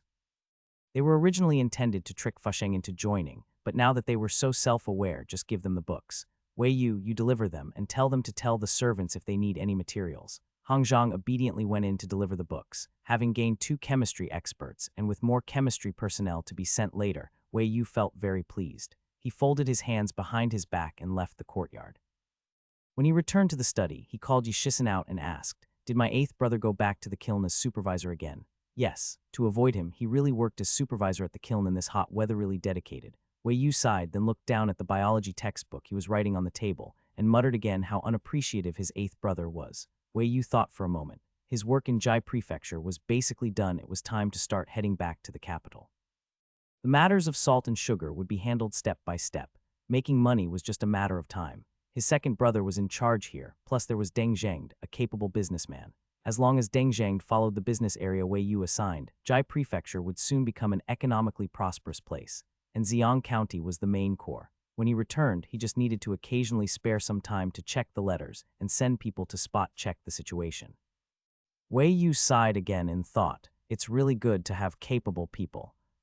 There are many prominent families in Yizhu, with large and small clans entrenched within, but if one were to ask which Yizhu family should be least provoked, 4 families would definitely make the list: Sun, Tian, Zai, and Bai, collectively known as the 4 great clans of Yizhu. Because they are large families, they have well-informed networks and daily expenses and income beyond count.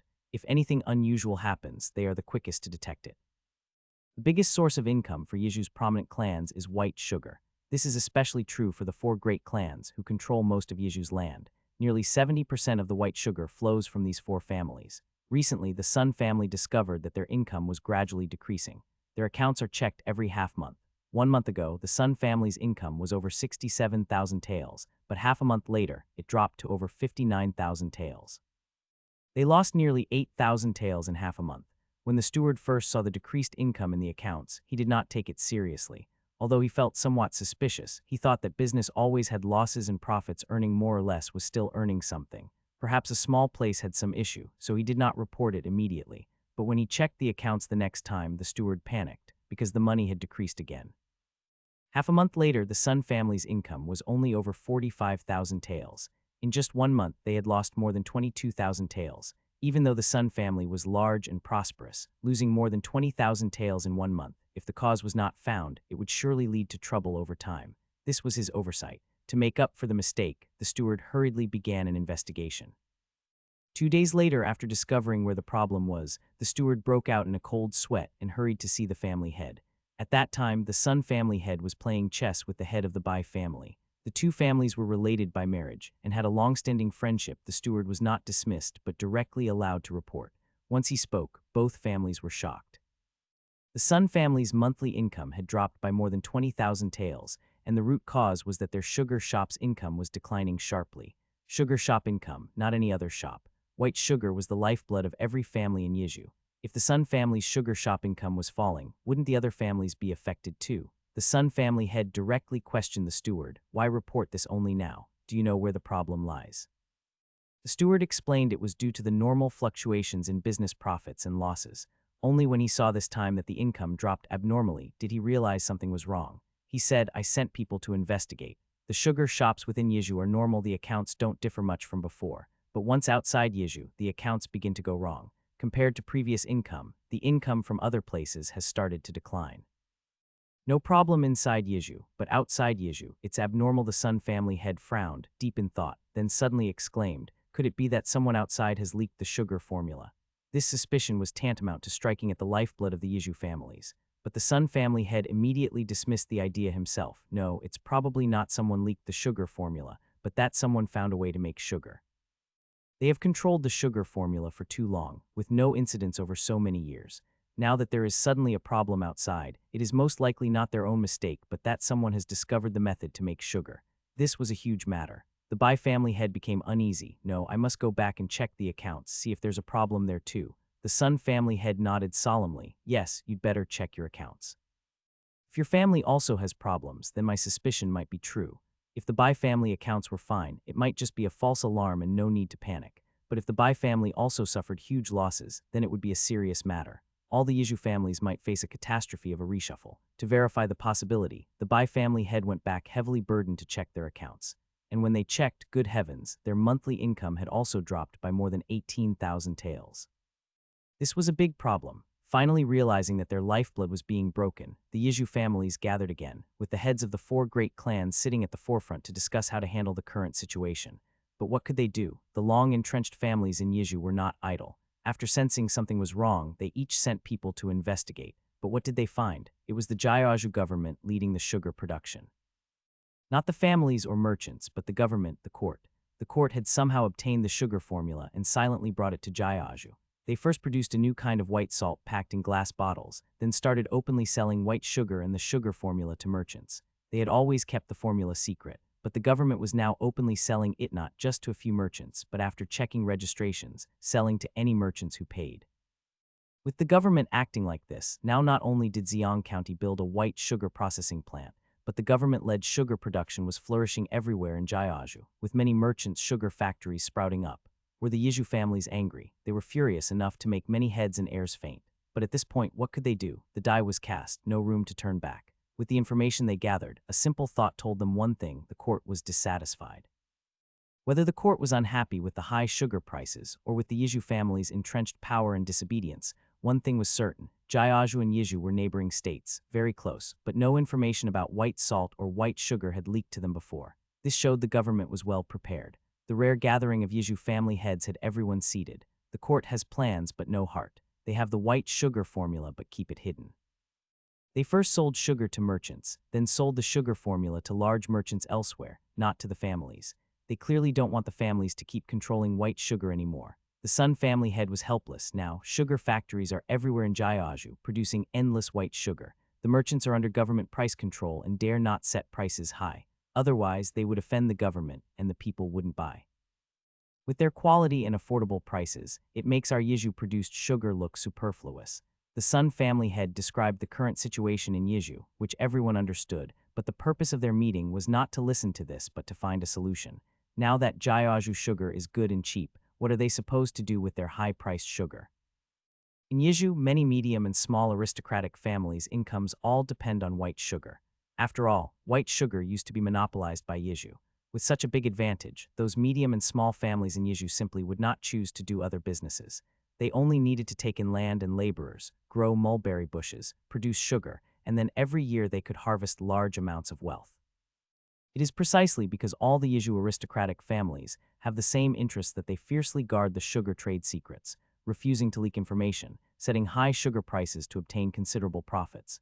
But now the situation of just sitting back and collecting money can no longer be done, because the court has taken action. This action by the court directly nailed Yiju's high-priced sugar to the attic unless they lower the price. Otherwise, ordinary people simply will not buy. Not lowering the price means no money. No money means living standards drop. And if living standards drop, how can a family maintain the appearance of an aristocratic clan? Do aristocratic families not have the burden of maintaining their image? They do. Each burden is heavier than anyone's. To maintain the family's face, every family member's food, clothing, daily expenses, housing, and transportation are all built of gold and jade. Without money to manage these, it's simply nonsense. An ordinary aristocratic family spends thousands of taels a day, at least 30,000 a month. If there's no income, many of those medium and small families that rely on white sugar to live will directly perish and go bankrupt. But the great families are different. To become a great family, their industries must be more than one. They understand well the principle of not putting all eggs in one basket, for example, the 4 great clans. But white sugar is also extremely important to them. Losing the income from sugar will seriously hurt these 4 families.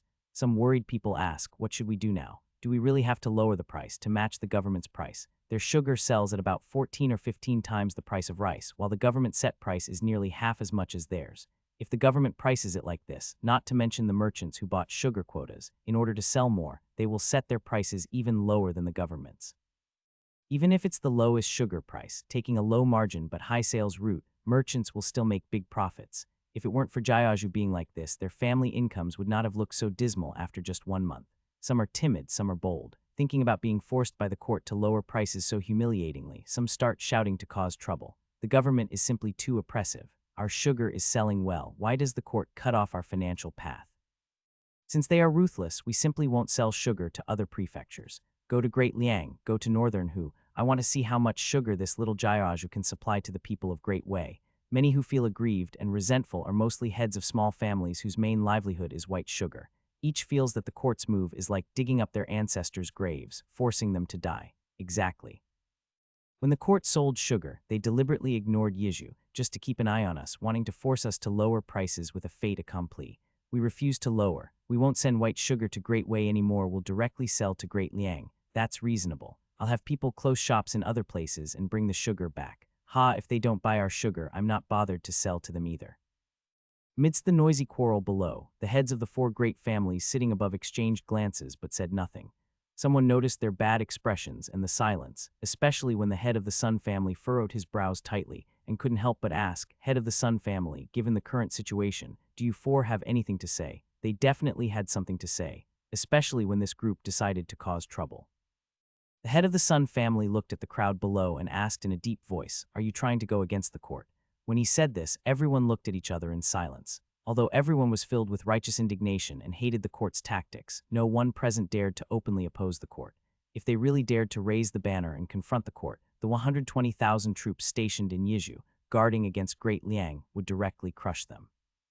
Seeing no one dare to speak, the Sun family head sneered. They were only brave with words. The mockery was full and the crowd below was displeased, asking directly, the court acts like this. Isn't the head of the Sun family angry? Does anger help? The Sun family head retorted. Of course he was angry. He was already furious when the steward reported all the facts. But being angry alone was useless. The court had clearly made up its mind.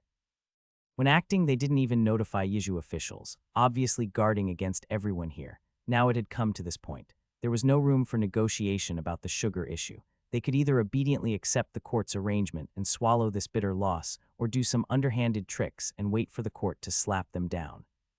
The Sun family head sighed deeply in his heart. The guards in Yiju were nothing, but the 120,000 troops stationed at the border with Great Liang were a big hidden danger. The Sun family head was certain that if they dared to act, the court would definitely deploy the army. Even if only half the troops were sent to crush them, it would be enough. He did not want to confront the court. Lowering the sugar price to match the court's price meant they would simply earn less. After all, mulberry bushes can only be planted in Jairaju and Yiju's aristocratic families still hold a semi-monopoly. It was impossible to cut off their livelihood, and the four families did not depend solely on sugar. Earning less here, they could make it up elsewhere. The only difficulty now. The Sun family head glanced at those small family heads below. One side was those small families, the other was the aristocratic face of Yiju families. If sugar prices fell, the first group might not maintain their current aristocratic status, and the latter would be ridiculed by aristocrats everywhere. Aristocratic clans are all about appearance. They were in a dilemma. The group was silent. Suddenly, the head of the Zai family made a suggestion. Why don't we go talk to the government? When these words came out, some people seemed to think it over. The Sun family head said, go talk to the Jairaju government. We're unfamiliar with the place, it might not be satisfactory. The Zai family head shook his head. No, we only need to find Prefect Yu. Let him talk to the Jairaju officials. The head of the Bai family frowned. What do you want to talk about? Of course, cooperation. Under everyone's gaze, the Zai family head calmly said, at this point, unless we are determined to confront the court, we have no choice but to lower prices. If we lower prices, the four of us can handle it, but other families will struggle. After all, we are all connected branches of the same root for many years. If we watch other families suffer, it would show that the Yiju aristocratic families are weak and useless. Then, looking at the whole country, where would our Yiju families have any status? It's better to choose to negotiate a deal with the government. The prerequisite for a deal between two parties is that both sides have capital and can gain profit afterward. Regarding the white sugar matter, the noble families of Yiju faced the court's most advantageous capital, which was the raw material mulberry. After all, within the Great Way territory, only Jairaju and Yiju could grow mulberry, and the quality of Yiju's mulberry was better.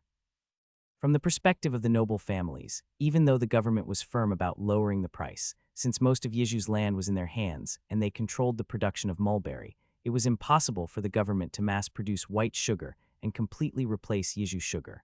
A protracted war always harms the enemy 1,000, while injuring oneself 800. In the eyes of the head of the Zai family, rather than constantly being at odds with the government and suffering heavy losses, it was better to sit down and have a good talk with the government. Right now, this was also the best option. The noble families of Yiju discussed for a long time and finally agreed to this approach. Led by the head of the Sun family, the noble families paid a visit to the prefect of Yiju, presenting generous gifts and explaining their intentions. The prefect of Yiju, Yu Min, though not exactly colluding with the noble families, had become quite slick over the years due to being surrounded by them and needing to survive. At first, he was shocked by the white sugar issue. Before he could finish processing the news, when he heard that the noble families intended to negotiate with the Jairaju government, Yu Min almost burst out laughing. They deserved it. Such a schadenfreude attitude was understandable for Yu Min. When he first came to Yiju as prefect, he was sincere, wanting to serve the court and make contributions, but reality slapped him hard. Because the noble families were deeply entrenched and their power far exceeded the government's, many of his policies could not be implemented. Whenever something happened, news would leak in advance, and the prepared noble families would cause trouble everywhere. Just as he cleaned up one place, problems would appear elsewhere. During his tenure, whenever he tried to do something even slightly unfavorable to the noble families, various spies and sycophants would emerge. Over time, even the most motivated people would be worn down into uselessness by the situation. Yu Min was one such victim. He came to Yiju full of fighting spirit, thinking he could be a clean and capable official, but reality made him a slick and worldly wise failure in the eyes of many. But now things were different. After years of overt and covert struggles with the noble families, he had never seen them like this before. These high and mighty noble families actually came to him, a minor prefect, hoping he could broker a deal for them. Yu Min thought through all the disappointments of his life before restraining himself from losing face in front of the nobles. He had to admit the court did well to crack the secret sugar formula they treasured. Although Yu Min knew nothing about what Jairaju was doing, he was not worried or upset about the court's suspicion. When doing big things, it was normal to keep some things from certain people until the dust settled. As long as it could make the noble families of Yizhu lose face and prevent them from being arrogant, Yumin felt it had done well no matter what. He accepted the gifts from the noble families without hesitation. One should not refuse gifts. He just compensated for his losses over the years perfectly. Although he took the gifts, Yumin dawdled for a few days before sending a letter to Jiaju. Wei Yu truly thought the people on Lu Fushan were all good people. Each one was very conscientious. Typical self-motivated research talents. Since that day when Master Fusheng came over and was taken inside by Xuan Lingzi to do chemistry, in less than 2 days, the old man volunteered to stay with Wei Yu. Not only did he stay, but after Wei Yu agreed, he brought all the apprentices and disciples from Lu Fushan, a total of 19 people, plus 4 including Fusheng, so Wei Yu immediately gained 23 chemistry talents. Those who could enter Fusheng's school as alchemists were either diligent researchers or naturally gifted individuals. Both types were exactly what Wei Yu needed. Especially Master Fusheng, who after just a few nights of staying up, reading several chemistry books, and buying some materials from the street, actually made soap using pig pancreas. This really made Wei Yu, who hadn't even had time to leave, extremely happy. Nowadays, people clean things using soap nuts in wealthy families and wood ash in ordinary families. Soap simply didn't exist. That the master could create soap from nothing by reading a few books was not just talent, but genius. Talents were important, but geniuses were even more precious. After all, geniuses could accomplish so much more. Especially when Wei Yu thought of the gunpowder and shells, he promised to his father no that these people appeared. How could he not use them well? He knew Wei Yu was the wise king and had decided to follow him for the rest of his life. Not for anything else, but to learn chemistry with the wise king, and so that the wise king would allow him to focus on immortal arts. No, experiments peacefully. Fusheng knew he was old and didn't know how many years he had left. To have a chance to study chemistry and follow a powerful and wealthy person to do what he liked peacefully in his remaining years, how could he refuse? Unless he was crazy. If the backbone of Lu Fushan thought this way, the disciples below would certainly not object. Wei Yu was very satisfied with the conscientiousness of these talents. Regarding Fusheng's soap formula, Wei Yu also gave Fusheng a promise. Once they returned to the capital, he would provide them a dedicated experimental place and establish a research department. Each person's creations would be rewarded according to their usefulness to the people and daily life. This promise was truly surprising. After Fusheng told the disciples, everyone was excited. Being able to do what they loved without worries was great, but making real money from what they loved, who wouldn't like that? It was definitely better than tricking people into buying elixirs. Wei Yu would not neglect meritorious officials, and he certainly wouldn't let these chemical talents remain in Ziyang County. He planned to take them all with him when he left, but before that, he had to arrange everything in Ziyang County properly, especially for the unexpected Boon soap arrangement. After thinking it over, Wei Yu entrusted it to Deng Zhengde. Since Deng Zhengde was going to establish a business alliance in Ziyang County, such a novel product like soap would help him quickly attract merchants from various places, thereby revitalizing the economy of Jai Prefecture and even Jiaju. Regarding the matter of setting out to return to the capital, Wei Yu had already packed his luggage and was just one step away from leaving. But right at the end, his second brother gave him something else to do. A sudden letter arrived from Yunyang. In the letter, his second brother told him that the noble families of Yizhu wanted to negotiate. Wei Yu was immediately full of question marks. The noble families of Yizhu want to negotiate with the government. Where did they get the guts? The 8th prince was even more baffled than Wei Yu. After all, noble families had always been at odds with the court. Even if they had dealings, it was always done in secret.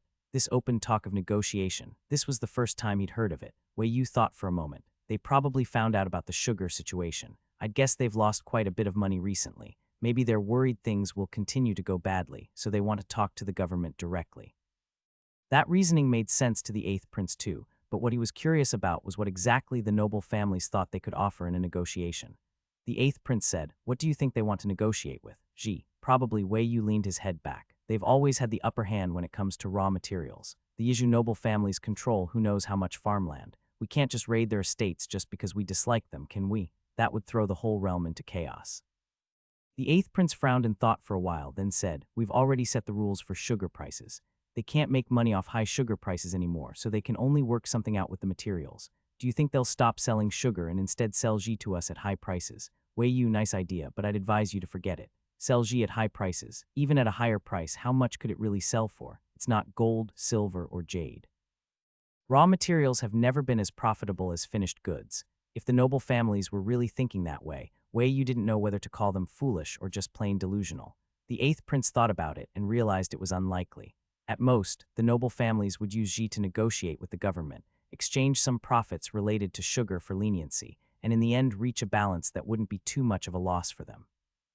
Let me take another look at second brother's letter, the eighth prince said, reaching out. The letter from the second prince was still by Wei Yu's side. Wei Yu handed it to him upon hearing that. After reading it again, the eighth prince frowned. People from the Yizhu noble families are going to be sent here. Clearly, it's second brother's job to handle the sugar price issue, but he wants you to take care of it. If you mess around, who knows how long it'll drag out. If you're late, fine, but if the talks go badly, you'll take the blame. He tossed the letter aside, clearly annoyed. Wei Yu glanced at his eighth brother, a little amused. Eighth brother, why be angry? Think about it, another Weithais is a chance to earn merit and benefit the people, isn't it? At the moment, Wei Yu was dressed in a black robe embroidered with golden threads. 2 thin gold chains fastened his collar, and his hair was tied up in a long phoenix tail crowned luxurious with a touch of flamboyance. He sat crookedly on the couch, legs crossed, idly playing with 2 white jade beads in his hand. He looked every bit the nobleman, but his lazy and unruly air made the eighth prince feel like he was looking at bad luck incarnate. You, earning merit and helping the people. Just look at yourself right now. What was wrong with how he looked? Wei Yu glanced down at himself. He thought he looked great. People say clothes make the man and a saddle makes the horse. Normally he looked pretty drab, and now that he'd made a bit of money, his clothes were tight from growing taller. Couldn't he treat himself a little? If you earn money, of course you should spend it. Wei Yu waved his hand. Eighth brother, let's be serious. Don't get hung up on appearances. Serious about what? That you're going to be second brother's errand boy. The eighth prince couldn't even bother to look at him directly. How unpleasant that sounded. Wei Yu shot him a look. What errand boy? Sure, second brother is using me right now, but I'm using him too. We're supposed to leave soon, but second brother still has to wait for sugar prices to fully stabilize, and for the official's father is sending to arrive. That'll take 1 to 3 months, easily. My arrangements in Ziyang County will need second brother's help once I leave, and you know what our relationship with him is like. We can't just expect his help and then refuse him when he needs ours, right? Wei Yu smiled. Besides, I haven't even left yet. The eighth prince sighed. I'm just worried you won't handle this well. This whole matter had nothing to do with them originally. Taking care of it casually was one thing, but now that the Yizhu noble families were coming to negotiate, it would inevitably involve broader planning for all of Yizhu. Just thinking about it made him realize how disastrous failure would be. Wei Yu, on the other hand, wasn't that worried. He tossed the white jade beads in his hand. Whatever.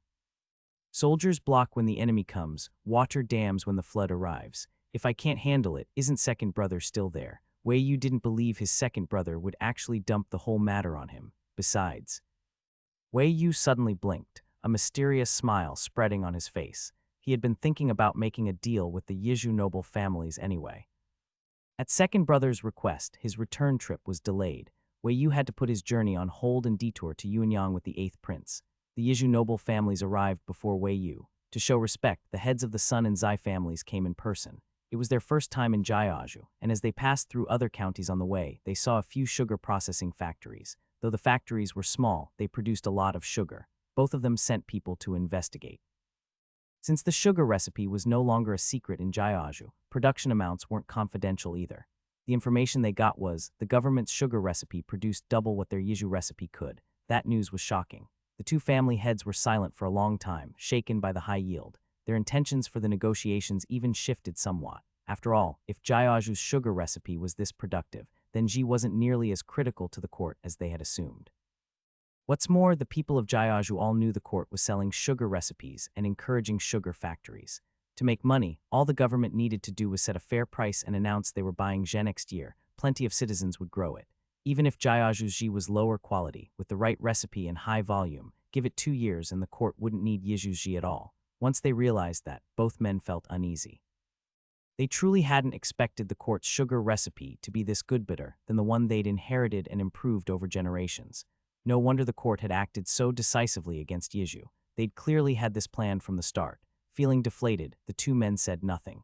They even considered buying the recipe from the government themselves. After all, it would cut their raw material use in half. Bring the recipe back home, and even if smaller noble families lowered prices, they wouldn't lose much with the court's recipe. For original chapters, go to N0V3L, FIRTAP-E-net. The meeting with the noble families took place in Yuanyang. Those present included Wei Yu, the second prince, and Gong Sunye. As far as Wei Yu was concerned, he wasn't particularly wary of the aristocratic clans of Yizhu. After all, when it came to cracking down on noble families, he had 5,000 years of Chinese history to draw from. Coupled with his naturally noble identity as a prince and having the emperor as his backing, there was simply a lot Wei Yu could do. It all depended on whether he was willing or not. As they say, brute force can break all spells, and technology is the primary productive force. Wei Yu held the most advanced technology. In his eyes, the various noble families and merchants of Yizhu weren't much different. As long as things were run properly, even noble families could make money for him. They were all just tools. With this mindset before meeting the representatives of the noble families, Wei Yu had been considering whether he should coax them or deceive them. But in the end, neither approach was necessary. The two clan heads who showed up had such a good attitude. Inside the prefect's residence in Yunyang, the second prince sat at the main seat. Wei Yu sat on the lower left and Gong Sun Yi on the right. The three of them were watching the two people performing their bows. Commoner Sun Zizhou, head of the Sun family of Yizhu, pays respects to His Highness the Prince Chen and to His Highness the Wise King. Commoner Zai Liang, head of the Zai family of Yizhu. Wei Yu had inquired about the noble families of Yizhu before coming, so as soon as he heard their surnames, he knew who they were. His gaze swept over their respectful faces, and he picked up his teacup to drink on his own. Right now, his second brother was present, so it wasn't his place to take charge yet. After the two family heads finished their bows, the second prince smiled gently and said, "The two of you have come from afar. It must have been tiring. Please sit." Sun Zizhou lowered his eyes and smiled modestly, pretending to be ashamed as he said, "Your Highness is too kind. Though the journey was long, once we thought about the foolish things we've done these past years, we felt so guilty we couldn't be concerned with anything else." Wei Yu glanced at the middle-aged man in blue who looked cultured and gentle. He raised an eyebrow and, using the teacup to cover his mouth, chuckled quietly. This man wasn't being honest, was probably about to stir up some trouble. Since the opening remark had been made, the second prince continued with a mild smile and asked, "Oh, is that so? Then may I ask, what is it that troubles family head son with guilt?" Sun Zizhou sighed, face full of remorse. "It's shameful to say. Our family is in Yizhu, and for years all the white sugar consumed by the people of Great Wei has been produced by us. My Sun family and 3 others had a mutual agreement we didn't want the price of sugar to be too high, hoping all people could enjoy it and live peacefully. It was meant as a good deed, but as time passed, naturally there were those with ulterior motives." Zai Liang sighed from the side as well. "Indeed, many produce sugar in Yizhu. We're just ordinary households, so we couldn't force everyone to abide by our agreement. Back and forth like that, the original rules fell apart." "Oh, so that's how it is." The second prince smiled as if he understood, but then asked, "Given that, why have you two clan heads come here this time?" Sun Zizhou smiled respectfully. "Now that the court has taken the initiative to set regulations for white sugar, we are naturally over." Before he could finish, Wei Yu, who had been silent, suddenly interrupted him. "Overjoyed about what?" Sun Zizhou paused slightly. Wei Yu looked at him. His smile, unlike the second prince's calm and mutually understood politeness, held a kind of unrestrained curiosity. "Your families have no titles or ranks. What does the people's peace and happiness have to do with you? The court setting a price on sugar, it's clearly cutting into your profits. You're not angry, but actually happy. Isn't that treating me and my second brother like fools?" Sun Zizhou, blunt, too damn blunt. The rhythm thrown off, Sun Zizhou quietly took a breath. Zai Liang also frowned subtly. Just now, things had been going smoothly with the Prince Chenevrio knew what was really going on beneath the surface, so why did the wise king suddenly jump in like some chaos-stirring stick? Why couldn't he follow the usual playbook? A few rounds of back and forth would have been fine. The second prince's mouth twitched. He glanced at his 9th brother and also felt this kid was being too blunt. After all, those two were heads of major families in Yizhu. To tear away their face like this was rather inappropriate. Thinking this, the second prince gently called, "9th brother, don't be rude." Wei Yu turned his head, gave his second brother a well-behaved smile. Thena's, if he hadn't understood what the second prince meant, said to himself, "Second brother, I just think they're being dishonest. All the hustle and bustle in the world is for profit. Cutting off someone's money is like killing their parents. They're not angry and even say they're happy. Clearly fake. The two family heads, damn it, since you know that, why are you cutting into our profits?" The second prince was left speechless by this even blunter statement. Actually, speaking of the sugar formula, I really do know where it came from." This sudden remark stunned all 4 in the room. The second prince gave him a thoughtful glance, then silently picked up his tea again. Sun and Zai family heads both sharply turned to stare at Wei Yu, eyes blazing, eager to find out right then who had cut off their profit stream so they could send someone to kill them. However, Wei Yu acted as though he didn't notice their reactions. He changed posture and continued leisurely, "But really, the source doesn't matter much. The court's sugar recipe is now available to anyone. Whether or not you know the source isn't important. Sun and Zai family heads, how is it not important? Where did it come from? Say it already. Say it and they'd definitely send someone to chop that bastard who gave the court the formula." Wei Yu, grinning, looked at the 2 thoroughly disappointed men and suddenly said, "But if it were me, I wouldn't be this short-sighted." "Huh, short-sighted." Sun Zizhou almost laughed from anger. He'd been the family head for years and had never been called short-sighted. Zai Liang cupped his hands and asked Wei Yu, "This humble one is dull. May I ask what your highness means by that? Wei Yu glanced at him and held out one hand. You want to know? Pay up, I never work for free. Zai Liang froze again at the gesture, frowning deeply. He couldn't figure out what this wise king was trying to do. They'd never heard much about this prince before, but based on his behavior, he was a reckless brat who didn't know how to read the room. He acted with no pattern or sense. While Zai Liang was pondering, Sun Zizhao removed the warm jade from his waist and held it up toward Wei Yu. This warm jade is worth 1,000 gold. May I ask if it's enough for your highness to clear our doubts? Wow, 1,000 gold. Wei Yu couldn't help but covet it. He nodded. Certainly, hand it over. With the jade in hand, smooth and warm to the touch, delicate and fine, it really was a premium piece. Wei Yu had already noticed it when Sun Zizhao entered. Now that he had it, he couldn't help but marvel. Noble families really are rich. Definitely worth sweet talking a bit. Speaking of how Sun and Zai family heads had good attitudes, it was because Wei Yu hadn't expected that after all his deliberate disruptions, the two of them wouldn't show even the slightest displeasure regarding the sugar matter.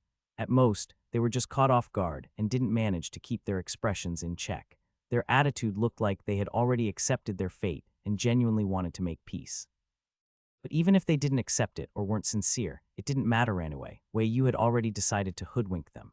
Once he got his reward, Wei Yu began chattering. This prince asks Yao have you people from the Yizhu noble families always only cared about selling white sugar. Zai Liang, well, the majority indeed did so. Wei Yu, don't give me that majority talk. In the past, white sugar was dominated solely by your Yizhu. With such a sweet pie in hand, this prince doesn't believe you'd give it up to go do anything else. If you already knew, why ask? Zai Liang gave an awkward smile. Wei Yu continued, one prefecture. Every household solely serving sugarthis is a classic example of a single industry chain. When things go well, you can improve sugar production efficiency and quality, reduce costs, and increase profits. But if a problem stake the current situation, for example, look at all the sugar-making families in Yizhu. Haven't they all suffered huge financial blows? If you ask me, whether you want a place to prosper or for its people to live well, a single economic structure is absolutely untenable. Diversification is the best way. The four people present were dumbfounded. The second prince held a teacup. From the start, he was silent, then surprised, and finally frowned. He stared deeply at Wei Yu. What on earth was this ninth brother saying? Why did he feel like he both understood and didn't understand? If even the second prince didn't understand, let alone Sun Zizhao and Zai Liang, the two of them had furrowed brows. They could tell the wise king was speaking on the issue of Yizhu's noble families all selling sugar. The beginning part they could still follow, and with some deep thought they could vaguely grasp the meaning.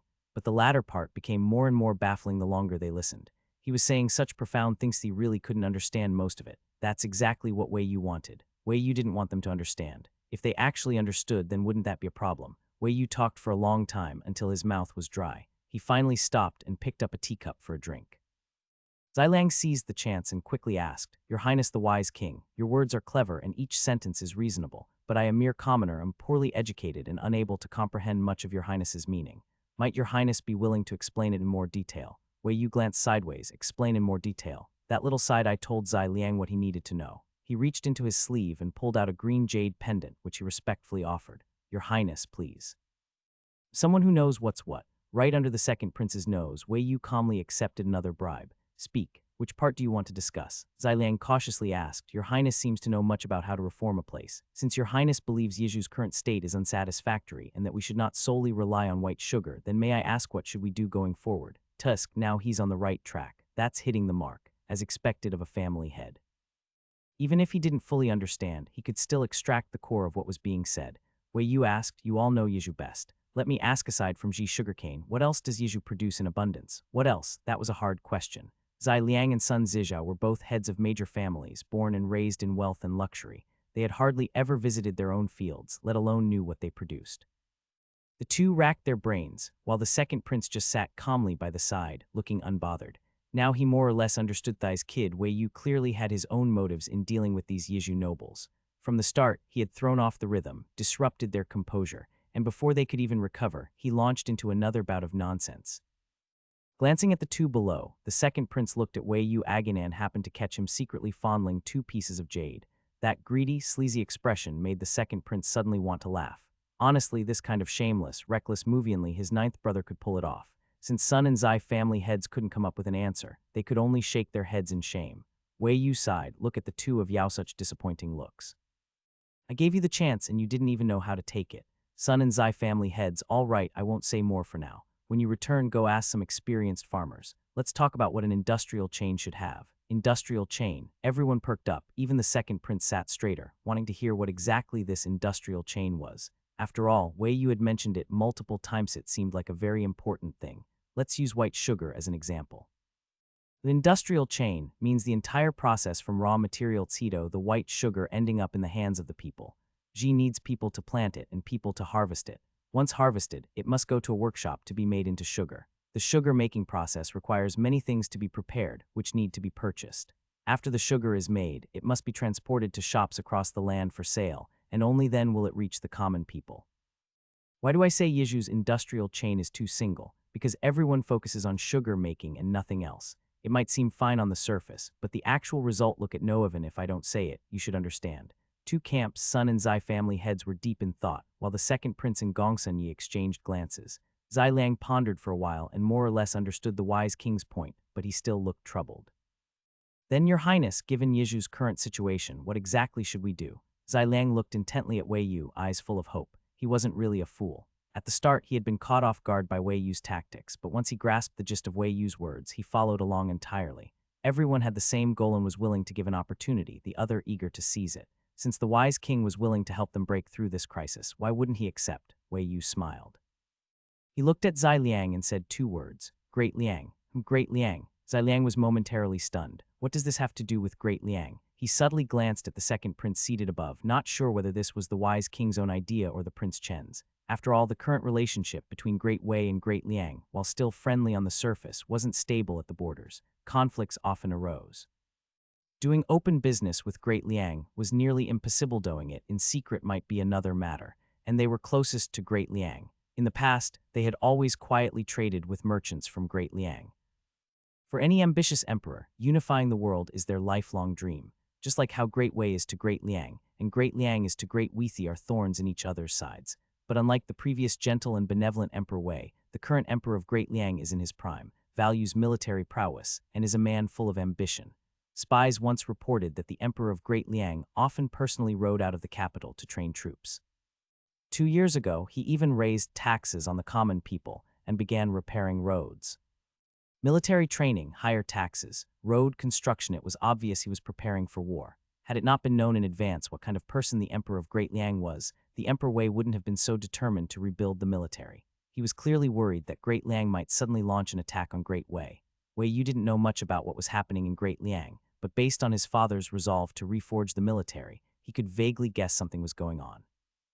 Unless an emperor is utterly incompetent or obsessed with luxury and debauchery, he usually wouldn't do anything pointless. Besides, back when the Minister of Revenue was still saying there was no money, his father still insisted on going through with it. There had to be a reason. In any case, but the Northern Hu, the Southern Miao, the Waku pirates, or Great Liang Yu disliked war. War didn't just mean death and hardship. To Wei Yu, it also meant no fun.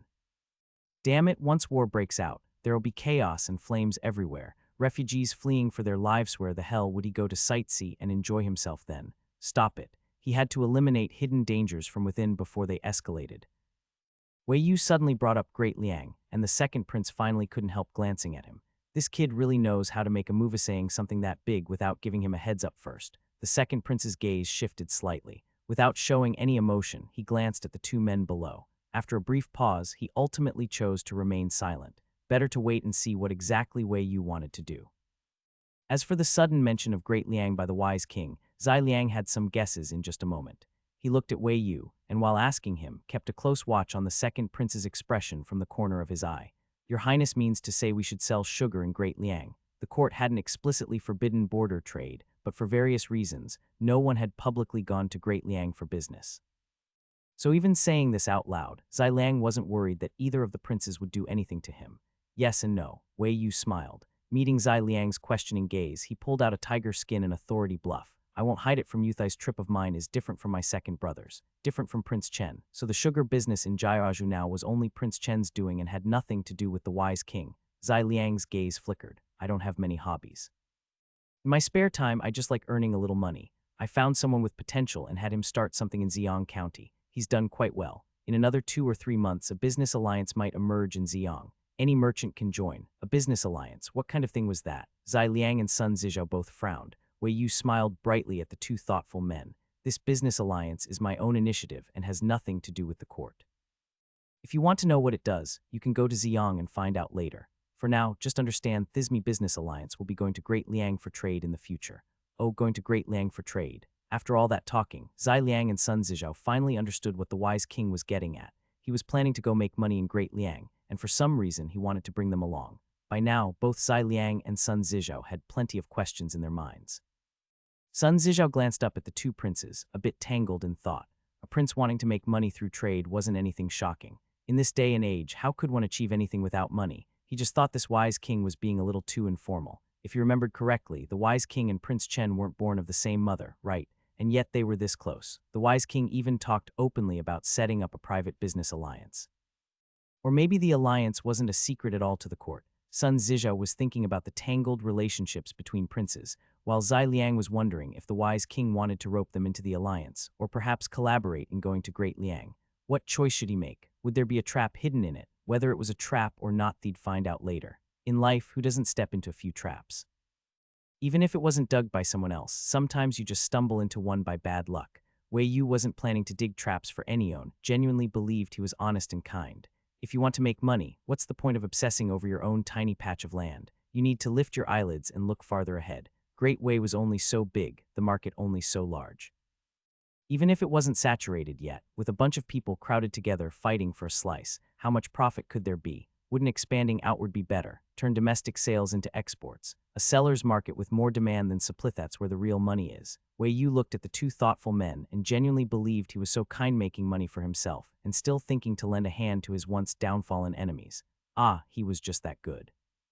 What are you two family heads thinking? Wondering if I'm forcing you to join the alliance? Wei Yu toyed with the warm jade in his hand and smiled. Joining or not, each has its pros and cons. If you join, you'll have to follow the rules. If you don't, we just talk business, profit sharing will do. Sun Zizhou asked, if we join, what rules must we follow? Rules, huh? Well, they hadn't been written yet, but no problem, could just make them up on the spot. Wei Yu pulled out a tablet and began searching. This alliance, first off, those who join are called members. There will be a president, vice president, secretary general. President's assistant members must follow the alliance's rules and national laws and regulations. Rules and whatnot. Wei Yu himself got dizzy just reading them, and the others felt the same listening. Still, Sun Zizhou and Zai Liang listened carefully. When it came to the business model and the profit-sharing structure for members, their eyes sparkled. They were clearly weighing things in their minds. The second prince saw all of this. He sat at the head of the room the whole time, sometimes glancing at Wei Yu, sometimes at the two merchants' expression hard to read. That's about it for now, just rough rules. The formal version still has to be written down later. Wei Yu put away the tablet and looked at the two men. Joining the alliance means more rules, but it also means more profits. You two think it over. If you don't want to join, we can just talk directly about cooperating and going to Great Liang. Sun Zizhou and Zai Liang exchanged a glance. After a moment's thought, Zai Liang cupped his hands and asked what method of cooperation Wei Yu had in mind. Actually, what Wei Yu had in mind was also cooperation. After all, if these noble families really joined the Merchants' Alliance, then later when they went to Great Liang, wouldn't it be embarrassing for him to set them up and use them at the front again? If what you're thinking is cooperation, then that makes things simple. Wei Yu straightened up and said with a smile, on the road from Great Wei to Great Liang, with me around, you don't need to worry about border issues. I will petition the Emperor and get special privileges for the Merchants' Alliance. Not only will you not be blocked at the borders, but you'll also be escorted by troops along the way. If you cooperate with the alliance, you'll receive the same treatment. Indeed, the hardest parts about doing business in Great Liang were, first, border crossings, and second, the fear of being robbed along the way. With the wise king backing them, these two issues were basically no longer problems. And what's more, they could travel openly and legally without fear of being blamed afterward. Zai Liang, if it's cooperation and the Merchants' Alliance ensures our safety, then how should we repay the alliance? There were too many rules for joining the alliance, of things like franchise selling, renting shops, handing over a percentage of profits yearly. Zai Liang still wasn't too clear on all of it. But just from what he'd heard, he knew the Merchants' Alliance must be a huge entity. He wasn't sure if the members who joined would make money, but one thing was clear, the wise king who founded the alliance definitely would. Why go to all this trouble to set up a Merchants' Alliance if it wasn't profitable? Just listen to those rules, clear and precise. Who knew how many years had gone into planning this tusk? So young, yet so scheming, truly worthy of being a prince. Unaware of what Zai Liang was thinking, Wei Yu calmly held up one finger. Not much. I'll only take 10% of the total sales value of the goods you sell to Great Liang as a protection fee. 10% of the total sales price. But then there's still border taxes, and won't there be fees along the road to Great Liang too? Zai Liang was about to haggle right away, but before he could speak, Wei Yu added, I won't interfere with how you operate in great lying what price you set, how you sell. As long as you can sell the goods, I won't get involved. And if something happens, I'll send people to help as appropriate. If there are good sales channels, I'll even introduce them to you. How's that? Zai Liang, the rebuttal was on the tip of his tongue, but he swallowed it silently. He couldn't help it. Wei Yu was offering too much. Look at what the wise king was saying, wasn't this basically taking care of their personal safety and trade channels, leaving them to just take the goods over? Great Liang was such a vast, brand new market. Without interference from the court, their sugar business would work just as well there. That's what he thought, but Zai Liang still didn't agree on the spot. He asked Wei Yu for 2 days to discuss the matter carefully with Sun Zizhou. Wei Yu agreed. After the others left, Wei Yu picked up his teacup and started gulping down water. He talked so much his mouth was dry. Now that the outsiders were gone, the second prince could finally interrogate Wei Yu properly. What is this merchant's alliance? This was the first time the second prince had heard of it. He'd been in Yuanyang handling affairs, and only knew that the 8th and 9th brothers were working on white salt and white sugar in Ziyang County. He really had no idea Wei Yu was up to anything else. Wei Yu blinked and used his teacup to cover half his face, peeking up at his second brother with an innocent look. Nothing much. It's just, didn't Father Emperor send me to Jai Prefecture to make money for the treasury? So I found some capable people and did some profitable business.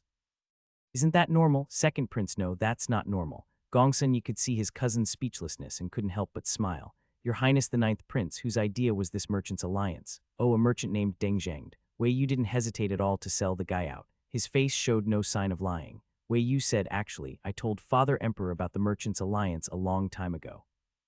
He thought it was a good idea and even told me not to interfere with Deng Zhengde's plans, to let him shine in Jai Prefecture. Oh right, the person behind the merchant's alliance isn't me either, I'm just the figurehead. All the money gets handed over, so second brother, you get it right, HMPH. The second prince looked at him with a half smile. 9th brother, there's a saying when a scholar has been away for 3 days, he should be seen with new eyes.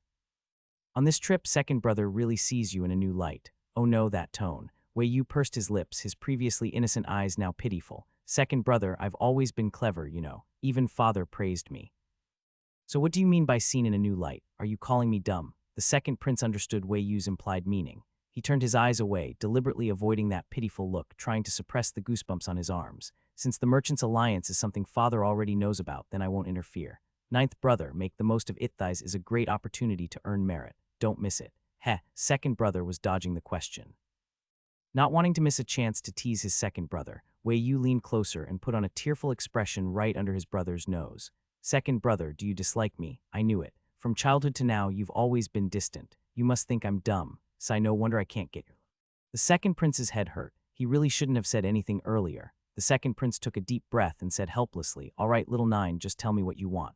Second brother will make it up to you. Before he could finish the words make it up, a piece of warm jade was trembling but firmly held out in front of him. The second prince looked up silently. Sure enough, his 9th brother was staring at him with a pair of pitiful yet scheming eyes. Second brother, the jade. I'm poor, second prince. 2 pieces of jade from outsiders weren't enough, he wanted more. Had his 9th brother fallen into a pit of greed? Holding the top-quality black jade he had swindled from his second brother, Wei Yu lay on the couch with a long sigh. Rich people everywhere. One trip out and he'd snatched 3 fine jades. Wei Yu was very pleased. That's how a little private stash slowly grows. Wei Yu put the 3 jades away, then called out toward the door, Fang Sheng. Fang Sheng came in and asked what was needed. Wei Yu, go find out where those 2 noble family heads are staying. Once you get the address, go to the salt bureau and fetch 2 bottles of salt and 2 bars of soap to give them. Ever since Fusheng had made soap, Wei Yu had started using it. When it didn't exist, he'd make do with substitutes out of laziness, but now that something new had appeared, of course he had to use it. Wei Yu could clearly guess what those 2 noble family heads would be thinking once they got back, likely worrying whether cooperating with him would bring trouble to the aristocrats of Yizhu. Wei Yu couldn't be bothered to argue with them. He would just show them some novel items to demonstrate the capability of the merchants alliancing the court. Whether they got the message or not was up to them. After all, noble families' times were changing. Since it was only a temporary stay, Zai Liang and Sun Zizhou each rented an inn in Yuanyang. As soon as they returned, they gathered in one room to discuss the business alliance. Sun Zizhou, brother Zai, did you understand anything about the business alliance? Zai Liang, don't ask me, I was about to ask you. Sun Zizhou, then it seems neither of us understands. That's great. Zai Liang, what's great about that? So brother Sun really has gone mad from talking to the wise king, hasn't he? The 2 of them sat in thought for a while. Sun Zizhou asked Zai Liang, how do you plan to choose? Zai Liang paused, and instead of answering, asked back, "Do you think this business alliance idea is entirely the wise king's doing, or is it the court's? Who's really behind the business alliance?" That question still mattered quite a bit. After all, the former was just a prince, but the latter represented the entire Great Wei dynasty. What difference does it make? The wise king said the emperor already knows about it. Even if the business alliance is under his name, the court and the royal family will definitely get involved behind the scenes. That matter doesn't concern us much. What matters is whether we benefit from it. Sun Zizhao shook his head slightly. Since the wise king dares to work with us, it must have been long planned. He's probably just waiting for us to finalize things. Zai Liang thought for a moment, then suddenly sighed. "I keep feeling like we've fallen into the court's trap." Sun Zizhao was just pouring himself some tea. Hearing this, he chuckled. "Even if you know they lured us in, so what? Can you not come? How could there be such coincidences in the world?" They arrive, and the other side just happens to bring up the business alliance and doing trade in Great Liang. Isn't that clearly targeted at their Yizhu noble families? They had wanted to negotiate with the government on their own terms, but even if they hadn't come, the authorities would likely have come knocking. Sun Zizhao and Zai Liang were both deeply thoughtful types. They didn't believe in coincidence. They just pieced together what they knew, supplemented it with speculation and logic, and eventually arrived at what they believed was the truth. Zai Liang gave a bitter smile. The court is truly calculating. First, they cut off our access to the white sugar trade in Great Wei, and just as the timing seems right, they come to us with this proposal about trading in Great Liang. It sounds like compensation, but they've lost nothing. All the damage is to us. They're just relying on the fact that we don't dare oppose them. Sun Zizhao glanced at him. "So do you dare?" Zai Liang, no, he didn't dare. As the two were talking in the room, a servant's voice suddenly came from outside. "Master, someone from the wise king has delivered 2 items." Sun Zizhao and Zai Liang stopped talking. The wise king, they exchanged a confused glance and quickly got up to go outside. As soon as Sun Zizhao opened the door, he saw his household servant.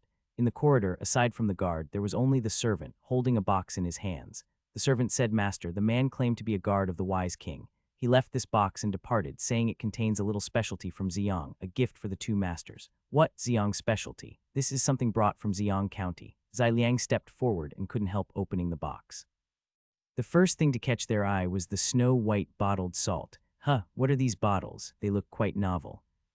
Zai Liang, intrigued, picked one up. There was another one in the box, but Sun Zizhao didn't take it. Though he was curious, he merely glanced a few times at Zai Liang's hand, then turned his attention to the 2 bars of soap in the box. Creamy white, solid blocks, square-shaped, smooth to the touch with little smell. He couldn't tell what they were. Sun Zizhao turned the soap over in his hand. "What is this? It doesn't look like a snack, and it's not some sort of clever trinket."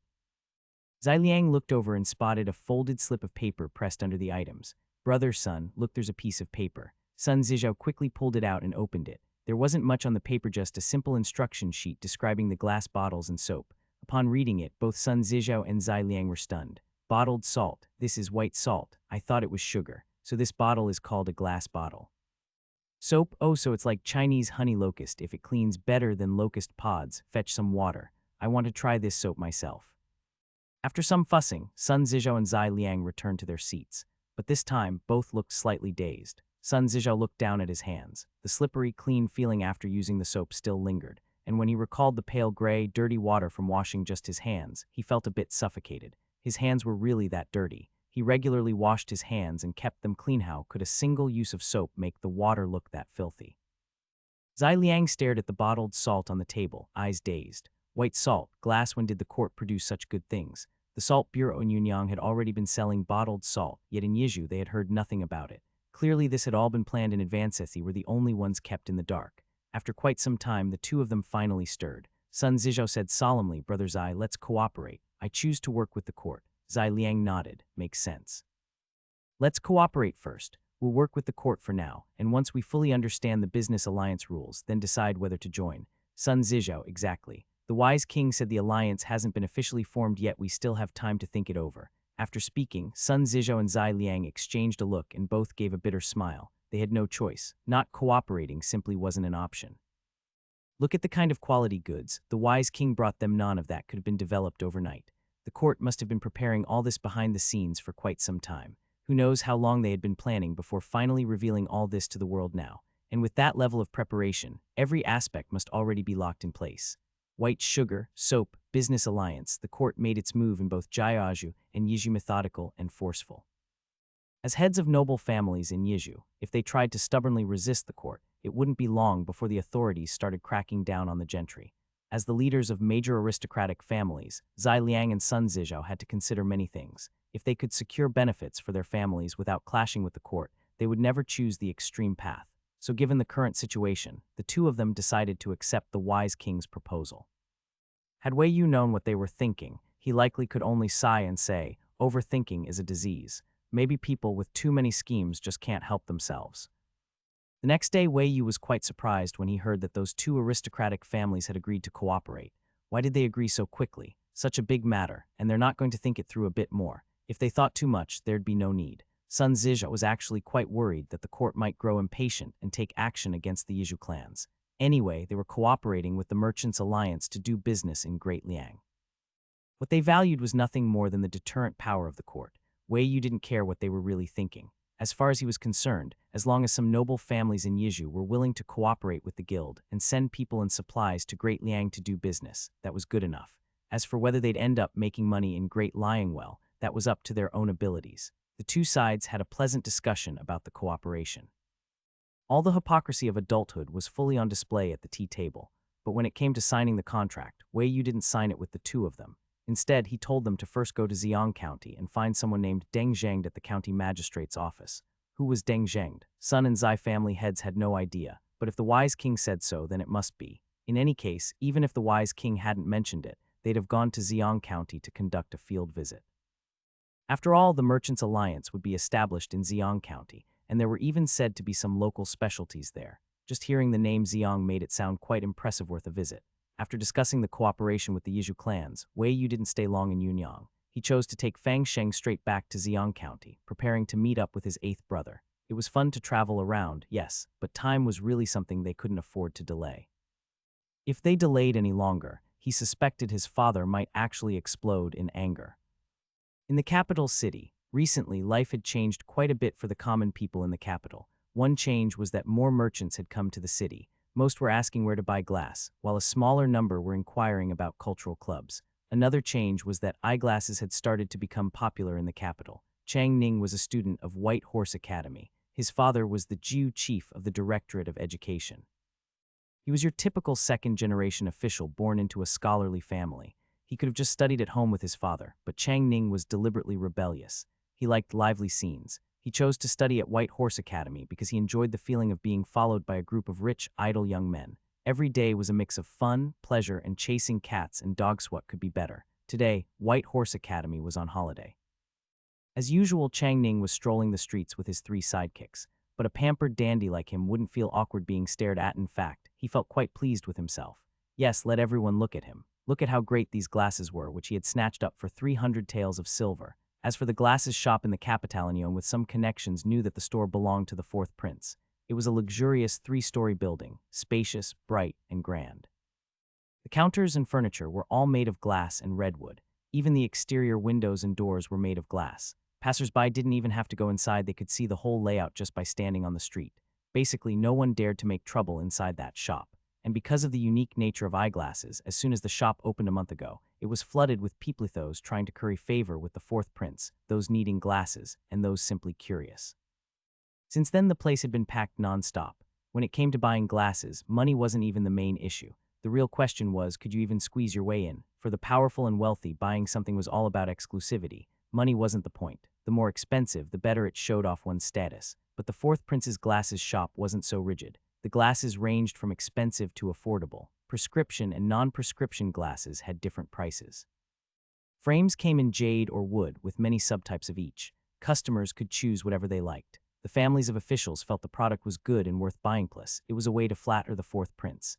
As for the common folk, once they saw that even government officials were wearing them and nobles were scrambling to buy them, they figured glasses must be a great thing. That's the power of advertising. With everyone scrambling to get them, eyeglasses became a trendy item in the capital. Whoever managed to buy a pair could walk around in public and instantly collect a crowd of admiring, envious stares, a symbol of status and class. As for Chang Ning, it had taken him and his crew 3 full days of squeezing through the crowds to finally get this pair of non-prescription red jade-framed glasses. Chin held high, Chang Ning strutted down the street showing off his glasses like he didn't recognize anyone. As he walked, he spotted someone. That person stood under a tree by the bridge, dressed in a long cyan robe, hands clasped behind his back, facing the canal. No one knew what he was looking at. Chang Ning frowned and squinted through his glasses for a better look. Hey, you guys look over there. Isn't that Liu Hujun? The three sidekicks looked over. Looks like him, right? Kind of, but would Liu Hujun have money to wear something like that? Chang Ning agreed completely. The robe that back figure wore was clearly made of silk. Considering the current state of the Liu family, and how little his father cared about him, there was no way Liu Hujun could afford silk clothes. Still, better to check and be sure than to miss a chance. Chang Ning hadn't forgotten the massive embarrassment he'd suffered in front of Liu Hujun more than half a year ago. Staring at that back, Chang Ning sneered. Who cares if it's him or not? Let's go take a look. The four of them stormed over, full of momentum. Speaking of that humiliation half a year ago, Chang Ning remembered it clearly. Back then, he just mocked Liu Hujun a bit while the guy was down on his luck. But suddenly, two people claiming to be relatives of Commander Hu had come out of nowhere to rescue him.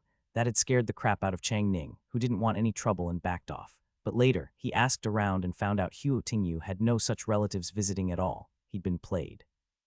He, a high and mighty rich boy, had actually been tricked by two random people, and in front of the person he looked down on the most Liu Hujun. How could he stand that? He couldn't, but he'd held it in for half a year, because during that half year he hadn't been able to find Liu Hujun anywhere. Now that he finally saw a glimmer of hope, Chang Ning wasn't going to miss this chance to get even.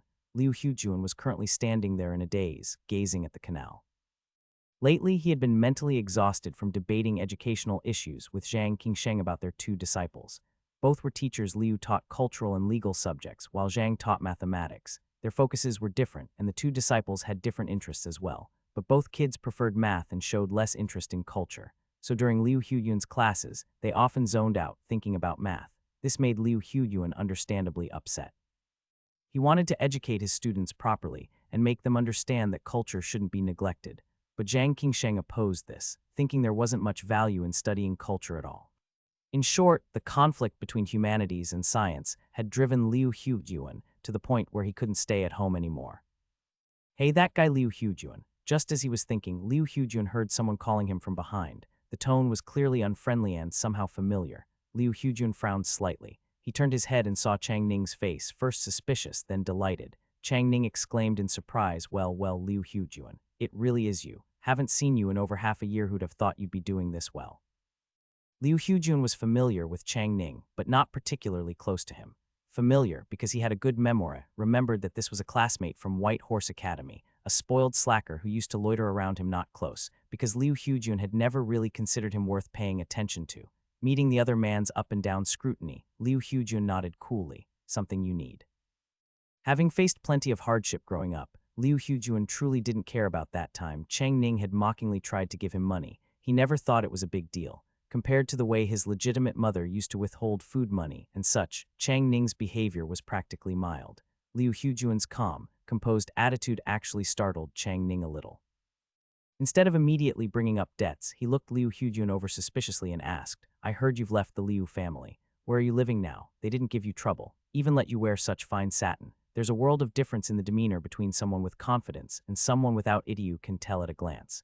Seeing Liu Huyun like this, Chang Ning strongly suspected he had somehow been taken in by someone powerful.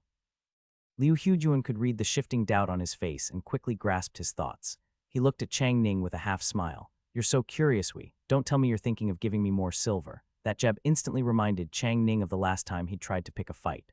Although back then, it wasn't giving silver, it was more like, if Liu Huyun begged on his knees, maybe he'd throw some coins his way. I never said I'd give you silver. Don't flatter yourself. We're not that close. Don't think just because you found someone to back you up you can talk to me like that. I'm the son of the chief of Directorate of Education. What bothered Chang Ning most about Liu Huyun was this. Too cultured. Damn it, insults from other people sounded normal, but when they came from Liu Huyun, they always seemed to carry a different tone. Call him a liar or a braggart, and somehow it sounded like he was just stating facts, and worse, other people even believed him. Couldn't win an argument, and it was maddening. Liu Huyun didn't reply. He just looked at him with a pitying expression. Maybe it was from spending so much time teaching in the Wise King's residence, constantly dealing with two precocious young students, and having a fellow scholar like Zhang Qingsheng around, not to mention the clever staff had grown used to being surrounded by smart people. So when he ran into someone like Chang Ning, bouncing around like an excited child, it made him reflect, so lively, far too lively. Chang Ning, at his age, was more energetic than even his two students. Liu Huyun suddenly fell into thought. If even ordinary 20-year-olds could be this immature, then maybe his students who simply liked to dabble in unrelated things during class weren't being that unruly. Maybe he should talk it over with Elder Zhang again. Chang Ning couldn't understand Ith was already showing how angry he was, yet Liu Hujun still had the nerve to zone out in front of him. Was he looking down on him? Liu Hujun, you're really full of yourself, huh? Chang Ning fumed. I'm speaking to you properly and you act this rude. And to think the teachers always praised you as a gentlemampa. Ignoring someone while they speak clearly, you're no true gentleman. A hypocrite. Liu Hujun caught off guard. He truly hadn't taken Chang Ning's rage seriously. After so long teaching, he didn't even see Chang Ning as a peer anymore. He saw him more like Liu Jijuan, a noisy grade schooler. Liu Hujuan smiled faintly. Facing Chang Ning's anger, he replied with a calm air, Brother Chang, please don't be angry. I lost focus, just know me fault. I apologize. Who wants your dry apology? Don't give me that. If you're really sorry, then, give me a gift or something. I've got empty sleeves and not a coin to my name. I fear whatever gift I offer would only disappoint you. Who are you fooling? Wearing such fine fabric and claiming you've got no money, trying to skip out on your debt, huh? This was gifted by the household I serve, not my own money. Behind Chang Ning, his three followers silently exchanged glances. What was going on here exactly? Weren't they supposed to be picking a fight with Liu Hujun? This was it. A shouting match counted. Wei Yu had been looking forward to returning to the capital for quite some time. To make up time, he'd rushed the whole way, barely eating, hardly sleeping, bouncing around in the carriage until his butt was practically split in two. Only then had he managed to cut the travel time in half. Finally arriving in the capital, the first thing he did wasn't head back to rest. Instead, he lifted the carriage curtain to check if anything in the city had changed. After all, while he was in Jai Prefecture, he'd kept in contact with his father and his fourth brother through letters. His father nothing much to say there. His letters were always the same, barely more than a bureaucratic stamp. Every reply was either read or handle it yourself. So annoying, fourth brother was better. At least when it came to the kiln or the club, he'd always give updates. Wei Yu knew his fourth brother had opened a glasses shop in the city. After all, he'd helped with quite a bit of the planning and setup himself. As the carriage curtain lifted, Wei Yu looked at the passersby on the street and quickly spotted a few changes. One was a wealthy old man walking with a birdcage wearing gold-rimmed glasses on his face. Another was a restaurant with glass windows on its second-floor balcony. Two more were snack stalls where customers were using glass bowls. Wei Yu broke into a surprised smile. Fourth brother was doing well. In such a short time, the glass business had already taken off in the city, and judging by how the commoners were reacting, they seemed to be adapting just fine. Sitting next to him in the carriage, Zhao Anzi had noticed, too. He leaned against the window, looking at the old man with the birdcage in amazement. Young master, did you see that guy playing with the bird? What was that thing on his face? Looks so strange. Those are glasses. If your eyesight's poor, wearing them helps you see clearly. Wei Yu explained, then gave his little fool a proud look. This whole business was my idea. Impressive, right? Zhao Anzi immediately looked up at him with starry eyes. Your Highness, that means we're rich now, right? Wei Yu, why did he bring up money before he could? Who was more obsessed with wealth here? Whether it was about money or not, Wei Yu could only tell Zhao Anzi that one needed to broaden their horizons and not focus too much on that bit of wealth. Well, truthfully, he didn't really know how much money there was either. A 20% return. He'd only find out after his fourth brother split the profits with him. The carriage trundled leisurely down the street. Wei Yu leaned against the window, watching the changes in the city. As he was sighing emotionally, he suddenly caught sight of his long-lost literature teacher arguing with someone. And that person arguing looked kind of familiar. Wei Yu knocked on the carriage wall. Shisen, pull over to the side. Shisen had sharp eyes, and the moment Wei Yu spoke, he noticed Liu Hujun not far off. Knowing that His Highness had likely spotted the man and wanted to join the fun, Shisen pulled the carriage over to a nearby open space. Wei Yu lifted the curtain and said to Shisen, who was sitting on the driver's seat, "Go let the folks behind us know to head back to the residence first." With that, he hopped off the carriage, intending to let his eighth brother know. The eighth prince was tired from the long ride. Hearing that Wei Yu had something to do, he didn't ask much, just told the coachman to take him back home. Once the rest of the procession had gone, Wei Yu brought Fang Sheng with him toward the scene. Chang Ning and Liu Hujun had been going at it for nearly a quarter of an hour. Calling it an argument wasn't quite right. Most of the time it was just Chang Ning chattering nonstop, while Liu Hujun calmly refuted him from the side. I don't care. You must apologize to me. I don't want anything else and won't make things hard for you. Just replace my black jade-rimmed glasses and we're square. This was the first thing Wei Yu heard as he walked up. He blinked. The first thought that popped into his head was, how much do black jade-rimmed glasses cost? His gaze landed on the glasses sitting on Chang Ning's face, and for a moment his thoughts drifted. His fourth brother really knew how to live actual jade for eyeglass frames. That must have cost quite a bit. Why not just use glass? While Wei Yu's thoughts were splitting in every direction, Liu Hujun spoke up. Faced with the childish and unreasonable demand from Chang Ning, he calmly refused. Brother Chang, you must be joking. Glasses like those are far too expensive for me to afford. My monthly allowance is only 5 taels. Maybe I could get you a pair made of tongue wood, would that do? Tongue wood. Chang Ning's eyes bulged. You're seriously trying to give me a pair made of tongue wood?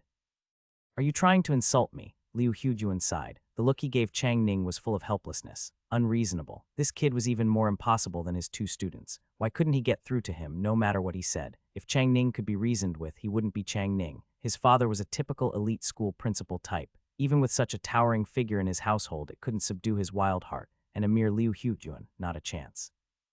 Wei Yu felt he had found a kindred spirit. Looking at Chang Ning, he thought, now that is a true young master. Makes people envious, jealous, and bitter. Just look at that air of refusing anything that isn't luxurious, definitely a guy who spends money like water. So why wasn't he born a rich young master? Wei Yu was resentful. Liu Hujuan sighed. Brother Chang, Yo, long time no see, you two. A cheerful voice suddenly came from behind them. The two caught in the argument both froze. That voice familiar. Liu Hujuan's heart stirred. He turned and saw a smiling face. A young man, lips red and teeth white, features fine like carved jade, clear and spirited like youth, but with a steadiness beyond his years. After half a year apart, His Highness had really matured during his time away. Seeing this familiar figure, Liu Hujuan felt gratified. The smile on his face became much more genuine and warm. Chang Ning, however, had quite a different reaction. His eyes almost popped out of their sockets. You swindler, you actually dare show your face to me. He pointed at Wei Yu, so exasperated by the latter's nonchalant demeanor that he laughed in disbelief. If he disliked Liu Hujuan by 3 points, he was furious with this swindler by 5. Huh, Wei Yu blinked, meeting Chang Ning's angry glare. After a brief thought, he suddenly understood the origin of the swindler accusation. Must have been that time he used Huo Tingyu's name to bluff his way through and the guy had found out. Wei Yu grinned and stepped forward, completely unfazed, and gently pushed down Chang Ning's pointing finger. Aya, what swindler? That's such an ugly word. We wouldn't even have met if not for that. We're friends now, aren't we? Since we're friends, why don't you tell me what's going on here? Don't tell me you're bullying people again. Chang Ning quickly pulled back his hand. Who is friends with you? A guy who didn't even dare say his name or where he lived. What kind of person wants to be friends with you? He knew full well the guy wasn't actually related to Commander Huo, but Chang Ning wasn't stupid, could tell this youth wasn't ordinary either. After all, ordinary people wouldn't dare bluff using Commander Huo's name. Wei Yu grinned at him. I could tell you my name. I'm just afraid you wouldn't be able to handle it. Chang Ning froze on the spot. He pulled his hand close, looked at Wei Yu, glanced at the smiling Liu Hujuan, then looked again and again. A sudden weight settled on Chang Ning's heart. Staring at Wei Yu's face, he hesitated before saying, You forget it. Don't tell me, I don't want to know. You're Commander Huo's distant cousin or something, right? Fine, cousin it is. I've got things to do, I'm leaving. Goodbye. No one beats a pampered young master at running from trouble. Just like before, the guy was trying to slip away again, but Wei Yu was quicker, reached out and grabbed his collar. Hey, don't leave. Wei Yu cheerfully threw an arm around his shoulders. You're classmates with Brother Hujuan, and I'm friends with Brother Hujuan. So rounding it all up, we're basically all close friends. What a happy coincidence. Shouldn't we celebrate? Rounding up my ass. Close friends, seriously, with Liu Hujuan. Chang Ning's teeth hurt, but he didn't dare shake off the youth's arm. All he could do was meekly protest that he didn't have any money. Let's postpone the celebration, really. As for my friendship with Liu Hujuan, Chang Ning's face twisted. It's not that great. Really, we can't stand each other. Let's celebrate next time, okay? Brother Chang, that's not quite right. Liu Hujuan cut in with a smile, looking at Chang Ning. I've never disliked you. Your family is warm and harmonious. You live in comfort, and you're a straightforward person who never associates with petty folk. People call you a spoiled brat, but they don't know you're just sharp-tongued and soft-hearted. I truly envy you. Chang Ning, he suddenly shuddered. That was disgusting. Wei Yu gave Liu Hujuan an approving look, then turned back to coax Chang Ning. Listen to how sincere Brother Hujuan sounds. I'm touched, don't take things so to heart. Why give up the chance to gain a close friend over something small? Brother Chang, don't be silly. With that, he steered Chang Ning forward, waving for Liu Hujuan to follow. Oh right, I heard a new glasses shop opened in the capital. It's supposed to be really nice. Hey, Brother Chang, your glasses look great. How much did they cost? 300 taels. While Brother Chang, you're rich, you have to treat us. Seriously, you're the richest here. No backing out. Chang Ning, what kind of scammer bandit is this? It was indeed because he had been doing bandit work outside for a long time that extortion was something Wei Yu handled with ease. He hugged Chang Ning and went to an eyeglasses store. With the guards clearing the way, he casually browsed through all 3 floors. There were quite a few people, many getting glasses fitted, most dressed in gold and silver, clearly wealthy people. Just by looking, the store was booming with business. Wei Yu was very satisfied. He didn't care about the store's decoration, he only cared if there were many people and if business was good. As long as it made money, that was fine. After checking out the store, Wei Yu had Chang Ning pick out a pair of glasses for his close friend Liu Hugyuan. The stated reason was to celebrate. Whether Chang Ning was willing or not, his resentful expression was obvious, but Wei Yu pretended not to see it, and Liu Hugyuan did the same. The two of them were partners in crime once they caught a sucker. They naturally wouldn't let him go. But they didn't go overboard. The glasses frame was made of sandalwood and cost only about 35 taels of silver. By the time the three of them left the store, Chang Ning could no longer bear their coercion and was forced to sneak away. Don't be too much, okay? I'm telling you, even if I have money, I can't just act recklessly. Be careful. If my mother finds out, she'll come to your house to demand repayment. Chang Ning clutched his purse and moved aside as he spoke. Wei Yu smiled at this little fat lamb, as if not noticing his intention at all. Wow, so Brother Chang is really generous, even inviting me to visit your mansion. Chang Ning, no. Wei Yu waved his hand. It's nothing, Brother Chang, I understand your meaning. Seeing your anxious look, don't worry, I know your mother is kind. When Liu Hugyuan and I have time, we will definitely come visit your home properly. Chang Ning said nothing more and immediately covered his purse and ran off. His expression was grim, furious at how this attempt to steal the chicken ended up losing the rice. It made him grind his teeth. Sure enough, those who could get along with Liu Hugyuan were never good people. Liu Hugyuan didn't speak human language. This one was simply incomprehensible. After the person ran off, the remaining conversation was easier. Wei Yu looked at Liu Hugyuan. Why is Yuanhua out at this hour? If he remembered correctly, this time should be when the two kids had classes, right? Speaking of which, Liu Hugyuan recalled his debate with Zhang Qingsheng about literature and science, and the smile on his face inevitably faded. He sighed and said softly, Your Highness, please understand, it's not that I'm lazy, but my heart is willing while my strength is insufficient. Wei Yu blinked. What happened? Liu Hugyuan smiled at him. The students prefer mathematics and can't stop thinking about it in all their actions, but I am only a scholar. How can I compare to teacher Zhang? Wei Yu, he was silenced all at once. Listen to this little report from the language teacher. There was quite some grievance. Wei Yu rubbed his nose, glanced at him, and chuckled. Brother Yuanhua, you've really worked hard. The students are young and hard to teach. They don't understand the world's rules, nor your painstaking efforts, and only do what they love. If they sometimes misbehave, please forgive them. These were the kids he had found himself. Wei Yu knew very well what kind of personalities they had. Both were geniuses, one with outstanding talent in mathematics, the other precocious and observant, suitable for physics. Both were science students and disliked literature well. That was quite normal. Wei Yu himself didn't like it either. Your Highness, you are too kind. Teaching disciples is my duty, and they are obedient and sensible, not the kind of naughty kids. Liu Hugyuan paused and looked at Wei Yu helplessly. The one who argues with me is actually teacher Zhang. Wei Yu stopped, his eyes understanding. Got it. The math teacher and the language teacher were having a dispute. It was definitely because the two kids were weak in different subjects, causing conflict. Teacher issues were just that minor. Wei Yu could calculate with his fingers and knew. He nodded. No problem, this is a small matter. I know you and teacher Zhang are broad-minded and won't quarrel over small things. Brother Yuanhua, rest assured, I have a way to deal with the student's subject preferences. Just be patient a few days.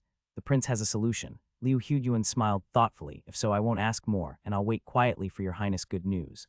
Gladly. There really was no way to force kids who disliked certain subjects if they didn't want to learn and had no talent for it. How could Wei Yu force them? Even modern school teachers couldn't solve students' weaknesses in certain subjects. Wei Yu could only say that in such cases, implementing an exam system was the fairest. Weekly tests, monthly tests, final exams, various big and small exams were all set up, so no need to check individually how students were learning. Just look at their test results. Whether the results were good or bad, whether students felt ashamed or compared with each other, and worked hard. Wei Yu knew well from his own hard student days how feelings worked. Anyway, having suffered and been imprisoned before, even if in another era, he wanted others to experience some of it. Maybe this was the feeling of tearing someone else's umbrella. Having experienced in the rain himself before, Wei Yu felt his decision is pretty good even, though this umbrella hadn't yet been torn. Traveling was hard work. After Wei Yu returned, he rested at the mansion for one night. The next afternoon, he went with the 8th prince to the palace to report back to Emperor Wei. The three had not met for over half a year. In the hall of mental cultivation, each wore a colder expression than the next. Wei Yu didn't say much. No lazybones liked going to work. As soon as he stepped into the palace, he looked as if he were going to a funeral. As a lazybones, whenever he thought of going to work again, it felt like the sky was falling. His expression was full of grief. It was funny, like he didn't care about his father's well-being. The 8th prince was simply afraid Emperor Wei would blame him. After all, the kid was honest. It was agreed that they would stay 6 months, but he and 9th brother had stayed one more month in Jai Prefecture. That was breaking their word, disobeying the emperor's order. Especially during that extra month, Wei Yu, afraid of the emperor's letters urging him on and mocking him for being careless, barely replied to the old man's letters. As for Emperor Wei sitting behind the desk, the old man didn't need to ask much. With mind-reading skills, what could he not know? Wei Yu tried to be clever and hide his little schemes from his father, but the 8th prince was completely unaware. Whatever they did in Jai Prefecture, Emperor Wei heard it all through the 8th prince's thoughts. He sat behind the desk, smiling at his 2 sons. How to put it?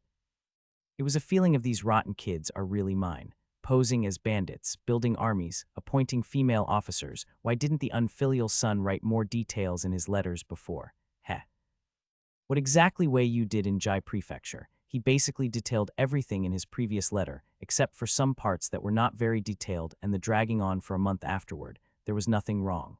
Emperor Wei was not particularly angry. The reporting was completely handled by the 8th prince, and Wei Yu was basically just counting sheep on the side. However, regarding the business alliance, the negotiations with the aristocratic families of Yizhu, and exactly how much money was made in Jai Prefecture, that was something Wei Yu had to come in person for. The business alliance was mentioned in the letter before, but nothing was as detailed as face-to-face communication. Emperor Wei didn't waste time quibbling with Wei Yu. Since the matter had already started in Jai Prefecture, he told Wei Yu to write down all the big and small details of the business alliance and present it to him after half a month. Wei Yu, damn, this is like a burden falling from the sky, hitting him so hard he could cough up 3 feet of old blood. Just returned from a business trip, with a bunch of matters at home still not handled, and now he has to write so much stuff, such a pain. Wei Yu didn't want to write, he thought he could try to struggle out of it. Father Emperor, writing this down takes too much time. How about I just tell you now? Emperor Wei politely declined. He smiled warmly and kindly, no need. I don't understand much about commerce. Write it down and I will have the Ministry of Revenue people look it over. Wei Yu sincerely said, then I can go to the Ministry of Revenue now to find Lord Qi and explain all the original details to him. Emperor Wei was full of sigh. My son, you've worked hard. After this trip, it's better to rest at the residence while writing. I'm not in a hurry. Damn, he's definitely not in a hurry. The one suffering is him. Wei Yu's smile was about to twist. The 8th prince quietly stood beside, watching closely, seemingly unaware of the undercurrent between his father and 9th brother. Emperor Wei was satisfied to have cut off the unfilial son's lazy mind and asked about the aristocratic families of Yizhu. I heard from your 2nd brother that the families who came that day were the Sun and Zai families of Yizhu.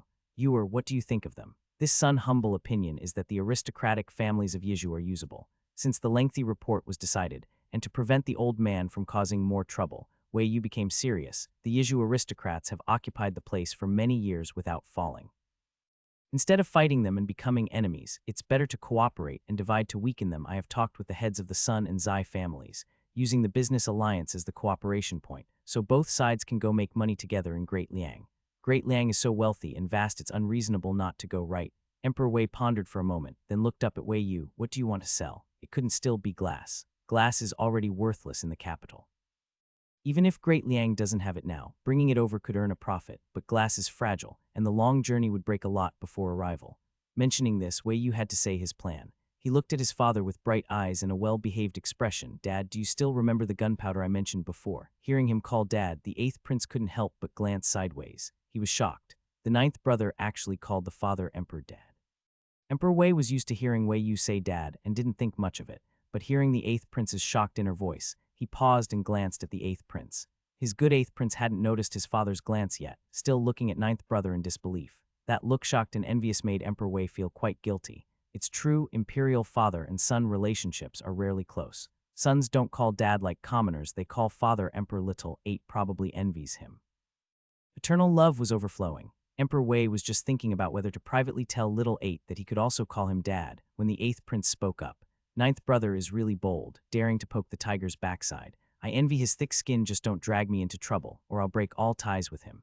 Emperor Wei's overflowing paternal love immediately retracted. Good, this kind of envy is different. Old 8 is quite something. Emperor Wei put on a stern face and replied to Wei Yu, I remember you said to make gunpowder, you must find someone to learn the related knowledge. What, have you found the right person? Getting down to business, thinking about the chance to unify the world, Emperor Wei looked at Wei Yu with burning eyes. Wei Yu gave a mysterious smile, of course. To surprise his father, Wei Yu had not mentioned the alchemists before. Now back, Wei Yu told about Lu Fushen's group of alchemists, and the fact that Fusheng was making soap. Father, I told you before that to make gunpowder we must learn the related knowledge, which has 2 main parts, chemistry and physics. Fusheng and the others are currently studying chemistry. As long as they can learn chemistry well, making gunpowder will be no problem. Good, truly the heavens bless our great Wei. Emperor Wei excitedly slapped the table and stood up. Little Nine, where are they now? Are they at your residence? I want to meet them properly. Regarding this, Wei Yu could only smile dryly. Well, father, they are not at my residence. They are at my manor. The wise king's residence isn't convenient, it's inside the capital city. If Fusheng and the others did experiments there and made noises every now and then, the common people in the capital who don't understand would be terrified. They might think it's some thunder from the sky or an earth dragon turning over. For safety reasons on the way back, Wei Yu sent people to take them to the manor. The manor is spacious. Earlier he also instructed He Yang to build various facilities, so freeing up some space for Fusheng and the others to stay temporarily was perfect. Hearing they were not in the capital, Emperor Wei was very disappointed. Why didn't you bring them before entering the palace today? Wei Yu rubbed his nose and muttered quietly, they are all academic talents. Why waste time coming to the palace to see you? The coming and going wastes time. Isn't it better to save time for research? Don't you want good things? Emperor Wei, 8th Prince 6. Emperor Wei calmly sat back down. No wonder of his unfilial son not considered at all. Wei Yu didn't care how his father grumbled. After finishing his complaints, he started talking again. Father Emperor, actually, I arranged them at the manor because I have something I want to do. Emperor Wei looked at him. What? I want to establish a research institute. Wei Yu chuckled. A research institute is a place where alchemists, craftsmen, and scholars who focus on one thing work, providing them with a suitable and quiet environment to research and experiment peacefully. The research institute will be under the court, but not part of the 6 ministries. It will be an independent organization. The people inside will be like court officials. Entry requires assessment. Levels are divided based on ability. They receive salary and food and lodging. If they can produce things beneficial to the people like Fusheng, they can even apply for bonuses. As Wei Yu described this, the eyes of Emperor Wei and the 8th Prince both lit up. Great, this research institute is a good thing. It must be built. About building the research institute, of course it will cost money. Although the address is on Wei Yu's manor, that doesn't mean he will spend that unnecessary money. After confirming that the research institute will be built, Wei Yu looked up at his father with a flattering expression, rubbing his small hands. Father, about this money, don't you think you should give some? Your son is so poor he doesn't even have a copper coin in his pocket. No copper coins, but there is silver, right? Emperor Wei gave him a sidelong glance, not only refusing to give money, but also asking Wei Yu back. You said before that you would make money for me. Where is that money? Wei Yu was prepared for this. He took out an account book from his chest pocket and handed it to the emperor. Here, the account book of the money earned in Jiaozhou over these past 2 months. The emperor took the book and casually asked while flipping through it, how much did you earn? Oh, not much, just roughly around 190,000 taels. The emperor, that stopped him immediately. The emperor silently raised his eyes. Over 2 months, 190,000 taels. Even if he was completely ignorant about commerce, he knew making 190,000 taels in just over 2 months was not an easy thing. Yeah. Wei Yu blinked innocently. I know you definitely don't care about such a small amount. It's okay. You scolding won't hurt this son's heart. I just worry you'll get sick from anger. But don't lose heart. Trust me, making money is about sustainable development. After a while, when the people I arranged set up the commercial alliance, then the money will definitely come in by the bucketful. I know you want to rebuild the military, but this can't be rushed. It needs to be done gradually. I happen to have some ideas, so please listen to me. This 190,000 taels, if put into the military, it would just be a drop in the bucket. But if you give it all to me, I'll invest it in the research institute. Let me properly manage that research institute. Give the researchers some security so they can work in peace. With someone as smart as me assisting, the gunpowder and firearms you want will come immediately. Wei Yu spread his hands with a loyal expression as if to relieve the emperor's worries. Look, isn't this splash much better than that tiny splash in the military? The emperor, to say or not to say, this guy alternates between tea and cake, nearly stuffed the emperor full. Though stuffed, would the emperor accept it? He would. This unfilial son keeps scheming to pinch his money, calculating openly right in front of him, but he had to admit this kid really understood him. The reasoning sounded quite reasonable, and the painted prospect was so tempting. For an aspiring wise ruler who hopes to bring a prosperous era, how could he not be tempted? A good man should have ambitions to unify the world. Anyway, the emperor felt he was still in his prime and could still do something big. The emperor was quite tempted by Wei Yu's words, but after all, he was a stingy miser. Before Wei Yu left, he only gave him 2,000 taels.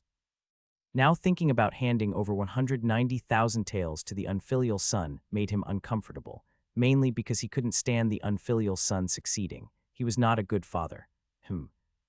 The emperor reflected for a moment in his heart, then turned to Wei Yu and said, I have thought it over. Since you explained so reasonably, and the money is earned by yourself, then All 190,000 taels belonged to him. Wei Yu held his breath, staring eagerly at his father. Then you and the eighth brother are responsible for this matter together. I see you cooperate well in Jayaju. The 190,000 taels will be split into 3 parts. You take 60,000 taels, eighth brother takes 30,000, and the rest will stay with me for now. We'll talk when more is needed. Wei Yu isn't that stingy. The money he and eighth brother get combined is less than half. Leaving the palace, Wei Yu did not return to his own mansion like the eighth prince, but went to the fourth prince's mansion. Because the glass business was doing so well lately, the fourth prince's face would almost smile into a sculpture just from looking at the daily income books. Successful people naturally have a rosy complexion. When proud, they want to enjoy themselves. Wei Yu went to the fourth brother's mansion but didn't find him there. Asking the steward, he learned the fourth prince had gone to the countryside club. Wei Yu originally wanted the fourth brother to take him to visit the kiln factory, but since he went to the club, what else could he do? Of course, he followed along to check it out. By the way, this club was the one Wei Yu mentioned to the fourth brother before. Unfortunately, Wei Yu didn't see it when it opened. All that hosting poetry gatherings, inviting scholars in to enjoy the courtyard and recite poetry, he missed all that. But no matter, Wei Yu thought he didn't have the talent for poetry anyway, just regretted missing the fun. After changing clothes at home, Wei Yu took Fang Sheng and rode horses to the countryside club. This club the fourth prince built was a place Wei Yu had never been before. He only knew a rough address and had seen the blueprints, but blueprints in reality are quite different. Anyway, when Wei Yu stood at the club's entrance, he was stunned by the flashy and obviously very expensive exterior. Damn, the 2 pillars at the entrance were covered in gold leaf and jade. Wei Yu touched the golden pillars, almost brought to tears. Fang Sheng, look, this is what true wealth looks like. This is wealth. Fourth brother is way too rich, using gold leaf on pillars but won't spare some money to help out his brother. Fang Sheng, he glanced at the several door guards and clearly saw the shocked disdain in their eyes. So embarrassing. When will His Highness stop loving money so much? Fang Sheng silently sighed, thinking whether he should bring a mask next time when going out, then expressionlessly reminded his prince, Master, someone's coming. Behind came the rumble of a carriage. Wei Yu immediately straightened up and seriously turned to look. No special regulations on the carriage. It was large, with dark blue curtains, couldn't tell whose it belonged to. Wei Yu was about to withdraw his gaze and go inside, but the person who suddenly popped out from the carriage pulled back the curtain and made Wei Yu's eyes light up. Oh, Brother Chang. The call was long and winding. Chang Ning looked up, saw that face smiling like a blooming chrysanthemum, and was immediately shocked. Hurry, hurry, go back, quickly drive the horses back. Without another word, Chang Ning turned and hurried into the carriage with such agility that even the driver didn't react in time. But Chang Ning was fast and Wei Yu was quick too. He followed Chang Ning to the carriage side. Chang Ning hadn't even settled when he heard robbers calling outside. Brother Chang, what a coincidence. After parting yesterday, who would have thought we'd meet here again today? Don't you think this fate is destined by heaven and should be celebrated? Chang Ning. They say losing money can avert disasters, but Chang Ning thinks that saying applied to him is pure nonsense. Yesterday, he couldn't find Liu Hutyuan to cause trouble, which would have been fine, but instead he lost a huge sum of 35 taels. 35 taels. Do you know how much his monthly salary is? Only 20 taels silver, okay. 35 taels is his pay for 2 whole months. Robbed by bandits in the capital city on the street, Chang Ning was extremely unlucky. He had originally planned to go out to relax, but as if a leaking roof caught by continuous rain, the bandits had been waiting for him for a long time. He should have checked the almanac before going out today. Wei Yu didn't know what Chang Ning was thinking inside the carriage. He only knew that having caught Chang Ning, he had to strike while the iron was hot, pluck the wool, rinse the pot, slice the meat, best to have a whole lamb feast. He stood by the carriage shaft, leaning on the carriage door handle, very gentlemanly knocking on the carriage wall, smilingly saying, Brother Chang, you're out to play. We're close friends meeting, why so distant? Come on, behave, keeping people waiting is impolite. Beside them, Fang Sheng and the coachman, so much to complain about, but no words. That voice was exactly like the leader of bandits breathing close to one's ear at night. Chang Ning collapsed. Can't you just leave me alone? I didn't bring money today. Do you know I have no money? Wei Yu didn't believe him. Brother Chang, you're being modest. Who are you? You're the precious son of the head of the Imperial Academy. I won't allow you to belittle yourself. Besides, you're so rich, there's no way you'd go out empty-handed, right? All right, stop being difficult, behave, come out quickly, let's go stroll in the garden together. Chang Ning took a deep breath. I really don't have money. I didn't even bring a purse today. The money was all spent by you yesterday. Wei Yu clicked his tongue. Ah, Brother Chang, look at what you're saying, not honest at all. You just waved your hand and spent 300 taels on glasses. How can you not have money? I'll give you 10 seconds if you don't come out. I'll pull you out, okay? Chang Ning, he was really going to lose it. Why in this world were there such uncouth bandits who couldn't understand human speech? When Chang Ning was holding his head in despair, Wei Yu outside began counting. 10, 9, 8, 4. Chang Ning, who was gritting his teeth thinking about running. Wait, where are 5, 6, and 7? Do you even know how to count? Chang Ning was so angry he pulled up the carriage curtain and came out. You promised 10 seconds and you're cheating. You didn't even what are you doing? Wei Yu saw Chang Ning come out and quickly grabbed him, pulling him down from the carriage. Brother Chang, why argue between close friends? Come on, come on. I haven't been to this courtyard before, but I can tell you're a regular. You have to introduce it well to your little brother. We're not close friends, let go of my hand. Oh, Brother Chang, look at that bird. It's really pretty, never seen it before, really never. HMPH, you haven't seen it. Who are you trying to fool? Brother Chang, judging people by appearance is bad, you need to change that habit. The two of them clung to each other and headed toward the entrance. It looked friendly, but actually one wanted to escape while the other held him tight. However, when they tried to enter the club, the gatekeeper stopped them. After watching their little act for a while, the gatekeeper finally spoke about the fee. Entrance fee, 5 taels silver. Damn, that's expensive. Chang Ning, who couldn't escape paying, once paid, twice paid, no way to avoid it anyway. Chang Ning sadly took out 10 taels silver notes from his chest. Wei Yu looked at him meaningfully without saying a word, just silently scolding him with his eyes. Chang Ning looked straight ahead, determined to show his dignified and unyielding spirit. The two walked inside with brotherly affection. Behind them, Chang Ning's coachman didn't come in, but Fang Sheng paid on his own and followed. The club was indeed a carefully crafted high-end place. After Wei Yu entered and glanced around, he was extremely satisfied. No need to mention the gardening made by royal craftsmen, exquisite everywhere. Carved railings and painted beams, small bridges and flowing water, rare birds perched, flowers blooming and willows green. The word class was truly brought to its extreme by his fourth brother. 5 taels silver, worth it. Also, Wei Yu didn't spend his own money since he earned and got a share of the profit. He nodded repeatedly. This place is really nice, Brother Chang, don't you think? Chang Ning didn't want to talk. Not talking was fine, Wei Yu could talk to himself anyway. But there are some management loopholes here. It's a high-end club after all, how can there be no map at the entrance? At least have 2 guides to show the way. Seeing an orange-yellow figure ahead, Chang Ning rolled his eyes. Where are there no guides? Isn't that right there? Looking toward the prompt, Wei Yu saw the girl waiting on the corridor ahead. Taking the chance to mock Wei Yu, Chang Ning said, the person behind this garden is the 4th prince. Do you think His Highness wouldn't have thought of these things? Don't act recklessly just because of your high status. Be careful what you say or you might bring trouble upon yourself. Wei Yu glanced at him. What status do I have? He always felt this kid was misunderstanding something. Chang Ning was speechless, looked at him in a bit of disbelief, then whispered like a thief, with your arrogance, you dare to flaunt the name of Huo Tingyu outside besides royal relatives. Who else would do that? Am I right? Oh, just royal relatives. Wei Yu smiled at him, not bad. So what do you think I am? Chang Ning didn't answer that, just rolled his eyes at Wei Yu. I don't care who you are, but you're definitely not a good person. Chang Ning wasn't unwilling to know who this kid really was, but he knew his own position. His father was head of the Imperial Academy, but had little real power. If trouble came, his father wouldn't be able to save him. Since this guy hadn't even revealed his name, obviously he didn't want to expose his identity. Rather than recklessly prying into it, it was better to just muddle along. Besides, this kid was just a shameless, stingy rogue. He probably paid for peace and quiet. At least he wasn't the kind who bullied others with power. Even a spoiled playboy has his own wisdom, you know. Chang Ning pulled Wei Yu's arm and walked ahead. Wei Yu looked at his back a couple of times, then followed, putting his arm around Chang Ning's shoulder again. Oh, Brother Chang, I didn't expect you to have such sly ideas. Wow, I really thought you were a fool. Who are you calling a fool? Oops, slip of the tongue. Brother Chang, please forgive me, I'm young. How could you blame me? I really have never met someone so shameless. Well, now you meet one. Sai, it's a small matter, let's not mention it. Let's talk about something else. By the way, Brother Chang, how many friends do you have? Why are you asking that? Don't you dare have other ideas. Wei Yu took a liking to Chang Ning and his group of scoundrels. More accurately, he took a liking to their wallets and the family backgrounds behind them.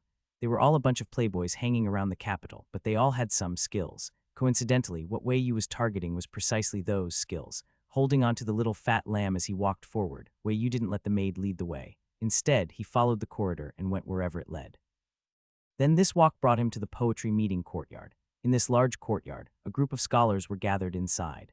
The poetry meeting courtyard was a place for scholars to get together and discuss things, not limited to composing poetry matters of the country and family, even speculations about the imperial exams questions. They would also exchange ideas.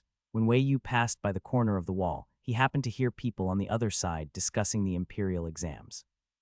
Speaking of which, this autumn exams questions are quite unusual. No one knows who set them. The last question is actually about how to strengthen the army. Sigh, scholars usually bury their heads in books. Where would they know about methods of strengthening the army? Whoever set this question is deliberately making things difficult. Aha, the autumn exam question. Upon hearing this, Wei Yu stopped and even covered Chang Ning's mouth, who had just opened it. SHH, don't make a sound. If they know someone is here, we won't hear anything more. Chang Ning was speechless, eavesdropping at a wall corner with such boldness. While mentally criticizing Wei Yu's shamelessness, Chang Ning copied his posture and pricked up his ears. The two were pressed against the wall listening, and the voices next door continued. Hey, quiet, don't say that. I heard someone say that the last question in this autumn exam seems to be you know what I mean. What riddle are they playing? Wei Yu couldn't see but could guess. The person being teased seemed to understand and suddenly enlightened. Oh, I see. No wonder. Then what do you think? Will there be some change? I guess so. You know, my master serves in the Hanlin Academy and has good connections. He told me that His Majesty previously intended to rebuild the military. Rebuild the military. Then is the court going to fight someone? Brother Zhang, don't panic. His Majesty just intends to. The court hasn't decided on military matters yet. I heard it was blocked by His Highness the Wise King. The Wise King? Oh, that's the Emperor's youngest son, right? Blocked by the Wise King. Could it be that His Majesty really favors the Wise King? Eavesdropping Wei Yu, he silently straightened up and casually grabbed Chang Ning by the collar at the back of his neck to pull him up. What are you doing? Being grabbed by someone younger by the collar is so embarrassing. Chang Ning cared about his dignity. He bit his teeth and growled, let go. Can't you see I'm eavesdropping here? If you're not listening, go away. Wei Yu looked at him meaningfully. Just now, Chang Ning had the appearance of a gentleman disdainful of eavesdropping, but his expression changed completely now. Ha men, Chang Ning's face turned red from being looked at like that. He straightened up and adjusted his clothes. Well, I was just. Enough, don't say any more. Wei Yu pulled him forward, reminding him, Brother Chang, even eavesdropping needs some measure. What you did isn't gentlemanly. Don't eavesdrop next time, understand? Luckily, no one found out or you'd have embarrassed me. Chang Ning, shameless, or this guy is more shameless. After moving away from the wall, Chang Ning glanced sideways at Wei Yu. Hey, why did you suddenly stop listening and pull me away just now? Do you know the Wise King? More than just knowing. He's him, okay.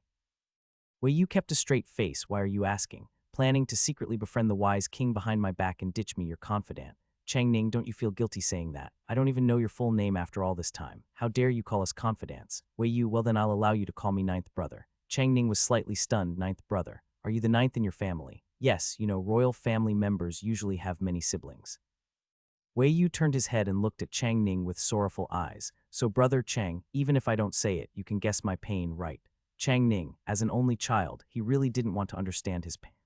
This guy just wants to scam money from him. Chang Ning's face twisted. He gritted his teeth and asked, your royal family, right? Doesn't your family usually give you a monthly allowance? I have 20 taels, okay. Oh snap, 20 taels. Wei Yu looked at Chang Ning deeply with unspeakable affection. Brother Chang, you're so rich. Damn, realizing he'd let something slip, Chang Ning wished he could slap himself. He covered his chest and was about to leave. No money. My family isn't wealthy. My father is a professor at the Imperial Academy. His salary isn't much. Stop trying to scam me. If I say no money, then there's no money. Wei Yu quickly caught up, smiling with ill intent. Brother Chang, who are we kidding? We're confidants. I know you can't bear to see me suffer, right? Chang Ning ignored him. Since we're confidants, I shouldn't hide it from you. My mother died early, and my father is busy with official duties, barely seeing me. I'm the youngest in the family and not close with my brothers and sisters. At home, I'm someone no one pays attention to.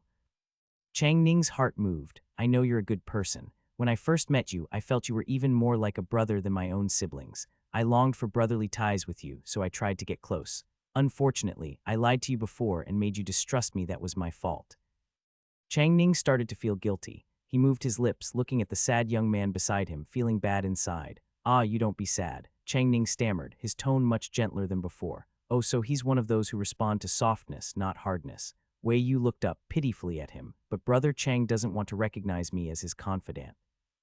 Chang Ning bared his teeth. I do. Really? But you look reluctant. Not reluctant. Are you sure? I'm sure. All right. Let's go, brother Chang. Let's find your group of scoundrels. Chang Ning, looking at someone who changes faces faster than flipping pages, Chang Ning was dumbfounded, maybe emotionally traumatized. He was held by Wei Yu and dragged forward, not saying a word all the way. The little fat lamb was caught, and Wei Yu didn't care about his feelings at all.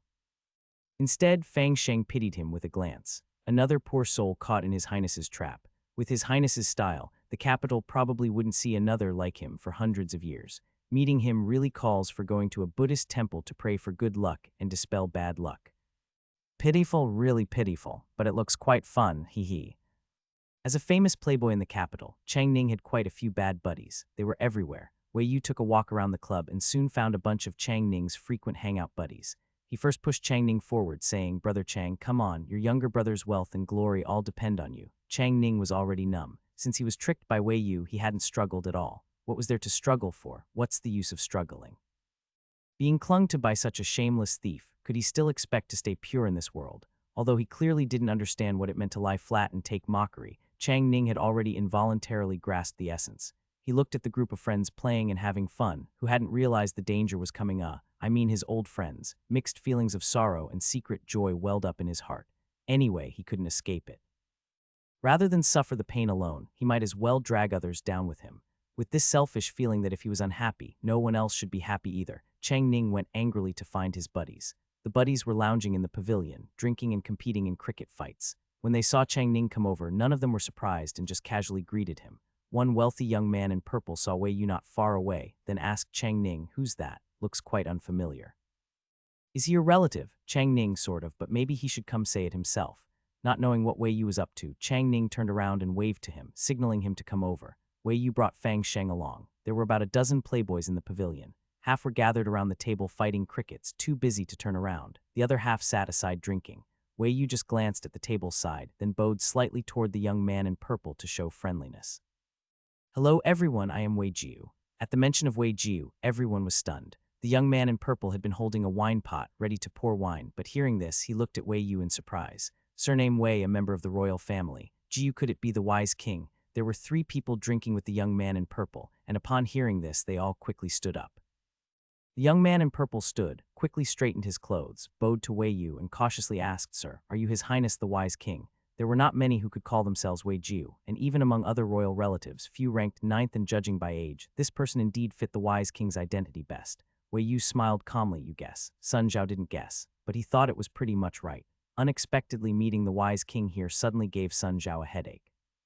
He glanced at Chang Ning, who had brought the group, intending to scold him a bit, but surprisingly saw Chang Ning looking shocked. "Sun Zhao, what, don't even know the person you brought?" A big shot suddenly appeared in the Playboy group, and everyone behaved themselves.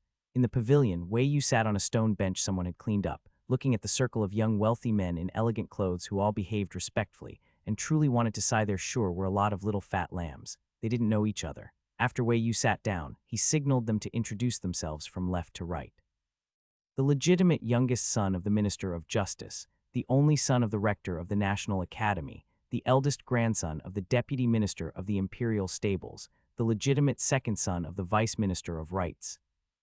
Every time Wei Yu heard one of their self-introductions, his eyes twinkled. Wealth, these people were clearly rich heirs. Each one was the treasure of their family. Looking at the restless little fat lambs, Wei Yu smiled and nodded. "Looking at this, you are all dragons and phoenixes among men." The dragons and phoenixes were stunned. Was the wise king genuinely praising them, or mocking? Sun Zhao was the legitimate youngest son of the Minister of Justice and also the core among them. Being good at reading people, he observed the wise king's expression, and for a moment couldn't tell if the words were sincere or sarcastic. But it should be fake, right? After all, calling a group of often derided playboys dragons and phoenixes was hard to believe. Sun Zhao smiled faintly and said, "Your Highness flatters us. We're all lazy, neither good at literature nor martial arts, often scolded by our elders. I suppose we don't deserve your praise." Sun Zhao's words were both self-deprecating and stating facts. He didn't understand why the wise king approached them, but whatever the reason, he laid it out clearly first whether the wise king liked it or not. They really were a bunch of playboys who neither excelled at culture nor military skills. Besides eating, drinking, and playing, they knew nothing. Their only merit was their family background. If the wise king just wanted to eat and drink with them, fine, but if he wanted to recruit them, sorry, even if they agreed, they lacked the ability. To prevent the wise king from changing his mind later, it was better to make this clear now. Sun Zhao thought he had expressed himself clearly, but unexpectedly the wise king applauded him for his honesty. Clap. Wei Yu clapped his hands, looking at Sun Zhao with an expression that said, "Don't belittle yourself. Mr. Sun, why so modest?" "While I admire your honesty, is a person's value only shown through literature and martial arts?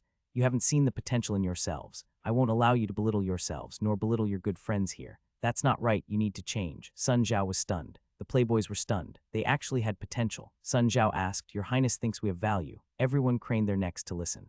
Only Chang Ning, who found the scene very familiar, quietly covered his face. Wei Yu said earnestly, "Of course. Everyone has their own mission in life. Did your parents give birth to you just to waste family silver? There are many who excel in both literature and martial arts, and the court is full of them, but few make history. You don't like reading, don't like martial arts, get scolded by elders and teachers as useless. Do you really accept that? Do you really think you're a useless nobody? Nonsense. I think you're quite good. Even if you can't become civil or military officials, why can't you shine in other ways? Honestly, the first time I saw you, I thought you would be more successful than your respective elders. Don't you want to be remembered in history? Let future generations know your name and be praised by them. Opportunity knocks, but once time does not return.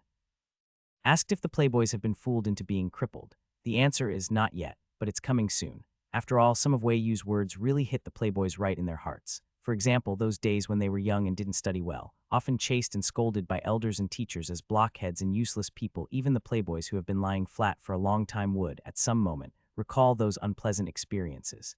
Then they would feel wronged and hurt. Who wants to be called useless by others, even if they really are useless? But that doesn't mean they like to hear it, especially since almost every family has one or two representative talents, and by comparison, it only makes these guys look even more useless. Take Sun Zhao, for example. He has two legitimate elder brothers at home.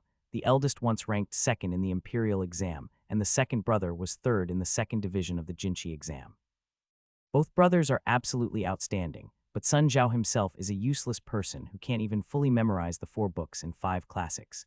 When the 3 brothers go out together, the attention of others is always on the 2 elder brothers. Praise, advice, making connections. Sun Zhao is completely left out.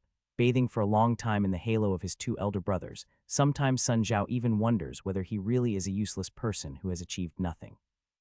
Sun Zhao was the first to doubt Wei Yu's words. Your Highness, are you joking? People like us leaving our names in history and being praised by future generations. Little Sun, look at you, belittling yourself again, aren't you? Sun Zhao called Little Sun. Little Sun is not confident, and Wei Yu gave a disapproving look directly. What's wrong with you all? You have the looks and status, literary talent, and family background. You are definitely candidates who can accomplish great things. Just being able to stand in this garden means you are already far better than those outside who can't even get in. You could only say that His Highness the Wise King is very good at flattering people. Even the Playboys who often hear flattery couldn't help but feel a bit elated after hearing so much. Someone shyly picked at his face and asked, Your Highness, do you really think we're capable? Of course. Wei Yu was very certain. Even if you don't believe in yourselves, you have to believe in my judgment. My judgment never fails. If I say you're good, if I say you can succeed, then you definitely can accomplish some earth-shaking achievements. So blunt, so eager. The Playboys had never experienced such unwavering confidence in their lives. After being useless for so long, suddenly hearing such firm encouragement made their feelings quite complicated, a bit sour, a bit bitter, and a little flattered. Even Sun Zhao felt his face flush. His lips murmured, just about to speak, but his chance was taken by someone else nearby. Your Highness, what is it about us that you like? I've grown up and truly haven't found any potential in myself. These words resonated with the group of Playboys. Yeah, I really wasn't good at studying since I was little. I get dizzy just looking at books. At most I can throw a pitch pot. Well, I'm probably a bit better. I'm pretty good at Kuju ancient football, but don't ask me to seriously learn martial arts. Yo, you guys are better than me. I only know how to fight crickets. They really are all pretty useless. Before the topic completely derailed, Wei Yu quickly clapped his hands to bring everyone's attention back. Hey, all right, I know you're all rough jade who haven't found your own place. It's fine to know what you're not good at. As the saying goes, correct your faults if you have them, and if not, strive to improve. Now let's talk about what we are good at. Suddenly the group quieted down. Sun Zhao asked curiously, what are we good at? What is it? Wei Yu looked around and gave a mysterious smile. Little Sun, that's a very good question, right on point. But before I answer that, I have to ask you all, do you know why people study literature, learn martial arts, and work hard? Everyone frowned and started thinking. Studying and learning martial arts, isn't it all for the imperial exam and to become officials? My dad forced me to study before just to get a degree. Basically just to stand out. I think it's to be remembered in history. Someone said remembered in history, and Wei Yu immediately shouted, yes, it's to stand out and be remembered in history. The Playboys were stunned by Wei Yu's shout. Wei Yu looked at them with a serious face. Don't tell me you don't want to stand out. Although everyone here has a pretty noble status, is that nobility really yours? You can still enjoy life here now only because those in power still favor you. What if one day the ones in power change, replaced by people who don't get along with you? Will you still be able to live as happily and freely as now? First thing is you won't have money. How hard life is without money, you should understand by yourselves. Of course, if any of you can live through days wearing hemp clothes and eating salted vegetables with cornbread, then just ignore what I said. But can you tolerate being despised and ridiculed after falling into poverty? Can you tolerate outsiders insulting your parents? Can you tolerate people saying your family is unlucky and your ancestors disgraced? Damn it, no, absolutely can't tolerate it. The playboys' emotions stirred, some faces reddened. They had been indulging in the beautiful idea of being remembered in history, but now they felt as if they were living the miserable reality where their whole family and ancestors were despised. Your Highness, please stop. I've had enough of being called useless all these years, but my parents are innocent. I can't let them suffer the contempt with me. Wei Yu smiled at the furious young man. Turns out this kid still cares that his parents are innocent. No one knew how much ridicule his parents had endured behind their backs, but Wei Yu couldn't say that. He nodded. Well said, you have ambition. Among the great achievements that will be recorded in history, people like you unyielding young men are exactly what's needed. One young man stood up, then another. Your Highness, what you say is good. I, Sheng Hongxin, trust you. Although I don't know what great things I can do, as long as you don't make me study, I'll do whatever you ask. Wei Yu felt deeply gratified, as if he heard a voice ringing in his ear. Ding, little lamb +1. Your Highness, me too. I'm also willing to follow you. Ding, little lamb +1. Me too. I'm also willing to do it. Little lamb +1, +1, +1.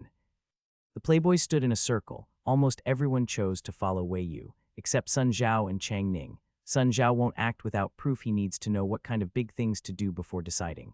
Chang Ning purely felt this scene was too familiar. That kind of falling into a trap as if possessed. Chang Ning thought he was foolish to fall for it a second time.